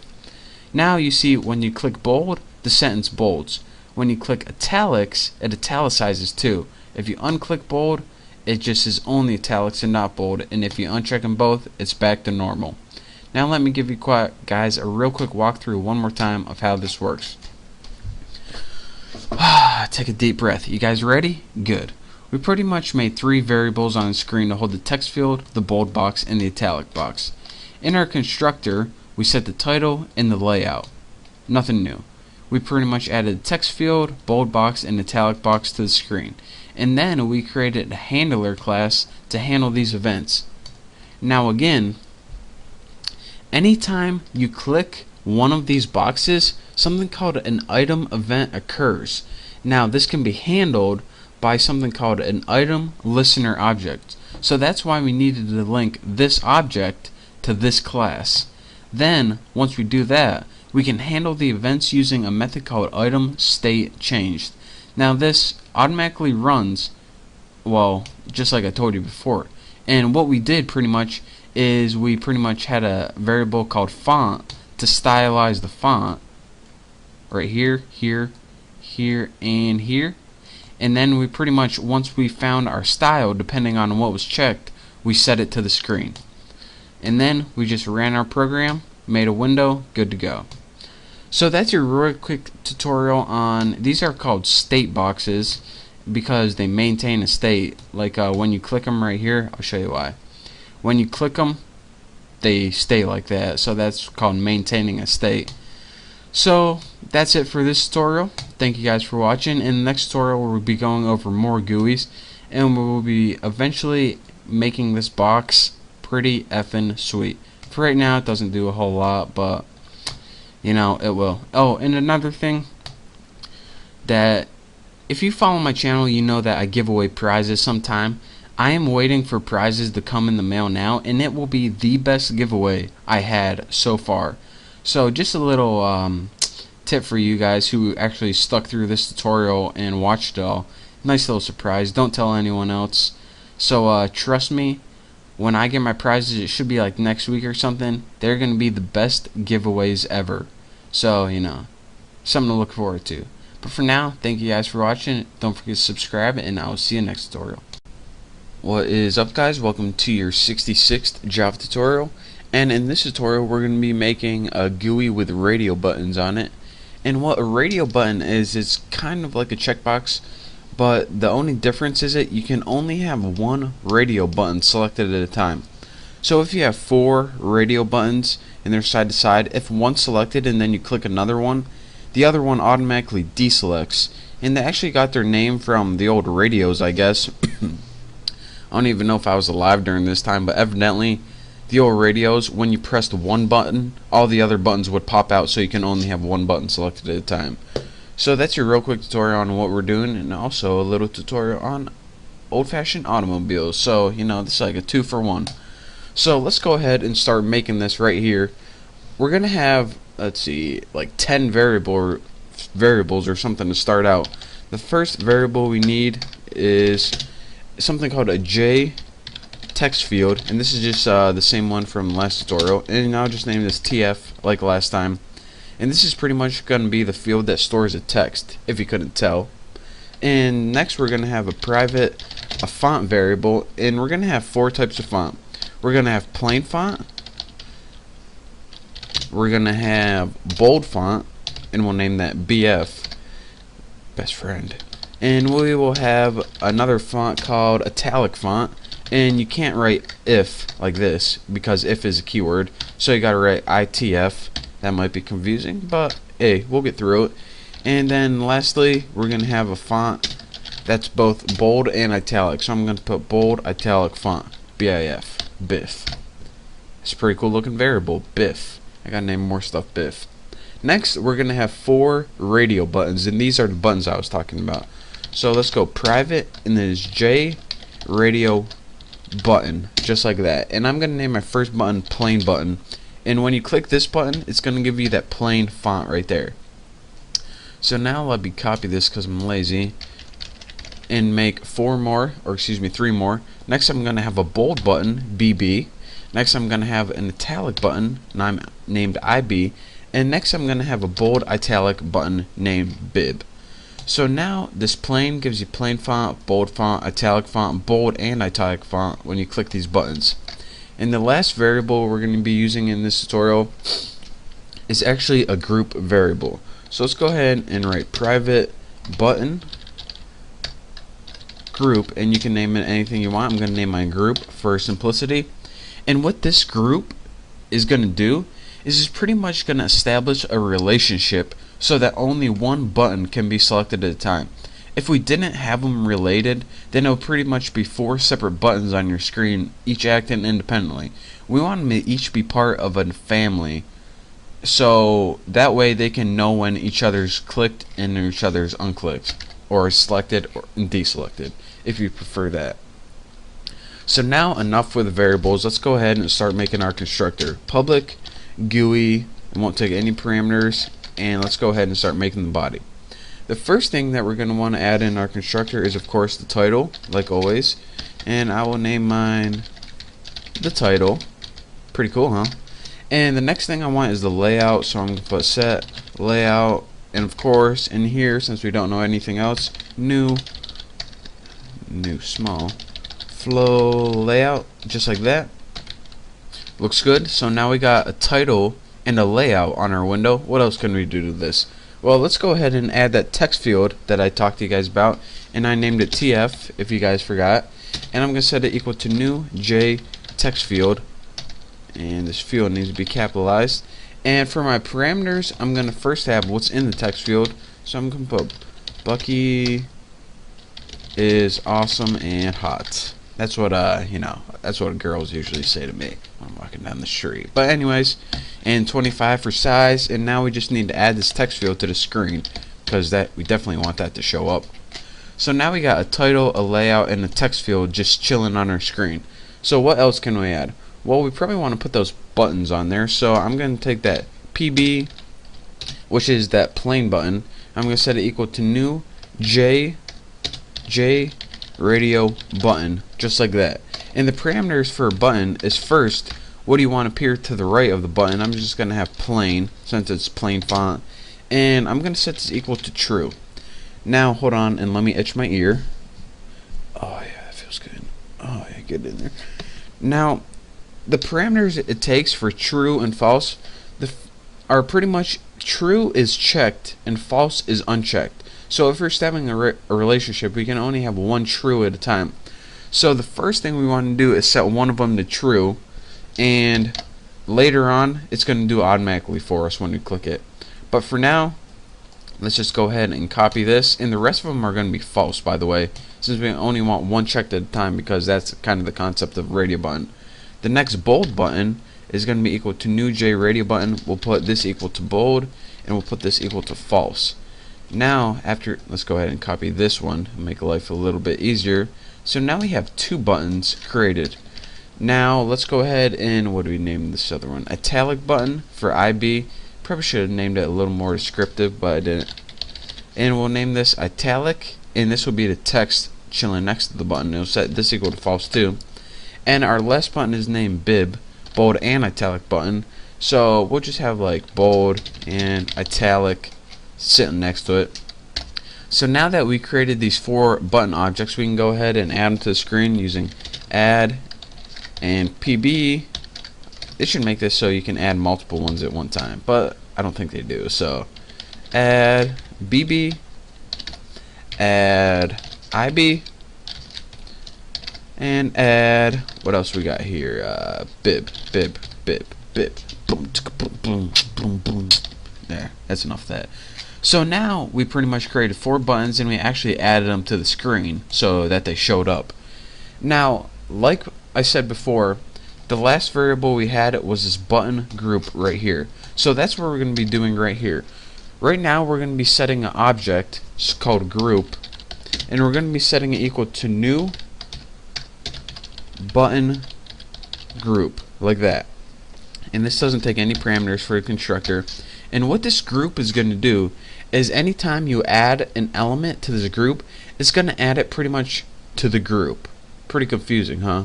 So let's go ahead and group add, and the first thing we're going to want to add is the PB, which is the plain button. So now this group has 1 button in it. So let's go ahead and add another one. Group.add.bb. Now the group has 2 buttons in it. I think you see where this is going. Group.add IB. It already has B in there for us. Pretty cool. And group.add, and first one, or excuse me, last one, bib. So now our family has 4 buttons in it. And if you're wondering, alright, how come we needed to group them? We need to group them so that they know when each other is checked and when each other is not checked. Since we group these, they automatically by default know that when one of these is checked, the rest of us has to turn off. So that way only 1 button can be checked at a time. It's pretty cool functionality that they, built that in for us, and we don't have to talk to each other for us. So the last thing I'm probably going to be doing in this tutorial is just setting the font, which is up here, PF, BF, ITF, and BIF. This is pretty much the fonts that I'm going to set, and I need these fonts to pass in later. So the first thing, the plain font, is going to happen when you click that plain button, and it's going to be equal to new font, and in your parameters for font, first type serif, and lastly font.plain, and give it like a size of 14 or something. Looks good. And now let's go ahead and do this for the other one. So there's gonna be, let me think, plain font, bold font, italic font. So plain font, bold font, italic font, bold and italic font. So plain font, bold font, italic font, and BIF, right? Yep, looks good to me. So now this is going to be font dot bold for the bold, italic font is going to be italic, and the bold and italic font is going to be font dot bold plus font dot italic, just like that. So now we got our 4 fonts on the screen. Well, not yet, but that's it for this tutorial. So I'm going to catch up with you on the next tutorial. Don't forget to watch it. Don't forget to subscribe. It's going to be awesome. It's going to be amazing. So thank you guys for watching, and I'll see you next tutorial where we will finish this program. What's going on, everyone? Welcome to your 67th Java tutorial. And in this tutorial we're going to be finishing this program demonstrating J radio buttons. So where we left off on the last tutorial, we pretty much made 4 different kinds of fonts. And now what we need to do is pretty much take that text field, and we need to set it equal to a font by default. And we just need to set it equal to a font by default, so when the program runs for the first time, it knows what font to use. So I'm going to set it equal to plain font because I'm just a plain old guy. You can set it equal to different font if you want, but I ain't gonna. So now what we need to do is pretty much create an add item listener for each button. So I'm going to take that plain button first and add item listener, just like that. Fun. There we go. Got to clear out my throat.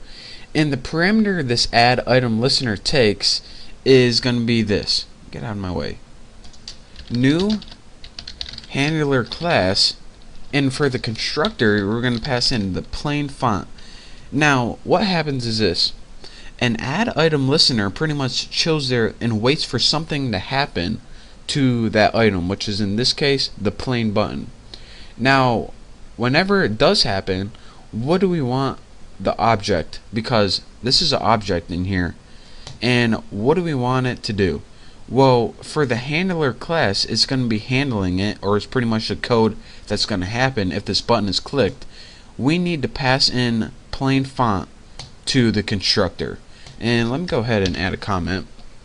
So this wait for event to happen, and this is what this does, and pass and font object to constructor. And we didn't even create a class or constructor yet, so this might be confusing, but I spelled constructor wrong. See, this thing, if I click, it's not only a platform, but it also is a spell checker. So since I spelled constructor wrong, it corrected it for me.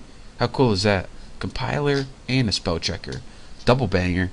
So now let's go ahead and add this for well, the rest of them. Copy this and put, that's for a bold button, italic button, and bold and italic button. So bold button, let's see, italic button is IB, and bold and italic button, and of course we need to change these to bold font, and italic font was ITF, and the bold and italic font was that. So now we pretty much got our constructor of our main class built. Now we can go ahead, and we're getting this error message because handler class is not a class yet. So let's change that right now. Let's go ahead and make a handler class, and we're going to put this inside the other class. So let's go ahead and make private class handler class right there. No, my sound didn't mess up. I actually just said that. Implements item listener, and you guys know what implements means from the last tutorials. So inside my handler class, the first thing I'm going to want to do is create a variable, since you know, we're just going to need one. It's going to be a font variable, and it's set it equal to the name of font, because I mean, makes sense, right? The next thing I'm going to want to do is create that constructor that we used up here. Now as you can see, that constructor takes a font object as its argument, so we got to make sure we have a font object as its argument when we create it. So let's go ahead and name public handler class, and let's go ahead and put like font and just name it F or something. So now plus sign WTF. So now in our constructor for this, and let me make sure, yep, looks right to me. Let's go ahead and just add font and set it equal to F. And now let's see what error I'm getting. Oh, I must inherit the abstract method item listener item state changed. So since we use item listener, it has a method in it called item state changed that we need to use. So let me add a comment to here, and what this does is the font object gets variable font. This is pretty much just changing the object we pass in to the variable font. So now that we implemented from item listener, we need to use that method called item state changed. So let's go ahead and make a new method called public void doesn't return anything, item state changed, and if I spelled that right, we should be good. So now this argument takes an item event, and we'll just name it event, and for this in the body, let's just go ahead and have something like text font, and we'll set it equal to set font for that font. So now if I do this, my errors should go away, but they're not, so I'm going to pause it and figure out what's wrong. Okay guys, I found my error, and it was really embarrassing. Actually, for the constructor of handler class, I put handler class, and I spelled it wrong. So you definitely need to put handler class and spell your constructors right. Pretty embarrassing if you ask me. So, you know, I'm not going to let it happen again, I promise. So now that we got all that changed, let's go ahead and, well, pretty much, I'll add a comment for this for ease of reading. We'll put sets the font to the font object that was passed in. Looks good. So, well, let me go ahead and run this, then I'll talk you guys through it. So I'm just going to use my same object from last tutorial. If you didn't watch my last tutorial, then pause the video right now and copy that. And I'm just going to go ahead and run this, and hopefully it works. So now we got Bucky is awesome as hot. Thank you. And it's plain by default, like we said before. And now you can see these radio buttons, since they're part of a group, then whenever we click one, then the rest uncheck. And that is because they are part of a group and they're able to see each other or know what each other is doing. And that's some built-in methods that allow you to do that. So that's pretty cool right there. So let me talk you guys one last time through how we did this. Well, let's see. Let's just get to the hard stuff. We made variables. We added all the stuff to the screen right here. Bam. Here's the confusing stuff. Aside from adding all the stuff to the screen, here's what we did. We pretty much need to add item listener to each button so that something can sit on those buttons and wait for it to be clicked or unclicked. Now, add item listener, this built-in method, it takes this handler class object as a parameter. So what this is pretty much saying, alright, we're going to be waiting for something to happen, and as soon as it clicks, then I'm going to call this class right here, and that's the code that's going to happen when this event happens. So now that we told it, alright, we want you to wait for something to happen, and when it happens, do this, we said, alright, what do we want to do? Well, we created a new handler class, and the constructor for that class is called handler class, of course, and it takes a font object. So let's go ahead and look at that constructor right now. The constructor, all it does is it gets that font, which was plain font, and sets it equal to the name font, or the variable font. And why do we need to set it equal to this variable? So we can use it later on to set the font.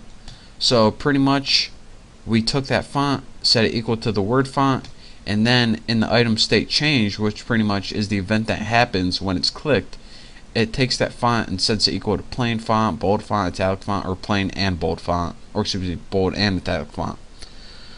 So now that we have a constructor and our item state changed, we're good to go, and we were able to run the program. So that's your real quick tutorial of radio buttons. And the last thing that you guys don't want to forget, don't forget to group your buttons right here. Set it equal to new button group objects. In this group allows your buttons to be one big family and allows them to see what each other is doing. And this lets them know when each other is selected or deselected. So that's that for this tutorial. Hope you guys learned a little something, not too much of course. So thank you guys for watching. Don't forget to subscribe. Don't forget to check out all my contests, and I will see you next time. What is going on, guys? Welcome to your 68th Java tutorial. And in this tutorial I'm going to tell you guys how to make something called J combo boxes. Now what a J combo box is, it's pretty much just a drop down list, but that's what Java named it, so you know they had to be different. So let's go ahead and enough of the small talk, let's get started making it. And I just want to tell you guys what this combo box is going to do is it's going to give you a list of pictures to drop down in your drop down list, and depending on what picture you select is what's going to appear on your screen. So that's a real quick overview of the program. So we need two variables. One's going to be the J combo box, which is going to be the drop down list itself, and I'm just going to name mine box. You can name yours list if you want, but again I'm going to name mine box. And the next thing we need is the picture to appear on the right hand side of it.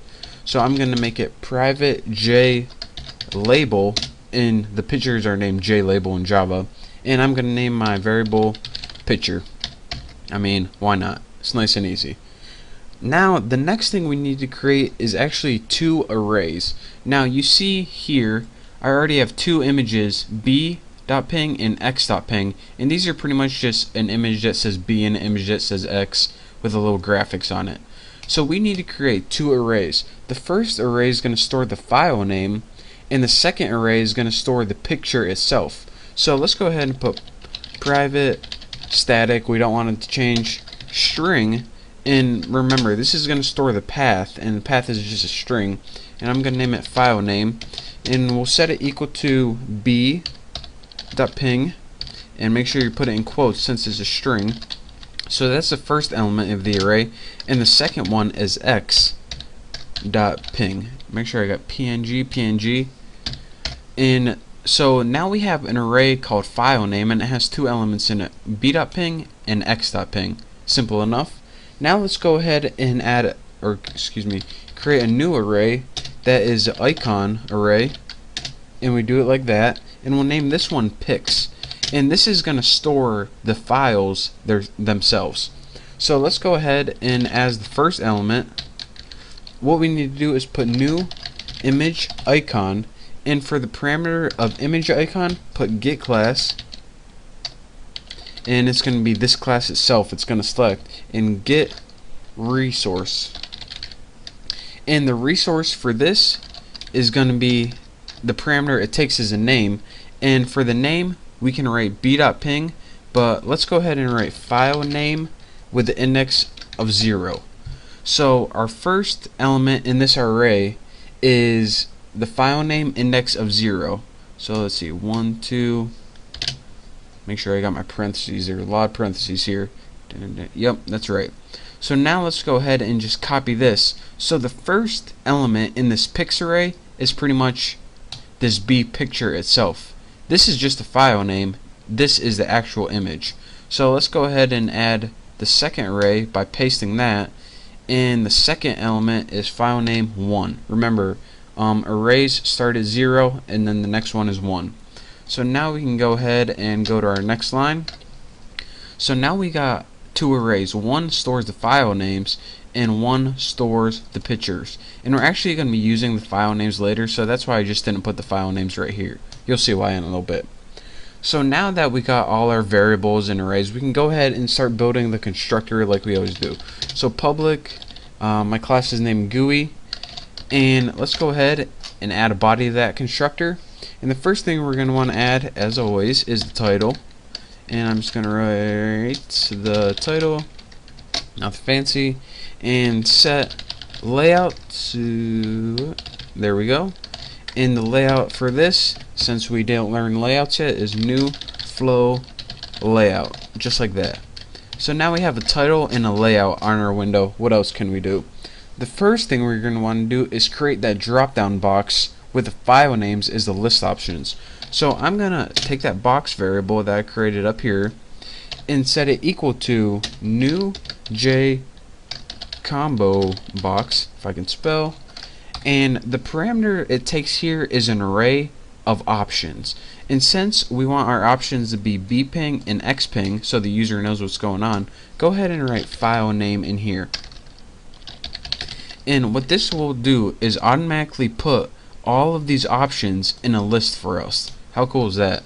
So now let's go ahead and get my cursor set up and go to the next line. And what can we do after this? Well, we have this box, this drop down box just chilling here right now. What we want to do is add some functionality to it, and we do this by adding an item listener. So actually I'm going to do this in the next tutorial since it's going to take well, I know I'm going to run out of time in this tutorial. But an overview right now, we created a box, we created a variable for the picture that we want to appear on the right side of the drop down box, we created an array of file names, an array of images, of my two images, we added a title, set the layout for our window, and we added a box to the window. Then in the next tutorial we're actually going to be adding some events to this box, so when you click one of the options something actually happens. But for now, that's it for this tutorial. Thank you guys for watching. Don't forget to subscribe, and I will see you next tutorial. What is going on, everyone? Welcome to your 69th Java tutorial. I've been making a lot of Java tutorials, I just noticed. And in this tutorial I'm going to show you guys how to add some functionality to that box. So what we need to do to add functionality is add an item listener. And what an item listener does is pretty much just chills there and waits for you to click something. And when it clicks it, it pretty much just, well, tells it to do something. So let's go ahead and take that box, because that's what we want to add an event to, and we'll go ahead and add item listener. There we go. Now, as you know, an item listener usually takes an event handler object as its parameter, but I'm going to tell you guys how to do something real cool here. Instead of having a new object like handler and having it pass into the handler class, what you can do is if you go ahead and there we go, just like that. Instead of having an object and creating a whole nother outside class somewhere else, you can actually put something called an anonymous inner class in here. And what this does is it actually implements the item listener class. So here's how you do that. Go ahead and type new item listener, just like that. And this is your declaration for an anonymous class that implements item listener. So instead of having, like before, handler class implements item listener outside and we have to make a whole new class, what we can do is just go ahead and stick a class into here, and pass it in for the parameter as add item listener, and we bypass that entire step of having to create a whole new separate class. So again, since we named an anonymous class that implements item listener, we need to use that method, and that's called item state changed, as you can see right there. So what this class has to have in there is only one method, and that's, let's go ahead and create it right now. Item listener has, let's go ahead and make it public void item state change. I gotta make sure I spell that right. And did I? Oh, yep. Nice. Now what we have to do is, of course, it types in item event just like that, and as our body for this, we just go ahead and write whatever we want to happen when we select one of the options. And here's how you can do that. Go ahead and make an if statement, and this if statement determines what option you selected. So if the event get state change, this pretty much, if you clicked a button, we want to set it equal to, or excuse me, we want to test if it's equal to item event dot selected. So what this pretty much means, alright, did you select a button? Is it equal to what was, this pretty much means what was selected, just in a nutshell. So what was selected, first of all, whatever you select, we want to take that picture, and remember this is just the picture that appears on our screen. We want to set icon, which pretty much means change the image, to, and the parameter says what icon do you want to change to. Well, we have an array called pics, and but we have, the thing is, we have two elements or two images in this one. So what one do we select? Well, go ahead and type box dot get selected index with empty parameters, just like that. Make sure I typed everything right. Parentheses, bam, bam. Now make sure the method get state change is undefined type, and oh, here we go. Hold on a second. Alright guys, in all of my excitedness, I did another stupid error. I actually put get state change instead of change. Quite embarrassing. Make sure you type that right. But now, pretty much, that's all we needed to do. So what this does is it makes an anonymous inner class, and this is the class itself. And in this class, the only thing we needed to do, since it implemented item listener, we needed to add an item state changed method, since that was the only method in item listener. And then we pretty much just said, alright, what item did you select, or what option did you select in the drop down list, and change the picture to that icon or item. So now we can go ahead and get out of add item listener, and we can pretty much just add all this to the screen. So add that box to the screen, and remember that box is just the drop down box. And now we want to take that picture and add it to the screen, but by default, let's go ahead and set it equal to new j label, and we'll do pics 0. And this pretty much just gives it a default value, so you know, something appears before you choose any options. And lastly, let's just go ahead and add that picture to the screen, just like that, and we shouldn't get any errors, shouldn't. And now let's go ahead and just run this, and I'll show you guys what we get. By default, again, like I said, we have B on the screen, which is at the index of 0. Then when we select X, our picture changes to X. We can go ahead and select B, X. We can do this all day if we want, really, but no time for that. We need to overview our program. So what we did is pretty much, let me get to the good stuff. We made a box variable, a picture variable, just to hold box and picture later on. We made an array of file names, and we made an array of images named pics. And then we went and go ahead and our constructor, which is pretty much making the window. We added a title, added a layout. We set that box equal to new j comma box, and it took the file names is the options. So again, if I go ahead and run this, these options right here are the default for file name, so that's why that was able to run. And the only confusing part, which we did new, is this: instead of having a new object and a new class, we just went ahead and stuck that handler class inside the add item listener, and that was actually an anonymous inner class. And what we needed to do is we needed to overwrite this method item state changed, because that was the only method in item listener, and we overrode it with a nice little function right here. And then we went ahead and added the box to the screen, then we went ahead and added the picture to the screen, and just gave a default setting, and we were good to go. So again, here is our awesome little program right here, flawless, no bugs, no anything. So that's all you get for this tutorial. Thank you guys for watching. In the next tutorial, we're going to be going over something else cool you can do with GUIs. And, well, that's it. So, again, thank you guys for watching. Don't forget to subscribe, and I will see you next tutorial. What is going on, guys? Welcome to your 70th, there we go, Java tutorial. And in this tutorial, we're going to be going over something called JList. Now, what JList is it's pretty much a list for your GUI. And when you click on one of the options, we can make an event happen, such as, in this case, switching the background color. So let's go ahead and get started. If you can't tell, I imported one more thing here. So make sure you have all of your imports right here. If you need them, pause the screen. But you probably don't, so I'm just going to go ahead and minimize those right there. And now we're good to go. The first thing we're going to need to do is make a variable for that JList. So let's go ahead and make private JList, because that's what type it is, and I'm going to name mine list for simplicity. Now after this, what program we're going to be making is we're going to have a list of colors, and when you click on one of those colors, it changes the background. So we're going to have two arrays, one for the color name and one for the actual colors themselves that the computer can recognize. So one that we can recognize and one the computer can recognize. So let's go ahead and make our first array, just the color names that we can recognize. So it's going to be private static string. It's just going to be the names of the colors, and just name it color names. And we'll set it equal to, let's go have a color like black, blue, red, and white. We'll have 4 colors in our list. You can have more if you want, but I'm just going to have these basic ones.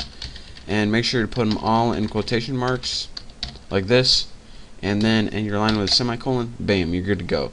So I have 4 color names in our first array called color names. Now the second thing I want to do is build an array of colors that the computer can understand. So go ahead, private static. Again, I'm going to name this array color, or excuse me, it's going to be of the color type, and I'm going to name it colors. And in this list, we're going to put the colors in the way that Java sees them, and that's this, color dot black, all in caps. So that's how Java sees colors or recognizes them. It's from the color class, and then you write the name of the color all in caps. And our next one's blue, so color dot blue, all in caps. And our next one's red, so color dot red, all in caps, and color dot white. So now we should be good to go. Looks like we aren't getting any errors. And now let's go ahead, and we have our 3 variables pretty much, list, color names, and colors. We can go ahead and build our constructor or window. So go ahead and build your constructor, and it's not going to take any arguments. Just go ahead and do some housekeeping stuff. Add the title, and where are you at, cursor? Ugh, got the hiccups, embarrassing.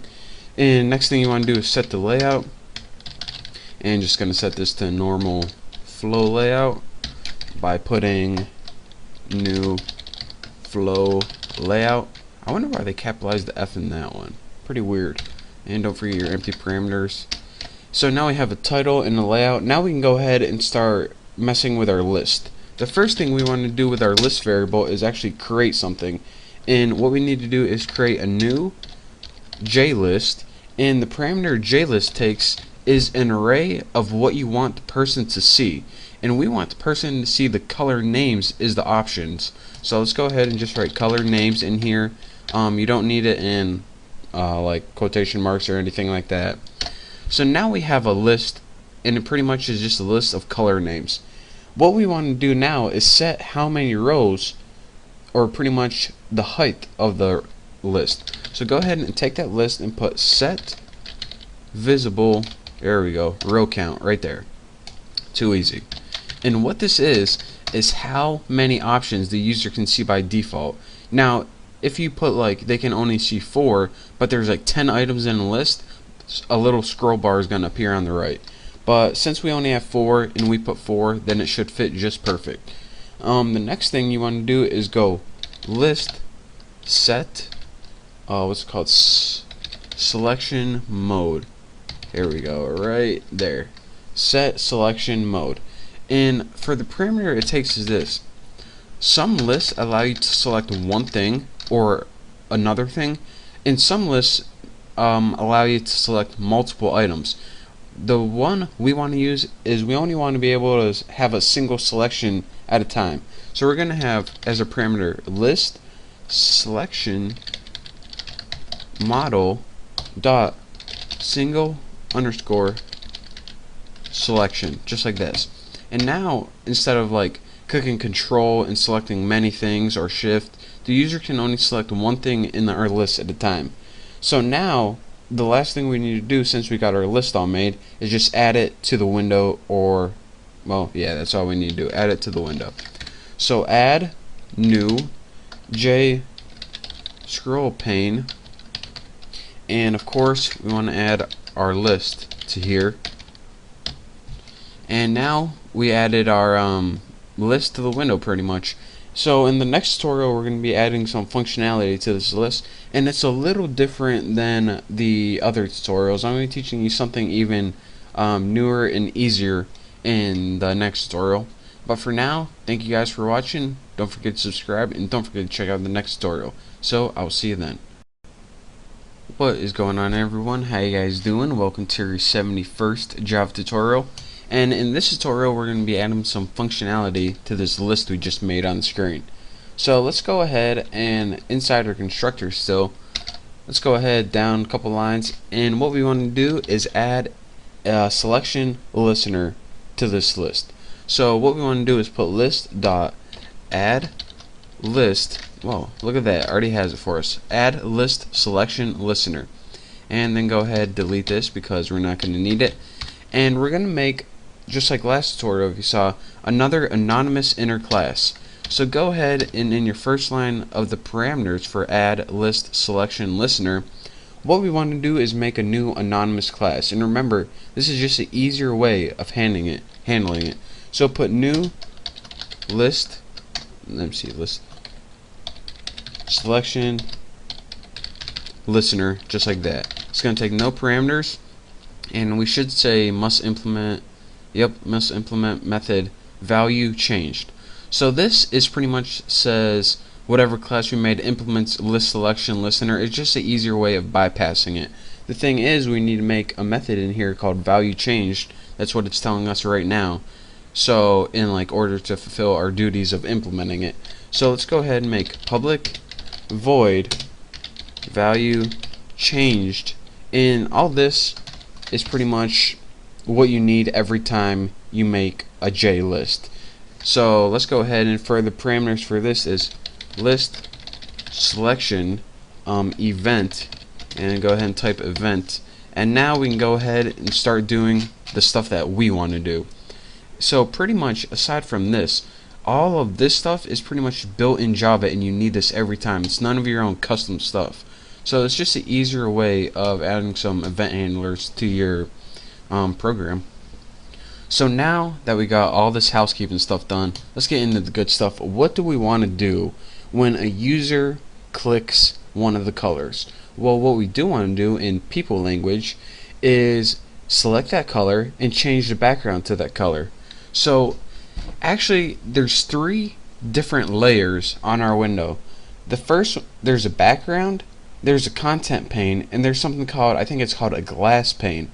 Now the content pane is on top of the background, so they have it set up really weird.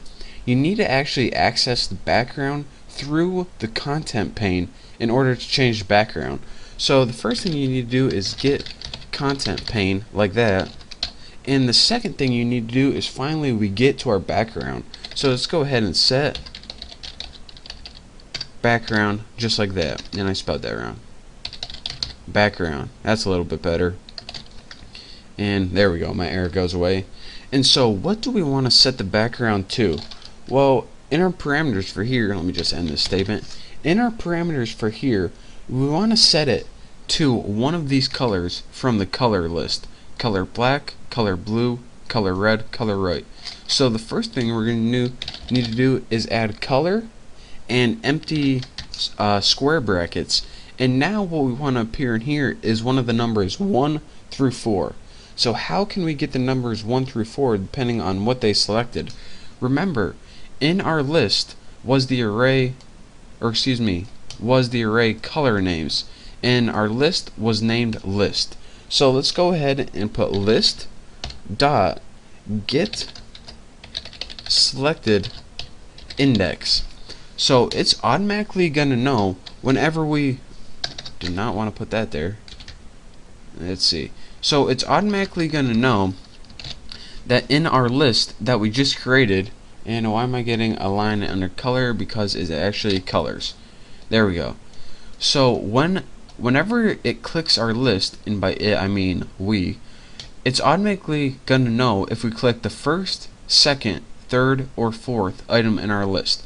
It's gonna get that number and it's gonna say, alright, if you click the third item in our list, I'm gonna pass 3 in for here.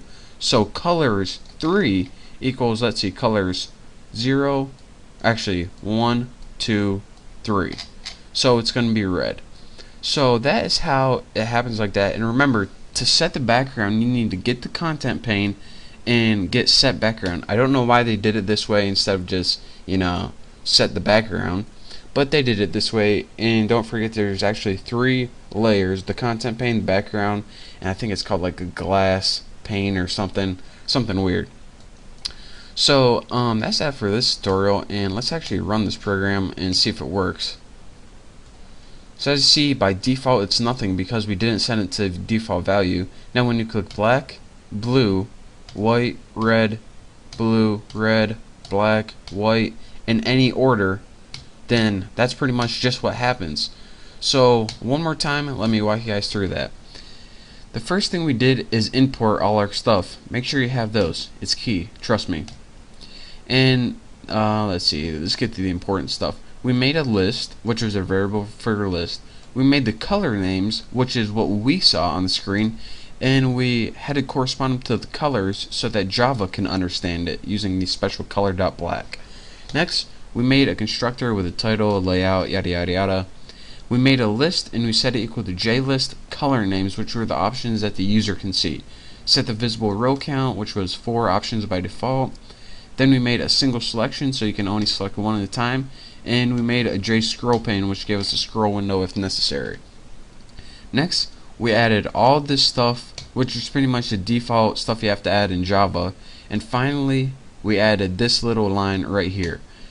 We went to the content pane so we could get to the background, and then depending on what index they clicked, we corresponded it to that list of colors that we made up here. So 1 is black, 2 is blue, 3 is red, 4 is white. So that is how we did that, and that is how we made an awesome little program. And look at this. How awesome is that? Seriously. Red, white, and blue. Didn't even notice it. And black, where's that come in? But anyways, thank you guys for watching. Don't forget to subscribe, and I will see you next tutorial. What is going on, guys? Welcome to your 72nd Java tutorial. And in this tutorial, I'm going to be teaching you guys how to build a multiple selection list. And in the last tutorial, you guys learned how to build a list with a single selection, or in other words, you can only select one item at a time. But in this tutorial, I'm going to be building a program where there's a list on the left with a bunch of items, and there's a button in the middle, and when you select a bunch of items on the left and click the button, it moves it to the right. So it's going to be a pretty cool tutorial. And actually, the cool thing about this tutorial is all the hard stuff we need to do is already built into Java. So I just need to teach you the methods. So let's go ahead and get started. Make sure you have all your imports right there. I'm going to go ahead and minimize that. And now let's go ahead and start making some variables. We need 2 lists and a button to start out. So private J list, and the first list I'm just going to name left list, since this is going to be on the left hand side. And I'm going to make another one identical to this, but I'm going to change, I can't keep talking, I'm going to name this right list, since this is the list that's going to be on the right hand side. So now we made 2 variables for left list and right list, and they're both JList. So now let's go ahead and just make a button, private J button, and I'm just going to name mine move button because that's what it's going to do. It's going to move the stuff from the left to the right. It's actually going to copy it, but you know, what's the difference? Now, of course, we need an array, or pretty much items to go in our list. And I'm just going to have it private static, and I'm going to have a string because, you know, it's just going to be names. And I'm going to have foods. You can have anything you want, it really doesn't matter. But foods sounds something it'll be interesting. So let's go ahead and type the foods I like, which is of course bacon, and let's see what else. Wings, had some last night, they were amazing. Bone sucking sauce, look it up. Ham, and let's get like 2 more. Beef, I don't really like beef all that much, but I like the name of beef, and that's the important thing. And the last thing, of course, more bacon. And let's go ahead and end this. So now we have an array called food, and actually name that foods because I mean it's foods. Bacon, wings, ham, beef, and more bacon. Now I'm gonna make sure I got that. And so now we have the 4 variables we need for this tutorial: left list, right list, the button, and the array. So now let's go ahead and start. Well, I guess we can go ahead and start building our constructor. So public GUI. Of course, it doesn't take any arguments, and let's go ahead and add a title first called super. Just name it title, and make a layout next. So set layout, and of course nothing new here. We're going to build new flow layout with empty parameters. And now let's go ahead and start editing that list on the left. The first thing we need to do is populate it with the foods. So it's new JList, and anytime you use a JList, it takes the argument of an array, or in other words, what items do you want to put in it. So we want to put those foods in it, so let's go ahead and put foods in it. Bam, a little too easy. The next thing we're going to want to do to left list is, if I spell it right, is add the visible row count. So set visible row count, and make sure, bam, look at that, how easy is that? So how many of these items do you want to see by default? And I want to see 3 items by default. So now that our list is 5 items, but we can only see 3, what we need to do is add something called a scroll pane that we're going to add later on. But for right now, left list dot set selection mode right there. Too lazy to type it. And let me go ahead and end this statement. And our selection mode, unlike before, it's going to be list selection model, not Mosel, model dot right there, multiple selection. And what this means is, unlike last time where you can only select one thing at a time, with multiple interval selection, using your control and shift keys on your keyboard, you can select multiple items at a time using this. So now the last thing that we need to do to our left list is add it to the screen. And also, like I just told you guys before, we need to add a new J scroll pane right here. And what this allows you to do, if we add the left list eventually, is it allows you to have a list bigger than default viewing, and it pretty much just put a scroll bar on your list. That's what I'm trying to say. It pretty much puts a scroll bar on your list. So now we did our left list. So now all we need to do now is make our move button and right list. So go ahead and put move button and set these equal to new J button, and make sure you have a space in between there.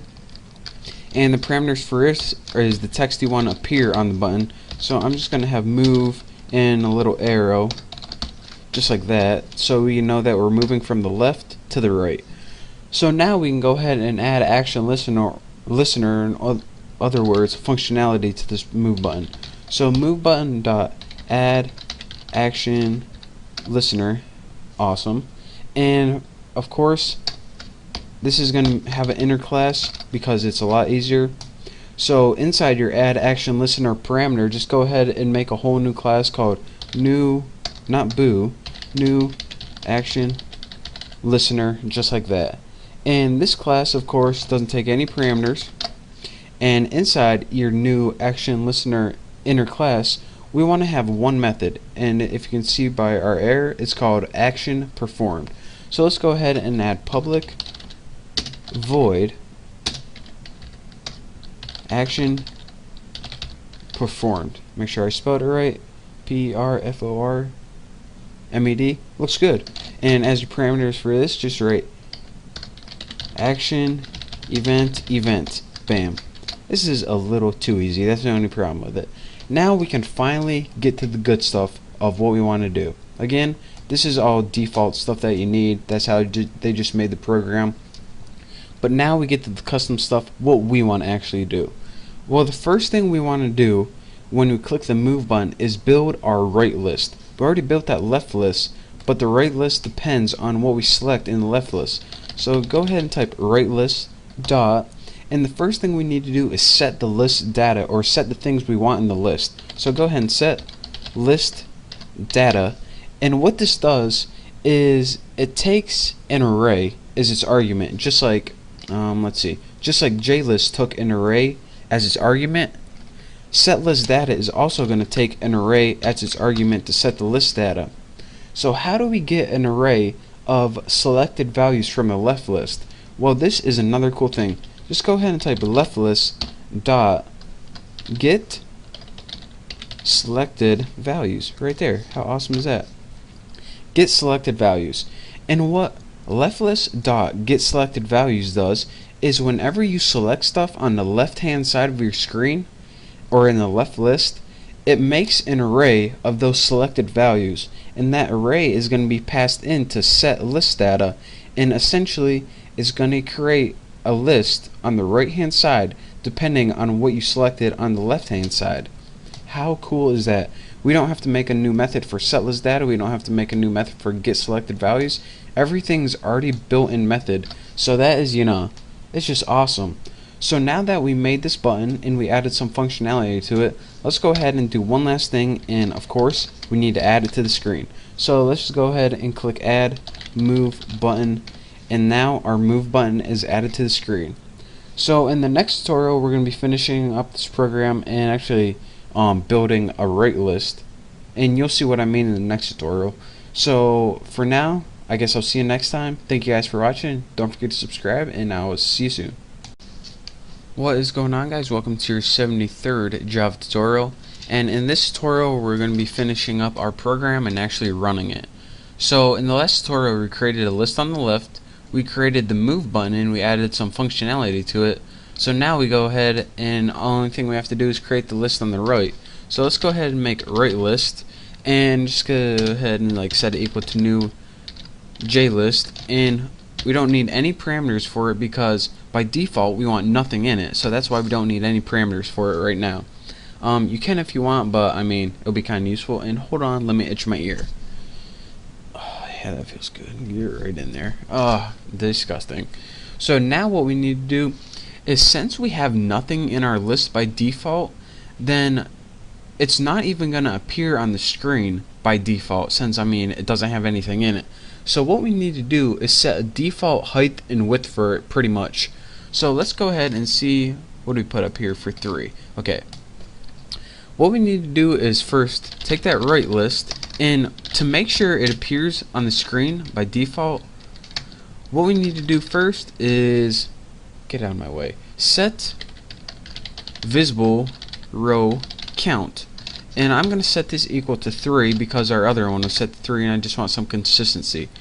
So next I'm going to take that right list, and we need to set a fixed cell height and width. So set fixed cell, let's do width first. That don't even make sense. We'll set a width of like 100, and do the same thing for height. Right list set fixed, crap, my default thing, height, and we'll set this equal to like 15 or something like that. And this should be enough to hold our values. If it's not, we'll go back and tweak it a little bit, but oh well. And the last thing we have to do aside from this is take that right list, and we need to set the selection mode like before. So set selection, probably can copy this from up there, but too lazy to. set the selection mode. Make sure I didn't write get selection mode. And what this is going to do, list selection model dot, and we're going to write, wow, how convenient is that, multiple interval selection. So then once I type right list and type this right, what this is going to do is allow you to select multiple items from the right hand side, and I know you guys can't see that, multiple interval selection. So just like that. Now that we have our right list made, the only thing we need to do is add it to the screen. So let's go ahead and add new J scroll pane. So we want a scroll bar in this one too.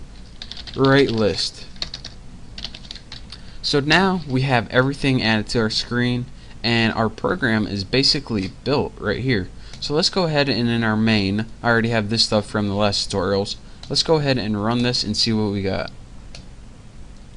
Well, I resized my window a little weird, but we can always change that by setting the size right here, but I'm too lazy for now. So as you can see, the title is title, and now unlike before where we can select single things, if I hold down the shift key on my keyboard, look at this, click, and now I get a multiple selection. Or if I hold down control on my keyboard, I get that selection where you can select like every other one. Or if you want to deselect something, just click it again, and now if you move it, you get bacon, more bacon. Or if we want bacon, wings, and ham, I'm going to click bacon, hold down shift, click ham, and move, and we get bacon, wings, and ham. And of course, if we want everything, let's go ahead and just select that, move, and now we got everything right there. So that is pretty much the program of using a multiple interval selection, or in other words, multiple selection list. And one quick time how this program works, we pretty much made variables right here in an array. We took that array and passed it into left list, so left list will have something to display. We set the visible row count, we made it so you can select multiple things, and we also made a scroll bar on the left list. Then we got to the move button, we did all this default stuff, and we also did this cool stuff, set list data of the right list automatically depending on what you select in the left list. That's why whenever we clicked move, it first looked what we selected in the left list, and depending on what we selected, that's what it put in the right list. So this is how you do that using set list data in the get selected values method. We added that button to the screen, and then what we did is we made a new right list that was empty by default, and since it was empty by default, it wouldn't display if we didn't give it a height and width. And now we made that list so you could select multiple things in it even though you didn't really need to. And last but not least, we added the right to the screen, so everything was added to the screen, and it was good to go, and it was good to run. So that is our final program using multiple selection lists. I hope you guys enjoyed it. Oh, I got the hiccups now. So thank you guys for watching. Don't forget to subscribe, and I will see you next tutorial. What is going on, everyone? Welcome to your 74th Java tutorial. And in this tutorial we're going to be going over something called mouse event handling.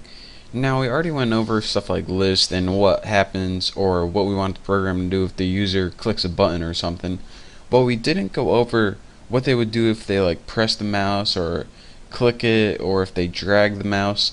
In this program we can respond to mouse events that the user does, just like I just talked about, like if they click it or if they move it and stuff like that. So let's go ahead and get started, and then well, once I'm done with this program, you'll understand how to respond to users' mouse events. So the first thing we need to do is import a bunch of stuff. As you can see, I got rid of everything from my other tutorial. So let's go ahead and import java.awt. Let's go ahead and just import all of them. And this is going to import stuff like colors, border layouts, and well, stuff like that. Next we want to import java.awt.event in all of those, and these are pretty much our mouse events. And lastly, what we want to import is import javax.swing all of those. So now we got all the imports we need, I believe. If not, we'll import them later, but I'm pretty sure that's all. So after this, let's just go ahead and get rid of that ticker and make two variables. we're going to have two things in our window. So we're going to have a private variable jPanel, and this, actually that needs to be jPanel, and just name this like mouse. There we go. I'll get it eventually. Mouse panel, and this is gonna pretty much be the area where you can like click and move your cursor around. So it's pretty much just gonna be a big white box. And we're gonna have another variable to hold another piece of our window, and that's J label, and just set this equal to like status bar. So here's what our window is gonna look. Our window is gonna look like. It's gonna have a big empty space, and that's gonna be called the mouse panel. And this is where we can test out all our mouse events like click, drag, release. And we're gonna have a status bar at the bottom. And when we click, we want the status bar to say you clicked. When we drag, we want to say have the status bar say you are dragging. But you know, we got to program all that. So let's go ahead and get to it. So after we got our two variables, we can go ahead and make our constructor, which is pretty much going to construct our window. So name it public, whatever you name your class. I name mine GUI. Doesn't take any parameters because it's constructor. I mean, come on, seriously. We're not going to pass any constructors or parameters into it.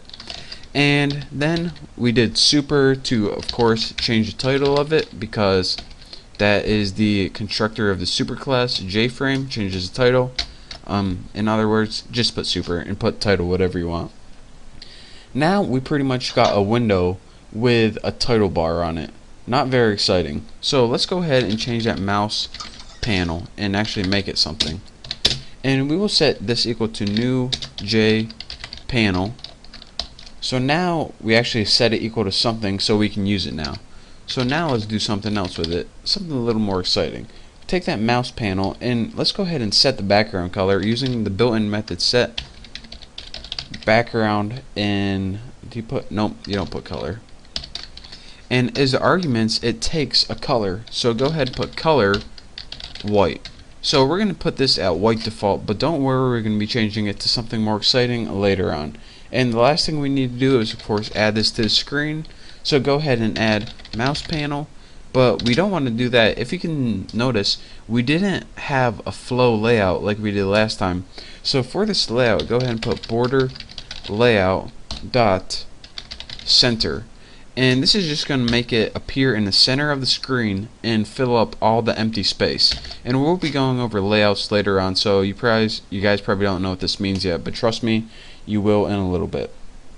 So now we have on our window, which is this, we have a title, which is the title bar, and we have pretty much a background. Not very exciting. So let's go ahead and add that status bar we talked about right here. So go ahead and type in status bar, and we will set this, I spelled that right, it always underlines it like I spelled it wrong or something, and we will set this equal to new J label. Remember, don't get this confused, J panel, J label. Your status bar is the J label, and just set it to and just put default, because that's what's going to happen by default. So now we have a status bar that says default by default. How clever is that? So now let's just go ahead and add it to the screen. We'll be changing it later with the mouse events, but for now we just want to add it to the screen. Get it done with. Status bar, and for this, border layout south. And this means, for real simply, it's going to appear at the bottom of the screen. So it's a little more than that when you learn about layouts, but for now, trust me, just means middle of the screen, fill up on all the empty space, appear at the bottom of the screen. Simple enough. And if you couldn't guess, it has north, south, east, west, and center. So anyways, let's talk about something a little more useful. In order to use our mouse events like mouse clicked, mouse pressed, we need to make a new handling class to handle these events. So I'm gonna make a class declaration right now, even though we didn't make the class yet. So in the future, we're gonna make a class called handler class, and I'm gonna make my object called like handler something easy. And of course, we're gonna set it equal to new handler class. Gotta make sure I don't type anything wrong there. So now, there we go. Make sure they're spelled the same. That's how I check. If you're using Eclipse, and if you like click one thing, it'll highlight everything else. I mean, just a neat little tip, because if you're like, alright, why am I getting error in here and not here? Just click it once. Oh, it's not highlighted, they're spelled different. Bam. So anyways, what we want to do is we're going to add 2 listeners, because we're going to be implementing from 2 different classes. There are 2 different types of ways, or there are pretty much 2 different types of mouse events. The first set of mouse events is like anything that you can do when the mouse is still, and these include press, clicked, release, and there are 2 other ones that are kind of funky called entered and exit, which is enter the space and exit the space.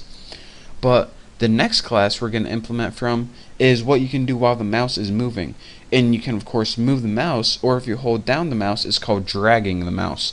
So let's go ahead and add 2 listeners right here. I sound like what's that guy from politics? Yeah, whatever he is. That's what I just sounded like.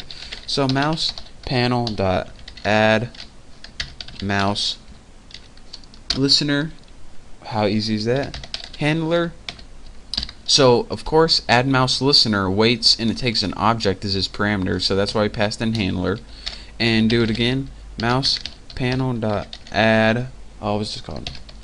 Mouse motion listener, and of course this takes handler too. So now we're getting error here because we didn't build the class yet, which we're going to do in the next tutorial. But now let me go over this real quick. We imported everything we need because we needed some stuff. We extended JFrame, which allowed us to build windows. We made 2 things in our windows, a panel and a status bar. Then we set the title of our window, and then we pretty much just set the color or the background, added it to the window. We made a status bar, added that to the window at the bottom, and then we made this new handler class with the object handler. And we need to make an object because these 2 built-in methods that wait for mouse events, they take an object as their parameters. So in the next tutorial, we're actually going to be going over some of these mouse events, such as what happens when you click the mouse, and we're going to be adding some functionality to it. And if we have time, we'll probably run it, but we might not. So thank you guys for watching now. Cannot wait to build this next class in the next tutorial. So again, thank you. Don't forget to subscribe, and I'll see you next time.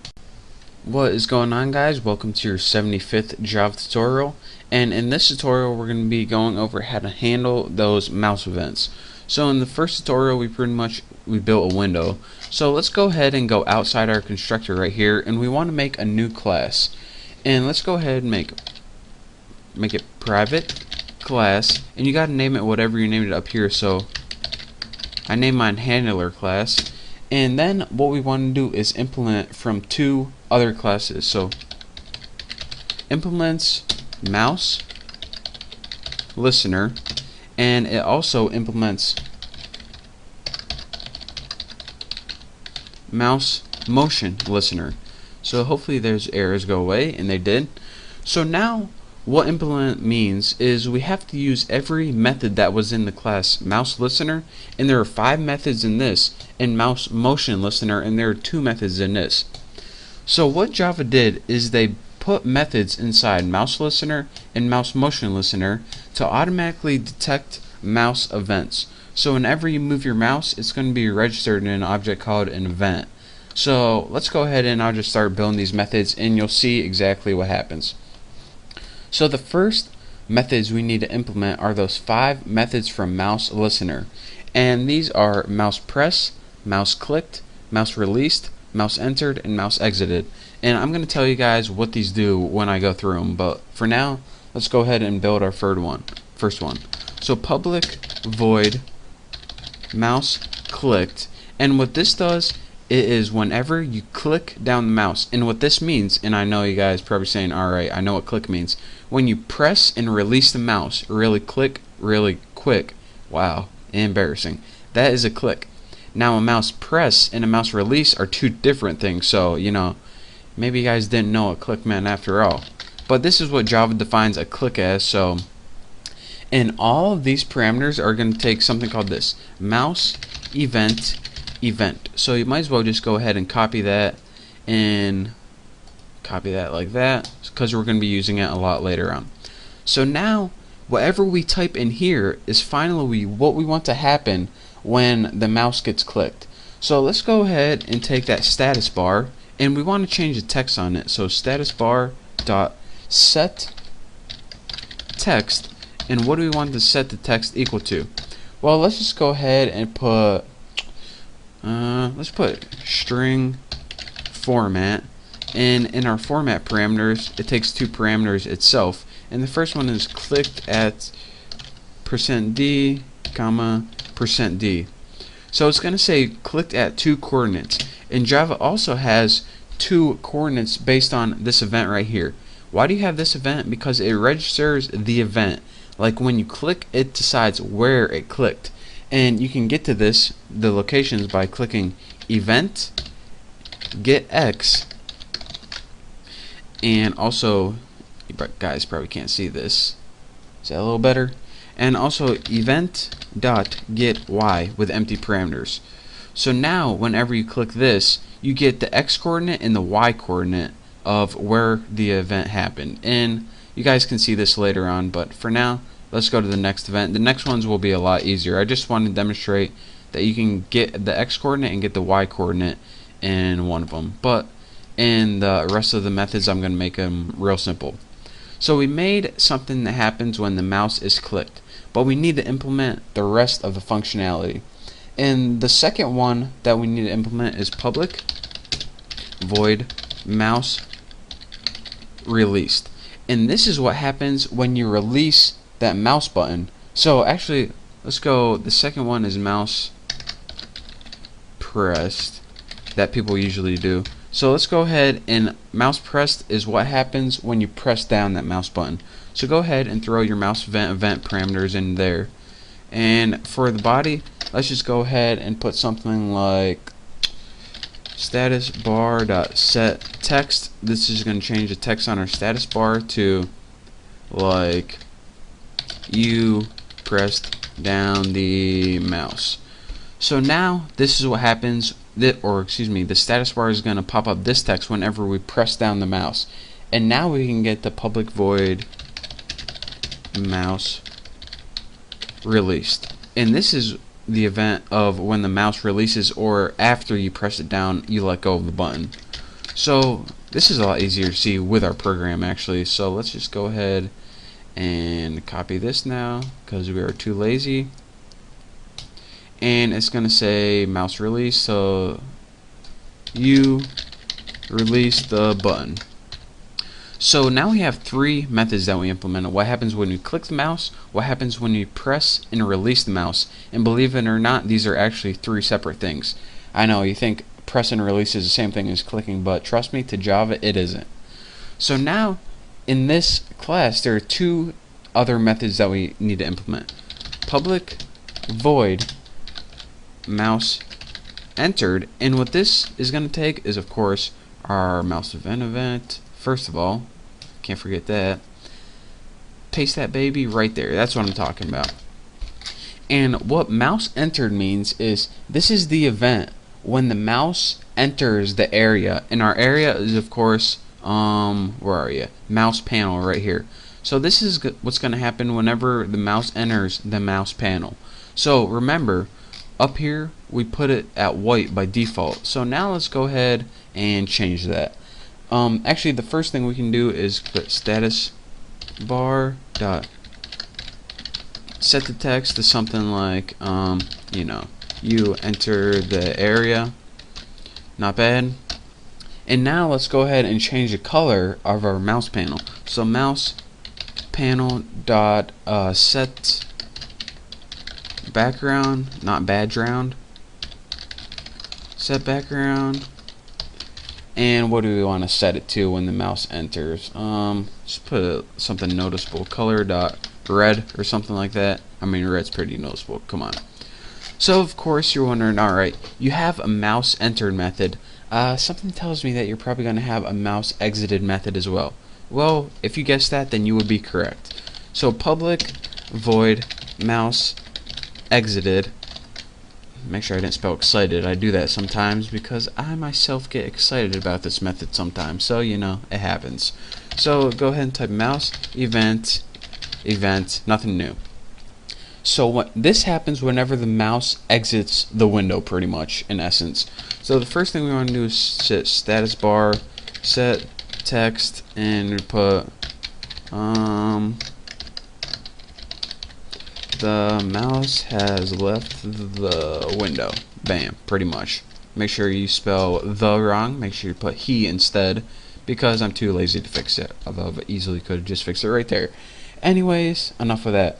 So now let's take that mouse panel, and whenever the mouse is in the window, it's going to be red. So whenever we exit the window, let's go ahead and set background. We'll just set this to I guess white again. I mean, why not? Make sure we don't got any errors, and we didn't. So all of these 5 methods right here, these are the mouse listener events. But again, we implemented for mouse listener and mouse motion listener. Lucky for us, mouse listener has 5 methods, which we already did, and mouse motion listener, which is the ones that the methods are mouse dragged and mouse moved, it only has 2. So this one's going to be a lot easier. So in the next tutorial, we're going to finish up building this program, and all we have to do is implement these 2 methods, mouse motion listener, which are, like I said, dragged and moved. And once we do that, we can finally run our program and see what it does. And it's going to be awesome. It's going to be amazing. But for now, thank you guys for sticking with me. Thank you for learning Java with me. Don't forget to subscribe to my channel, and I will see you next tutorial. What is going on, everyone? Welcome to your 76th Java tutorial, and in this tutorial we're going to be finishing up that program that lets us do mouse events, and well, that's pretty much it. So in case you can't tell right here, we implemented from 2 different interfaces, which are pretty much just a class in essence, the mouse listener, and we did the 5 methods necessary for that. But we implemented from this other one too, mouse motion listener, and these are pretty much, like you can see, the motions of the mouse. So when you move the mouse like this, or click and hold down and drag, that's what registers these events. So these are pretty useful for like drawing programs and stuff like that. So let's go ahead and implement the methods right now. So public, I'm gonna make a little comment. These are mouse motion events. So not just the typical mouse, what do they call it? Mouse listener or whatever. So the first method we need to make is called mouse drag. So public void mouse dragged.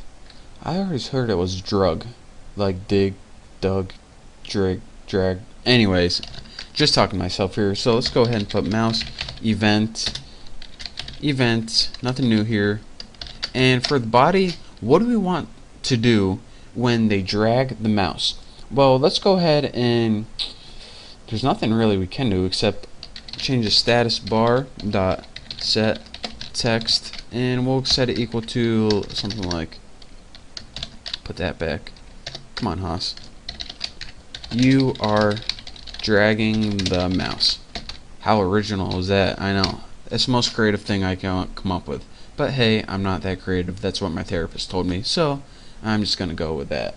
So after that, what we need to do is have mouse moved, and what mouse moved does is called when you move the mouse without clicking any buttons. Just like I'm moving the mouse right here and I'm not clicking any buttons. So mouse dragged is when you hold down a button, but public void mouse moved is not holding down any buttons.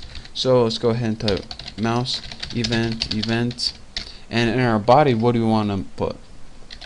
Status bar dot set text, and let's go ahead and just put something like you move the mouse. So now we got MOUSEO, of course that's how you spell mouse.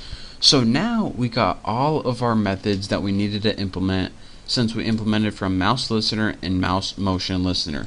So now we can go ahead and run this program, and evidently it doesn't see one of these things is spelled wrong. HANDLE or CLASS? HAND. Oh, there we go. Make sure your capitalization does matter. It's case sensitive in Java, as you just saw. So now let's go ahead and run this program right here, and I'll show you guys what happens if we don't got any errors. It'll pop up, trust me. So here is our window by default. It has a title bar at the top, and here's a status bar down here, and here's our mouse panel. And so the first thing we see is, well, let me go through each of these methods. Look at the status bar down here. I'm going to press down or hold down the mouse button, and it says you pressed down the mouse button. Now when I release it, it says I clicked at that coordinate, because when you press down and release it real quick, it's a click. So if you're saying, alright, if I press down and release it, that's a click. How do I get this to the release method? Well, if you click it and drag it and let it go, that's the one that says you release the button. So if you click down and release in the same spot, it's a click. If you click down and drag it and release it, it says you release the button. So now what do we have? We have mouse pressed, mouse clicked, mouse released. We also have mouse entered. As you can see, as I'm entering it, it's changing red. As I'm exiting it, the mouse has left the window, it's changing white. And lastly, I have you move the mouse, and if I hold down my button, look, I'm clicking down the button and dragging, it says you are dragging the mouse. So now let me talk through each of these methods. You guys should know what all this means, how to create the window by now if you've been watching my tutorials. And let me talk through each one of these. Remember, well, I might as well just run that again so I can bring it up. Bring it right there. So remember when it said mouse clicked, it set the text equal to the two coordinates, %d, which was event get x and get y. And I know you guys can't see get y, but trust me. So look at this. Clicked at 10:10:65. Clicked at 30:46. So that is pretty much what it means. And for your information, the x is left to right and the y is top to bottom. It starts at 0, 0 right here, and it increases the most right here. Look, 279, 141. So that is what click does. The mouse pressed is pretty much taking it right here, and when you pressed it down, that's why we were able to get this text. You press down the mouse. Mouse released. Let me make sure I can't move my mouse. You release the button. So that's why we're able when we let go of our mouse button. And of course, when we enter the area, it not only says you enter the area for a short bit of time, but it also changes the color to red. Look at this. Not in, not in. Oh, I entered. I didn't come in yet. Oh, I just entered again. It's red. So now, what else did we do? Exited is white. It's the same thing. And the last one is dragged, which is holding your mouse button down. That way, we were able to set the status bar to you are dragging the mouse, and moving it without holding it down, you move the mouse. Look at that. So now, what do we know how to learn in Java? In this little program that took quite a little ways to build, we learned how to respond to the user's mouse events. So now we know how to respond to the keyboard events using scanner and the other stuff we learned in that tutorial, and also their mouse events right now. So we can pretty much start building some pretty cool programs using, graphics and stuff like that. But for the next tutorial, I'm probably going to be teaching you about layouts, how to make super cool windows with buttons right where you want them, and more stuff like that. But for now, thank you guys for watching my mouse event handling tutorial. I hope you learned a little something. Of course, not too much, because come on, why would you want to learn a lot? Learning, not that fun. So again, thank you guys for watching. Don't forget to subscribe to my channel. So glad you're subscribers. So glad. Thank you for your views. Don't forget to subscribe again, and I will see you next tutorial. What is going on, guys? Welcome to your 77th Java tutorial. And in this tutorial, we're going to be learning about something called adapter classes. Now, in the last tutorial, when we implemented from the interface like mouse listener and mouse motion listener, we had to implement 7 different methods. And those are kind of time consuming, and sometimes you don't always want your program to detect all of those different methods. Sometimes you only want your program to be able to tell when a user clicks something instead of drag, release, move. You only need one of those. So what Java did is, in order to kind of save you some time, they made something called an adapter class. And what an adapter class does is it already implements an interface, and it overrides it with a method body that is pretty much a blank body, or pretty much a body that does nothing. And if you're saying, alright, what's the point of that? Well, in that way, when you inherit from an adapter class, you only have to override the methods that you need. So it's pretty cool in the sense that you don't have to override all of those 7 time-consuming methods like we did before. You only have to override the ones that you're going to use, and the rest, whenever you do them, they just don't do anything at all, just like we wanted them to. So let me go ahead and show you guys what I'm talking about. I'm going to make 2 variables for our program. Again, get all your imports right here. And the first thing, they're both going to be private variables. I'm going to put string and details. And what this program is going to do is it's pretty much just going to say how many times, well, you'll see what it does. But pretty much this details is going to tell what's going to be displayed in the status bar. So that's all you need to know for now. Private J label and just put status bar or whatever you named it last time. And now we got 2 private variables. The status bar and the details is pretty much going to be the text that's going to appear in your status bar. So now we can go ahead and build our constructor, which is public GUI. It's not going to take any parameters, and for the body, let's go ahead and add a title, super title, since you should always have a title. Get that out of there. We'll name it Toodle. I mean, why not? Might as well. Next, we can go ahead and build our status bar, which is the only thing we're really going to want to appear in the window. So, wow, I really messed that up. Status bar, and set equal to new J label, and just have the text by default. Just put this is default. It's just going to be the first thing that appears. After we start doing the stuff, this is going to disappear. But now let's go ahead and add this to the window. We'll put add status bar, and of course go ahead and put like border layout dot south.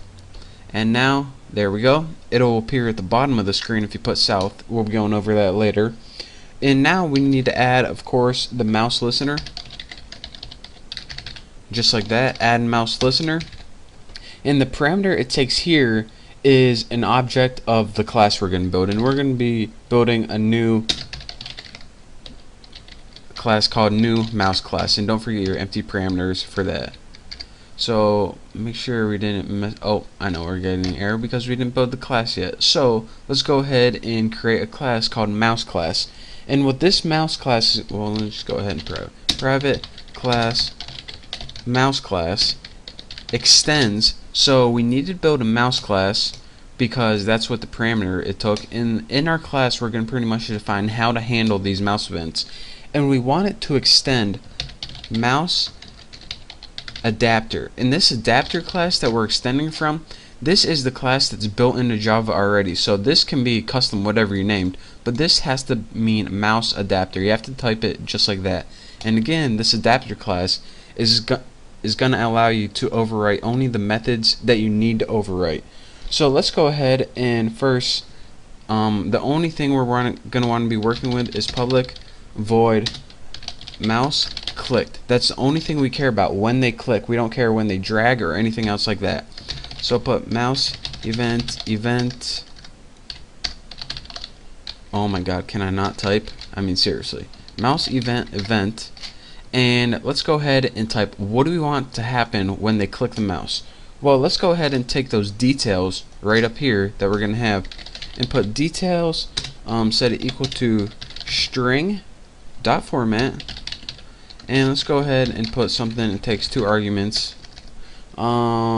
Put you clicked %d. So it's going to say you clicked %d, and for %d, what we want to do is take that event, which is pretty much means when we click, and put get click count, just like that. Bam, already filled it in for us. So it's going to say you clicked 5, 6, 18, whatever. Doesn't fill in the end yet. So now we're going to have to make an if statement, and we're going to have 3 parameters to finish this detail variable. So if event, and here's another kind of confusing thing, dot is meta down. And if you're saying, alright, what the heck is meta down and what's it mean? Well, whenever you're building a Java program, you don't really know what kind of mouse the user is using.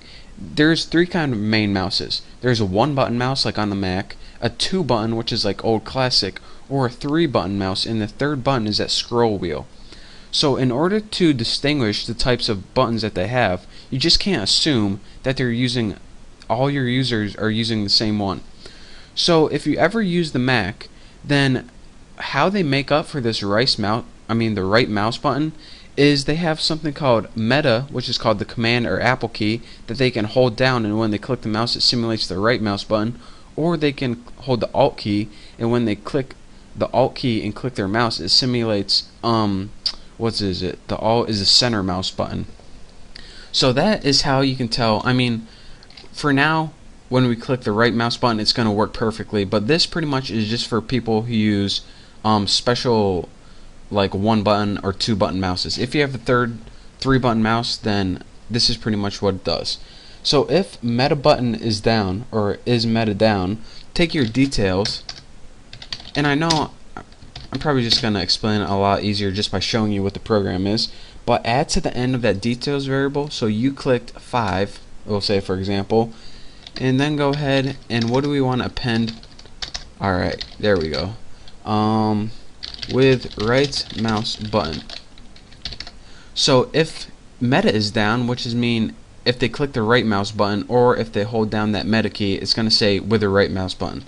Else, if what else do we want to test? Event is alt down, just like that. Let's go ahead and first put that back, and details plus equals with center mouse button. And the cool thing about this, else by default you don't have to test anything because you know it's just a regular click. Down with left mouse button. So that's how you distinguish between the right, the center, and the left mouse button for different types of mice. And I spelled details wrong,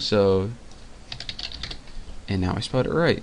So that's all we have to do. So now we have a variable called details, and it's a string. It starts with you clicked, and it says a number, and says with the right mouse button, either. Why did I put either? Why didn't I just put with? Embarrassing. And then I pretty much, this is the beginning, and one of these is the end of the string. And now all we have to do is add this to the screen. So put status bar set text, and for the text we're just going to write that details variable. So the status bar is going to set equal to the details variable, and now we can go ahead and run it, and I can show you guys what it does. So it says this is default, which you put that by default, and I'm going to go ahead and click my left mouse button now. Look, click 1, 2, 3, 4, 5, and then if you move it and click your center, look what happens. Center, center, clicking with my center, or in other words my scroll wheel, and then go ahead and click with your right. And if you go ahead and move this, then it's actually a new event. So if you want to make your things go up, you got to stay in the same place. If you're moving it, then it actually is a move event, so that's why it resets. But that's your basics of how to distinguish between the right, the center, and left, and also how to use a mouse adapter class to only overwrite the methods that you want. Again, we only overwrote one method, and we didn't have to overwrite all 7 for our program to work, so that's the power of a mouse adapter class. But for now, thank you guys for watching. Don't forget to subscribe, and I'll see you next time. What is going on, everybody? It is Bucky, and I am kind of sick right now, so if I sound a little stuffy or I blow my nose during this tutorial, then I guess you guys are just going to have to deal with it. But I'm going to teach you some Java in the meantime, so let's go ahead and get started. Actually, we took a break from GUIs for the next couple of tutorials. I'm going to be teaching you something about files.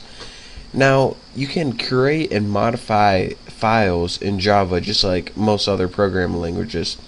If you guys are saying, alright, what exactly is a file useful for? I'll give you guys the quick 1-2 of the main thing it's useful for. So far we created computer programs that use like variables and stuff like that, like store the number 5 in X, or store like the name Bucky in Y or something like that. But once they end their program, then all of these variables and methods are all gone. So if we want to like keep it in a database, then we actually need to like keep it in a text file, so that way when they run the program again, then all their information is there, and they don't, it's not just like a program that you can run once and it forgets about it. That way it can store your information on the computer, then when you run your program again, we can automatically load the values and stuff and get them again. So we'll be going over, we'll actually be building a program later on, but for now, let me get typing some code before I lose you guys. So let's go ahead and import the file class. So java.io.file, or you can import everything, but that's good enough. And what the file class does is, this is real simple. It doesn't create files or anything. All this class does is give you info about files, like whether it exists. It has a couple things like length, the path, the parent, stuff like that. Right now what we're going to be doing is testing whether a file exists on our computer, and this is useful for things like if you're creating a program to make a file for the first time. If it already exists, you don't want to create one again, or else it's going to delete it. So you want to see if it's there first, and then if it's there, you can like write to it. If it's not there, then you can create it. So simple enough. What you do is type the file class. We'll name it X. You can name it whatever you want. And then type new file, and what this does is the constructor takes the path of the file. So I actually know that I have a file in C, and you actually have to do this. Capitalize your directory, whatever it is, and if you do, I'll show you guys. Test is in the directory, and I have a file named greg.txt right there. So normally this would work, and that's a valid path name, but the thing is, when we're working with strings, that little backslash is the escape character. So this is, whenever you put this is going to try to escape this T and put a tab in G and stuff like this. So what we need to do when we're working with path names in Windows is actually need to put two backslashes like this. And when we do this, it views this as only one backslash, because remember, whenever we do backslash with a string, then it's going to try to escape it, because that's just how Windows is. So actually, whenever you do path names, do two backslashes if you're working with Windows. If you're working with Linux, I think it's a front slash, but I'm not sure. So now that we have this file that is stored in the variable X, we can do a couple things to it, and what we're going to be doing in this tutorial is simply check if it exists. So along with many of the built-in methods, we can do if X, what we just did, EX, and we'll just shortcut it right there. If X exists, and if we hover over this, it says test whether the file or directory pretty much exists. So if greg.txt exists, then what do we want to do? Let's go stuffy nose, system out print line, and we can print something like we can actually have x.getName, and that'll be pretty cool, and we'll just add something like exist, so it'll be like greg.txt exist. Or if it doesn't, we'll insert a file that doesn't exist later, so I can tell you guys what it does. And system out print line, and we'll say this thing doesn't exist, and make sure you almost type everything wrong, so which I did. So now we can go ahead and run this program and see what we get.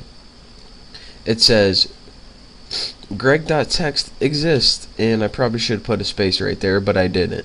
And what is going on is this. If you look at my computer right here, and you go to C test, and this is a C, and the test is right here, a file named greg.txt does exist. But what if you had a file name in here like like that? See, that's what I can think of off the top of my head. If you run this and click OK, it's going to say this thing doesn't exist. So that is how you can pretty much look for files in their existence using the file name and the exist properties, and I also tell you another one, the get name, pretty much to get the name of it. And that's a quick cute little tutorial, and let's see if there's anything else I didn't cover. And that's pretty much it for this tutorial. And in the next tutorial, I'm actually going to show you guys, alright, we already tested if it existed or not. If a file doesn't exist, then how do we create one? I mean, of course we can go to our computer right here and create a file like this, but we want to create one in Java programming language. So that's what I'm going to be teaching you in the next tutorial. So for now, thank you guys for watching. Study this, and again, review one more time. You create an object from the file class, and as this constructor, it takes the path name of the file. And remember, when you're working with strings, you got to escape the backslashes. Then you test whether it exists. If it does exist, run a little code to do anything. And if it doesn't exist, then you usually in here you want to write code to create the file. But for now, I just want to write a little prompt saying this thing doesn't exist.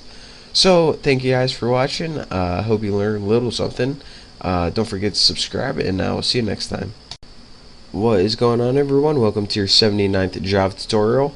And in this tutorial, I'm going to show you guys a real quick way on how to create files using Java. So pretty much, if you don't have a file created, and we could check for a file using what we learned in the last tutorial, then we usually want to run a program like I'm going to be teaching you today, or in this tutorial, to create a file. So the first thing we need to do is import java.util, and just go ahead and import everything from there. And now let's go ahead, and the first thing we need to do is build a formatter variable. So we need to make a final variable, formatter type X, and you can name it whatever you want. I just name everything X because I'm too lazy to type anything that's more than one letter. But I'm going to name mine X, and what this is going to do, a formatter variable pretty much outputs strings to a file, and it's pretty much like printf, but instead of printing to the screen, you're printing to a file. So this pretty much outputs a string. And let's go ahead, and I didn't teach you guys about exception handling, but I'm gonna have to do some right now. I'll give you guys the quick one too. You pretty much, in exception handling, you write try, and then you write what do you want to try. And what we want to try is this. We want to set X equal to new formatter, like that. And this is pretty much the same thing as instantiating the variable in the same line, but we want to try to do it down here. And as the constructor for this is pretty much the same thing as putting final formatter X equals new formatter.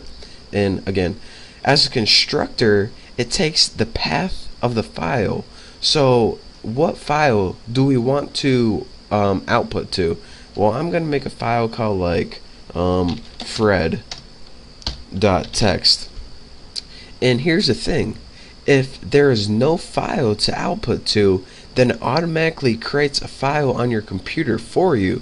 So that is how you can create files on your computer using formatter. So again, let's go ahead, and now that we created a file, we want something to show up in the command prompt to tell us that we did it. So system out print line, and let's go ahead and put you created a file. So now if we try this and it's successful, then this stuff is going to happen. However, if we get an error, then, and again, I'll be going over this try and catch later, so don't worry too much if you don't understand it. However, if you get an error in this, an error and an exception is the exact same thing. They just had to name it exception because they had to be different. If you get an error, then what do you want to happen? System out print line, you got an error. So this is pretty much your own way of making custom errors. So you know, if we had an error before, then our program would just start running and we would get a bunch of error messages on our command prompt. But this is a way, if you get an error running your program, that your program doesn't just automatically shut down, and you can actually handle those errors, aka exceptions. Why they name them exceptions, I don't know, it's annoying, but they did it. So I know I didn't teach you guys about try and catch yet, but it's pretty much try this code. If you get an error, do this. Bam, you just learned it in like half a second. So what we're gonna do is, let me show you guys right here. on my computer, if I search in here and I search for Fred, I don't have anything on my computer named Fred or anything like this. But now we're going to run this program right here, and it says you crested a file, and I mean to put created, but I didn't. Okay, make fun of me, big deal. So did we create a file? I mean, all we're getting is this command prompt right here. I don't believe you created a file, Bucky. Well, let's go ahead in this computer right here and search again, and now let's search for Fred and make sure you only have one D, and bam, look at this. We now have a file created. If we click on the properties, it's created C users Greg workspace Bucky, and that is pretty much right here. And if you're working with Eclipse, you can highlight Bucky, click refresh, and under your JRE systems library you get that Fred text. And I know I just talked real fast and you guys didn't really comprehend that probably, but I should probably slow it down. Pretty much what I'm saying, when you create a file, you created it in whatever directory your program ran from. So if you have this Java program right in your hard drive, then it's going to create this text file right on your hard drive. If you run this Java program from a folder called like apples or something, then it's going to create this text file in a folder called apples. And you can also make an absolute path like this, and you guys know how to make absolute paths from last tutorial, to create that file where you want it, like in a folder or something. But again, to recap one more time, we use this final formatter x variable, and what this did is pretty much stored this formatter. Well, it just pretty much created a variable. And again, the formatter is pretty much a way of putting strings into a file, or pretty much writing stuff in a file. So right now our file is empty, but we're going to be putting stuff in it later. And again, if it couldn't find the file, then it created it, and that's why it created it. And again, if we made an error, then Java makes us handle it in some way. So that's why I need to teach you guys about try and catch. You can catch different types of errors, like if a user tries to divide by 0, or if they are supposed to input a number and they actually input letters or something, then those are the kind of errors you usually want to catch, and you usually want to send them a message like, hey idiot, input a number, not a letter. But for now, we'll just output you got an error. So that is your real quick tutorial on how to create files. We'll actually be clearing this up, and it'll make sense when we create a program. And also your real quick tutorial on exception handling, try and catch. So thank you guys for watching. Don't forget to subscribe. If you're a little confused, don't worry, I'll clear things up for you in the next couple tutorials. But again, thank you, don't forget to subscribe, and I'll see you guys next time. What is going on, guys? It is Bucky, and welcome to your 80th Java tutorial. In this tutorial, I'm going to teach you guys how to add data to your files. So in the last tutorial, we pretty much learned how to create an empty file. Not that useful, so let's go ahead and put something in it in this tutorial. And hold on one second, I got an itch in my ear. Oh, that felt good, I got it. Alright, so let's go ahead and import a couple things. We need to import java.io, and let's go ahead and import everything from there. And as you can see, I made a separate class outside my main class, and I just named it create file because that's what we're going to be doing, creating files. That's why I named it that. So next, let's go ahead and put java.lang. We need some crap from in there. And lastly, let's go ahead and import java.util. Now, I'm not exactly sure what we're going to be building in this tutorial, but this should cover everything. So without further ado, let me think, what do I want to do first? Well, the first thing we need to do is do a private formatter variable, and I'm going to name mine X as usual. And what this is going to do is hold a formatter object. And let's go ahead and make a method to pretty much create and open a file. So let's go ahead and put public void, and we'll just name it open file. You can name it whatever you want. It doesn't take any parameters because it's just going to open a file. Now in this method, what we want to do, we got to have our try and catch block like always. So let's go ahead and try and set X equal to new formatter object, and go ahead and write a file name. Make sure you write one that you don't already have a file, or else you're going to overwrite it. So I don't have a file called like Chinese.txt. You probably don't either, so you can use that. So go ahead and try and set this file equal to X. If you can't, let's just go ahead and catch an exception. So catch exception E, and this pretty much means if you get an error, what do you want to do? Let's do system out print line. Just put you have an error. Error? No, error. There we go. Alright, so now whenever we call this method open file, it's pretty much just gonna set X equal to this file. It's pretty much just gonna give us a file so we can use. So now we have a file that we can use. So what do we want to do to that? Well, we want to add a record to it. So let's go ahead and put public void add records, and let's go ahead, and this isn't going to take any parameters either. And adding records is the easiest thing in the world. All you need to do is put the file you want added to, which is X, because remember we said equal to Chinese.txt, and what you do is the method is format, and this pretty much is like printf for files. And now again, how familiar is this? The format and the arguments. So for the format, let's insert 3 strings. The first one, say we're making like a user account. The first one will be the ID number, so we'll put like 20. It's my favorite number. And the second one will be my first name, which is Bucky. And the third piece of data will be Roberts, which is my last name. So that looks good right there. So now what this is going to do is insert 3 elements in the same line. It's going to say 20 Bucky Roberts. It's going to insert that in our file whenever we call this method add records. And the last thing that we want to do is write a method to close the file. So go ahead and write public void close file, or name it whatever you want, but that's pretty easy to remember. And why do we need to put, well, I would show you guys what the thing is. X close, and close is built-in method, so that's why we can use this. And that's why we needed to include all these, so we can use this close method. But now let me tell you guys why we need to close this file. It's pretty much like a housekeeping thing. Whenever we exit our program, Windows usually, and I say usually, closes our file from writing so nothing else can write in it. But sometimes, remember, every operating system is different.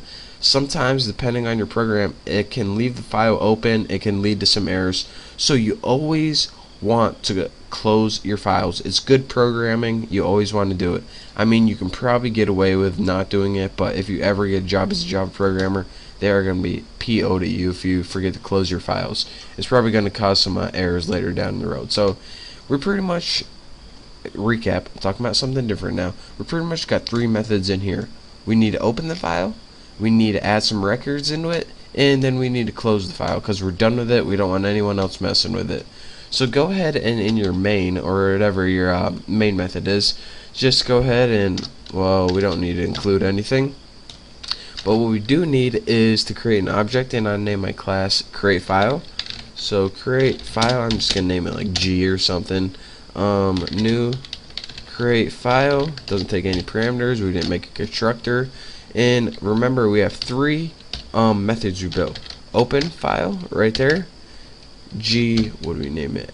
Add records right there. And so now we opened the file, we added the records, and now what we need to do is close that file because we're done with it.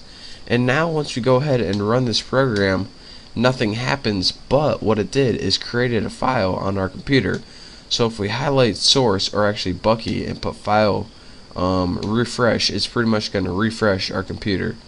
So now you see we get this Chinese.txt file that we just created. And the cool thing about Eclipse is it actually a text editor as well. So double click this file and it'll show you what's in your file. And that is 20 Bucky Roberts. This one is just the line number, don't mind that. That isn't actually in the file. So in this text file we have 20 Bucky Roberts. So now let's recap one last time what we did. in createFile.java is pretty much the meat of our program. We created a method to create a file, and that was open file right here. And we needed a try catch because of Java, and we said, alright, we're gonna look for Chinese.txt, that file we want to write in. If we don't have it already, then create a new one so we can write in it. And that's what X new formatter does. So now we have a Chinese.txt file, so we can write text in it.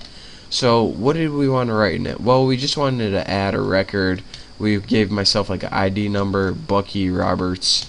And if we had to make like a system of like I had to make like a library for school, or they have like credit card numbers or anything where you need an ID number, you'd add a record after record after record, and you call this method a bunch of times. And I just moved that. And then that's how you get like a database on your computer. And then after that, you just close your file so you can't mess with it anymore. And that's pretty much it. So thank you guys for watching. I hope you learned a little something, and hopefully I got this so you guys can see it. But oh well, I'm done with the tutorial anyways. So anyways, thank you guys. As I just said, don't forget to check out my giveaways, and don't forget to subscribe. So I'll see you next time. What is going on, guys? Welcome to your 81st Java tutorial, and we are finally going to learn how to read stuff from a file. So as you can already see, I created this Chinese.txt file, and I added 3 more records to it. So the first one is Bucky, the second one is the ID number, and then a name, ID number, name, ID number, name. So it has 4 records, and a record is pretty much a row of data. So now let's go ahead and figure out, alright, we learned how to open a file, we learned how to write this stuff on this file, but we don't know how to access it from a Java program. So that's what I'm going to be teaching you today. And the thing I didn't tell you is before we use scanner, that scanner object, to read from our keyboard using system in. But we can actually use scanner to read from a file as well. So let's go ahead and first make a private scanner variable. So I'm going to name mine scanner X, and I'm going to move that cursor out of the way. And now let's go ahead and just make a method to open the file first. So public void open file, and let's go ahead and put try to open the file.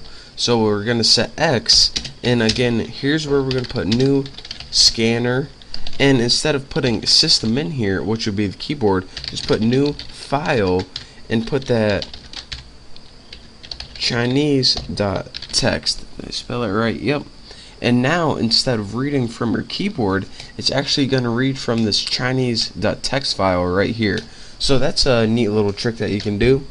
And if we get any errors, let's just go ahead and catch those errors. Exceptions E. And now what do we want to do? Let's go ahead and write system out print line, and let's go ahead and print something like could not find file. Looks good enough. So now we have a method to open the file. Easy enough. So what method do we need after this? Well, this tutorial is all about reading files, so let's go ahead and make a method to read the data from that file. So public void, just name it like read file or something like that. And what we want to do whoop and cough. The first thing we want to do is create a while loop, and it goes something like this: while, put your file name, which is X, and then we want to put has next. And what this is going to do, it's a built-in method. It's going to make a while loop, and it's going to keep going until it reaches the end of the file. So it's going to loop through this, and has next pretty much means if you hover over it, another input. So as long as there's something there, it's going to continue. As soon as there's nothing there and it reaches the end of the file, this is going to be false, and this while loop is going to break out. So that's why we can write while X has next. It pretty much means while the file X has something in it. So what we want to do is, you see, each of these records has an ID number, a first name, and a last name. So we're going to want 3 variables to hold those. String A, and let's go ahead and copy that, actually we're gonna put string A equals X dot next, and what this means is pretty much it's gonna do this. Well, let me finish writing all my variables, then I'll tell you guys what it does. String A equals next, and this is gonna be B and C. What it's gonna do is this. It's gonna loop through the very first thing it sees, and it's gonna assign 20 equal to A. Then it's gonna assign Bucky equal to B and Roberts equal to C. And then what we're gonna put after this is we're just gonna go ahead and print those out. So system out print, actually printf would be better. So let's go ahead and print just 3 string variables. So %s space %s space %s, and those variables of course are A, B, and C. So now what it's going to do is after it gets those 3, it's going to print it out, and might want to put a new line there, and then it's going to go, alright, next 60 A, Joe is B, and Doe is C. Now I'm going to print all those out, and it's going to keep printing those out until it gets to the end of the file, which is right here, and then it's going to break out of that while loop. So that's actually the only thing we need in this read file method right there. So now we just need that one last method, and what this is going to do is close the file. So public void close file, just like that. And all we want this to do is close that file X. And now looks like we got everything. Check for errors. And now we can go ahead and start putting it in our main. So let's go ahead and put read file. I didn't name that read file. Yep. R equals new read file. Doesn't take any parameters. And now let's go ahead and put r.open file, r.read file, and r.close file right there. So now what this is going to do is call open file to open it, read the stuff from it, and close it when we're done with it. So now let's go ahead and run this, and we'll see what we got. We got pretty much exactly what is in our text file. 20 Bucky Roberts, it just printed all this out. It stored this in A, B, C, printed it out. Then it got 3 new variables, stored this in A, B, C, printed out, A, B, C, A, B, C. And then it got to the end of the file and it broke out. So again, let me make sure that's in there, and I'll tell you guys how this worked one last time. We made a new scanner variable X because remember, we can use scanner to not only read from our keyboard but also read from files. We then made a method to open the file right here, in which how we did that is we pretty much set this scanner and said we're reading from this file, Chinese.txt, which is right here, and we pretty much set the file equal to X. This error is handling because we programmed it awesomely, and we don't need error handling because we don't have any errors. And now we made a method to read the file, or pretty much read the data in the file. And how we did this is we pretty much set variables equal to each one of these items, or words, or strings, choose your word. And then when we got 3, we printed it out on the line, and then we got a new line, got 3 more, printed it out, 3 more, printed it out, and it does that until it reaches the end of the file using the hasNext function. And last but not least, we close the file because, you know, it's just good programming. So that is that for how to read a file in Java. That's it. I mean, nothing else to say except thank you guys for watching. Don't forget to subscribe, and I will see you next time. What is going on, guys? Welcome to your 80-second Java tutorial, and in this tutorial I'm going to be teaching you guys about exception handling. Now what exception handling is pretty much a way to handle errors. Now an error and an exception are the exact same things. So pretty much why would we want to handle an error? Well, when the user does something they're not supposed to do, we don't want to get an error, or else the program would just shut down and it will stop running. We want a way to do something like if they like divide by 0 or click something they're not supposed to click, then we don't want the program to shut down. We want to be able to tell them they're wrong and tell them to fix their mistake. So let's go ahead, and I'm going to use scanner. So I'm going to go ahead and import java.util. I'll just import everything because I'm lazy. And now let's just go ahead and let's begin making our system. So scanner, I'm going to name it input equals new scanner, and as parameters type system.in. And now we have an input variable called scanner. So what do we want to do? Well, let's just go ahead and make a little program to divide by two numbers. So system out print line, and go ahead and print like just give them a prompt like enter first num. And now for the first num, just put int num1 equals input dot next int, bam. And now whatever they type for the first number is going to be the, let's see, numerator. And now let's go ahead and copy this, duplicate it, and go ahead and set this equal to num2 and give them a new prompt and our second number. And now let's go ahead and make a new sum equal to num1 divided by num2. So now we got a little program if we go ahead and print out the sum. So system out print line, and go ahead and print the sum, and we'll run this and test it and make sure it's working. So why does it say num1? Oh, here we go. So now let's go ahead and test this real quick and see if it works. Okay, enter first number 12, enter second number 3, and it gives us an answer of 4. So this works fine. But if we run it again and we go 12, and for a denominator we give it 0, remember you can't divide by 0, it gives you an exception like this. So this pretty much shuts down our whole program. And what if we built a huge program for like analyzing the stock market, and it was awesome, and then some idiot tried to divide by 0 and the whole thing just shut down? Well, that wouldn't be good. So we need a way to kind of handle these errors and tell the user, alright, don't do that, but we're not going to shut down the program, we're actually going to fix your problem. Well, in order to handle exceptions, you need to learn something called try and catch.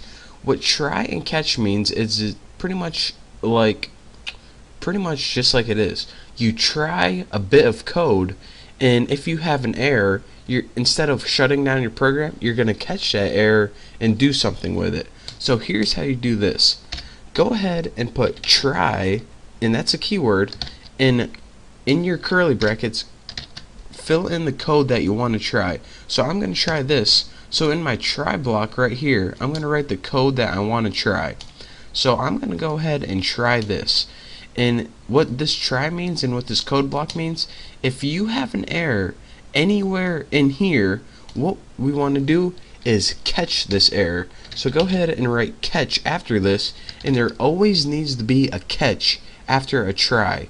And there can be something called a finally too, but for now, remember, there always needs to be a catch after a try. And for catch, what do we want to catch? We're going to want to catch all errors. And in order to catch all errors, remember, they're called exceptions. Type exception. And why do you need to write this? There's actually different types of errors, like arithmetic error, I think one's called like input error or something like that. But if they make a math error or if they click something wrong, there are different types of errors. But if you want to catch all of them, this means if they do anything wrong at all. This is just the broad exception class right here. So let's just go ahead and catch that, and the E is pretty much if you want to print out E or something like that. But if they have any errors, what do we want to do? Let's type system out print line. We'll just type something like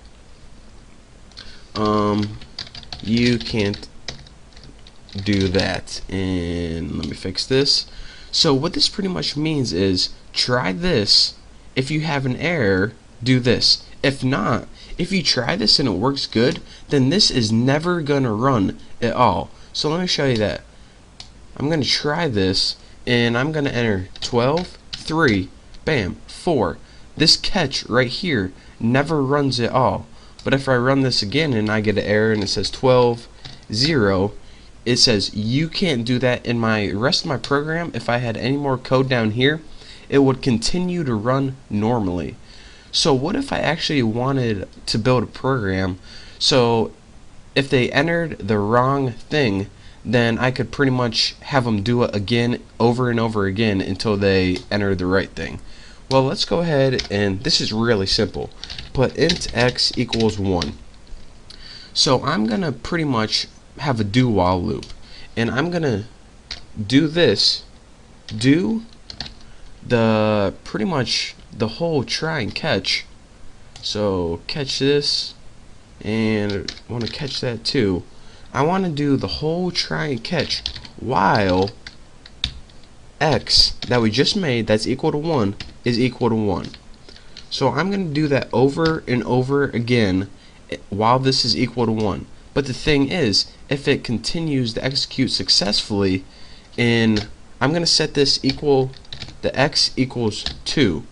So as soon as it runs successfully, I'm going to set this x equal to 2, and it says, alright, that's the point in time when I stop. So here is a way where we can keep running this program over and over again until we get the right input. So if you had a really dumb user, the program will look something like this. Run sample. Alright, enter first number. 12, 0. Oh, you can't do that. Try again. Okay. Enter first number again. Let me expand this a little bit. 43, 0. Oh, nope, you can't do that. Enter first number again. And it's going to keep trying and trying. So let's go ahead and do this right. So put like 40 and 10. Bam, 4. So that is how we can keep kind of prompting the user to do it correctly. And let me review this one more time. How I did this is I pretty much put, alright, what do I want to do over and over again? Well, I want to try this code, and if this code runs successfully, I'm going to change this variable. But if this code does not run successfully, then I'm going to print out an error, and this never even runs, since you get an error in this and this, and when it tries to divide the sum, this is where the error happens, right here on this line. So this x never gets set equal to 2. So that is why x is still equal to 1, and that is why the do while loop is able to run over and over again. But as soon as this whole thing, okay, good, bam, we finally made it all the way, x equal to 2, and then it looks alright. Is x equal to none? X equal to 1? Nope. Alright, then we can finally exit this bad boy. So that's pretty much your basics of try catch. It pretty much, I mean, it's pretty simple. Try this. If you get an error, do this. I mean, how easy is that? There's actually a little bit more to it, and I'll probably be covering that in the next tutorial. But for now, thank you guys for watching. Don't forget to subscribe, and I'll see you next time. What is going on, everybody? It's Bucky, and welcome to your 83rd Java tutorial. Now we're actually going to be getting back with GUIs and learning about layouts again after a short break, learning about files and exception handling and stuff like that. So in this tutorial I'm going to be teaching you guys about something called flow layout, and I know we used it before, but this time I really want to show you guys the details of it. So let's go ahead, and I'm going to make a program that has some buttons on the screen, and depending on what button you click depends on what the flow layout is set as. So let's go ahead and make three variables. They're all going to be private, so private J button, and I'll just name this like left button, and go ahead and copy that, and we're going to name one CB and RB, and this is going to stand for center button and right button. So change this to CB, this is going to be center button, and this is going to be the right button right there. So now that we have 3 buttons, or at least 3 variables, what we need is a flow layout and a container object. So go ahead and make a private flow layout, and you can name yours anything you want. I'm going to name mine layout because it's easy to remember. And also we need a private container object, and I'm going to name container just like that. Make sure I spelled it right, and it looks good enough. So now we can go ahead and build our constructor, and my class is named layout, so I'm going to name public layout for my method, and this will be my constructor. So again, first thing we do, since we're extending JFrame, we can go ahead and build our title using super, and I'm just going to name the title because I'm that original. And next we need to go ahead and set our layout object that we created right up here with flow layout. We'll set layout equal to new flow layout, and this pretty much means we want our layout to go from when we put things in there like buttons, we want them to be arranged from left to right, kind of like Microsoft Word would do it. So now that we made our new flow layout, and we're actually going to be changing this depending on what button we press, but for now that's good. So now after this we need to set our container object equal to something, so container, and set this equal to get content pane, which pretty much means get the bulk of your window, and this is pretty much just so it knows where to put the stuff. So now let's go ahead and set that layout. So we'll set the layout equal to layout, and this pretty much means layout equals set layout new flow layout. So I mean, simple enough.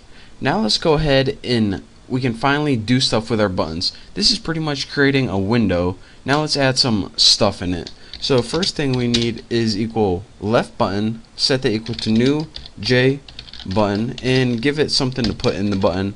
And what goes in your parameters for new J button is the text that's going to appear on the button. So I have a button on the screen now that says left on it. So now let's go ahead and add that to the screen. I just kidding, I didn't have it. Oh, but now I do have it on my screen since I just added it. So now we set it, gave it some content, and we added it to our screen. Next, let's add some functionality to this. So we do this by lb.add action, and look at that, it already made it for us. Add action listener. Now we can either write an object in here, or to make things easier, let's use an anonymous inner class. And you see it said method, well, it didn't give us yet, but it needs to use a new action listener, and this is the class, and this is again anonymous inner class. If I change that, and now if you highlight this, it says it must implement the method action listener action performed. So if it told us to do it, let's just do it. We're easily influenced. So let's just go ahead and put something like, well, let's build our method first before we start thinking about that. Public void action performed, and for our parameter type action event. And now we can go ahead and add some functionality to this. And what do we want to happen whenever we click this left button? Finally, after all of this adding, we finally get to the meat right here, the body of our action perform method. What do we want to happen when we click the button? Well, first of all, we want to change that layout. Since we clicked the left button, let's go ahead and set the alignment, and got a nice little shortcut right there. And what you set it to is flow layout dot left. And what this is going to do is take your entire layout for your window, not just this button, but the entire layout, and change everything to left alignment.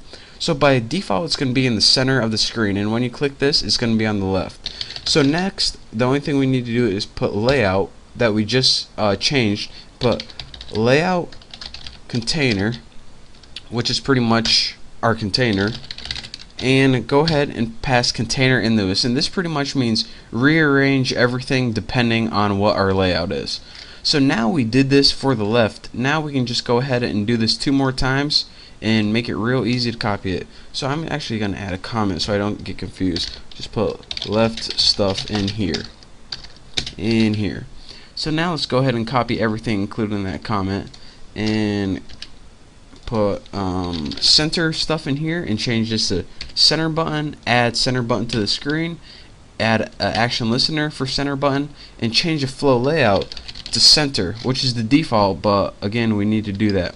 Now we need to do it for the right, so let's put right stuff in here, and add the right button to the screen, add an action listener for the right button. Again, the center button and the right button were a lot quicker, so, and not that easy, Haas.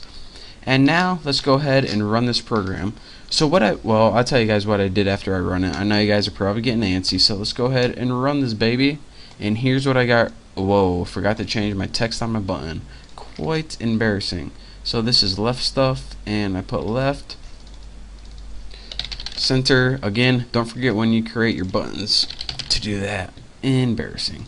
So let's go ahead and now, oh my god, look at this program.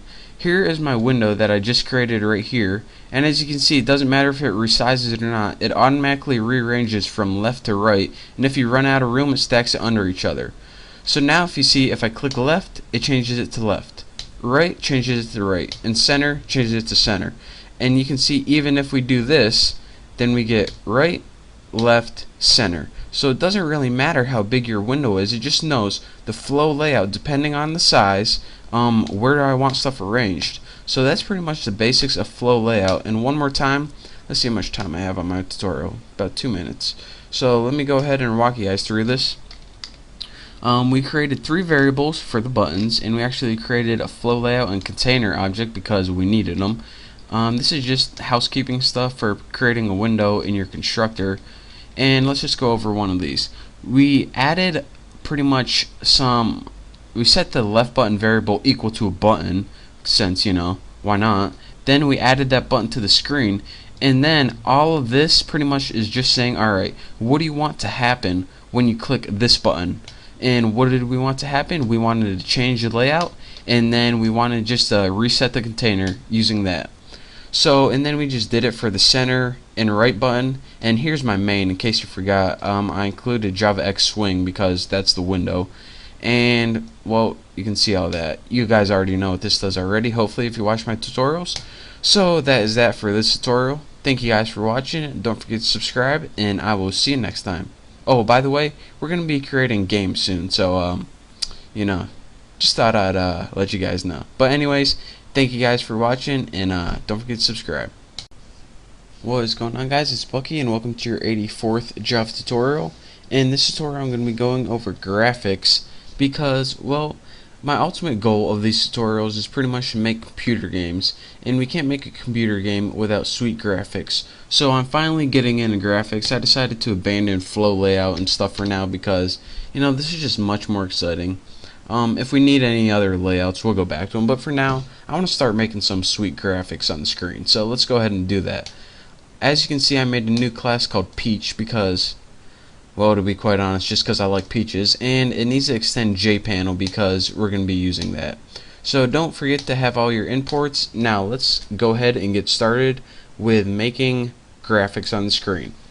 Now, in order to make graphics on the screen, we need a method called paint component, and this paint component method is used to draw graphics on the screen. So let's go ahead and put public void paint component, and for a parameter, it takes an object from the graphics class. So graphics, and I'll just name it G. You can name it whatever variable you want. In this parameter right here, this G, this is going to be used to like set the color, and we manipulate this object depending on what we want to draw. But don't forget that you need this method called paint component. This is a built-in method that's inherited, and this is the method used to create all graphics on the screen. So now that we have this method, we can automatically start creating graphics. So let's go ahead and get to it. The first thing we need to do is just one other housekeeping thing. We need to put super paint component and just fill in G right there. And what this is going to do is it's going to call the superclasses. Remember, this is how you call superclasses methods. We want to call the superclasses paint component method. And you just need to do this because there's stuff in the superclass that we need to use just for housekeeping stuff, and pass in your parameter or whatever it was here. And that's the only kind of confusing thing that might not be self-explanatory, so don't forget that.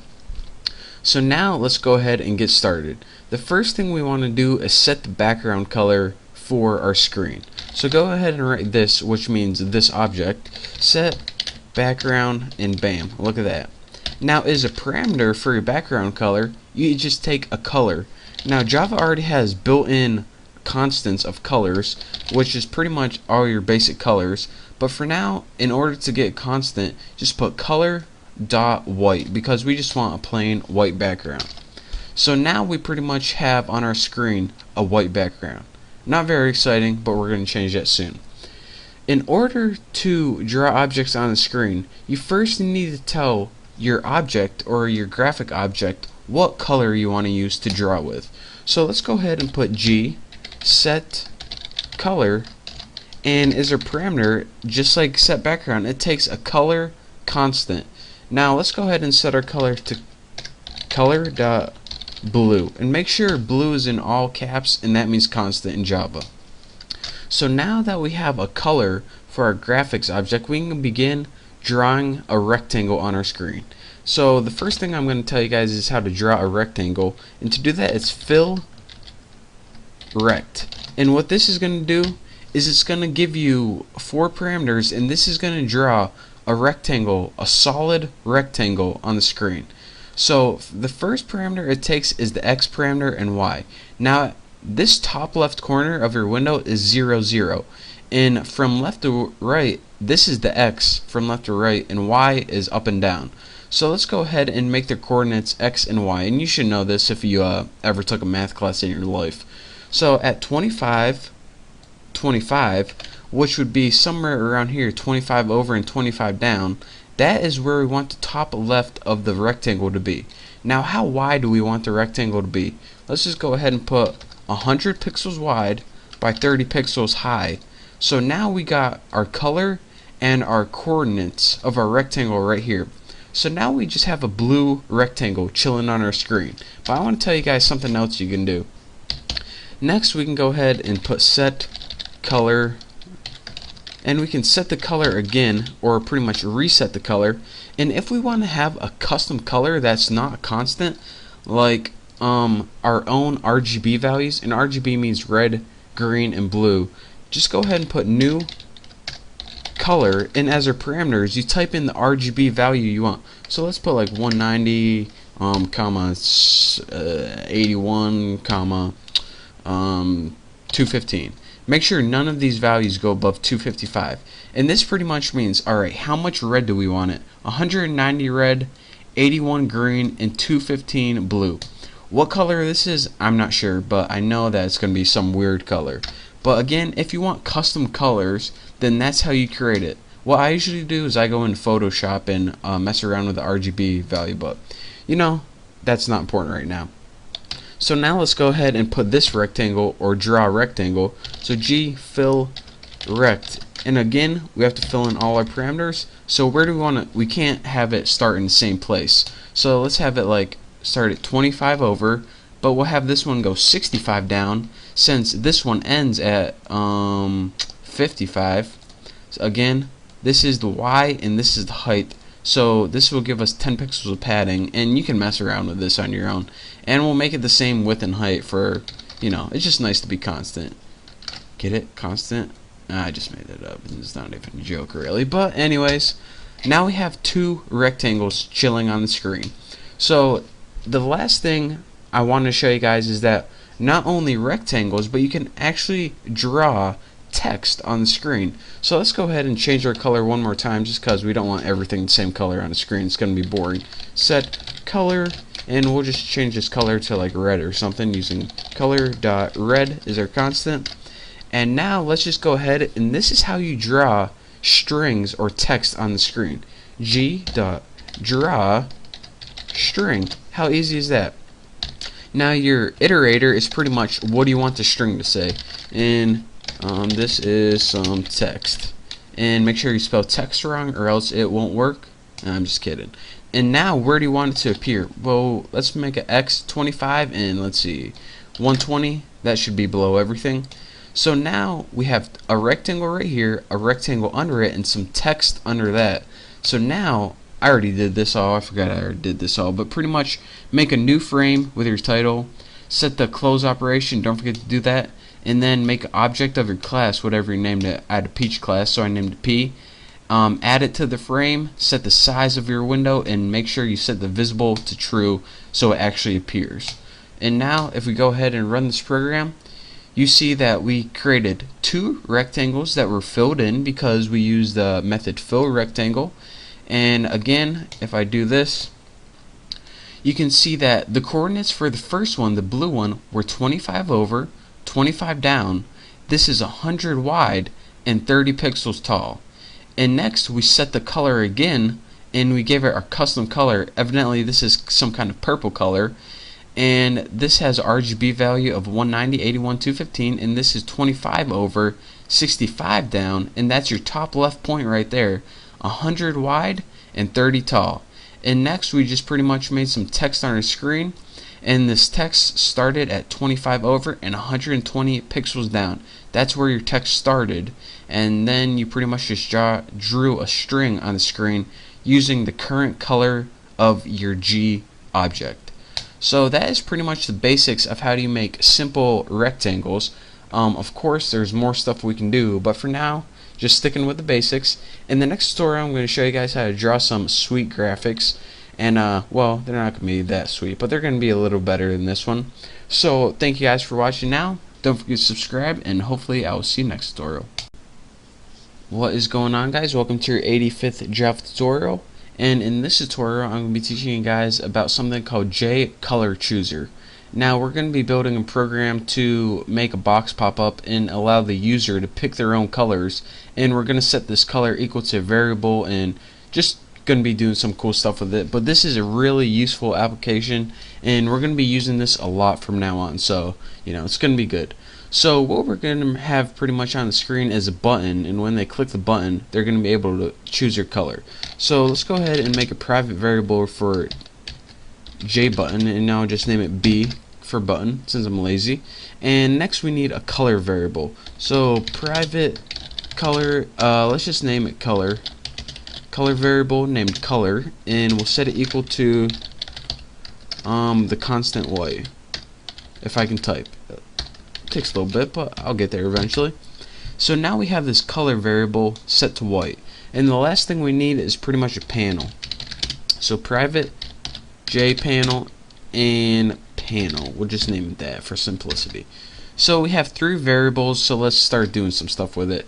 The first thing we're going to need to do is build our constructor. So name it public peach or whatever your class is, and it doesn't take any parameters because it's constructor, no parameters. Now let's go ahead and add a title, and I'm going to make the title. I cannot type today, I apologize for that, although I'm not really sorry. Suckers. And now that we have a title, let's go ahead and make our panel. So take that panel variable you just made and set it equal to new J panel. And again, this doesn't take any parameters either. So now we have a panel on the screen pretty much. Well, we didn't add it yet, but you know, we got it. And next on our panel, we want to set the background, and this is pretty much the background of our window, our panel.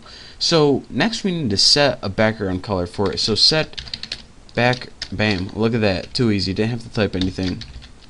Next we want to set the background color, and we're just going to set it equal to color. And what this means is we're going to set the background equal to white, since our color had the value of color.white. So now we pretty much got a panel chilling on our screen. So now let's go ahead and add our button to the screen. So B equals new J button. Doesn't take, oh no, let's go ahead and for the text on our button, let's just put choose a color, because when they click the button they're going to need to choose a color. So now we can add some functionality to this. So B dot add action listener right there, and as our arguments we're just going to add an anonymous inner class, and let's go ahead and just put something like new action. I wish there was a way they didn't have to do this every time. New action listener, and again this action listener must implement method action performed, and then after this we'll finally get to the good stuff. So public void action performed. We did this enough, hopefully. Action event, and now let's get to the meat of this tutorial finally. So whenever we click this button, what do we want to happen? Well, the first thing we want to do is we want to change that color variable, but instead of changing it to this just like a regular constant or something, we're going to let the user decide what they want to change it to. So we need to put something called J color chooser, and what this allows is the user to choose their color. So just put show dialog right there, and this dialog takes three parameters. The first parameter is the positioning. So just put null, and if you put null, it's going to appear in the center of your screen. The second parameter is when you click this button, a new box is going to pop up. So what do you want the title of that color chooser to be? Just put pick your color. And the last parameter is the initial color that's selected. And you'll see it's hard to explain right now because you can't see the box, but just go ahead and put color right here. So whatever the color was set as before, then that's what we want to have.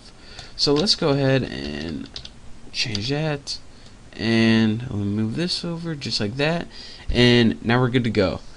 But the one thing we have to watch out for is if they don't choose a color at all. So if we give them an option and choose a bunch of colors and they don't choose anything, we're gonna write alright. If the color that they choose is equal to nothing, and this is going to happen if they either hit X or cancel, what do we want to do? Well, we just want to take that color and set it equal to whatever color it was before. Or let's just go ahead and set it equal to white. So if they don't choose anything, then they got white. So that's your fault. If you didn't choose anything, you're getting white. And last but not least, we need to change the color of our background. So again, the background is pretty much the panel. And set background just like that. And what do we want to change it to? Whatever color they chose. So now outside our action listener, let's go ahead and add everything to the screen panel. And I know I guys didn't teach you guys about border layout, but border layout dot center, this means the panel is gonna appear in the center of the screen. Next, let's add our button, and that was named B, and border layout, and let's just make this appear in south. This means the button appears at the bottom of the screen. Set, see, you're getting like 2 tutorials for one in here. Set size of the window, that's 425 by 150, and once I run this program, you guys are going to see what's going on. Set visible, and we're just going to set this to true so it appears. Now let's run this so I can actually explain it a lot better. And again, don't forget to call your object and set default close operation. Set OK. Now we have this program that says the title, choose a color. Again, this box is white by default. So now, if I go to my code right here, we're going to go ahead and press choose a color. Now this is going to pop up. So we go ahead and choose a color like blue or something and press OK, and now our background has turned blue. And if we click it again, choose a color, change it to yellow, and click OK, now our background goes to yellow. And last but not least, if you choose it and hit something like X or cancel, it's white by default. So let me go ahead and I'll explain this if I can get my code to set up right there. What this pretty much means, you know what all this means. Let's get to the good stuff. We change that color variable according to whatever they wanted to change it to. And again, we use that using jColorChooser show dialog. This is positioning, this is the title of that window right here. And again, pick your color. See that title, pick your color right there. And someone's calling me. I'm not going to answer it. And then this color is when you choose a color, it's what's selected by default. So if you click red, okay, when you do it again, pink's gonna be, or red's gonna be selected by default. And next, what this pretty much does is whenever you pick a color, it's gonna store that value in the return value for color. So if you chose black, now this color is gonna be set to the color black. And so that's pretty much what that does, jColorChooser. So then you tested if they hit X or cancel pretty much, if they didn't select any color. If they didn't, give them white. But if they did, then we want to set that background equal to the color that they chose, since that color variable will now equal whatever value was returned. And then we pretty much just added to the panel in the center of the screen, right here, we added the button to the bottom. We made the size of our window, we set as visible so you could see it, and then we called it. So that's your real quick tutorial on how to use jColorChooser. In essence, whatever you pick right here is going to be stored in this variable. Bam. That's all you need to know. So thank you guys for watching. we're going to be using this in our couple tutorials from now on, so make sure you learn it. And again, one more time, thank you guys for watching. Don't forget to subscribe, and I will see you next time. What's going on, guys? Welcome to your 86th Java tutorial. And in this tutorial, I'm going to be teaching you guys how to draw some more shapes, including like ovals and 3D rectangles. But you know, when I say 3D, wait till you see this. You are not going to be impressed at all. It's pretty pathetic, but you know, they had a thing called 3D rectangle, so I had to figure out how to draw it. So let's go ahead and let's go ahead and get started. Public, and make sure you extend JPanel, not JFrame. I think we might have done that last time, but go ahead and get your public void paint component again, just like that. And for parameter graphics, G. And now with our paint component, we can actually paint things on the screen. So let's go ahead and, well, I guess we first need to call the super.paint component, just like that, and G, parameter, already filled in for us, to call the superclass's paint component method. And next, let's go ahead and set background color. Might as well make it white. I'm gonna make mine white. You can make yours whatever you want. Set background, and I'm gonna put color.white. White, just like that. Talk like Sean Connery. And now let's go ahead and the first thing I guess I can teach you guys how to do is draw a basic line on the screen. So G.set color, just like that, and we'll set it to something like blue. Color dot, it's one of my favorite colors, so blue and white, in case you were wondering. And now let's go ahead and put G.draw line and see what we got for parameters. We got X, Y, and XY. Now you know that in order to draw a line, you need 2 points on the screen. This first line, this X and Y, is going to be your coordinates for the first point. This X and Y is going to be coordinates for your second point, and Java will automatically draw a line from point A to point B. So let's go ahead and put 1025 for the first point, which should be somewhere 10 over 25 down, and for our second point, let's put like 245. So it's going to be a downhill line. Looks something like this. And now we got a line on our screen. So what else can we draw? G.set color. We'll set this one to color.red because, gotta mix it up a little bit. And now let's go ahead and put G.draw rect. And what this means is, unlike last time when we drew a solid rectangle using fill rect, this draws an empty rectangle, and it takes the same parameters as before. Let's go ahead and put 10 over 55 down. It will be 100 wide, and it will be 30 pixels tall. And now let's go ahead and I'm going to teach you guys how to make ovals now. Let's go ahead and do this first. Set color, what color you want to make it, guys? Green, you said? Alright, color dot green. So we're going to have a green oval.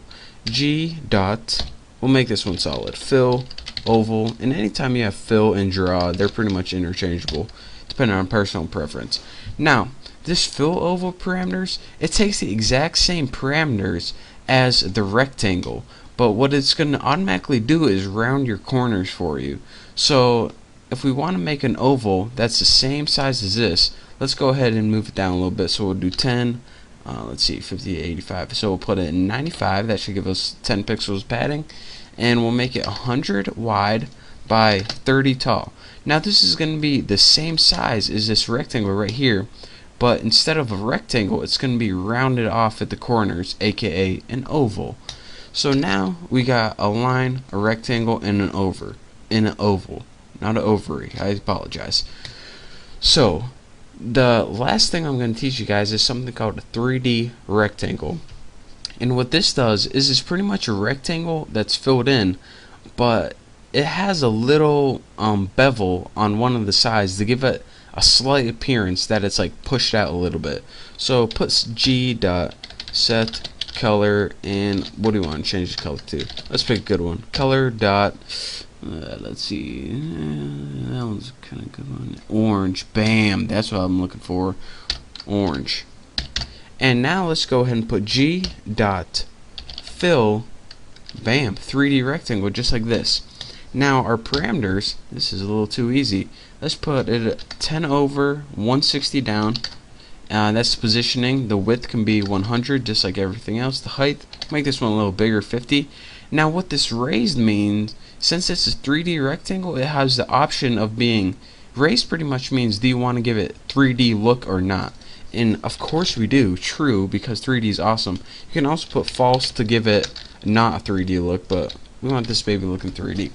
And you guys are about to be disappointed because this doesn't give you nearly as much 3D as you like. But if you go ahead and run this program, I already filled out on parameters. If you guys need to do this, just go ahead and pause. But I did this about 80 times before, so you guys shouldn't have to do that. Go ahead, and as you can see, we drew a line from point A to point B. We also figured out how to draw a rectangle. Let me go ahead and get my good code up here. Our rectangle using draw rectangle instead of fill rectangle. Again, fill rectangle would fill this all in with red. We also filled an oval in using green, using the same parameters as our rectangle. And last but not least, let's scroll down here. We also made this 3D rectangle using fill 3D rect. Now again, I don't even know if you guys can tell on this tutorial because YouTube probably take some of the quality away, but there's a little line right here along the edge, and it's a little darker than normal, and this is a little lighter than normal on this edge. And what this does is give you guys the 3D effect. Now again, it's not like 3D like you're making a 3D button at 3ds Max or something. It's just a little subtle button like you'd see on a like a very old web page, but you know, it's subtle, but it's there. So that's how you make 3D, and I'm moving my fingers like I'm quoting right now, but that's how you do 3D rectangles, and that's what it means basically. So we learned how to draw a bunch of new stuff on the screen, lines, rectangles, overs, and 3D rectangles. It was awesome. And so, you know, it's been fun, but that's all the time I have for this tutorial, so don't forget to subscribe, and I will see you next time. What is going on, everybody? Welcome to your 87th and the last tutorial in Java programming, whatever I named it. And this is the last tutorial in Java programming because after this I'm going to start a new series, and it's going to be like intermediate Java programming. Because, I mean, we can only continue this beginner series for so long. There's so much Java to go over. So this 87th video is the last in this series. But after this, there's going to be like 50 more intermediate videos, hopefully, if I ever find the time. And also, after that, it's going to be more expert. I just can't have like 200 videos in a playlist, or else it'll seem kind of weird. So that's why this is going to be the last video in this series. But trust me, we're not done Java yet.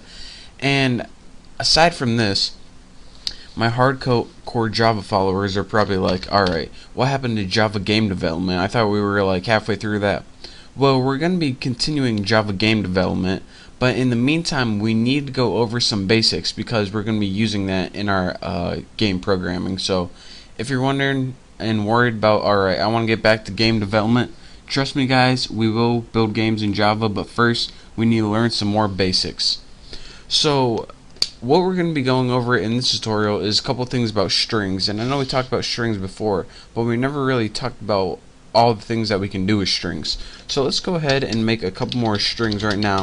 I'm going to name mine A, B, and C, and I'll set A equal to apples. I said a lot of things equal to apples. I just noticed that. String B, set this equal to Bucky, and string C, set this equal to Bucky, but making sure it's all in caps and spell it right. It's crucial. So now we have string A, B, and C. Alright, nothing we've never seen before. Now we already know a couple cool things that we can do, like system out print line, and we can get like the length of a string using a dot length. And let me just test this to make sure it works. Good. And now there we go. And now we can see 6 right here. So I mean, we already learned a few things like how we can get the length using calling the length from the string class, but we can also do a couple more things. And the first thing I want to teach you guys how to do is compare strings. Now, it's a little different than you guys might think. So let's go ahead and make an if statement. And what you would usually do is if A is equal to this in whatever, whatever comparison you want using two equal signs. And this is how we learned to compare things before. But whenever we compare strings, what we need to do is we need to use the equals method. So here's what you do. Put A, which is apples, if this equals, and then in your equals you go ahead and write what you want it to equal to. If A equals apples, which it does, what do we want to do? Just go ahead and put system out, like, let's go ahead and just copy this. System out print line.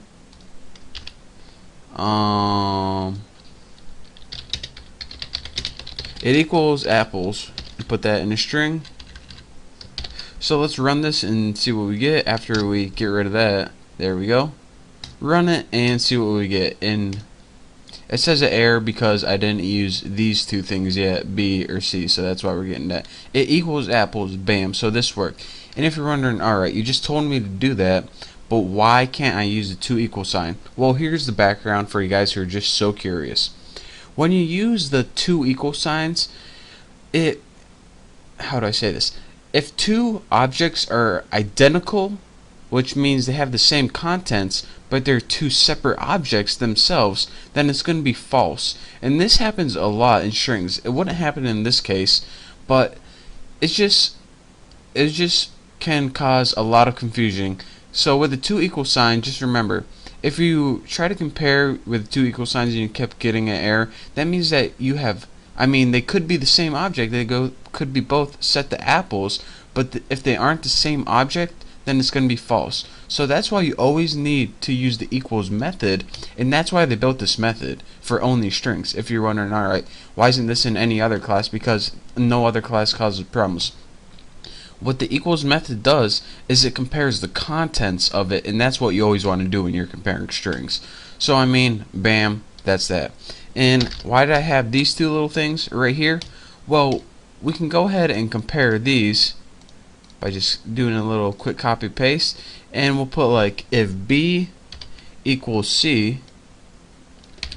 This is just to demonstrate that that two strings without the same casing is different.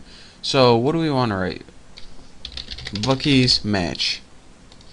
Right there. So if string B equals string C, which they're both Bucky, let's see what we get. Run. And it says Bucky's match. Nope, we didn't get a Bucky's match. So let's go ahead and now we can see that, alright, this Bucky does not equal this Bucky. But what if we're writing a computer program and we wanted to like type their name or something and we don't care about casing? Then how can we compare two strings with kind of forgetting about casing? Well, what we need to do is this. Put equals, ignore, case. And now let's see what we get. And now look at this. It says Bucky's match. So again, what I'm trying to demonstrate is anytime you want to compare two strings and you don't want to have to worry about case, then what you do is put B dot equals ignore case, and it's going to compare your two strings just like before, but it's going to take the case of it and pretty much forget about it. Say just the contents. If Bucky equals Bucky, no matter what the casing, bam, as you can clearly see. So that's that for this tutorial. And again, like I said, when you're moving on from this tutorial, don't look for an 88th video. There's not going to be one. You are now ready to go to intermediate Java programming, and I'm going to be building the first tutorial of that next, and it's going to be a continuation of strings. So with that being said, I just want to thank you guys. You finally made it through. You learned so much Java in this series, and I cannot wait to see you next time. So don't forget to subscribe, and I will see you then.